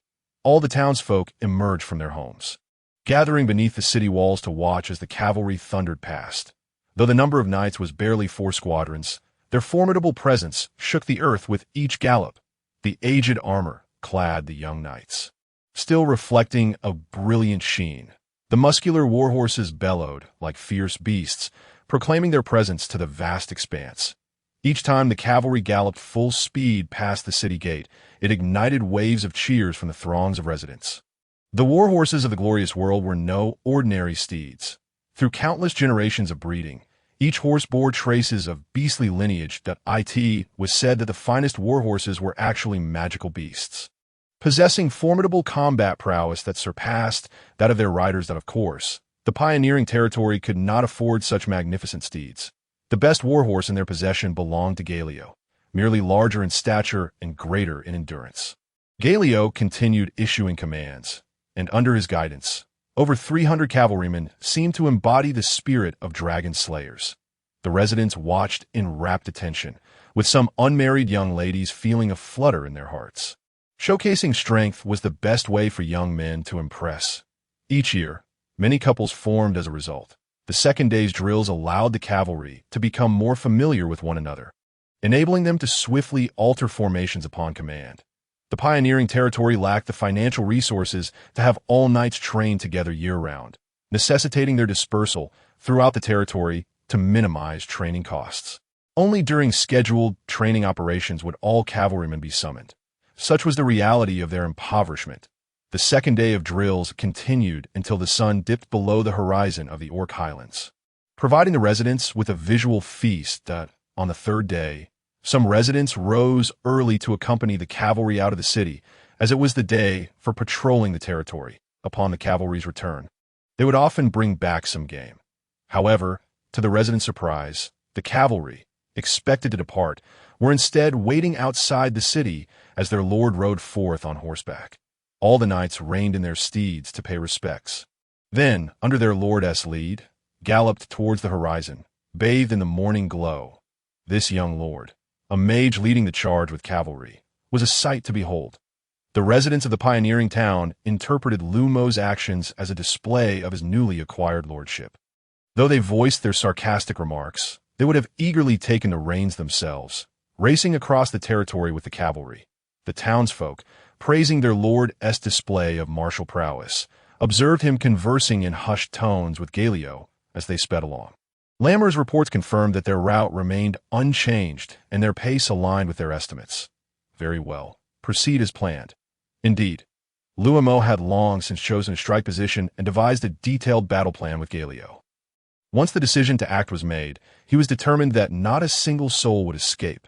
The shattered stone ridge was, in truth, merely a barren expanse of rocky hills where grass could barely grow. Crops could not be sown, and livestock could not graze. The stones were too small to be of any use. If one were to search for a singular virtue, it would be that the paths here were somewhat easier to traverse than elsewhere. Over time, this place had become the route connecting the frontier to the outside world. From the summit of the shattered stone ridge, one could glimpse a boundary marker in the distance, inscribed with the name of the frontier. Beyond this marker lay the domain of Marquis Augustus, where the dry, yellow grass swayed in the wind, striving to extract its final sustenance as it neared the end of its life, but a vast pasture and a desolate land strewn with stones, separated by merely a boundary marker, presented an environment that was as disparate as heaven and earth. A line of troops, extending several hundred meters, crossed the boundary marker into the territory of the frontier. Two flags adorned with the image of a black dragon fluttered in the breeze. This was the insignia of the mercenary guild, signifying their allegiance as mercenaries. Legend had it that this was to commemorate the guild's triumph over a nefarious black dragon. There were no cavalry, only a few sluggish horses struggling to pull carts laden with supplies. Although most of these mercenaries were in their prime, days of marching had etched fatigue upon their faces. The bulk of their heavy weaponry and supplies were stowed upon the carts to lighten their burdens. Occasionally, envious glances were cast toward the luxurious cart at the center of the procession. The sole vehicle carrying passengers among the two mercenary groups, .2 war horses, significantly larger than the draft horses, pulled the cart with ease, flanked by 4 knights clad in visibly expensive armor, providing close protection. In comparison, the mercenary group, lacking even basic leather armor, had aptly earned the moniker Beggar's Brigade, and no one disputed this. The envy among the mercenaries was palpable, yet futile. That cart belonged to the esteemed mages of the Magic Council, and any who dared approach would find their heads severed by the 4 elite guards. Killing them would yield no compensation. Rather, the mercenary group would be compelled to offer apologies. Mercenaries did not profit as much as one might imagine. They were merely a gang scavenging for scraps from the hands of the nobility. The great nobles, the Magic Council, and the Radiant Church had long since divided the lucrative ventures among themselves, leaving only crumbs behind, if given the choice, who would wish to risk their necks for a meager existence. As the entire mercenary cohort crossed the boundary marker and wound their way down the shattered stone ridge, no one noticed two pairs of eyes observing them intently from the ridge's peak. A surge of magical energy emanated from the cart, confirming the presence of a newly arrived mage. There were a total of 10 elite warriors, for the mage's bodyguards, with 3 from each of the 2 mercenary groups, alongside 72 intermediate warriors and 352 low-level warriors, the rest being apprentices. Liu Mo utilized the system to scrutinize each individual S information. Even those with concealed strengths could not evade the system's detection. Among them were 2 elite archers and 10 intermediate archers. Raymoer, you are to ensure my safety. The greatest threat to a novice mage came from archers, especially those of intermediate rank or higher, whose range surpassed that of a novice mage's attacks. Though Liu Mo wielded a staff imbued with advanced magic, he himself remained a novice mage, capable only of close-range attacks, rendering effective control of the attack range impossible otherwise. Rest assured, with me present, none shall harm you. Raymoer, gripping a heavy curved blade, stood ready to cleave any advanced beast that approached as the mercenary column progressed down the shattered stone ridge. At the moment when the cart nearest to them drew closest, Liu Mo suddenly raised his staff, channeling magic as the advanced magic crystal atop the staff erupted with blinding light, a powerful surge of magical energy. Akin to the genesis of a tempest, swept toward the cart below, advanced wind magic. Hurricane, while a gentle breeze stirred about Liu Mo, the moment it departed his vicinity, a tempest roared forth, stirring up the dry earth of autumn into a swirling sandstorm. From the base of the shattered stone ridge, no figures could be discerned, only the violent storm of sand that billowed upwards. The draft horses and war horses pulling the cart seemed to sense something amiss. Erupting from a state of tranquility into a frenzy, bolting toward the roadside, the startled driver, taken aback by the sudden upheaval, strained to rein in the horses, shouting commands in an attempt to calm the frightened beasts. Yet the more forcefully he pulled, the more the draft horses struggled, as if they sensed the presence of their predator. Not only the draft horses, but even the war horses hauling the mage's cart exhibited signs of distress. The mercenary column came to an abrupt halt as the cart ceased its advance. "What is that?" A startled exclamation prompted many mercenaries to gaze upward at the shattered stone ridge, where the hurricane had now fully revealed its formidable power. The gale from above lifted stones from the ground, hurtling them downward like arrows aimed at the mountain's base. If anyone familiar with the shattered stone ridge were present, they would undoubtedly recognize that at the very moment the hurricane took flight, the ridge seemed to shrink in stature. It was a high-level magical attack. "Take cover!" The mage from the Magic Council, well-versed in the arcane, immediately recognized that this was no natural phenomenon, but rather a magical assault as he peered through the cart's window.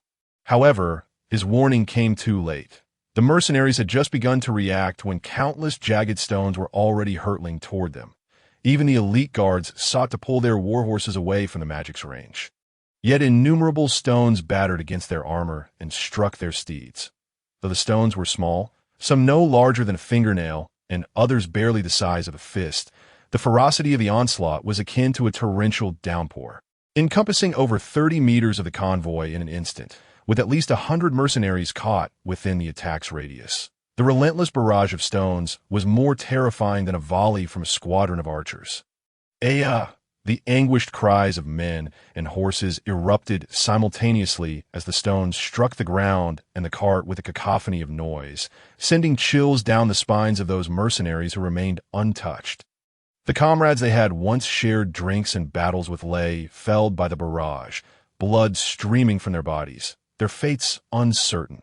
The mercenaries were unarmed, having stowed their weapons in the carts to lighten their loads, and the flat terrain offered no refuge in an instant. More than 100 mercenaries within the 30-meter span found themselves besieged by the torrential rain of stones.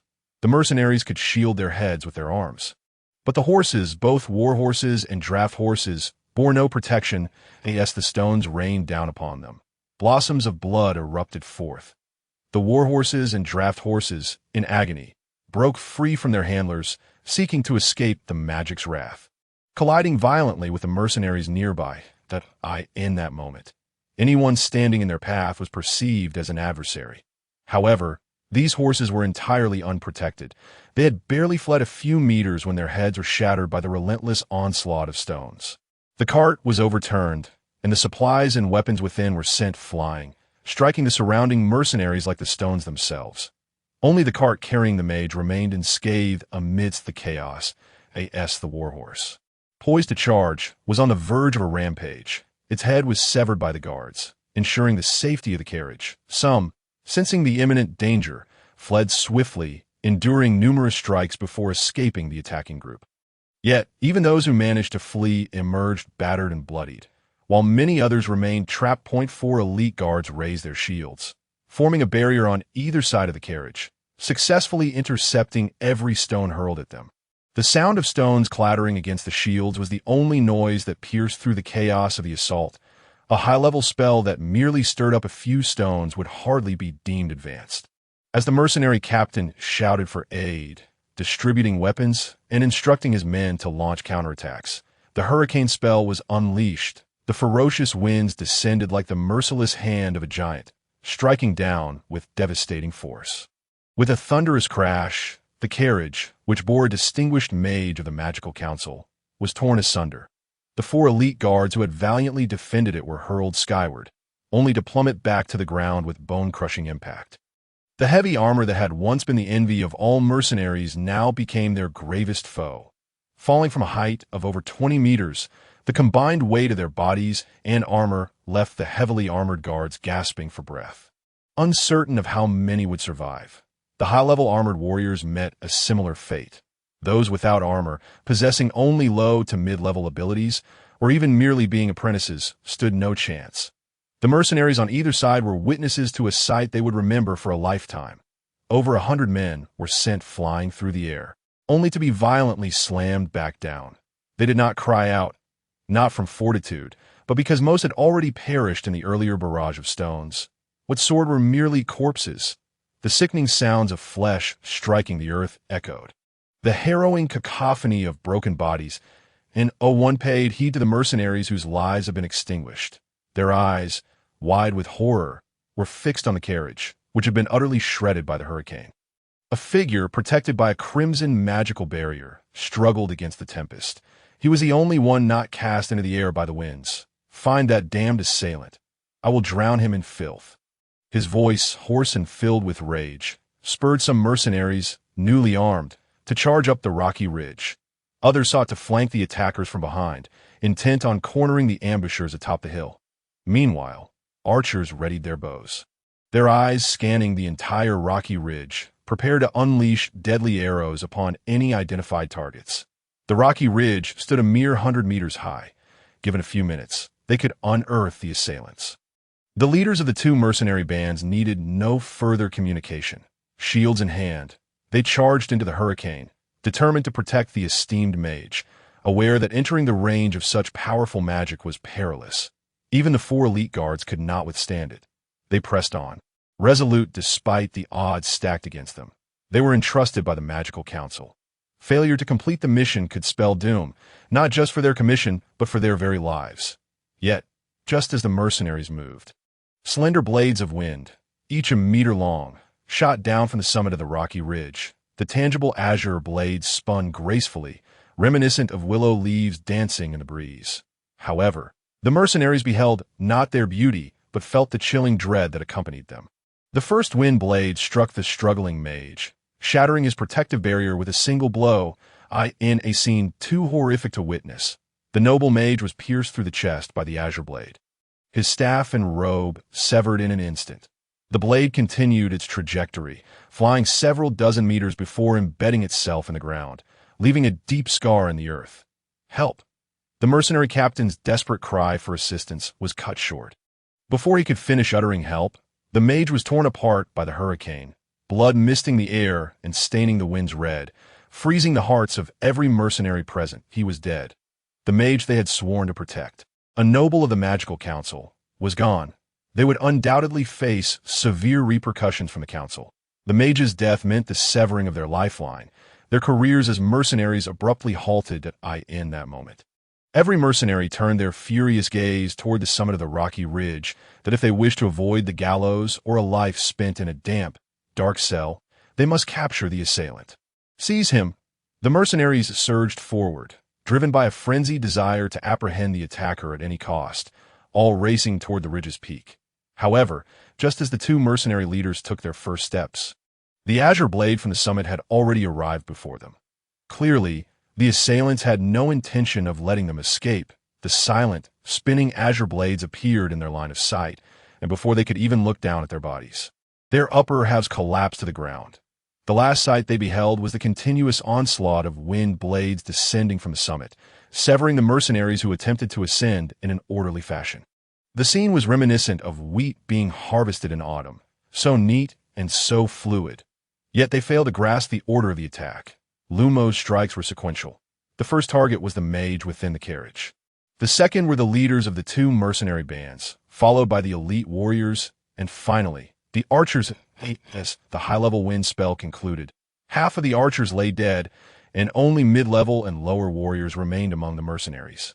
The two high-level spells, both of the wind element, wreaked havoc. The hurricane was an area attack, while the wind blades allowed for multiple controlled strikes. As the mercenaries finally glimpsed the assailant's visage atop the ridge, a thunderous rumble echoed from the road below, reverberating like the drums of war. One mercenary, glancing at the ground, noticed that the stones were quaking. Not just one, but an entire field of stones was in motion. Was this yet another powerful spell? Fear gripped the mercenaries as they realized the implications. Despite the earlier spells claiming over 100 lives, they had decimated the upper echelons of both mercenary bands, leaving them with an overwhelming sense of helplessness. Only those capable of casting high-level spells could be high-level mages. Among them, not a single high-level warrior remained. How could they possibly contend with a high-level mage? Cavalry! Run! An old mercenary, having witnessed cavalry charges before, quickly deduced that this was not the precursor to a magical attack. It was the herald of a cavalry charge. The previous two high-level magical assaults had thrown their ranks into disarray, scattering them across the rocky ridge, with only rudimentary weapons in hand, some even weaponless, lacking fortifications or heavy infantry. Their only outcome against the charging cavalry was slaughter. In an instant, he realized the attackers were none other than the lord of the pioneering territory. Their very target. Only nobles had the privilege to train cavalry. They had not even reached the baron's castle, yet his cavalry had already arrived, but their movements had been shrouded in secrecy. Few within the mercenary band knew of their secondary mission. How had the baron acquired this intelligence? The mercenaries, once eager to charge forward, now scattered like frightened beasts, unable to discern direction, that a line of neatly organized cavalry appeared on either side of the road, rushing toward them like a line of death. Though they numbered little over 100, the sound of their hooves striking the ground resonated like the war drums of the battlefield, not merely upon the earth, but upon their very hearts. What instilled even greater dread was the realization that these cavalrymen shimmered with armor. These were armored cavalry. It was over. Their chances of survival were diminishing. All understood that the arrival of cavalry signaled their impending doom.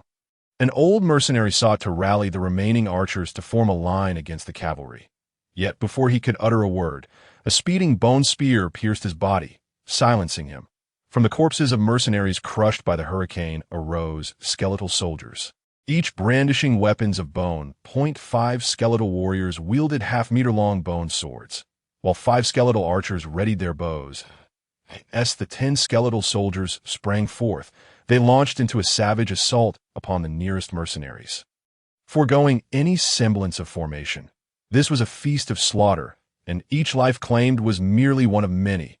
It is the Necromancer. The skeletal minions are a hallmark of a Necromancer, an exclusive calling with no branches elsewhere. Aside from Necromancers, no other type of mage would ever summon skeletons. They had conducted their investigation of the frontier territory prior to their arrival, and the newly appointed Baron of the frontier territory is indeed a novice Necromancer. There is no doubt their information has been compromised, and this newly minted Baron has chosen to strike first on the craggy ridge. 2 figures stand upon it. One wields several staves, while the other, tall and imposing, brandishes two heavy, curved blades. Indeed, it is the lord of the frontier territory and his legendary northern warrior bodyguard, said to be of swordsman caliber. But why are there no high-level mages present? Were not those two high-level spells cast by a high-level mage? Only those with the wits to contemplate and gather intelligence remain calm, for they wish to exchange such information with the Mage Council in a bid to save their own lives. If they can escape the battlefield but remain ignorant, their fate will surely be grim. However, should they voluntarily disclose useful information, at the very least, they might mitigate the punishment they face. The mercenaries harbor no thoughts of resistance. At this juncture, the only path remaining to them is death. They hasten toward the territory of Marquis Augustus. As long as they can cross the boundary markers, the cavalry of the frontier territory would undoubtedly refrain from pursuing. More than 800 individuals flee in a singular direction, for only by running faster than their companions, can they hope to survive. Around Liu Mo, bone spears rise, and as he flees down the mountain, he unleashes them, impaling mercenaries who turn their backs to him as they flee. The attack range of a novice mage is limited. If he does not quicken his pace, these mercenaries will soon escape his reach. Setting aside the concern of what might happen if they manage to break free from the territory, it is disheartening enough that he would gain no experience from them. These disbanded mercenaries are akin to walking experience packages. The amount he can acquire hinges on how swiftly he moves. 10 skeleton soldiers intercept a few fleeing mercenaries, who are swiftly harvested by Liu Mo, who then leads his skeletal soldiers in continued pursuit. The first to engage the panicked mercenaries are the cavalry, flanking from the boundary markers. The frontier territory boasts a total of 350 cavalrymen, divided into two squads. 1 squad assaults from the front, while the other encircles from behind, aiming to capture every last mercenary. Originally trained for long-distance maneuvers, the cavalry are perplexed by this sudden shift in objectives. Yet Liu Mo informs them that another mercenary group has entered the frontier territory to besiege the castle. This time, they will not wait atop the walls to be attacked, nor will they stand idly by while wicked mercenaries plunder the town of frontier. They shall strike first. Prior warning was given. For fear of leaks, further justification is necessary. That explanation suffices. The prior siege of the castle by mercenaries remains fresh in their memories. Had they not entered the castle in advance, their survival would have been tenuous at best. Even with the protection of the castle, they still lost 47 brothers. The mere mention of the mercenaries' name ignites a seething hatred. Their capabilities are limited. They cannot venture beyond the territory to seek the instigators. To their astonishment, mercenaries dare to attack them once more. There can be no mercy. They must be exterminated. Lances leveled, the cavalry charge forward, piercing dozens of mercenaries who stand in their path, while powerful war horses send mercenary corpses flying, their heavy hooves trampling, leaving a landscape awash with blood and shattered bodies. The mercenaries facing the cavalry's terrifying onslaught scatter in panic, fleeing like startled ducks, desperately evading death. Turn, a bellow commands, and fewer than 200 cavalrymen pivot like iron rods, transforming their horizontal push into a sweeping assault. Those mercenaries attempting to flee past the cavalry are quickly overtaken. The cavalry's 3-meter-long lances, propelled by their steeds, effortlessly pierce through the bodies of the mercenaries. Everywhere the cavalry sweep, they leave behind a trail of corpses that outrun 4 legs with 2, unless one can fly, is a fool's errand. The mercenaries witness the aftermath of the cavalry's assault, a battlefield devoid of survivors. Armored cavalrymen find slaying them as effortless as butchering poultry. Though some mercenaries, in a desperate bid to take down a foe before their demise, abandon flight and turn to attack the cavalry. Their weapons shatter upon impact with the steeds, while the armored horses remain unscathed.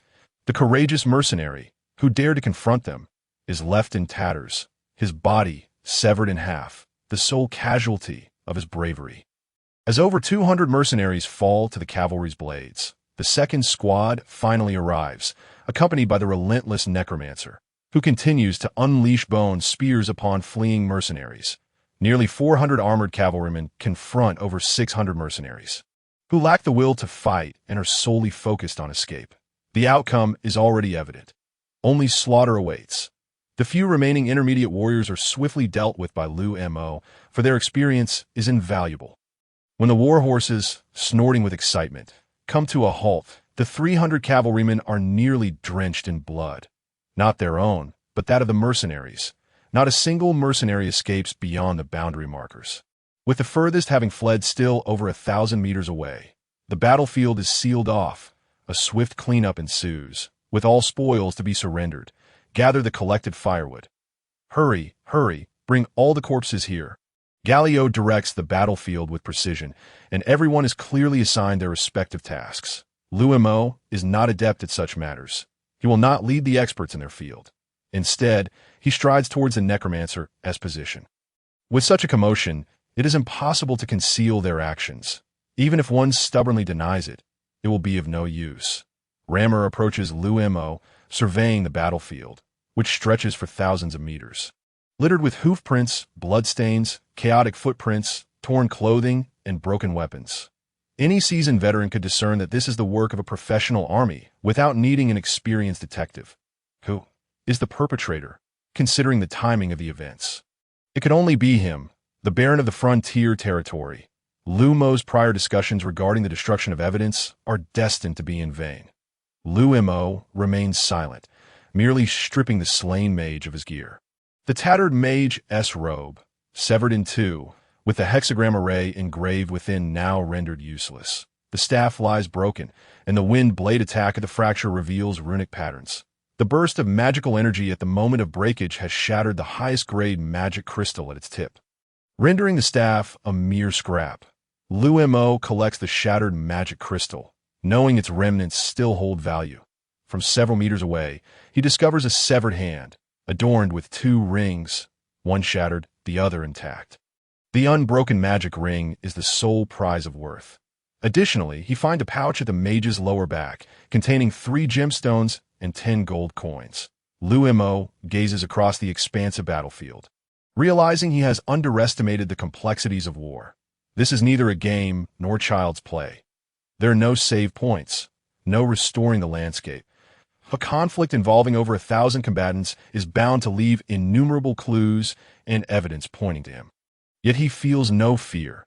As long as they cannot kill him within 5 days, the future shall belong to him. Rammer casts a surprised glance at Liu Mo, perceiving not a facade of indifference, but a very serious expression. What grants you such confidence? Because I am certain I can ascend to the rank of intermediate mage within 5 days. Liu Mo replies confidently to Rammer, as the cold, clinical voice of the system echoes in his mind. Your level has increased. Your current level is 19. You have led the cavalry in slaying the invading mercenaries and mages, forming a blockade at the craggy ridge. 2 days prior, when the cool-down period for the battle at the castle concluded, he traversed 3 dungeons again, amassing a wealth of experience. Although he remains at level 18, he is now tantalizingly close to 19. During this ambush, he has slain fewer than 300 mercenaries, yet he has targeted only those of higher rank, thus accumulating experience at a greater rate. Liu Mo's assertion of ascending to intermediate mage status in 5 days is based on the fact that the staff used to cast high-level spells requires 5 days to restore its energy. Once that time has elapsed, he could traverse the dungeons again, and the ascent to intermediate status will be within his grasp. Impossible! You have only just become a novice mage. How could you possibly advance to intermediate so swiftly? Rammer was astonished by Liu Mo's audacious remarks. He found it hard to believe that Liu Mo could ascend to the rank of intermediate mage. If such promotions were so facile, the number of advanced mages would certainly not be so scant. The entire frontier territory was aware that their illustrious lord had merely taken less than 30 days to elevate from novice to junior mage, an interval insufficient for many novice mages to even master a few basic spells, let alone achieve further advancement. Such claims were ludicrous. While he was willing to accept Liu Mo as a genius, having perceived in him an extraordinary aptitude for magic, it seemed as though he was born for the arcane arts, unencumbered by any apparent limitations. Rammer believed that Liu Mo could indeed progress to intermediate mage and was certain that he could reach even greater heights, becoming an advanced mage or a magus. However, he absolutely could not accept the notion that this could occur within a mere 5 days. He was a swordsman, not a fool devoid of experience. How about we make a wager? I bet I can achieve the rank of intermediate mage within 5 days. A mysterious smile curled at the corners of Liu Mo's mouth as he regarded Raymower. Raymower opened his mouth, eager to accept Liu Mo's challenge, convinced that he would prevail. Yet, inexplicably, he perceived an air of anticipation in Liu Mo's upward-turned lips.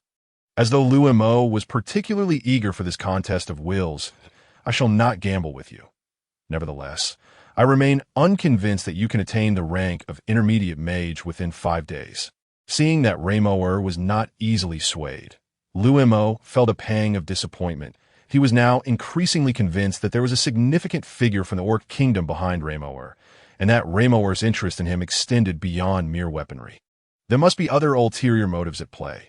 Engaging in trade for weapons with a human baron warranted the personal protection of a captain from the Orc Royal Guard, but it did not justify the investment of 4 high-grade magic crystals.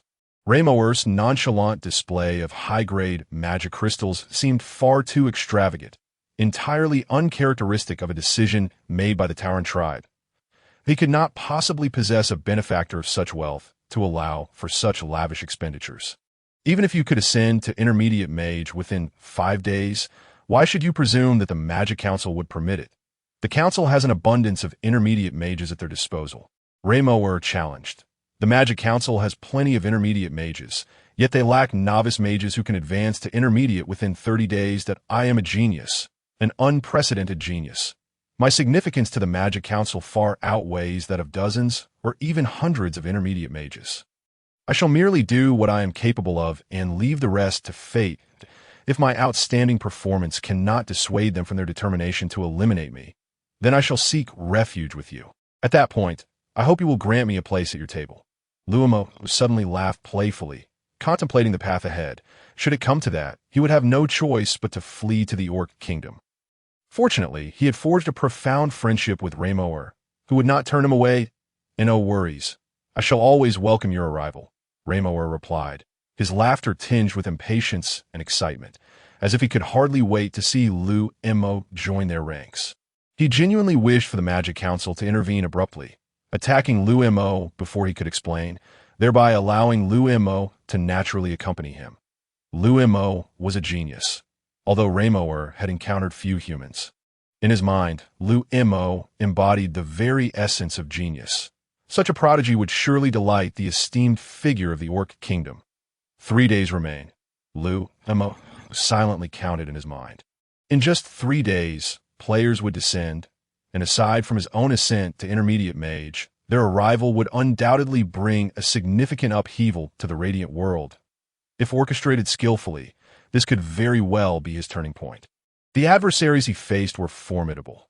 The Magic Council, a count, and all the surrounding nobles' tacit approval. Each name loomed over him like a mountain, capable of crushing him to dust. Under normal circumstances, a baron would find himself utterly bereft of options in such a scenario. Fortunately, he was not an ordinary human of the Radiant world, and the players arriving were not a conventional group. Either an attempt to ambush the mages of the Magic Council would be an enormous undertaking, one that could not be concealed. He had already prepared himself to ingratiate himself with the Magic Council, to showcase his talents before them. A mage of unparalleled excellence should be forgiven for his acts of self-preservation.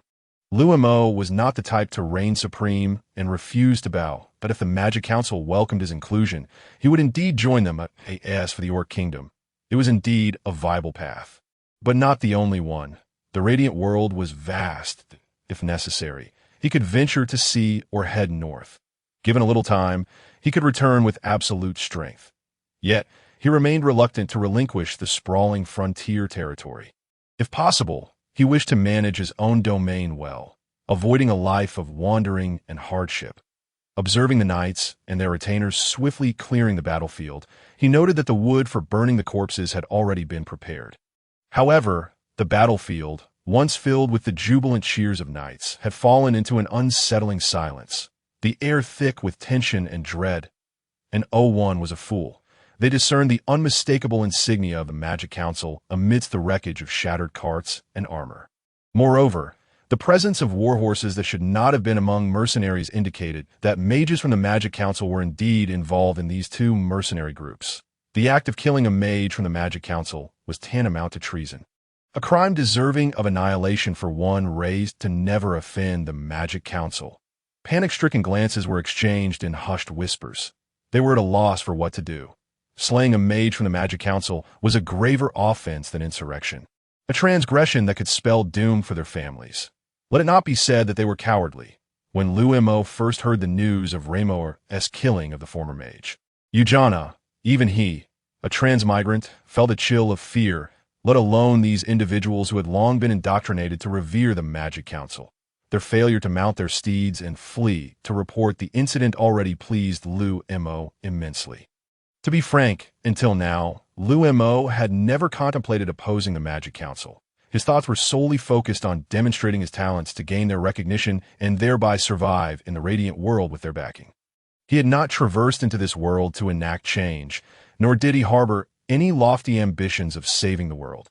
His aim was to live a stable life, and if conditions permitted, to indulge in a life of ease. He had never considered confronting the major powers. Unfortunately, from the moment he opened his eyes after crossing over, it seemed he had found himself at odds with many, subjected to relentless targeting and assassination, forcing him to take up arms for his own safety. My lord, should we kill you? Sensing the disquiet among the cavalry, subtly signaled with a swift gesture, his face set with grim determination as he contemplated making a display of force. No need. Let them be. The larger picture is beyond their control. Liu Mo dismissed Galio's notion of establishing dominance. The entire battlefield was rife with evidence. Even if these soldiers refrained from betraying him, the Magic Council would still know he was responsible, that if the Magic Council sought to eliminate him, they would not care about a few soldiers' testimonies. Conversely, if they did not wish to kill him, the same sentiments would hold true. Liu Mo bore no ill will towards the soldiers for their potential betrayal. He understood their plight.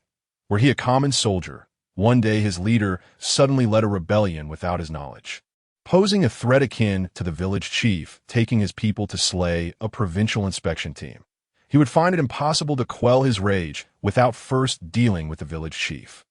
The flames consuming the corpses ignited, thousands of bodies requiring several days to be fully incinerated. Amidst the complex gazes of the soldiers, Liu Mo recited incantations, conjuring flames to hasten the cremation process.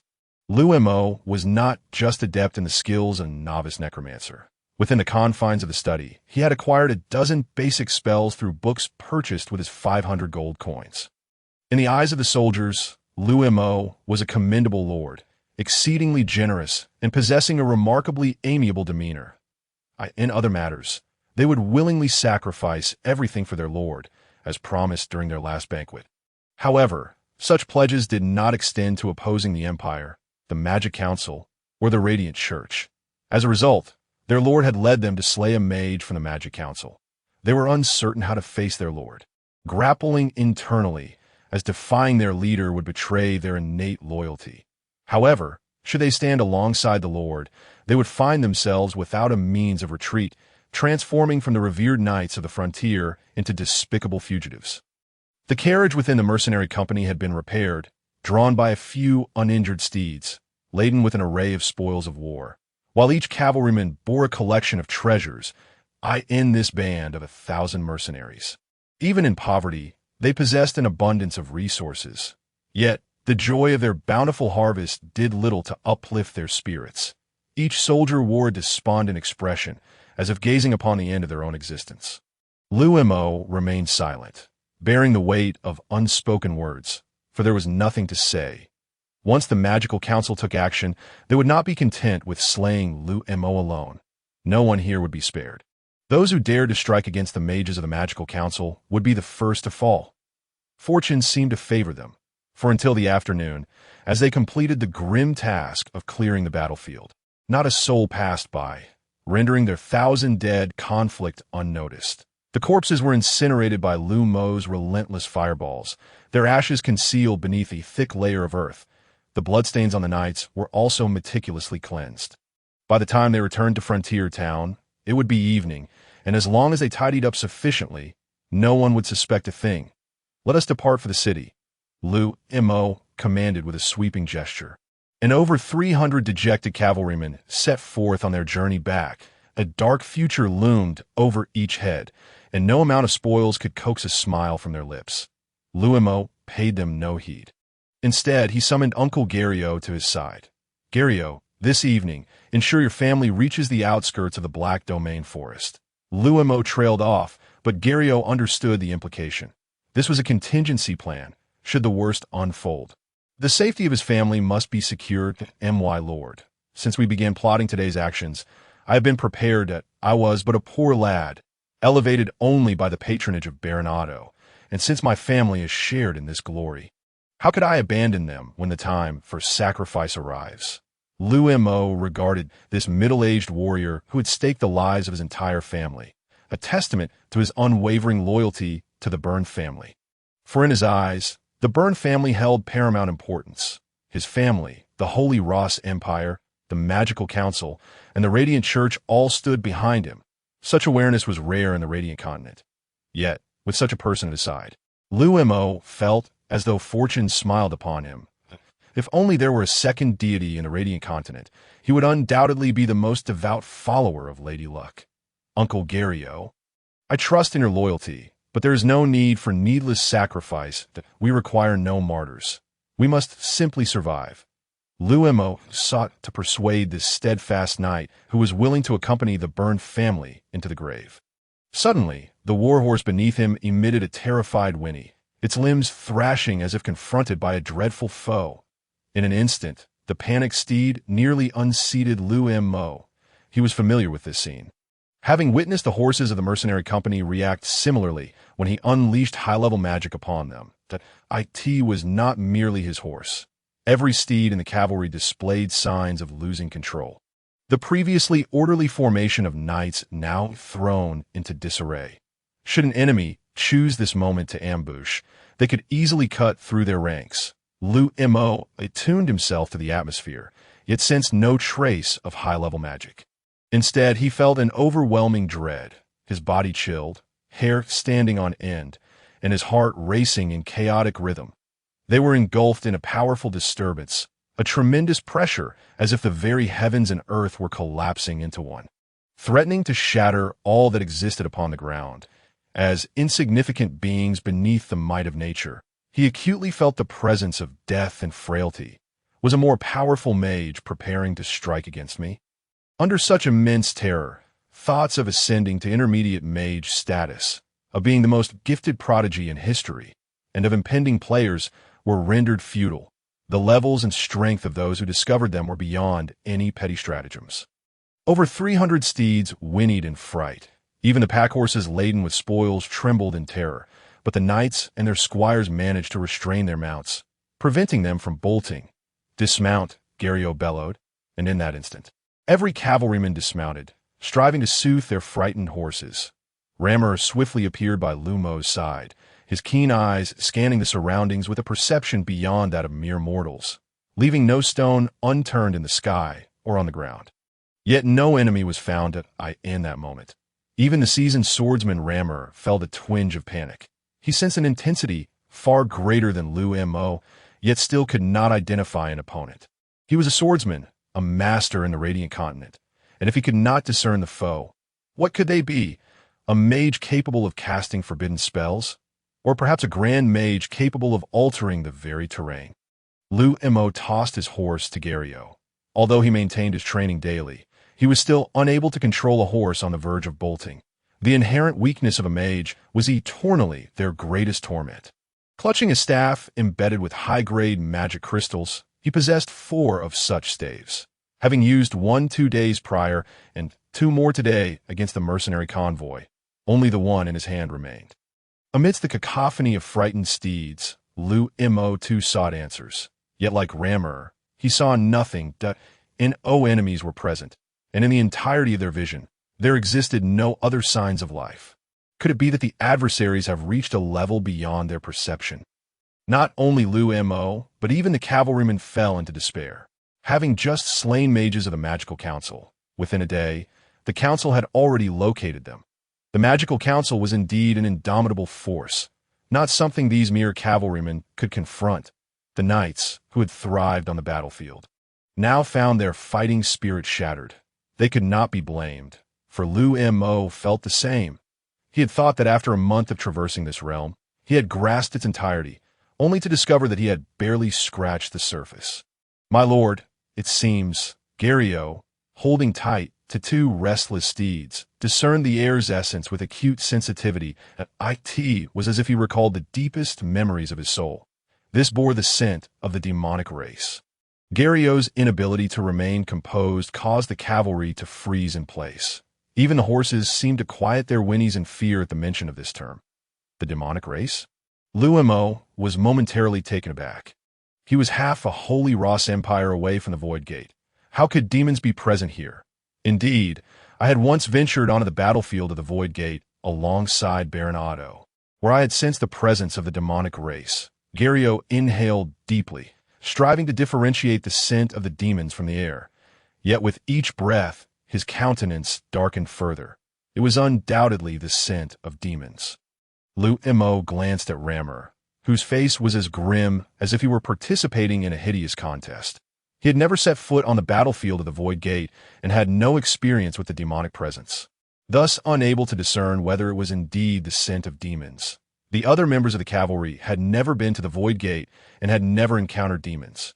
Often, their comfortable lives led them to forget the existence of the demonic race.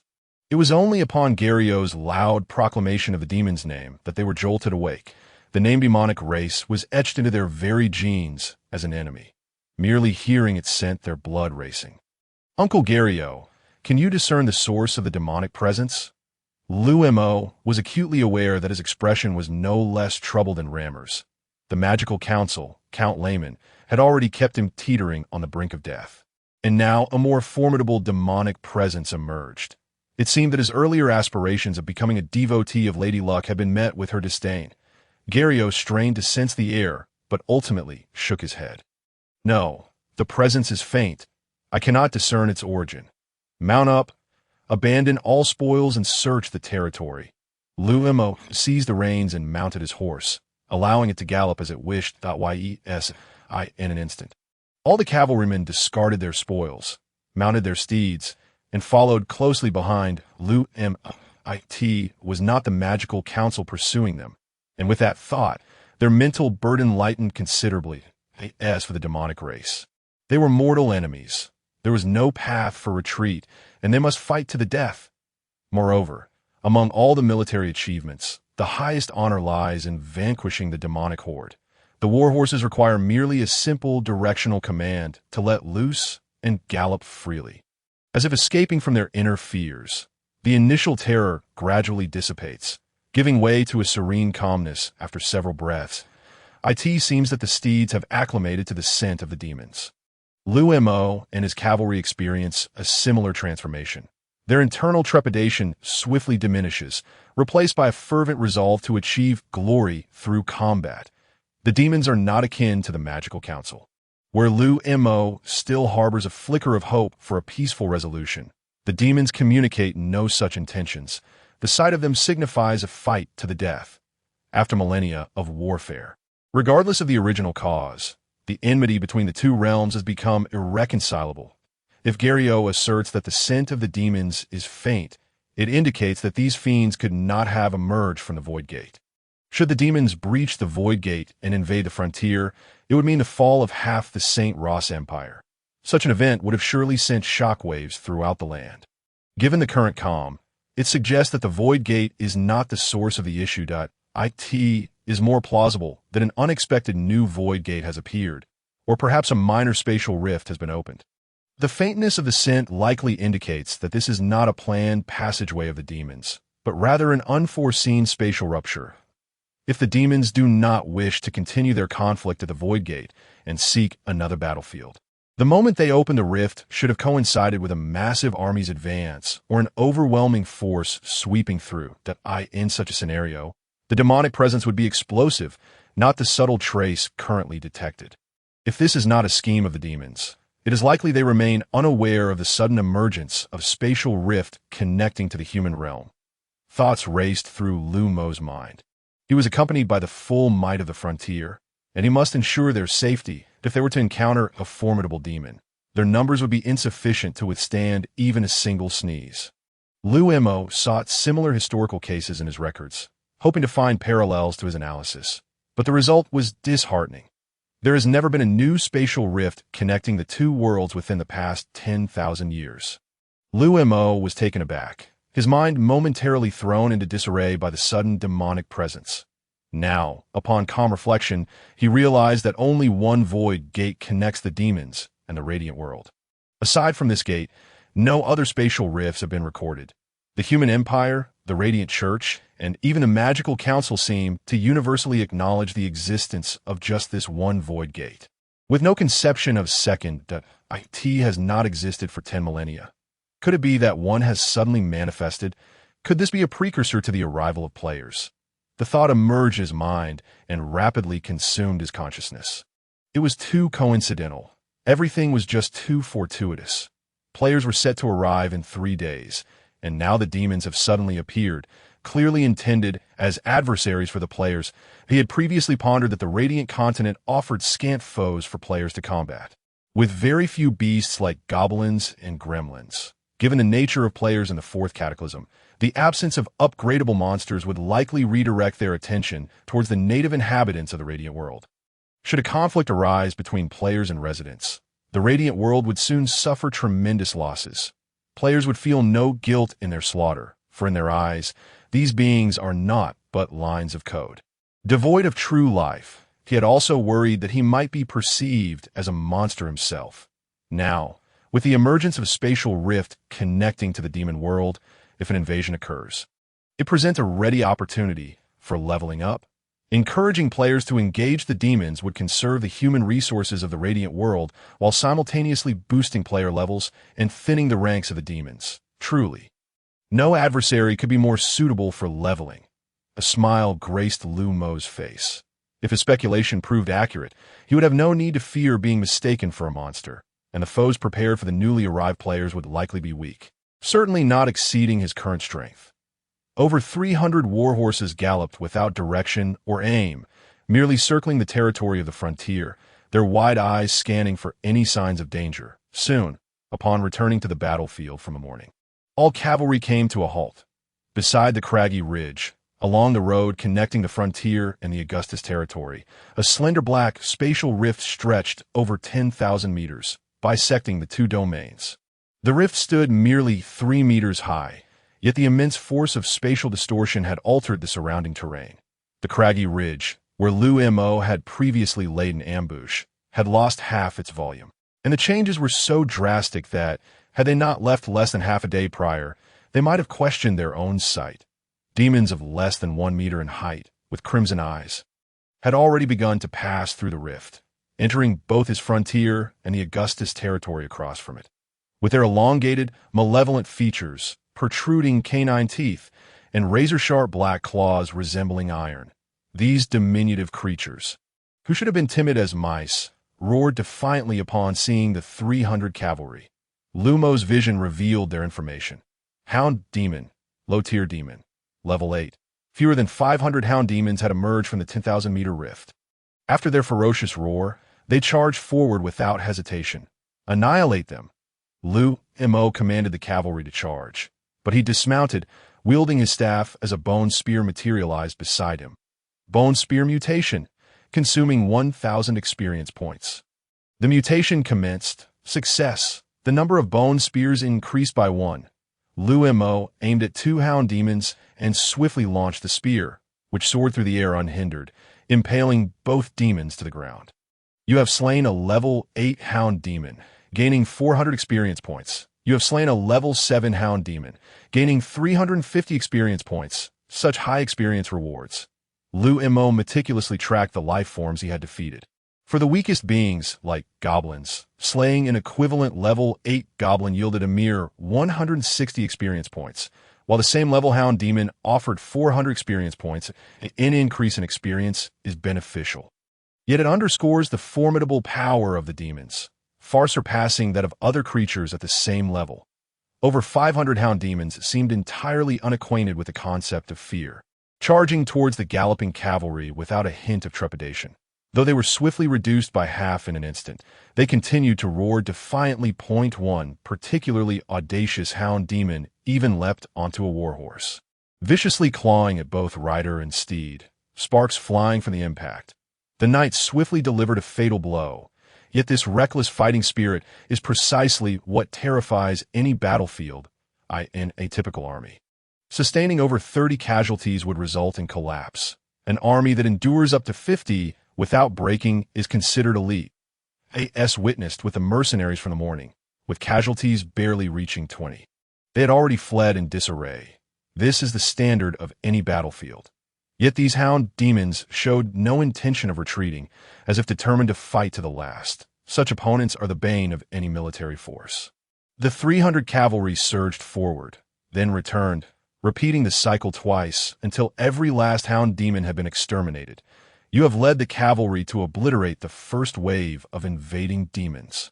Forming a dungeon of hound demons. Welcome. The demons and the radiant world have, for unknown reasons, suddenly opened a spatial rift. AS the Lord, you have been the first to discover and thwart this initial wave of demonic intrusion. Gaining 5 points of legendary status, astonished by the dual notifications and the legendary status, Liu Mo was truly taken aback. The legendary status had risen to 5 points. Previously, the bloody banquet and the defeat of over 500 mercenaries had only yielded 1 point of legendary status. Highlighting the extraordinary nature of this event. My Lord, these demons appear to be the weakest among their kind. I have not encountered them on the battlefield of the Void Gate. It is highly likely that the regular demon forces remain unaware of the situation here. What shall we do now? Gario, with palpable anxiety, looked to Liu Mo, awaiting his command. Their flawless victory, with 0 casualties against all invading demons, belied the tension in the air. During their encounter, they also experienced the formidable strength of the lowest echelon of the demon race. To speak candidly, had they not possessed steeds, maintained an orderly formation, and donned armor, it is certain that dozens would have perished at the hands of these hounds of the abyss today. It can only be said that everything was far too coincidental. They remained in a state of heightened readiness to ambush the invading mercenaries, only to stumble upon these demons infiltrating the radiant world. Had they not been lying in wait for the mercenaries today, one can only speculate how many demons might have silently approached. Once the demon forces grew in number, the potential devastation is unimaginable. Oh, Lady Luck, I adore you, Liu Mo silently exclaimed, his countenance betraying a smile. In stark contrast to the grim expressions of Galliu and the others, as you were aware from this morning's events, our targets were not merely the mercenary band, but also the newly arrived mages from the Magic Council. The cavalry remained silent, while they could feign ignorance if the matter remained unspoken. Once unveiled, they would all bear the weight of grave sin. I understand your thoughts, but let me assure you, your opinions bear no significance. We are all in this together, and if one falls, we all fall. This includes your families as well. Liu Mo could not afford to rely on emotional appeals to sway them. Instead, he sought to bind everyone together through fear. Each person present was a respectable individual, rooted in family and responsibilities, with parents, and for many, wives and children. Their families would always represent their deepest ties, a bond that surpassed even their fear of the Magic Council and the Radiant Church. Should calamity strike, none would escape, neither they nor their loved ones. This was the primary reason they did not report Liu Mo after discovering their assault on the mages of the Magic Council. They wished to protect their families from harm. The cavalry remained silent, and Liu Mo raised a finger, presenting them with a choice. One where all could survive. My Lord, please speak, they urged, as long as we can survive. We will follow your command. Who among them wish for death? Provided there was a means, they would absolutely pretend that the events of the day had never transpired. All the knights gazed at Liu Mo with hopeful eyes. If possible, they wished to follow their lord.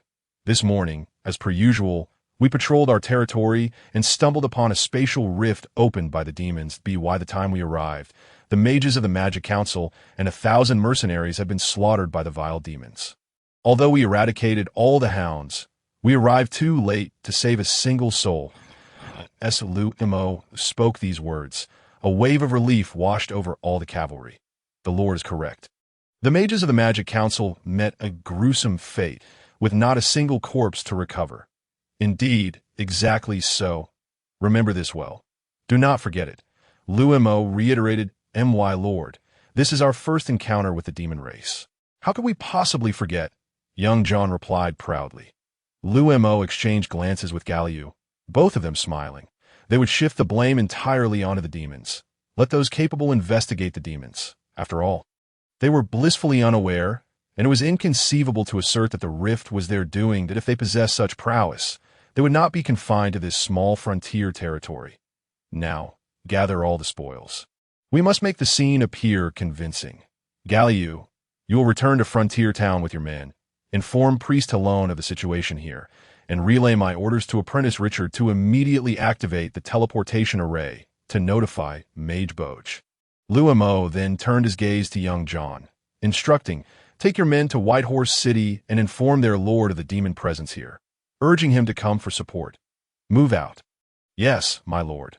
With the demons at hand, they could attribute the deaths of the mercenaries and the mages of the Magic Council to the demons, but they could not allow the demons to spread unchecked. The demons were beyond the capabilities of just a few individuals to withstand, especially considering the vast length of the spatial rift before them. Should the demon regulars appear, not only would his frontier territory be at risk, but neighboring Marquis Augustus would also be unable to withstand the onslaught. Their only advantage was that they had discovered this place before the demons did.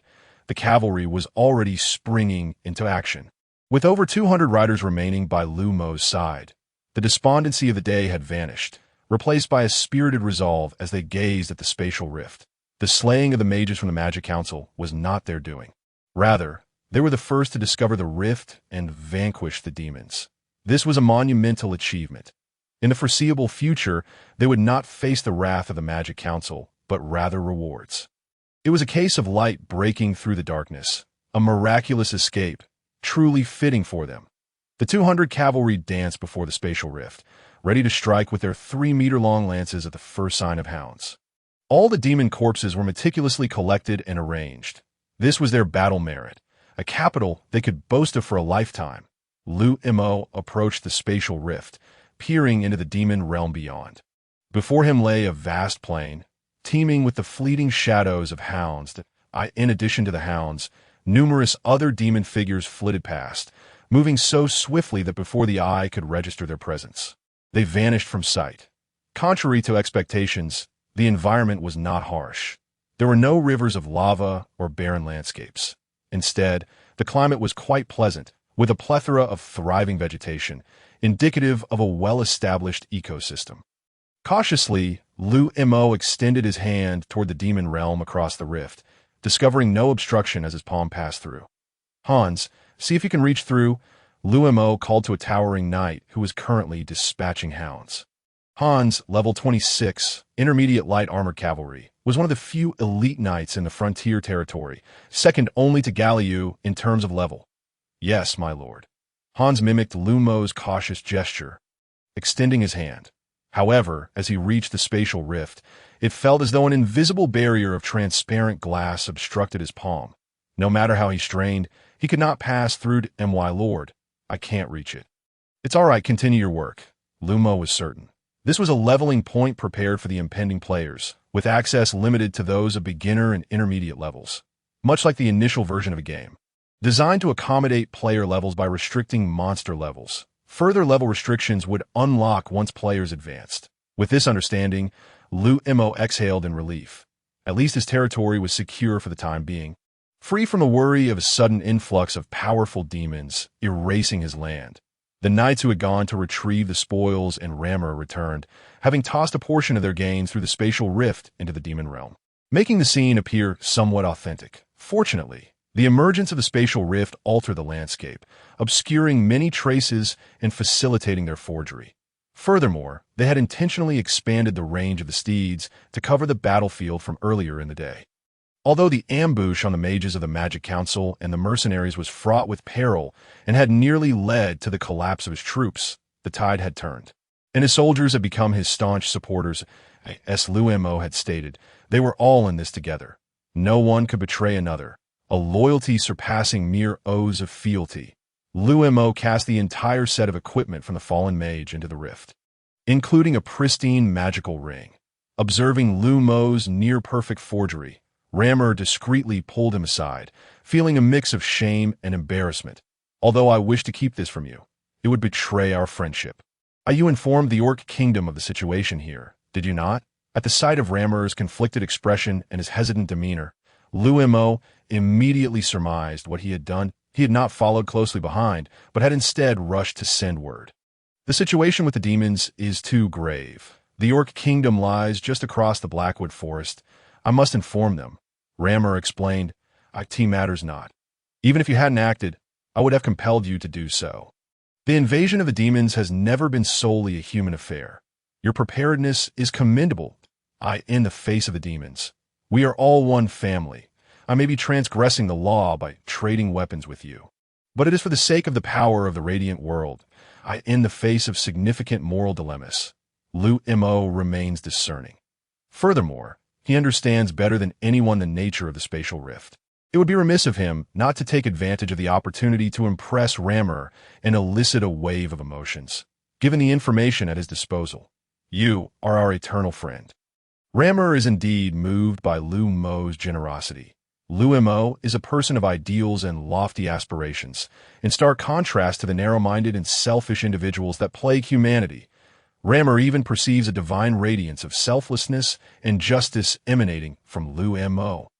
Since they are friends, might you enlighten me on how you were able to contact the orcs? Given the considerable distance from the Black Domain Forest, do not tell me you've been traversing this expanse on foot. Rammer remains silent, his expression betraying a hint of embarrassment. Liu Mo chuckles. It seems this fellow indeed possesses his own means of contacting the orcs, which indirectly implies that he has ulterior motives for following Liu Mo. Beyond mere arms trading. Reflecting on their initial encounter at the Tauren outpost, one can surmise that a secret already existed between him and the Tauren, making his sudden appearance all the more intriguing. His invitation, which appeared to be a boon for him, was perhaps also a means for Rammer to achieve his own objectives. Very well. If he chooses not to speak, I shall not press him. Observing Rammer finally relax, Liu Mo resolves to uncover the means by which Rammer contacts the orcs sooner or later. The pace of communication in this era is excruciatingly slow, accustomed to mobile phones. Who can endure communication reliant on shouting and transportation reliant on walking? He has had enough of this. High-end devices like teleportation arrays are unsuitable for his use. Being far too costly, he must seek alternative solutions. Rammer's method appears quite promising, though it remains uncertain whether it can be widely adopted. As night falls, the knights ignite their campfires, continuing to slay the approaching hounds of the demon race at the edge of the vast spatial rift.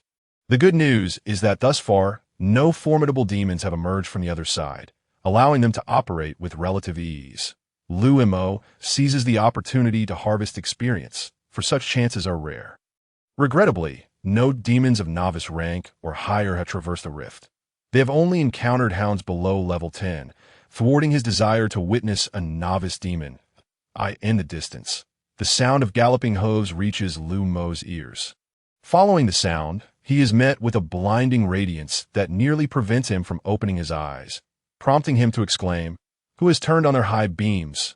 Upon glancing around, he is relieved to find that no one has overheard his murmurs. It is not high beams, but rather a divine spell cast by Priest Talon. In the darkness, he expends his mana to illuminate the path, indicating his urgency. As they draw nearer, Liu Mo finally discerns the identities of the newcomers.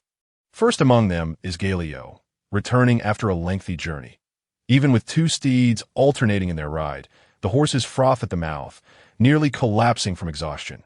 Witnessing this, Liu Mo feels a pang of compassion. Tenderly stroking the steeds, a fine mount is not inexpensive, and the territory has yet to reach the point of carelessly squandering such valuable creatures. Baron, do not fret over the horses, in the name of the glorious church. I shall donate 10 steeds to the Lord as a token of gratitude for your timely relay of information. The speaker is Priest Talon, the very one who has always regarded Liu Mo with indifference. However, his immediate offer of 10 steeds causes Liu Mo to overlook the priest's previous demeanor. If he could offer even more, it would matter little whether he regarded Liu Mo with disdain. Not only has he arrived, but he is also accompanied by 4 knights, 2 of high rank and 2 of intermediate rank, representing the entirety of the church's guard.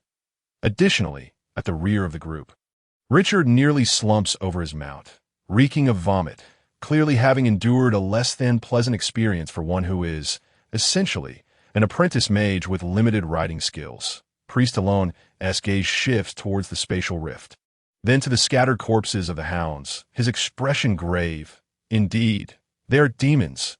If we were to rank the enmity towards demons, the glorious church would stand at the forefront, followed closely by the magical council, while other human empires, orcs, and elves would languish in a shared third place. Liu Mo is unaware of the history of animosity between the glorious church and the demon race. However, their fervor for war against demons is unparalleled, as the glorious church has deployed considerable forces at the Void Gate. Priest Alone, along with the church knights, scrutinizes the hound corpses and thoroughly examines the vast spatial rift. The priest, typically aloof, is now brimming with an aura of murderous intent. Lord, I implore you to issue a war mobilization order immediately, arming all farmers.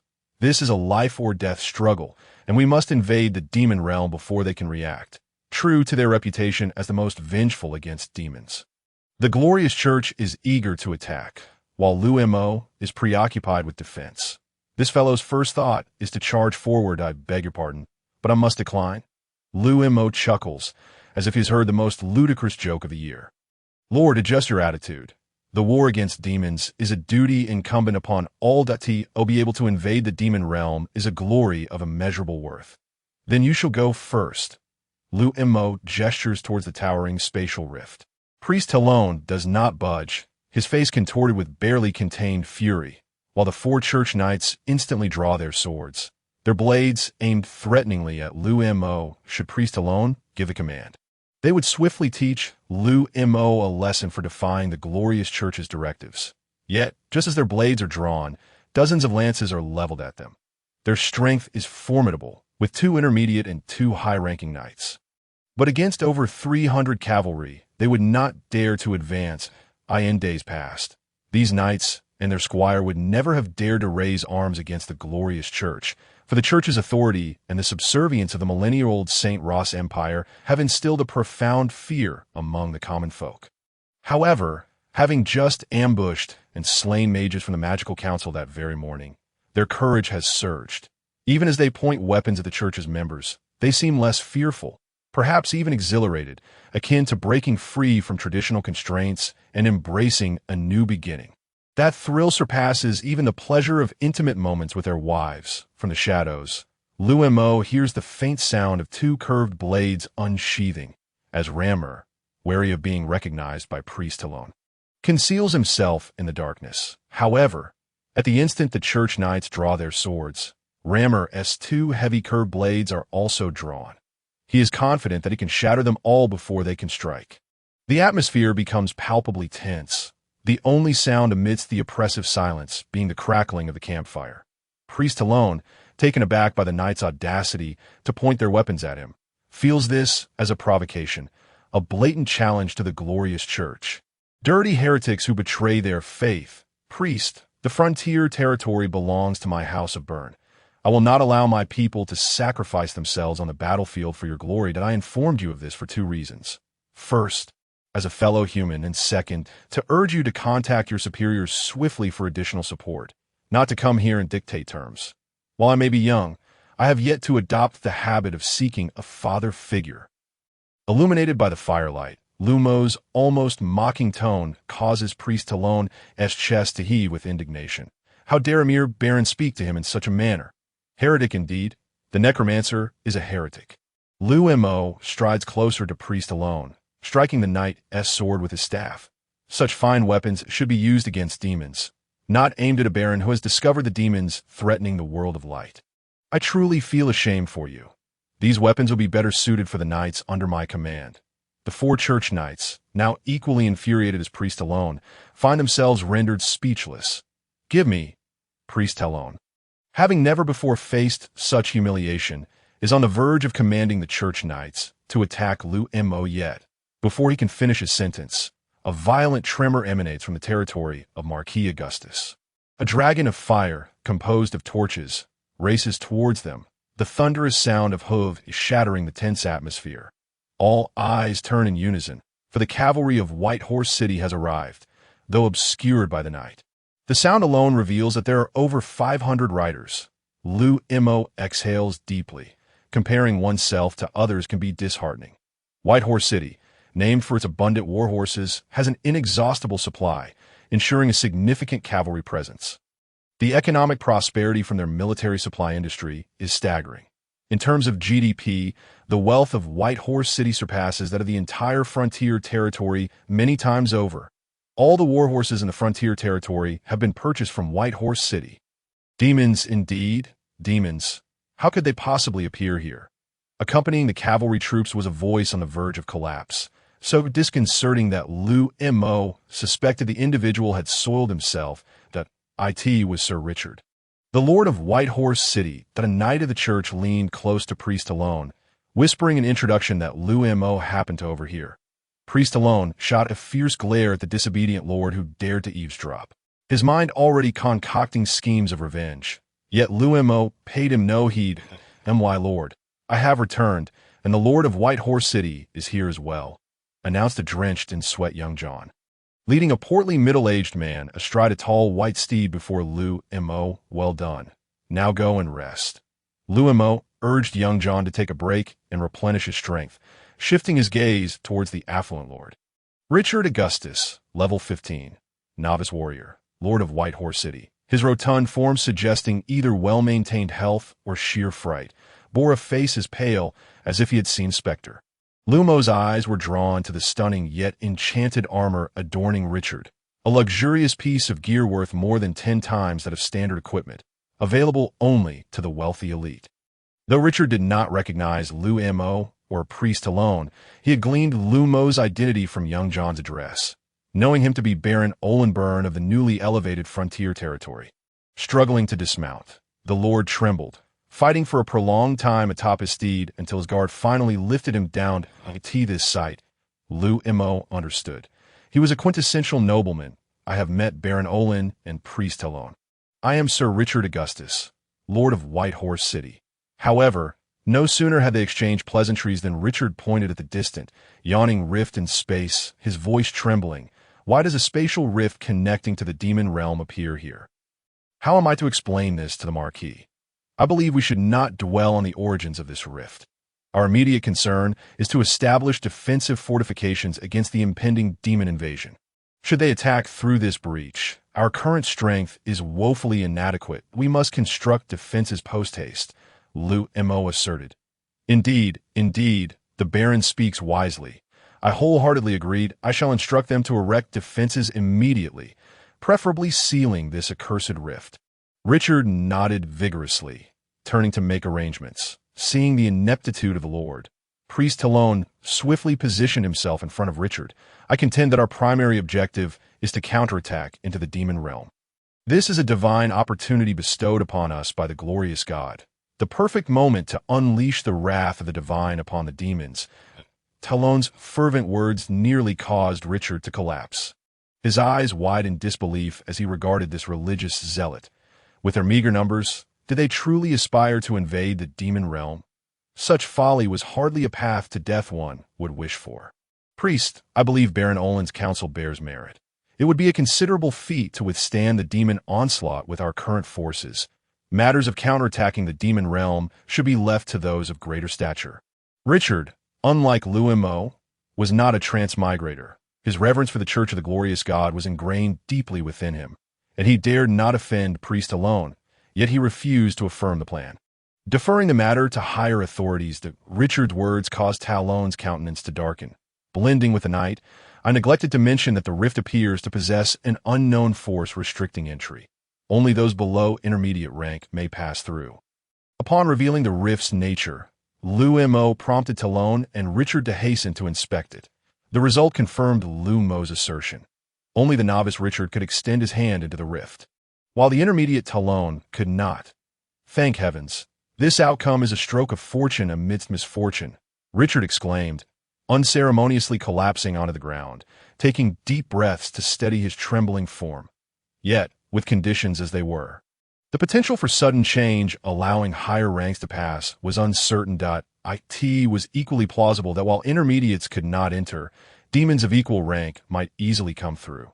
Liu Mo's words sent Richard, still haunted by the shadows of the demon threat, into further tremors, a surge of instinct driving him away from the abyss-like rift, fearing it might unleash a demon dragon to devour him whole.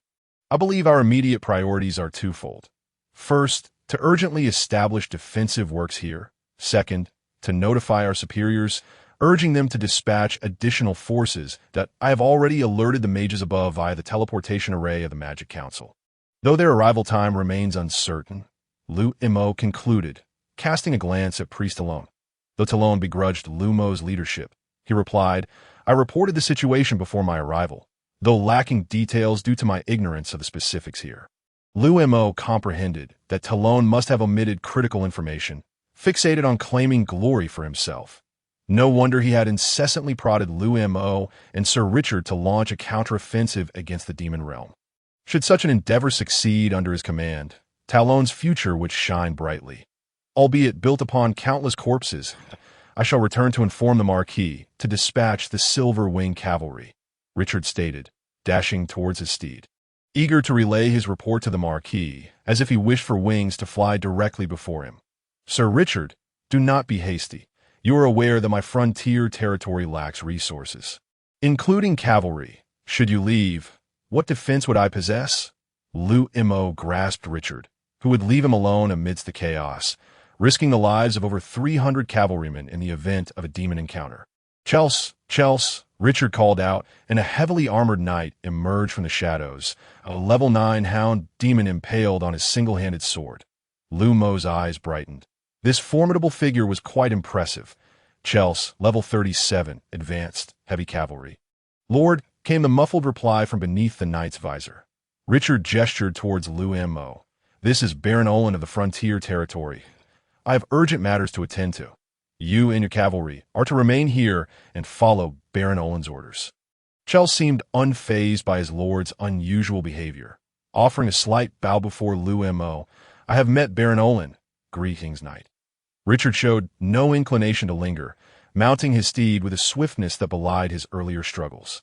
But just as he attempted to ride off, Liu Mo blocked his path once more. Lord Richard, mere cavalry will not suffice.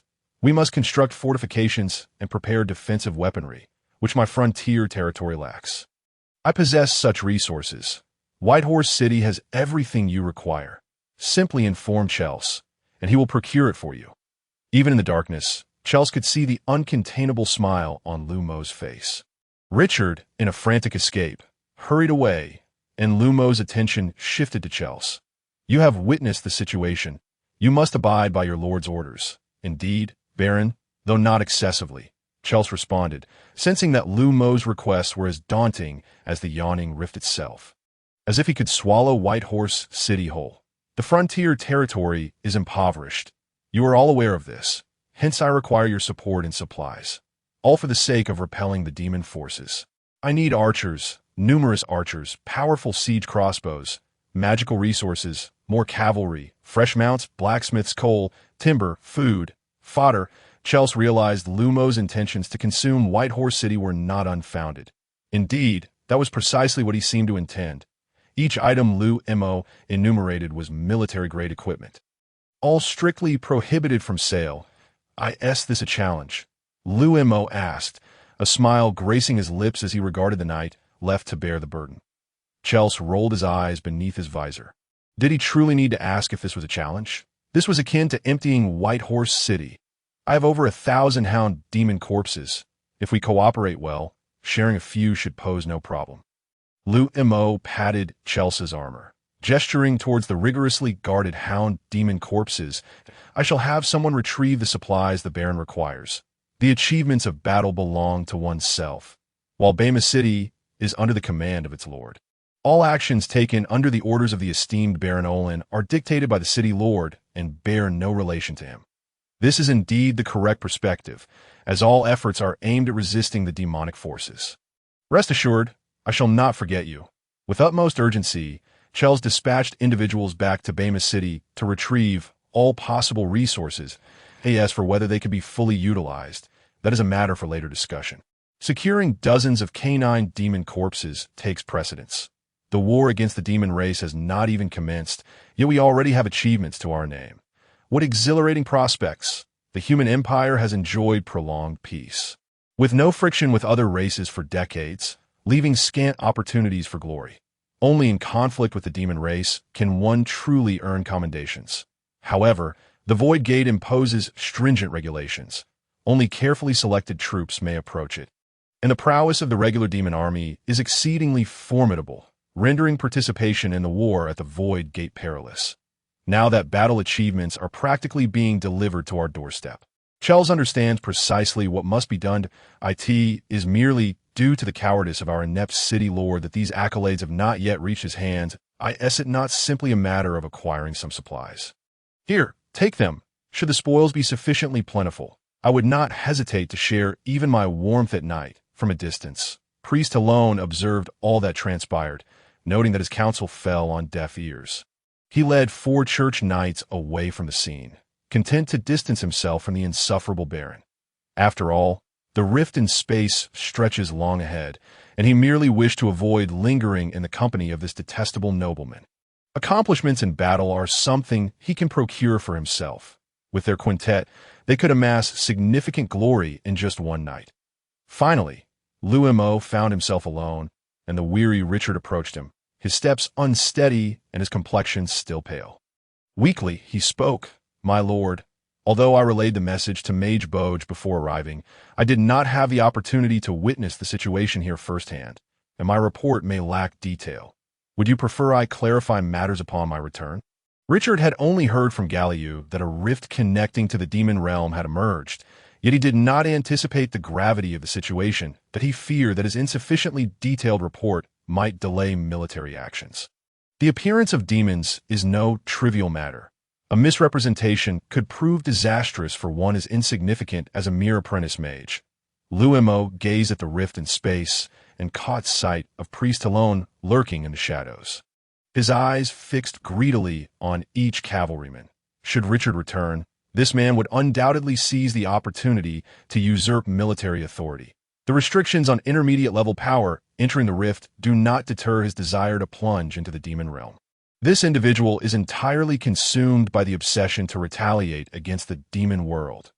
No, you have seen the situation here with your own eyes. Return and report. I shall send someone to accompany you, and any news must be relayed to me promptly. Yes, my lord, Richard replied, his expression grim. The journey had nearly shattered him. Returning now would surely cost him dearly. There's another matter you must report as well. What matter? Richard felt an ominous premonition rise within him before Liu Mo could even specify. Their lord, a necromancer, seemed to carry death with him wherever he went. Liu Mo produced a half-torn mage robe. Evidently savaged by teeth, before we arrived, a mercenary group was slain by creatures from the demon realm. Not a single soul survived, and even the bodies were devoured. This is all I could find. Richard examined the tattered robe, his mind buzzing. Without a doubt, the mage who had been present in the frontier territory was the newly assigned mage from the Magic Council. This mage had fallen to the demons. The Magic Council had suffered misfortunes with their last 2 mages. Was it mere coincidence? Richard recalled the unusually early training this year, and how their lord had set out with the cavalry at the crack of dawn. Then, in the afternoon, news of the rift connecting to the demon realm emerged, coinciding with the new mage's untimely demise at the hands of the demons. Such coincidences seem excessive. Another mishap for the new mage. Does this not mean they would be compelled to obey their lord's commands? When would their hardships come to an end? Richard accepted the robe. I shall report immediately upon my return in the past. The death of a mage was a calamity of immense significance. Yet, in light of the rift, the identity of a single mage seemed to pale in comparison. Follow my lead diligently. Your share of the glory in resisting the demons awaits.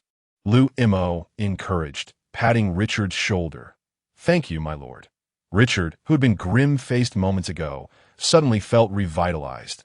With the prospect of glory against the demons, the fate of any individual seemed inconsequential, should their lord truly allocate some of the accolades to him. He would willingly serve under his command. Digging ditches? He adored digging ditches. Accompanied by 5 knightly attendants, Richard hurried toward the frontier town. Liu Mo discreetly approached Galliu, sharing the news that Chelles was soon to deliver a substantial amount of supplies.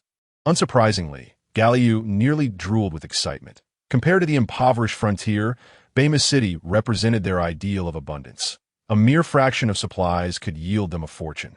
Chelles will cooperate with us, my lord. I know precisely what to do. Galliu's delight was palpable. Their lord's cunning had swiftly won over the people of Bema City. With the lord of Bema City absent, they had been afforded the best opportunity to in the shadows. Lammer listened to the hushed laughter shared between Liu Mo and Galliu, knowing they were up to no good. Liu Mo wasted no time, having just instructed Galliu on how to undermine Bema City's defenses. He turned to mingle with the cavalry, the highest authority against the demon army in the immediate future. He needed to assert absolute control, ensuring he possessed sufficient knowledge of his own forces. Should the demons strike unexpectedly, he must at least be aware of the extent of their resistance. Chelles accompanied Liu Mo, providing a detailed introduction to the cavalry. 600 mounted troops, 50 heavy cavalry, 400 light cavalry, and 150 skirmishers. 10 advanced warriors, 100 intermediate warriors, with the remainder being low-level fighters, had a wealth of pristine equipment, adorned horses in their prime, and the arrows of the skirmishers were forged from pure iron. This was a military force built upon mountains of gold and silver. Gazing at the splendor before him, and then at his own forces, the disparity was stark. The cavalry of the frontier consisted of a single advanced heavy cavalry, 20 junior intermediate light cavalry, while the rest were all apprentice level. Below level 10, the knightly attendants from Bema City had not even brought along their subordinates, all of whom surpassed level 10, for the noble cause of resisting the demons. You have all endured much hardship. As autumn deepens and the chill sets in, be mindful to keep warm. The night is still young, and arrangements for rotating shifts among the warriors must be made to prevent any from suffering excessive fatigue. Although no regular demon forces have yet been detected, the creatures of the demon realm are exceedingly brutal. In combat, they must be utterly vanquished to ensure safety, lest they retaliate with lethal ferocity. If we can withstand tonight, tomorrow we shall emerge as the saviors of the radiant world. The cavalrymen regarded their unexpectedly affable, if somewhat perplexing, nobleman as he provided an abundance of prearranged directives and tirelessly reminded them of the demon's characteristics. Though verbose, they found his chatter oddly endearing. No noble had ever taken the time to address them with such detail, offering more than mere platitudes of encouragement. The knights stood in bemusement. Liu Mo grasped one knight's hand, inquiring, "How many are there in your family?" "My lord, there are 10 of you. Is there enough food to sustain everyone?" "How much land do you cultivate?" "The yield from our land is sufficient, though today's harvest was somewhat disappointing. That is a matter of infrastructure. This situation must be improved." As Liu Mo moved on, the knight stared blankly at the still warm hand he had just shaken. "This young baron, though youthful, is remarkably kind. He is nothing like the terrifying figure of legend." In just 1 hour, Liu Mo had nearly acquainted himself with the entirety of the cavalry, while he could not claim to know each individual fully. At the very least, he had established a familiarity. Furthermore, Liu Mo was confident that these cavalrymen harbored a favorable impression of him. What do those at the bottom of society fear most? They dread attention and recognition from above. Our defensive line is excessively long, with fewer than 1,000 personnel. As night falls, we must ignite more torches. One must never allow them to escape. These demonic creatures, once they infiltrate the residential areas, could inflict tremendous harm. Liu Mo summoned Chelles and Galliu, forming a makeshift command center, while Priest alone remained nearby, though the trio chose to disregard him. This individual, consumed by his own glory, spells doom for anyone who heeds his counsel.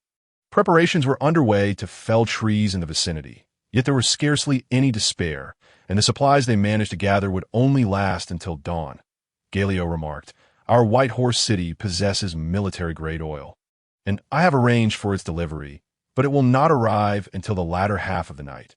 Chels added, after nightfall, the activity of the demonic creatures on the other side of the rift has markedly increased. We can expect a greater influx of demons, and we must exercise utmost caution, as these fiends are far more aggressive. Although it appeared that only 1,000 were present, the situation had already become overwhelmingly burdensome. Considerations of sustenance, shelter, weather changes, and the stamina of the warriors all weighed heavily. The three engaged in a brief meeting for over half an hour, attempting to untangle the myriad issues at hand.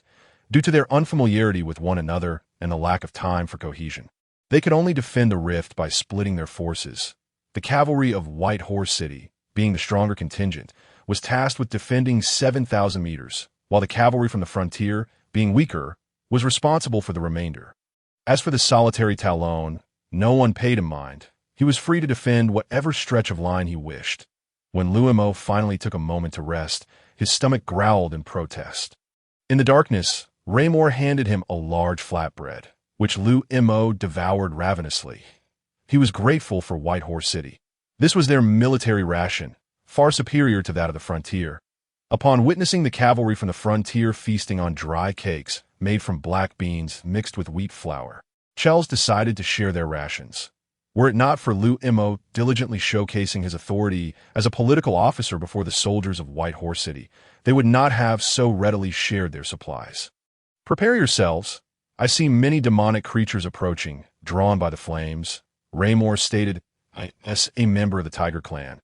His vision was exceptionally acute, particularly at night when it surpassed that of humans, only rivaled by those with magical enhancements. Liu Mo gazed silently at the rift in the night, sensing the impending slaughter, as he understood that lighting a fire would attract many of the demonic beings, yet without it, they would be rendered blind, easily devoured if the demons concealed themselves well. Moreover, attracting the demonic creatures was not necessarily a disadvantage. Through observations made during the day and knowledge gathered about the demons, he had come to understand that their realm bore some resemblance to human society.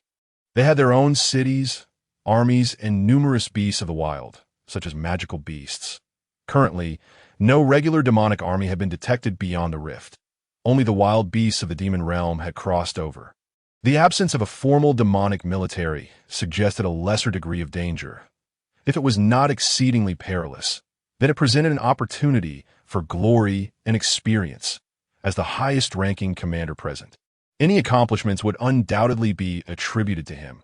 Tomorrow, individuals of higher rank would arrive, at which point his command would diminish. Thus, while he held power, it was imperative to accrue as many merits as possible. The ideal scenario would be for the superior officers to arrive and witness a battlefield strewn with the corpses of demons, alongside the bloodied warriors. The fate of the frontier hinged on the number of demonic accomplishments they could achieve in this battle. Though fraught with danger, such an opportunity to gamble for one's future might never arise again. A growl from the opposite side of the rift abruptly interrupted Liu Mo's contemplation. In the light of the flames, pairs of eyes reflecting red glimmered as they leapt forward. The creatures of the demon realm, having waited and observed for far too long, could no longer contain their restlessness and launched their assault. There was no need to lure them. The illuminated figures of humans and warhorses served as the most enticing bait. Archers, prepare! Such a blatant sound would not escape the knight's notice, and at the instant the crimson eyes surged forward. Chels's roar echoed. 150 skirmish cavalrymen readied their longbows. They were more accurate, quicker, and possessed greater power than standard archers. Each time Liu Mo beheld these skirmish cavalrymen, he felt a pang of envy. The frontier lacked even regular archers, with a few archers being knights moonlighting in the role, let alone the advanced skirmish cavalry. Warriors, the time for us to achieve glory has arrived, as the demonic beasts drew near the space rift. Liu Mo, aided by the light, could clearly discern their forms without needing Raymore's words. This time, it was not a scattering of a few dozen demons, but rather a horde of ferocious beasts. Leading the charge were packs of hellhounds, followed closely by lion demons, which were significantly larger and seemed to drive the others forward. Lion demon, lower tier demon, level 12. Finally, Demons exceeding level 10 have appeared. The ecological environment of the demon realm is evidently superior to that of the Radiant Continent. Apart from isolated areas, large gatherings of beasts are seldom seen on the Radiant Continent. Let me test how viable this leveling point is for players, Liu Mo declared, waving his staff, almost without incantation. A bone spear materialized, a sphere of azure liquid swirling in his palm, enhancing the speed of his spell casting. Furthermore, wielding a staff crafted from high-grade magic crystals alleviated any concerns regarding his internal mana reserves. Attack! At the moment the Hellhounds stepped through the rift, Chell's voice and Liu Mo's offensive converged in the darkness. The volley of arrows from the skirmish cavalry was obscured, but the cries of the Hellhounds echoed incessantly. One of the Hellhounds fell to a bone spear, and a cold, mechanical voice echoed in his mind. You have slain an 8th-level Hellhound, earning 400 experience points. A barrage of bone spears erupted forth, continuously piercing the Hellhounds as they emerged from the rift, reminiscent of a machine gun's fire. The bone spear's formidable piercing power swiftly shredded the Hellhound's innards, harvesting experience with efficiency. Moreover, the mage's attacks were visually locked, ensuring that strikes against such lower-tier demons seldom missed. The maximum effective range of a novice mage's attack is around 500 meters, but beyond 400 meters, the damage significantly diminishes. Liu Mo positioned himself before the rift, theoretically capable of defending up to an 800-meter line. In reality, however, he could only manage a defensive line of 500 meters, leaving the remaining 2,500 meters to Galio and the others. Raymore did not engage in the attack, but instead remained close to Liu Mo, fulfilling the role of a protective mage guard. While the skirmish cavalry from Whitehorse City were formidable, with nearly infallible accuracy, the 7,000-meter rift was far too extensive, necessitating a division of forces.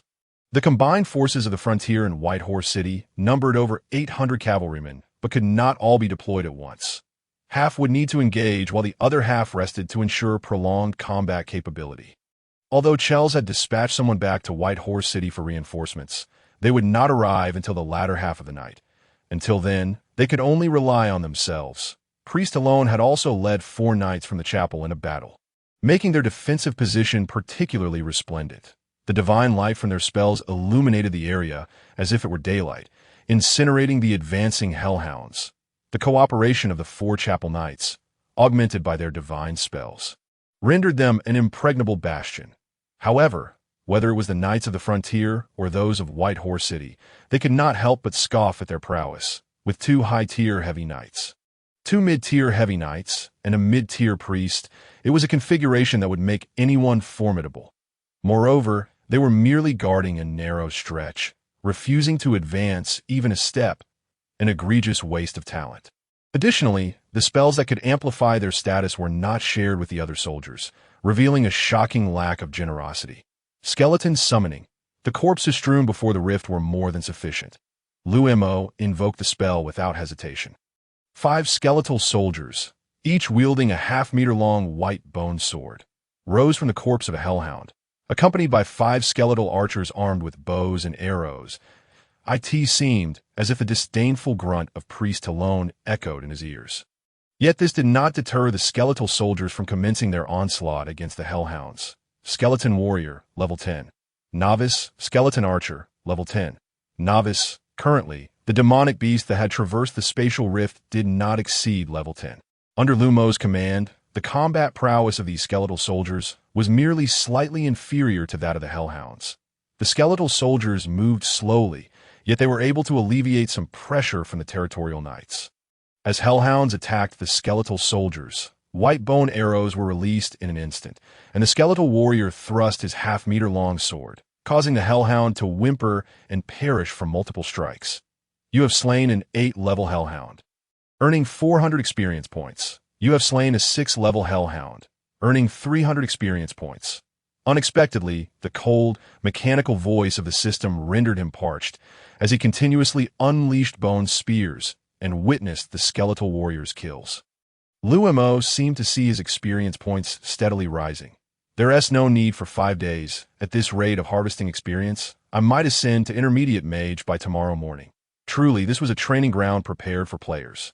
offering abundant experience and no need to wait for dungeon cooldowns or for the staff to recharge. The intermediate mage was within reach, skeletal summoning mutation. Consuming 10,000 experience points, the skeletal summoning is mutating, with such a prime opportunity for experience harvesting. It felt like a sin to slay one less. Liu Mo decisively consumed 10,000 experience points to initiate the mutation of the skeletal summoning. The mutation was successful, doubling the number of skeletons. Excellent, Liu Mo rejoiced internally. As the most fitting mutation direction revealed itself, the eye in the darkness, everyone was fixated on their defensive positions, oblivious to the sudden doubling of the skeletal numbers under Liu Mo's control. 10 skeletal warriors formed an arc, with 10 skeletal archers positioned behind them, resembling a net capturing fish in a river. Any fish that entered their range could not escape. Correspondingly, the hellhounds had just entered their encirclement, and 10 white bone swords, along with arrows raining down from behind, turned them into a sieve. The rate of experience gained surged dramatically. As the simplest bone spears could be released instantaneously, 20 skeletal soldiers relentlessly continued their slaughter. While Liu Mo's defense of the spatial rift remained as steady as a mountain, Liu Mo glanced at other positions around the spatial rift. The cavalry's area, judging by the sounds, was devoid of hellhounds daring to advance a single step. The cavalry did not wait for the demonic creatures to appear before attacking. Their numbers were too few, and waiting to engage would only lead to missed opportunities. 5 cavalrymen formed a team, spaced 50 meters apart, repeatedly crossing in front of the spatial rift, as if plowing the field, crushing the hellhounds emerging from the rift.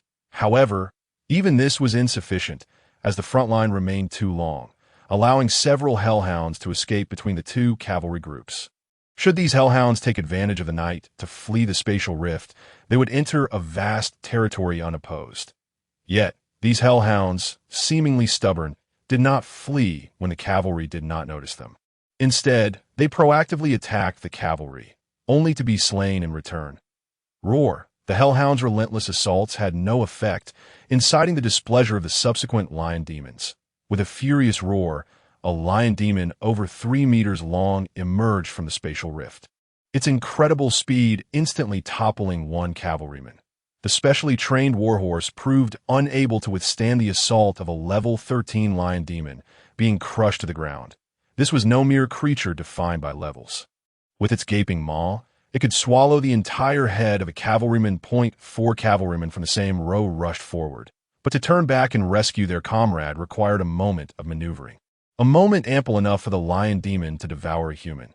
Only the level 7 Little John, overwhelmed by the foul stench filling his nostrils, felt as if the grim reaper, Indies, was approaching him. Yet, just as the lion demon was about to sever his head, a familiar voice rang in his ears. Duck! It was Lord Liu Mo come to save him. Little John, on the brink of death, felt a surge of hope and immediately bent down. In that instant, 2 bone spears, akin to siege crossbows, shot forth from the lion demon's open mouth, their tremendous force flinging the lion demon away from Little John. You have slain a level 13 lion demon, earning 4,000 experience points. The warhorse was gravely injured. Retreat to the rear. Little John gazed at his warhorse, which bore 2 enormous claw marks on its abdomen and neck. Blood gushing forth. The lion demon's immense strength had not only shredded the light armor covering the warhorse, but had pierced its flesh beneath as well. The warhorse cried out in agony, clearly unable to survive. Little John's heart ached for his companion, who had been by his side for many years. Yet, such was the nature of the battlefield. A single careless moment could claim a life. He was fortunate to have been saved by Lord Liu Mo. At the very least, he had survived. He quickly dragged his warhorse from the battlefield, leaving the fight to the other knights. To see the moment the lion demon acted, Rammer promptly informed Liu Mo, enabling him to rescue Little John in time. These beings could no longer be referred to as mere beasts. They were akin to magical beasts. The only distinction between them and magical beasts was perhaps the absence of energy crystals in their heads, which constituted magic crystals. Yet their combat strength was nearly on par. The beasts of the radiant world, when compared to the magical beasts of the abyss, seemed like well-behaved pets. The moment the lion demon sprang into action, Liu Mo immediately safeguarded his knights. Most of whom were below level 10, they could contend with hellhounds of the same level. But dealing with a lion demon of this caliber was a different matter entirely. Had he not dashed forward a few steps, Little John's head would have surely been severed. While glory in battle is commendable, with such scant resources, Liu Mo lamented the thought of losing them all here. Witnessing the lion demon draw nearer, Liu Mo realized that while the knights could not handle the level 13 beasts, he certainly could. His magic wielded absolute lethality against beasts of level 13. The training ground that could not be surpassed by intermediate mages placed him, a level 19 necromancer, in a position of dominance. As for the cavalry of White Horse City, Liu Mo had no concerns. Their minimum level was 10, with many above level 20, posing little threat from these lion demons. Seeing the unexpected situation unfold, Shares urgently dispatched 50 cavalrymen to assist Liu Mo in alleviating the pressure. This was the utmost he could do. It was not that the knights were unwilling to help, but their own lines were nearly at breaking point. The loss of even one could lead to a collapse. The only ones remaining steadfast like a mountain were Priest Talon and his 4 companions. Whether against hellhounds, lion demons, or other mixed demonic beasts, they could easily manage. Liu Mo wished to call on Rammer to bolster the defenses. Yet Rammer would not comply, and lacking a suitable mount, he could hardly maintain a long defense on foot. Liu Mo could only implore him to relay the lion demon's position, as he would preemptively address the threat, leaving the rest to fate. This was a battlefield, not a child's play. Death was the most natural occurrence. Warriors entered the fray with their lives on the line, and countless had awaited such an opportunity their entire lives without ever receiving it. Their participation alone was a stroke of luck compared to others for survival that hinged on their dedication to training. The good news was that the number of lion demons was not as great as that of the hellhounds. After 5 knights' subordinates fell, dozens of lion demons lay slain on the battlefield, with half of them at Liu Mo's hands. The deaths of the lion demons did not signify the end of the conflict.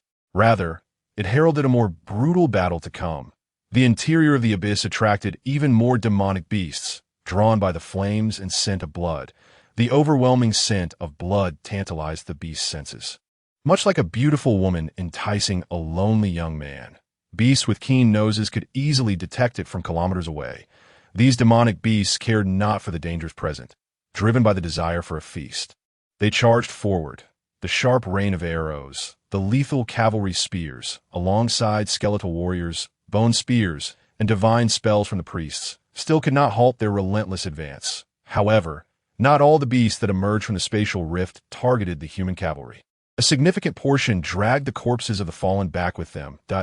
In the choice between attacking dangerous humans and seizing an easy meal, they opted for the latter, reveling in the ready-made banquet strewn across the ground. Disregarding the risk of engaging with humans, beasts, relinquish my achievements. The behavior of these fierce beasts in seizing corpses is hardly more commendable than directly assaulting the human cavalry. The bodies strewn across the ground serve as undeniable evidence of their victories over the demon race. A testament to their martial prowess, to speak unabashedly, these corpses represent their wives, their homes, their gold. They could have slain a portion of the beasts on the other side of the spatial rift. Yet, why do they allow all the beasts to come over before attacking? Is it not for these very corpses? With the presence of corpses, they possess the most compelling proof of their triumphs over the demon race. Should these beasts drag away the bodies, who would believe that they truly vanquished so many demonic lives? Having risked their lives to obtain these corpses, losing them feels akin to having their very lives taken. Just moments ago, they were focused on annihilating the beasts that attacked them, and now, in the blink of an eye, they find themselves competing with those same beasts for the corpses on the ground. Liu Mo, wielding a high-grade staff, expended mana solely derived from a staff, which also accelerated his mana recovery, transforming his bone spears into a relentless siege crossbow. The sound of piercing projectiles filled the air as he impaled beast after beast into the ground. After just over 2 hours of battle, it seemed as though a grove of bone spears had sprouted in front of the spatial rift he guarded. You have slain a level 10 knight demon. You have slain a level 15 multi-toothed demon. Liu Mo had lost count of how many he had killed. In any case, the energy imbued in his staff, adorned with high-grade magic crystals, had already been drained by half. The skeletal soldiers had been shattered multiple times, and the skeletal summoning spell had been cast several times as well.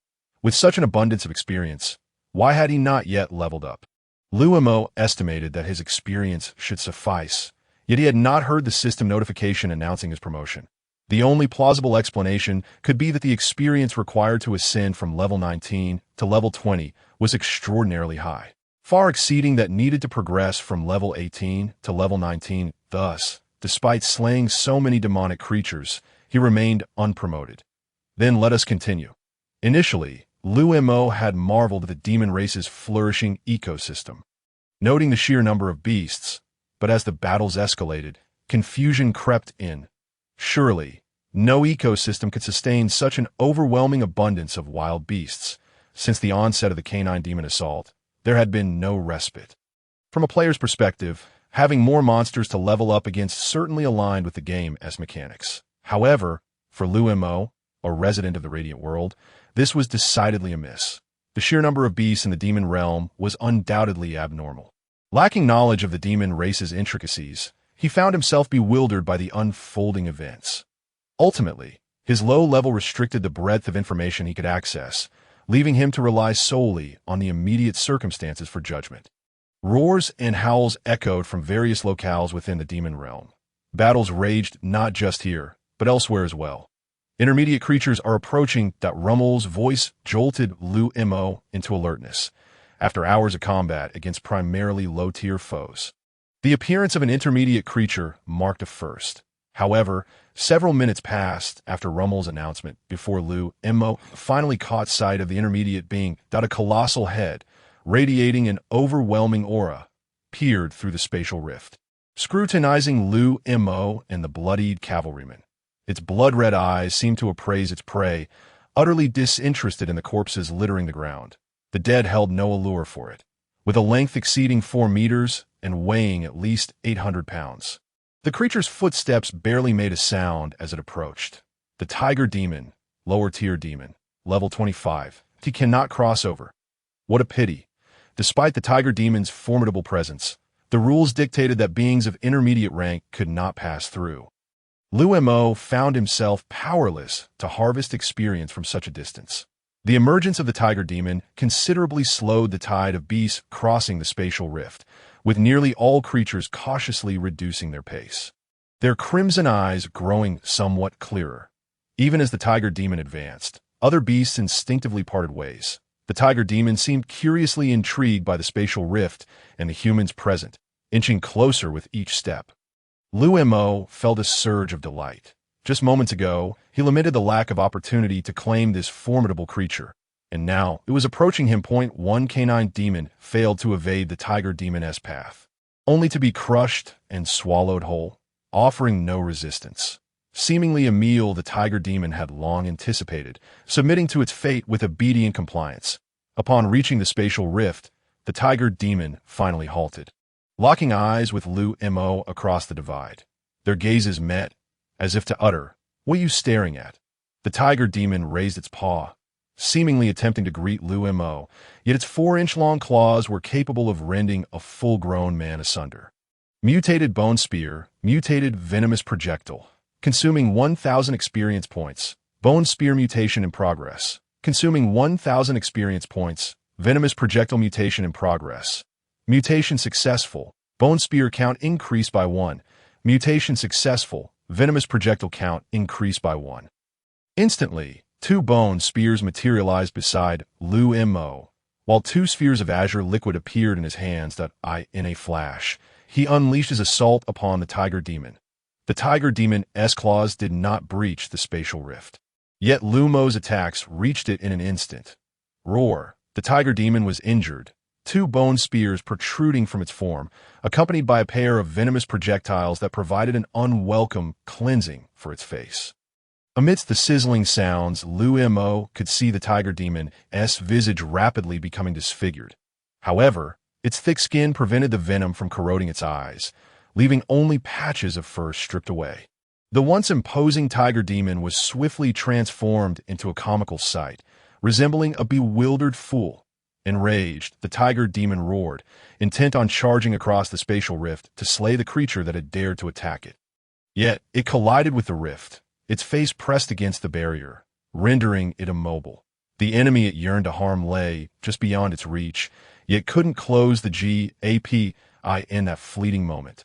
Two more bone spears struck its body. Roar. The tiger demon, racked with pain, turned to flee. Its retreat was so decisive that Liu Mo could only stare in astonishment. This was no ordinary beast, but one displaying remarkable intelligence and decisiveness. A flurry of bone spears shot past Liu Mo, some embedding into him, while others he skillfully evaded. As the tiger demon fled beyond 500 meters, Liu Mo found himself outside the effective range of his magical attacks. Powerless to pursue. Even after being pierced by 10 bone spears, the creature remained alive. Its hide was astonishingly resilient. Bone spear attacks that could penetrate level 15 lion demons barely pierced the tiger demon's flesh. Its sudden retreat left Liu Mo lamenting a lost opportunity for experience. Nonetheless, having been struck multiple times by venomous projectiles, it was conceivable the tiger demon might succumb to the poison, even after the tiger demon's escape. The battle persisted. Although the situation remained dire, they managed to avoid catastrophe. While the number of injured knights continued to rise, only 10 had truly perished when reinforcement from White Horse City arrived in the dead of night. No creatures of level 20 or above had emerged from the spatial rift. Why, Lord Baron, the reinforcements, 500 cavalry and 1,000 infantry, have arrived, accompanied by 500 bows. We shall hold until dawn without issue. Take a moment to rest. Cielas had completed the handover with Galliu, allowing the soldiers from White Horse City to replace the thoroughly exhausted cavalry of the frontier. It was not merely the frontier cavalry that had exhausted themselves. Even the first 600 cavalry from White Horse City were too fatigued to rise from the ground. After several hours of intense combat, they could hardly fathom how they had endured. The skirmishing cavalry had long expended their arrows, engaging in close combat like the other cavalry. Each knight seated upon the ground trembled, unable to even remove their armor. This was the result of having organized 2 shifts. Had there been no rotation, their defenses would surely have been breached long ago. Before the 10,000-meter-long spatial rift, only 2 segments of the defensive line remained steadfast. One was the 30-meter line held by Priest Talon and his 4 church guardians, and the other was the 500-meter line Liu Mo had defended. Initially, Liu Mo's line spanned a mere 500 meters, but after several hours, it had extended to 700 meters, alleviating the pressure on the cavalry of the frontier. Every knight held profound admiration for this nobleman. Although he is merely a novice necromancer, his accomplishments speak volumes, far surpassing even those of advanced warriors. The priests, including Talon, are utterly incomparable. The 5 of them, all at least intermediate professionals, are tasked with a mere stretch of several dozen meters, and the number of demonic creatures they have slain barely suffices to merit the Baroness' attention. Had Talon been privy to the cavalry's grumblings, he would have taken the time to enlighten them. As a divine spellcaster, his magical capacity is limited, and a prolonged front would only lead to excessive mana depletion. He might endure for an hour, but certainly not for 2 spellcasters are traditionally positioned at the rear, unleashing decisive attacks at critical moments. Who among them would engage in continuous combat like an ordinary soldier? As for why that novice necromancer can sustain himself for such an extended period, perhaps they should consider the nature of the staff he wields. Liu Mo's remarkable stamina during this drawn-out conflict has already caught Talon's eye. A novice necromancer daring to expend mana so recklessly. Casting 100 attacks is no small feat initially. Talon anticipated witnessing Liu Mo's downfall, but after Liu Mo unleashed 100 magical assaults, followed by yet another 100, Talon sensed something amiss. A mid-level divine spellcaster. He understood better than anyone what Liu Mo's frenzied spellcasting implied. How could a novice necromancer possess more mana than a mid-level divine spellcaster? It soon became clear to him that, on several occasions, as Liu Mo inadvertently revealed his staff, he recognized its significance. An advanced magic crystal. With such an enhancement, there was no need to calculate the mana expended in casting spells. This was something Talon himself lacked. I have no pressing matters here. You should rest for now. There is still some time until dawn, and we must prepare for a prolonged battle. Seal's voice had grown hoarse, his body trembling as he stood before Liu Mo. The combatants were weary, and, as the officer responsible for most of the command, he felt the strain even more acutely. White Horse City was busy preparing supplies. The first batch had already exited the city and was expected to arrive by breakfast. That is reassuring. Liu Mo casually conjured a bone spear, pinning a hellhound at a distance of 400 meters. Witnessing Liu Mo's apparent ease, with little sign of fatigue, even the legendary swordmaster of the Northern Warriors who followed him understood that Liu Mo was indeed unwearied. With a slight bow, Seal turned to rest. It was baffling how a novice spellcaster could possess more vitality than this senior warrior, who truly held the title of senior warrior here. Liu Mo surveyed the newly arrived reinforcement from White Horse City. Their levels did not exceed those of the previous cavalry, with not a single advanced warrior among them. Only a few dozen intermediate warriors, predominantly comprised of novices and knightly attendants. It seemed White Horse City had dispatched all the soldiers they could muster. They brought along a portion of basic supplies and some logistics personnel. Although their strength was nowhere near that of the forces led by Lord Richard, their equipment was commendable, and they had brought a substantial number of supply carts. Once the supplies were unloaded, they swiftly positioned the carts in front of the spatial rift to bolster the defense. The remaining defense was ensured by archers, cavalry, and infantry wielding polearms, creating an even more fortified front than before.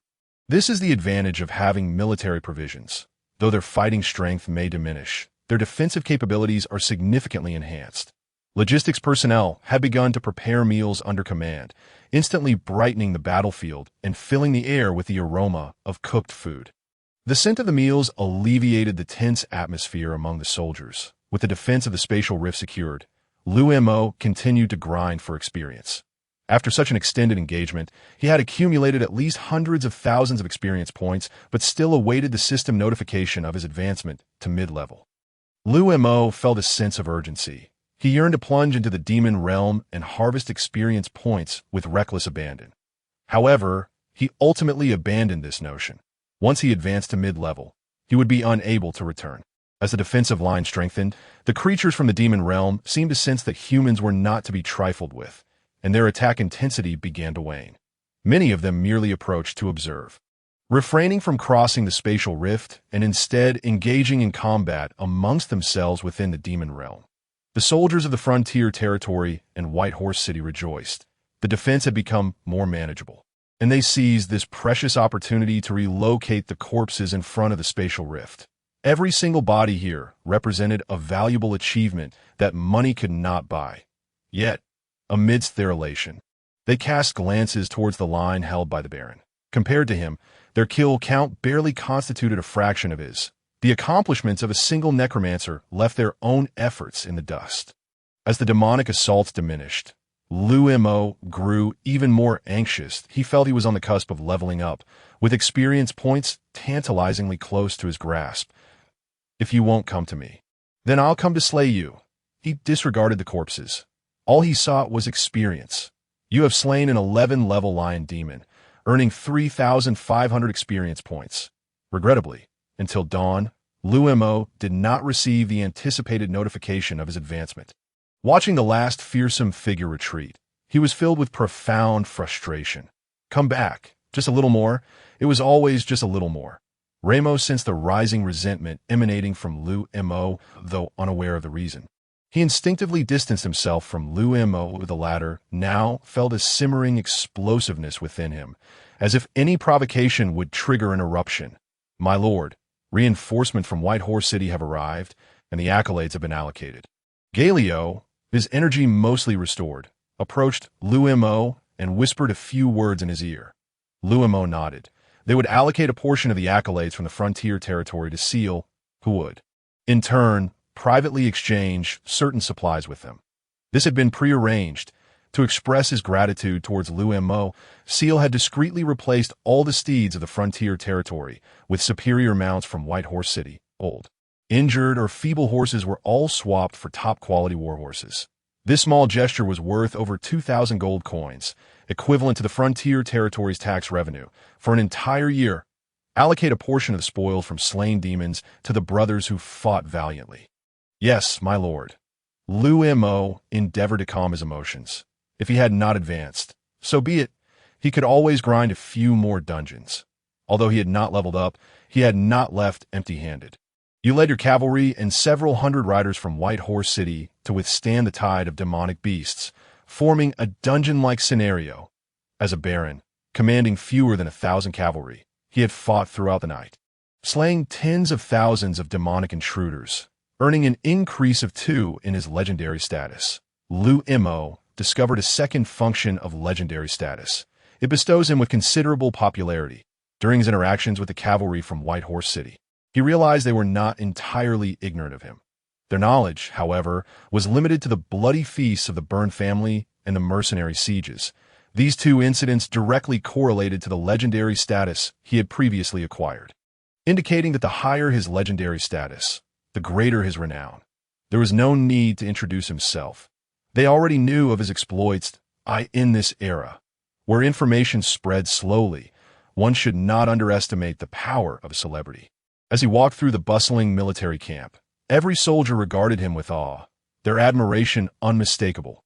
Soldiers have always revered the strong, and Liu Mo, as a noble baron and novice necromancer who had persevered through the night, slaying the most demonic creatures, was already viewed as a legendary idol.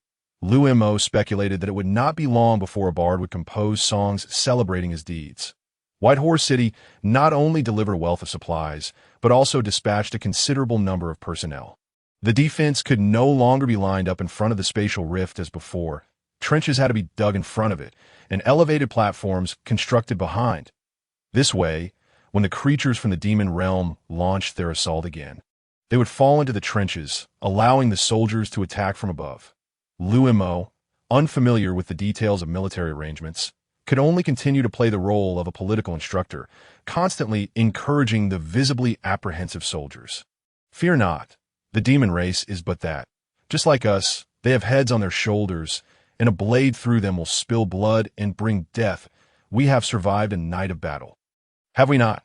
Look at those corpses. They are our trophies and will yield ample accolades. These soldiers, who had never experienced war, only saw the battlefield littered with shattered bodies and blood, and could easily imagine the ferocity of the previous night's conflict. Liu Mo even noticed some fleeing soldiers. Though they were referred to as soldiers, they were merely farmers hastily assembled the previous night. These individuals were ill-equipped for combat and were relegated to the task of digging fortifications. Yet even so, the pressure within his heart was unbearable, prompting a desire to escape in secret. In just 2 days, the players will descend. Compared to these farmers, who were evidently fearful of the battlefield, the players were far more useful. Their fearlessness in the face of death would simplify commands significantly. Those ruffians would eagerly seize any task, not only displaying no signs of fatigue, but reveling in their endeavors. Such cattle and horses are the true assets. Chels had already formed a supervisory team, with 3 bloodied heads hanging as a grim deterrent to those contemplating flight. The shouts of the soldiers echoed across the battlefield, their insults and lashes driving the farmers to hasten their pace. The lower-tier warriors possessed no gentle approach. To ensure compliance from these farmers, they placed their faith firmly in the whips they wielded. Forgive me, my lord baron, but the soldiers capable of combat in White Horse City number scarcely over 1,000, all of whom arrived just last night. The rest were hastily conscripted, seizing the moment during breakfast. Chels elucidated the situation to Liu Mo. You seem to boast. Of those who can fight, merely a little over 300 remain, and 10 perished last night. Liu Mo's self-deprecating jest brought a cheerful conclusion to their meal. Having enjoyed a prolonged period of tranquility, maintaining a contingent of combat-ready soldiers had become a formidable challenge. It was commendable that the farmers, undeterred by fear, could still in contrast, in more affluent territories. Their knights had lost even the most basic combat prowess, bullying the common folk in their daily lives. Should they be thrust onto the battlefield, 8 out of 10 would likely soil themselves in terror. Lord Richard was a quintessential example.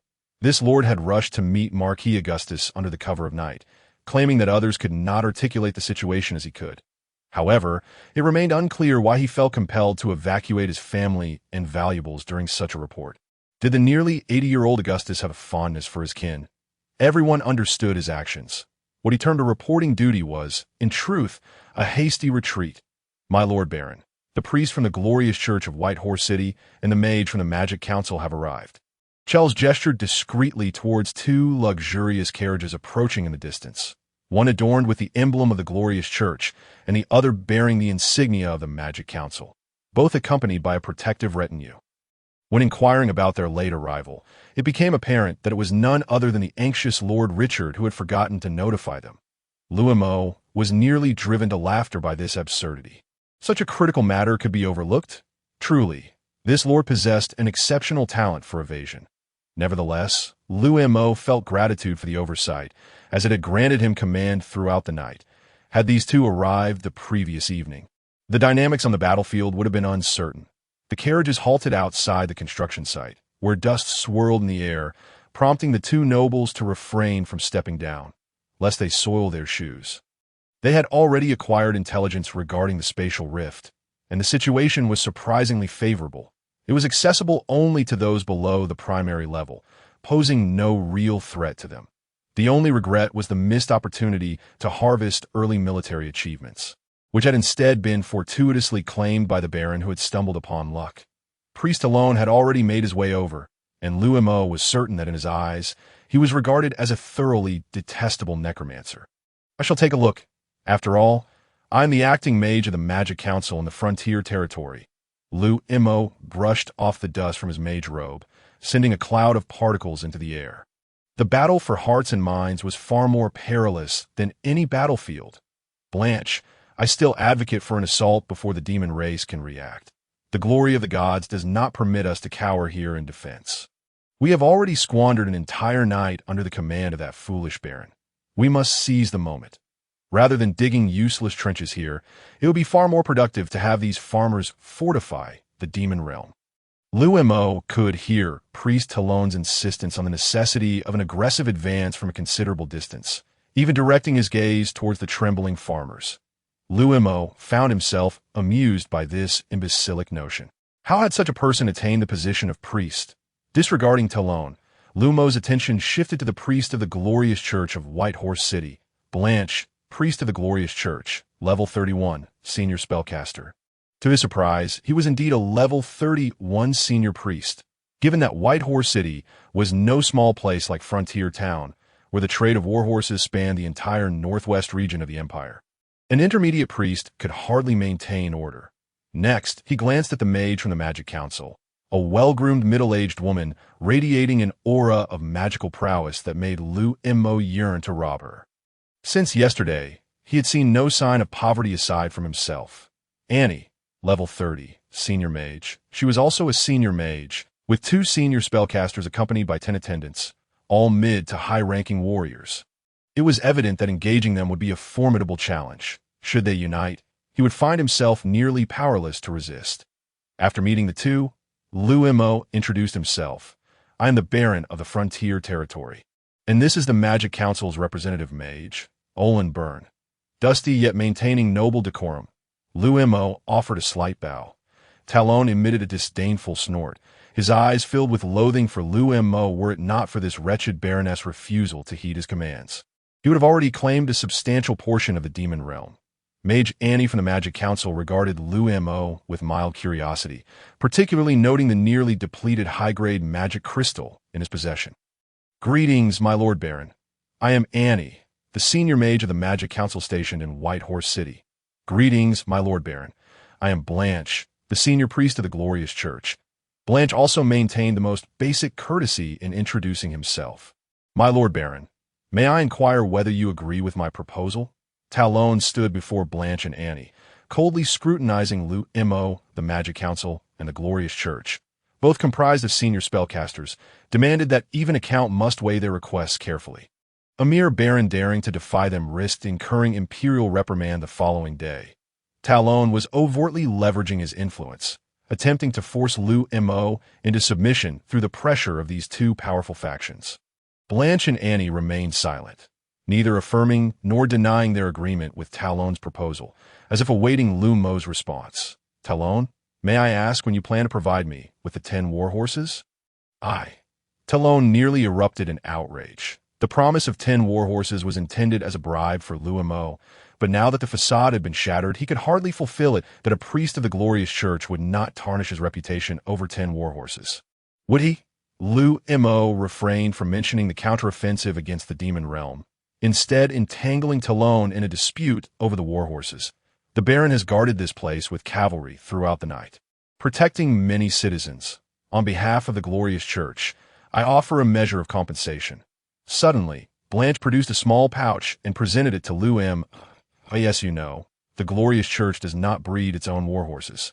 Our steeds are all purchased from White Horse City. Here is a pouch containing gemstones worth 1,000 gold coins. You may use these to procure war horses. Liu Mo looked at the calm Blanche with surprise. This priest was far more formidable than Talon. I extend my gratitude on behalf of my warriors, Priest Blanche. Liu Mo smiled as he accepted the gemstones, unceremoniously stuffing them into his pocket. Why, Lord Baron, you are the first to discover the spatial rift. Might you share with us the circumstances of your discovery, including how you responded? Blanche showed no interest in discussing a counteroffensive against the demon realm. Instead, leaning on his staff with keen interest, eager to hear about Liu Mo's discovery of the spatial rift that IT was entirely coincidental. I had intended to conduct a normal training session. Liu Mo casually recounted the events as if engaged in idle chatter. Since he was not the one who opened the rift, he merely had to speak the truth. Once Liu Mo had finished recounting the entire process and detailing his responses, Blanche smiled and relaxed his grip on the staff, which shimmered with white light beneath his palm. Why, Lord Baron, you did not speak falsely. You are our benefactor. Damn, they're plotting against me. Liu Mo felt a chill run down his spine. Blanche had employed a divine technique to verify his truthfulness. Had he uttered a falsehood, Liu Mo had no doubt they would have acted against him immediately. Were these individuals devoid of internal organs, filled instead with cunning? My Lord Baron, this matter is of great significance. I believe if you were in my position, you would have acted similarly, would you not?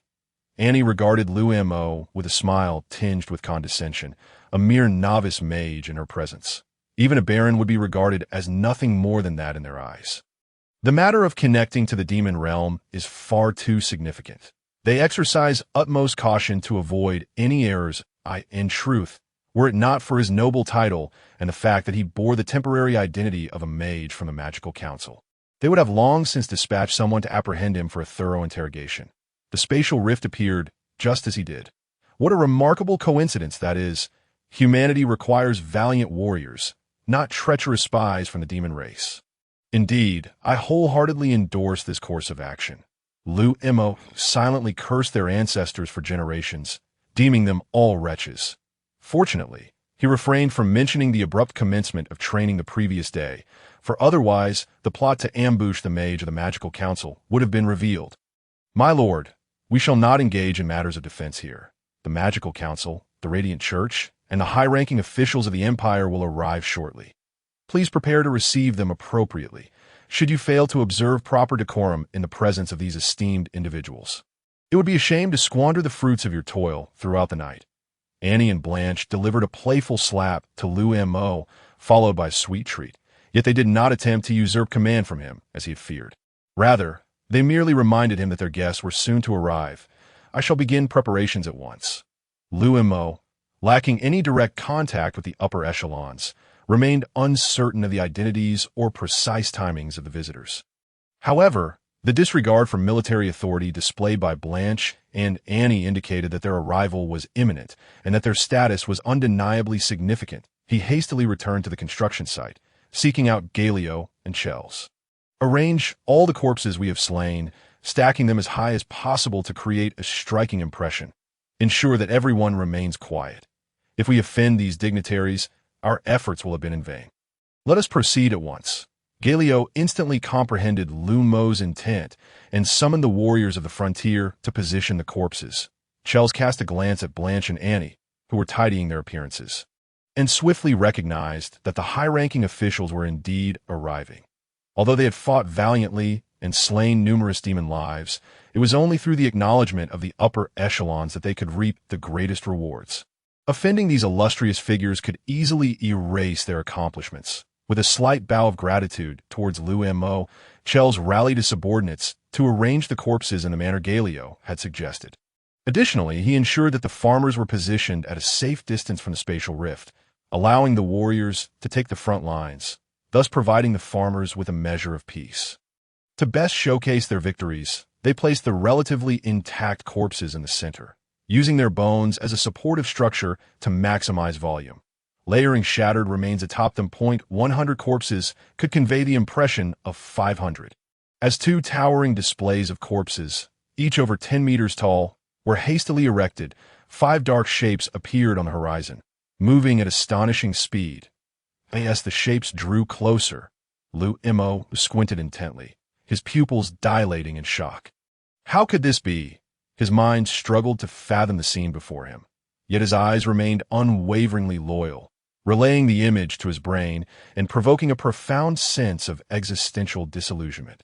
5 stout, bulky vessels soared from the distant sky, delivering a crushing blow to Liu Mo, who had yet to witness such wonders. Airships. This was not the medieval magic of the West. This was a world where technology and magic coexisted. What approached from the heavens was indeed an airship, yet it bore no resemblance to those of Earth's past.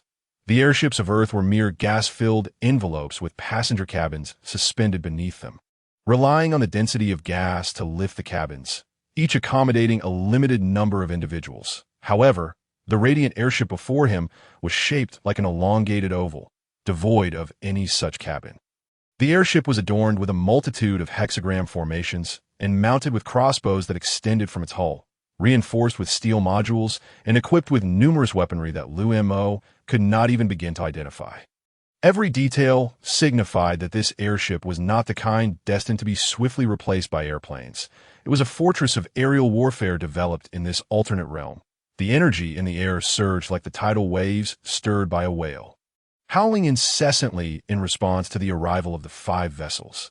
Liu Mo's vision, clouded by the remote obscurity of the frontier, led him to mistakenly believe that the entire radiant continent resembled his humble domain.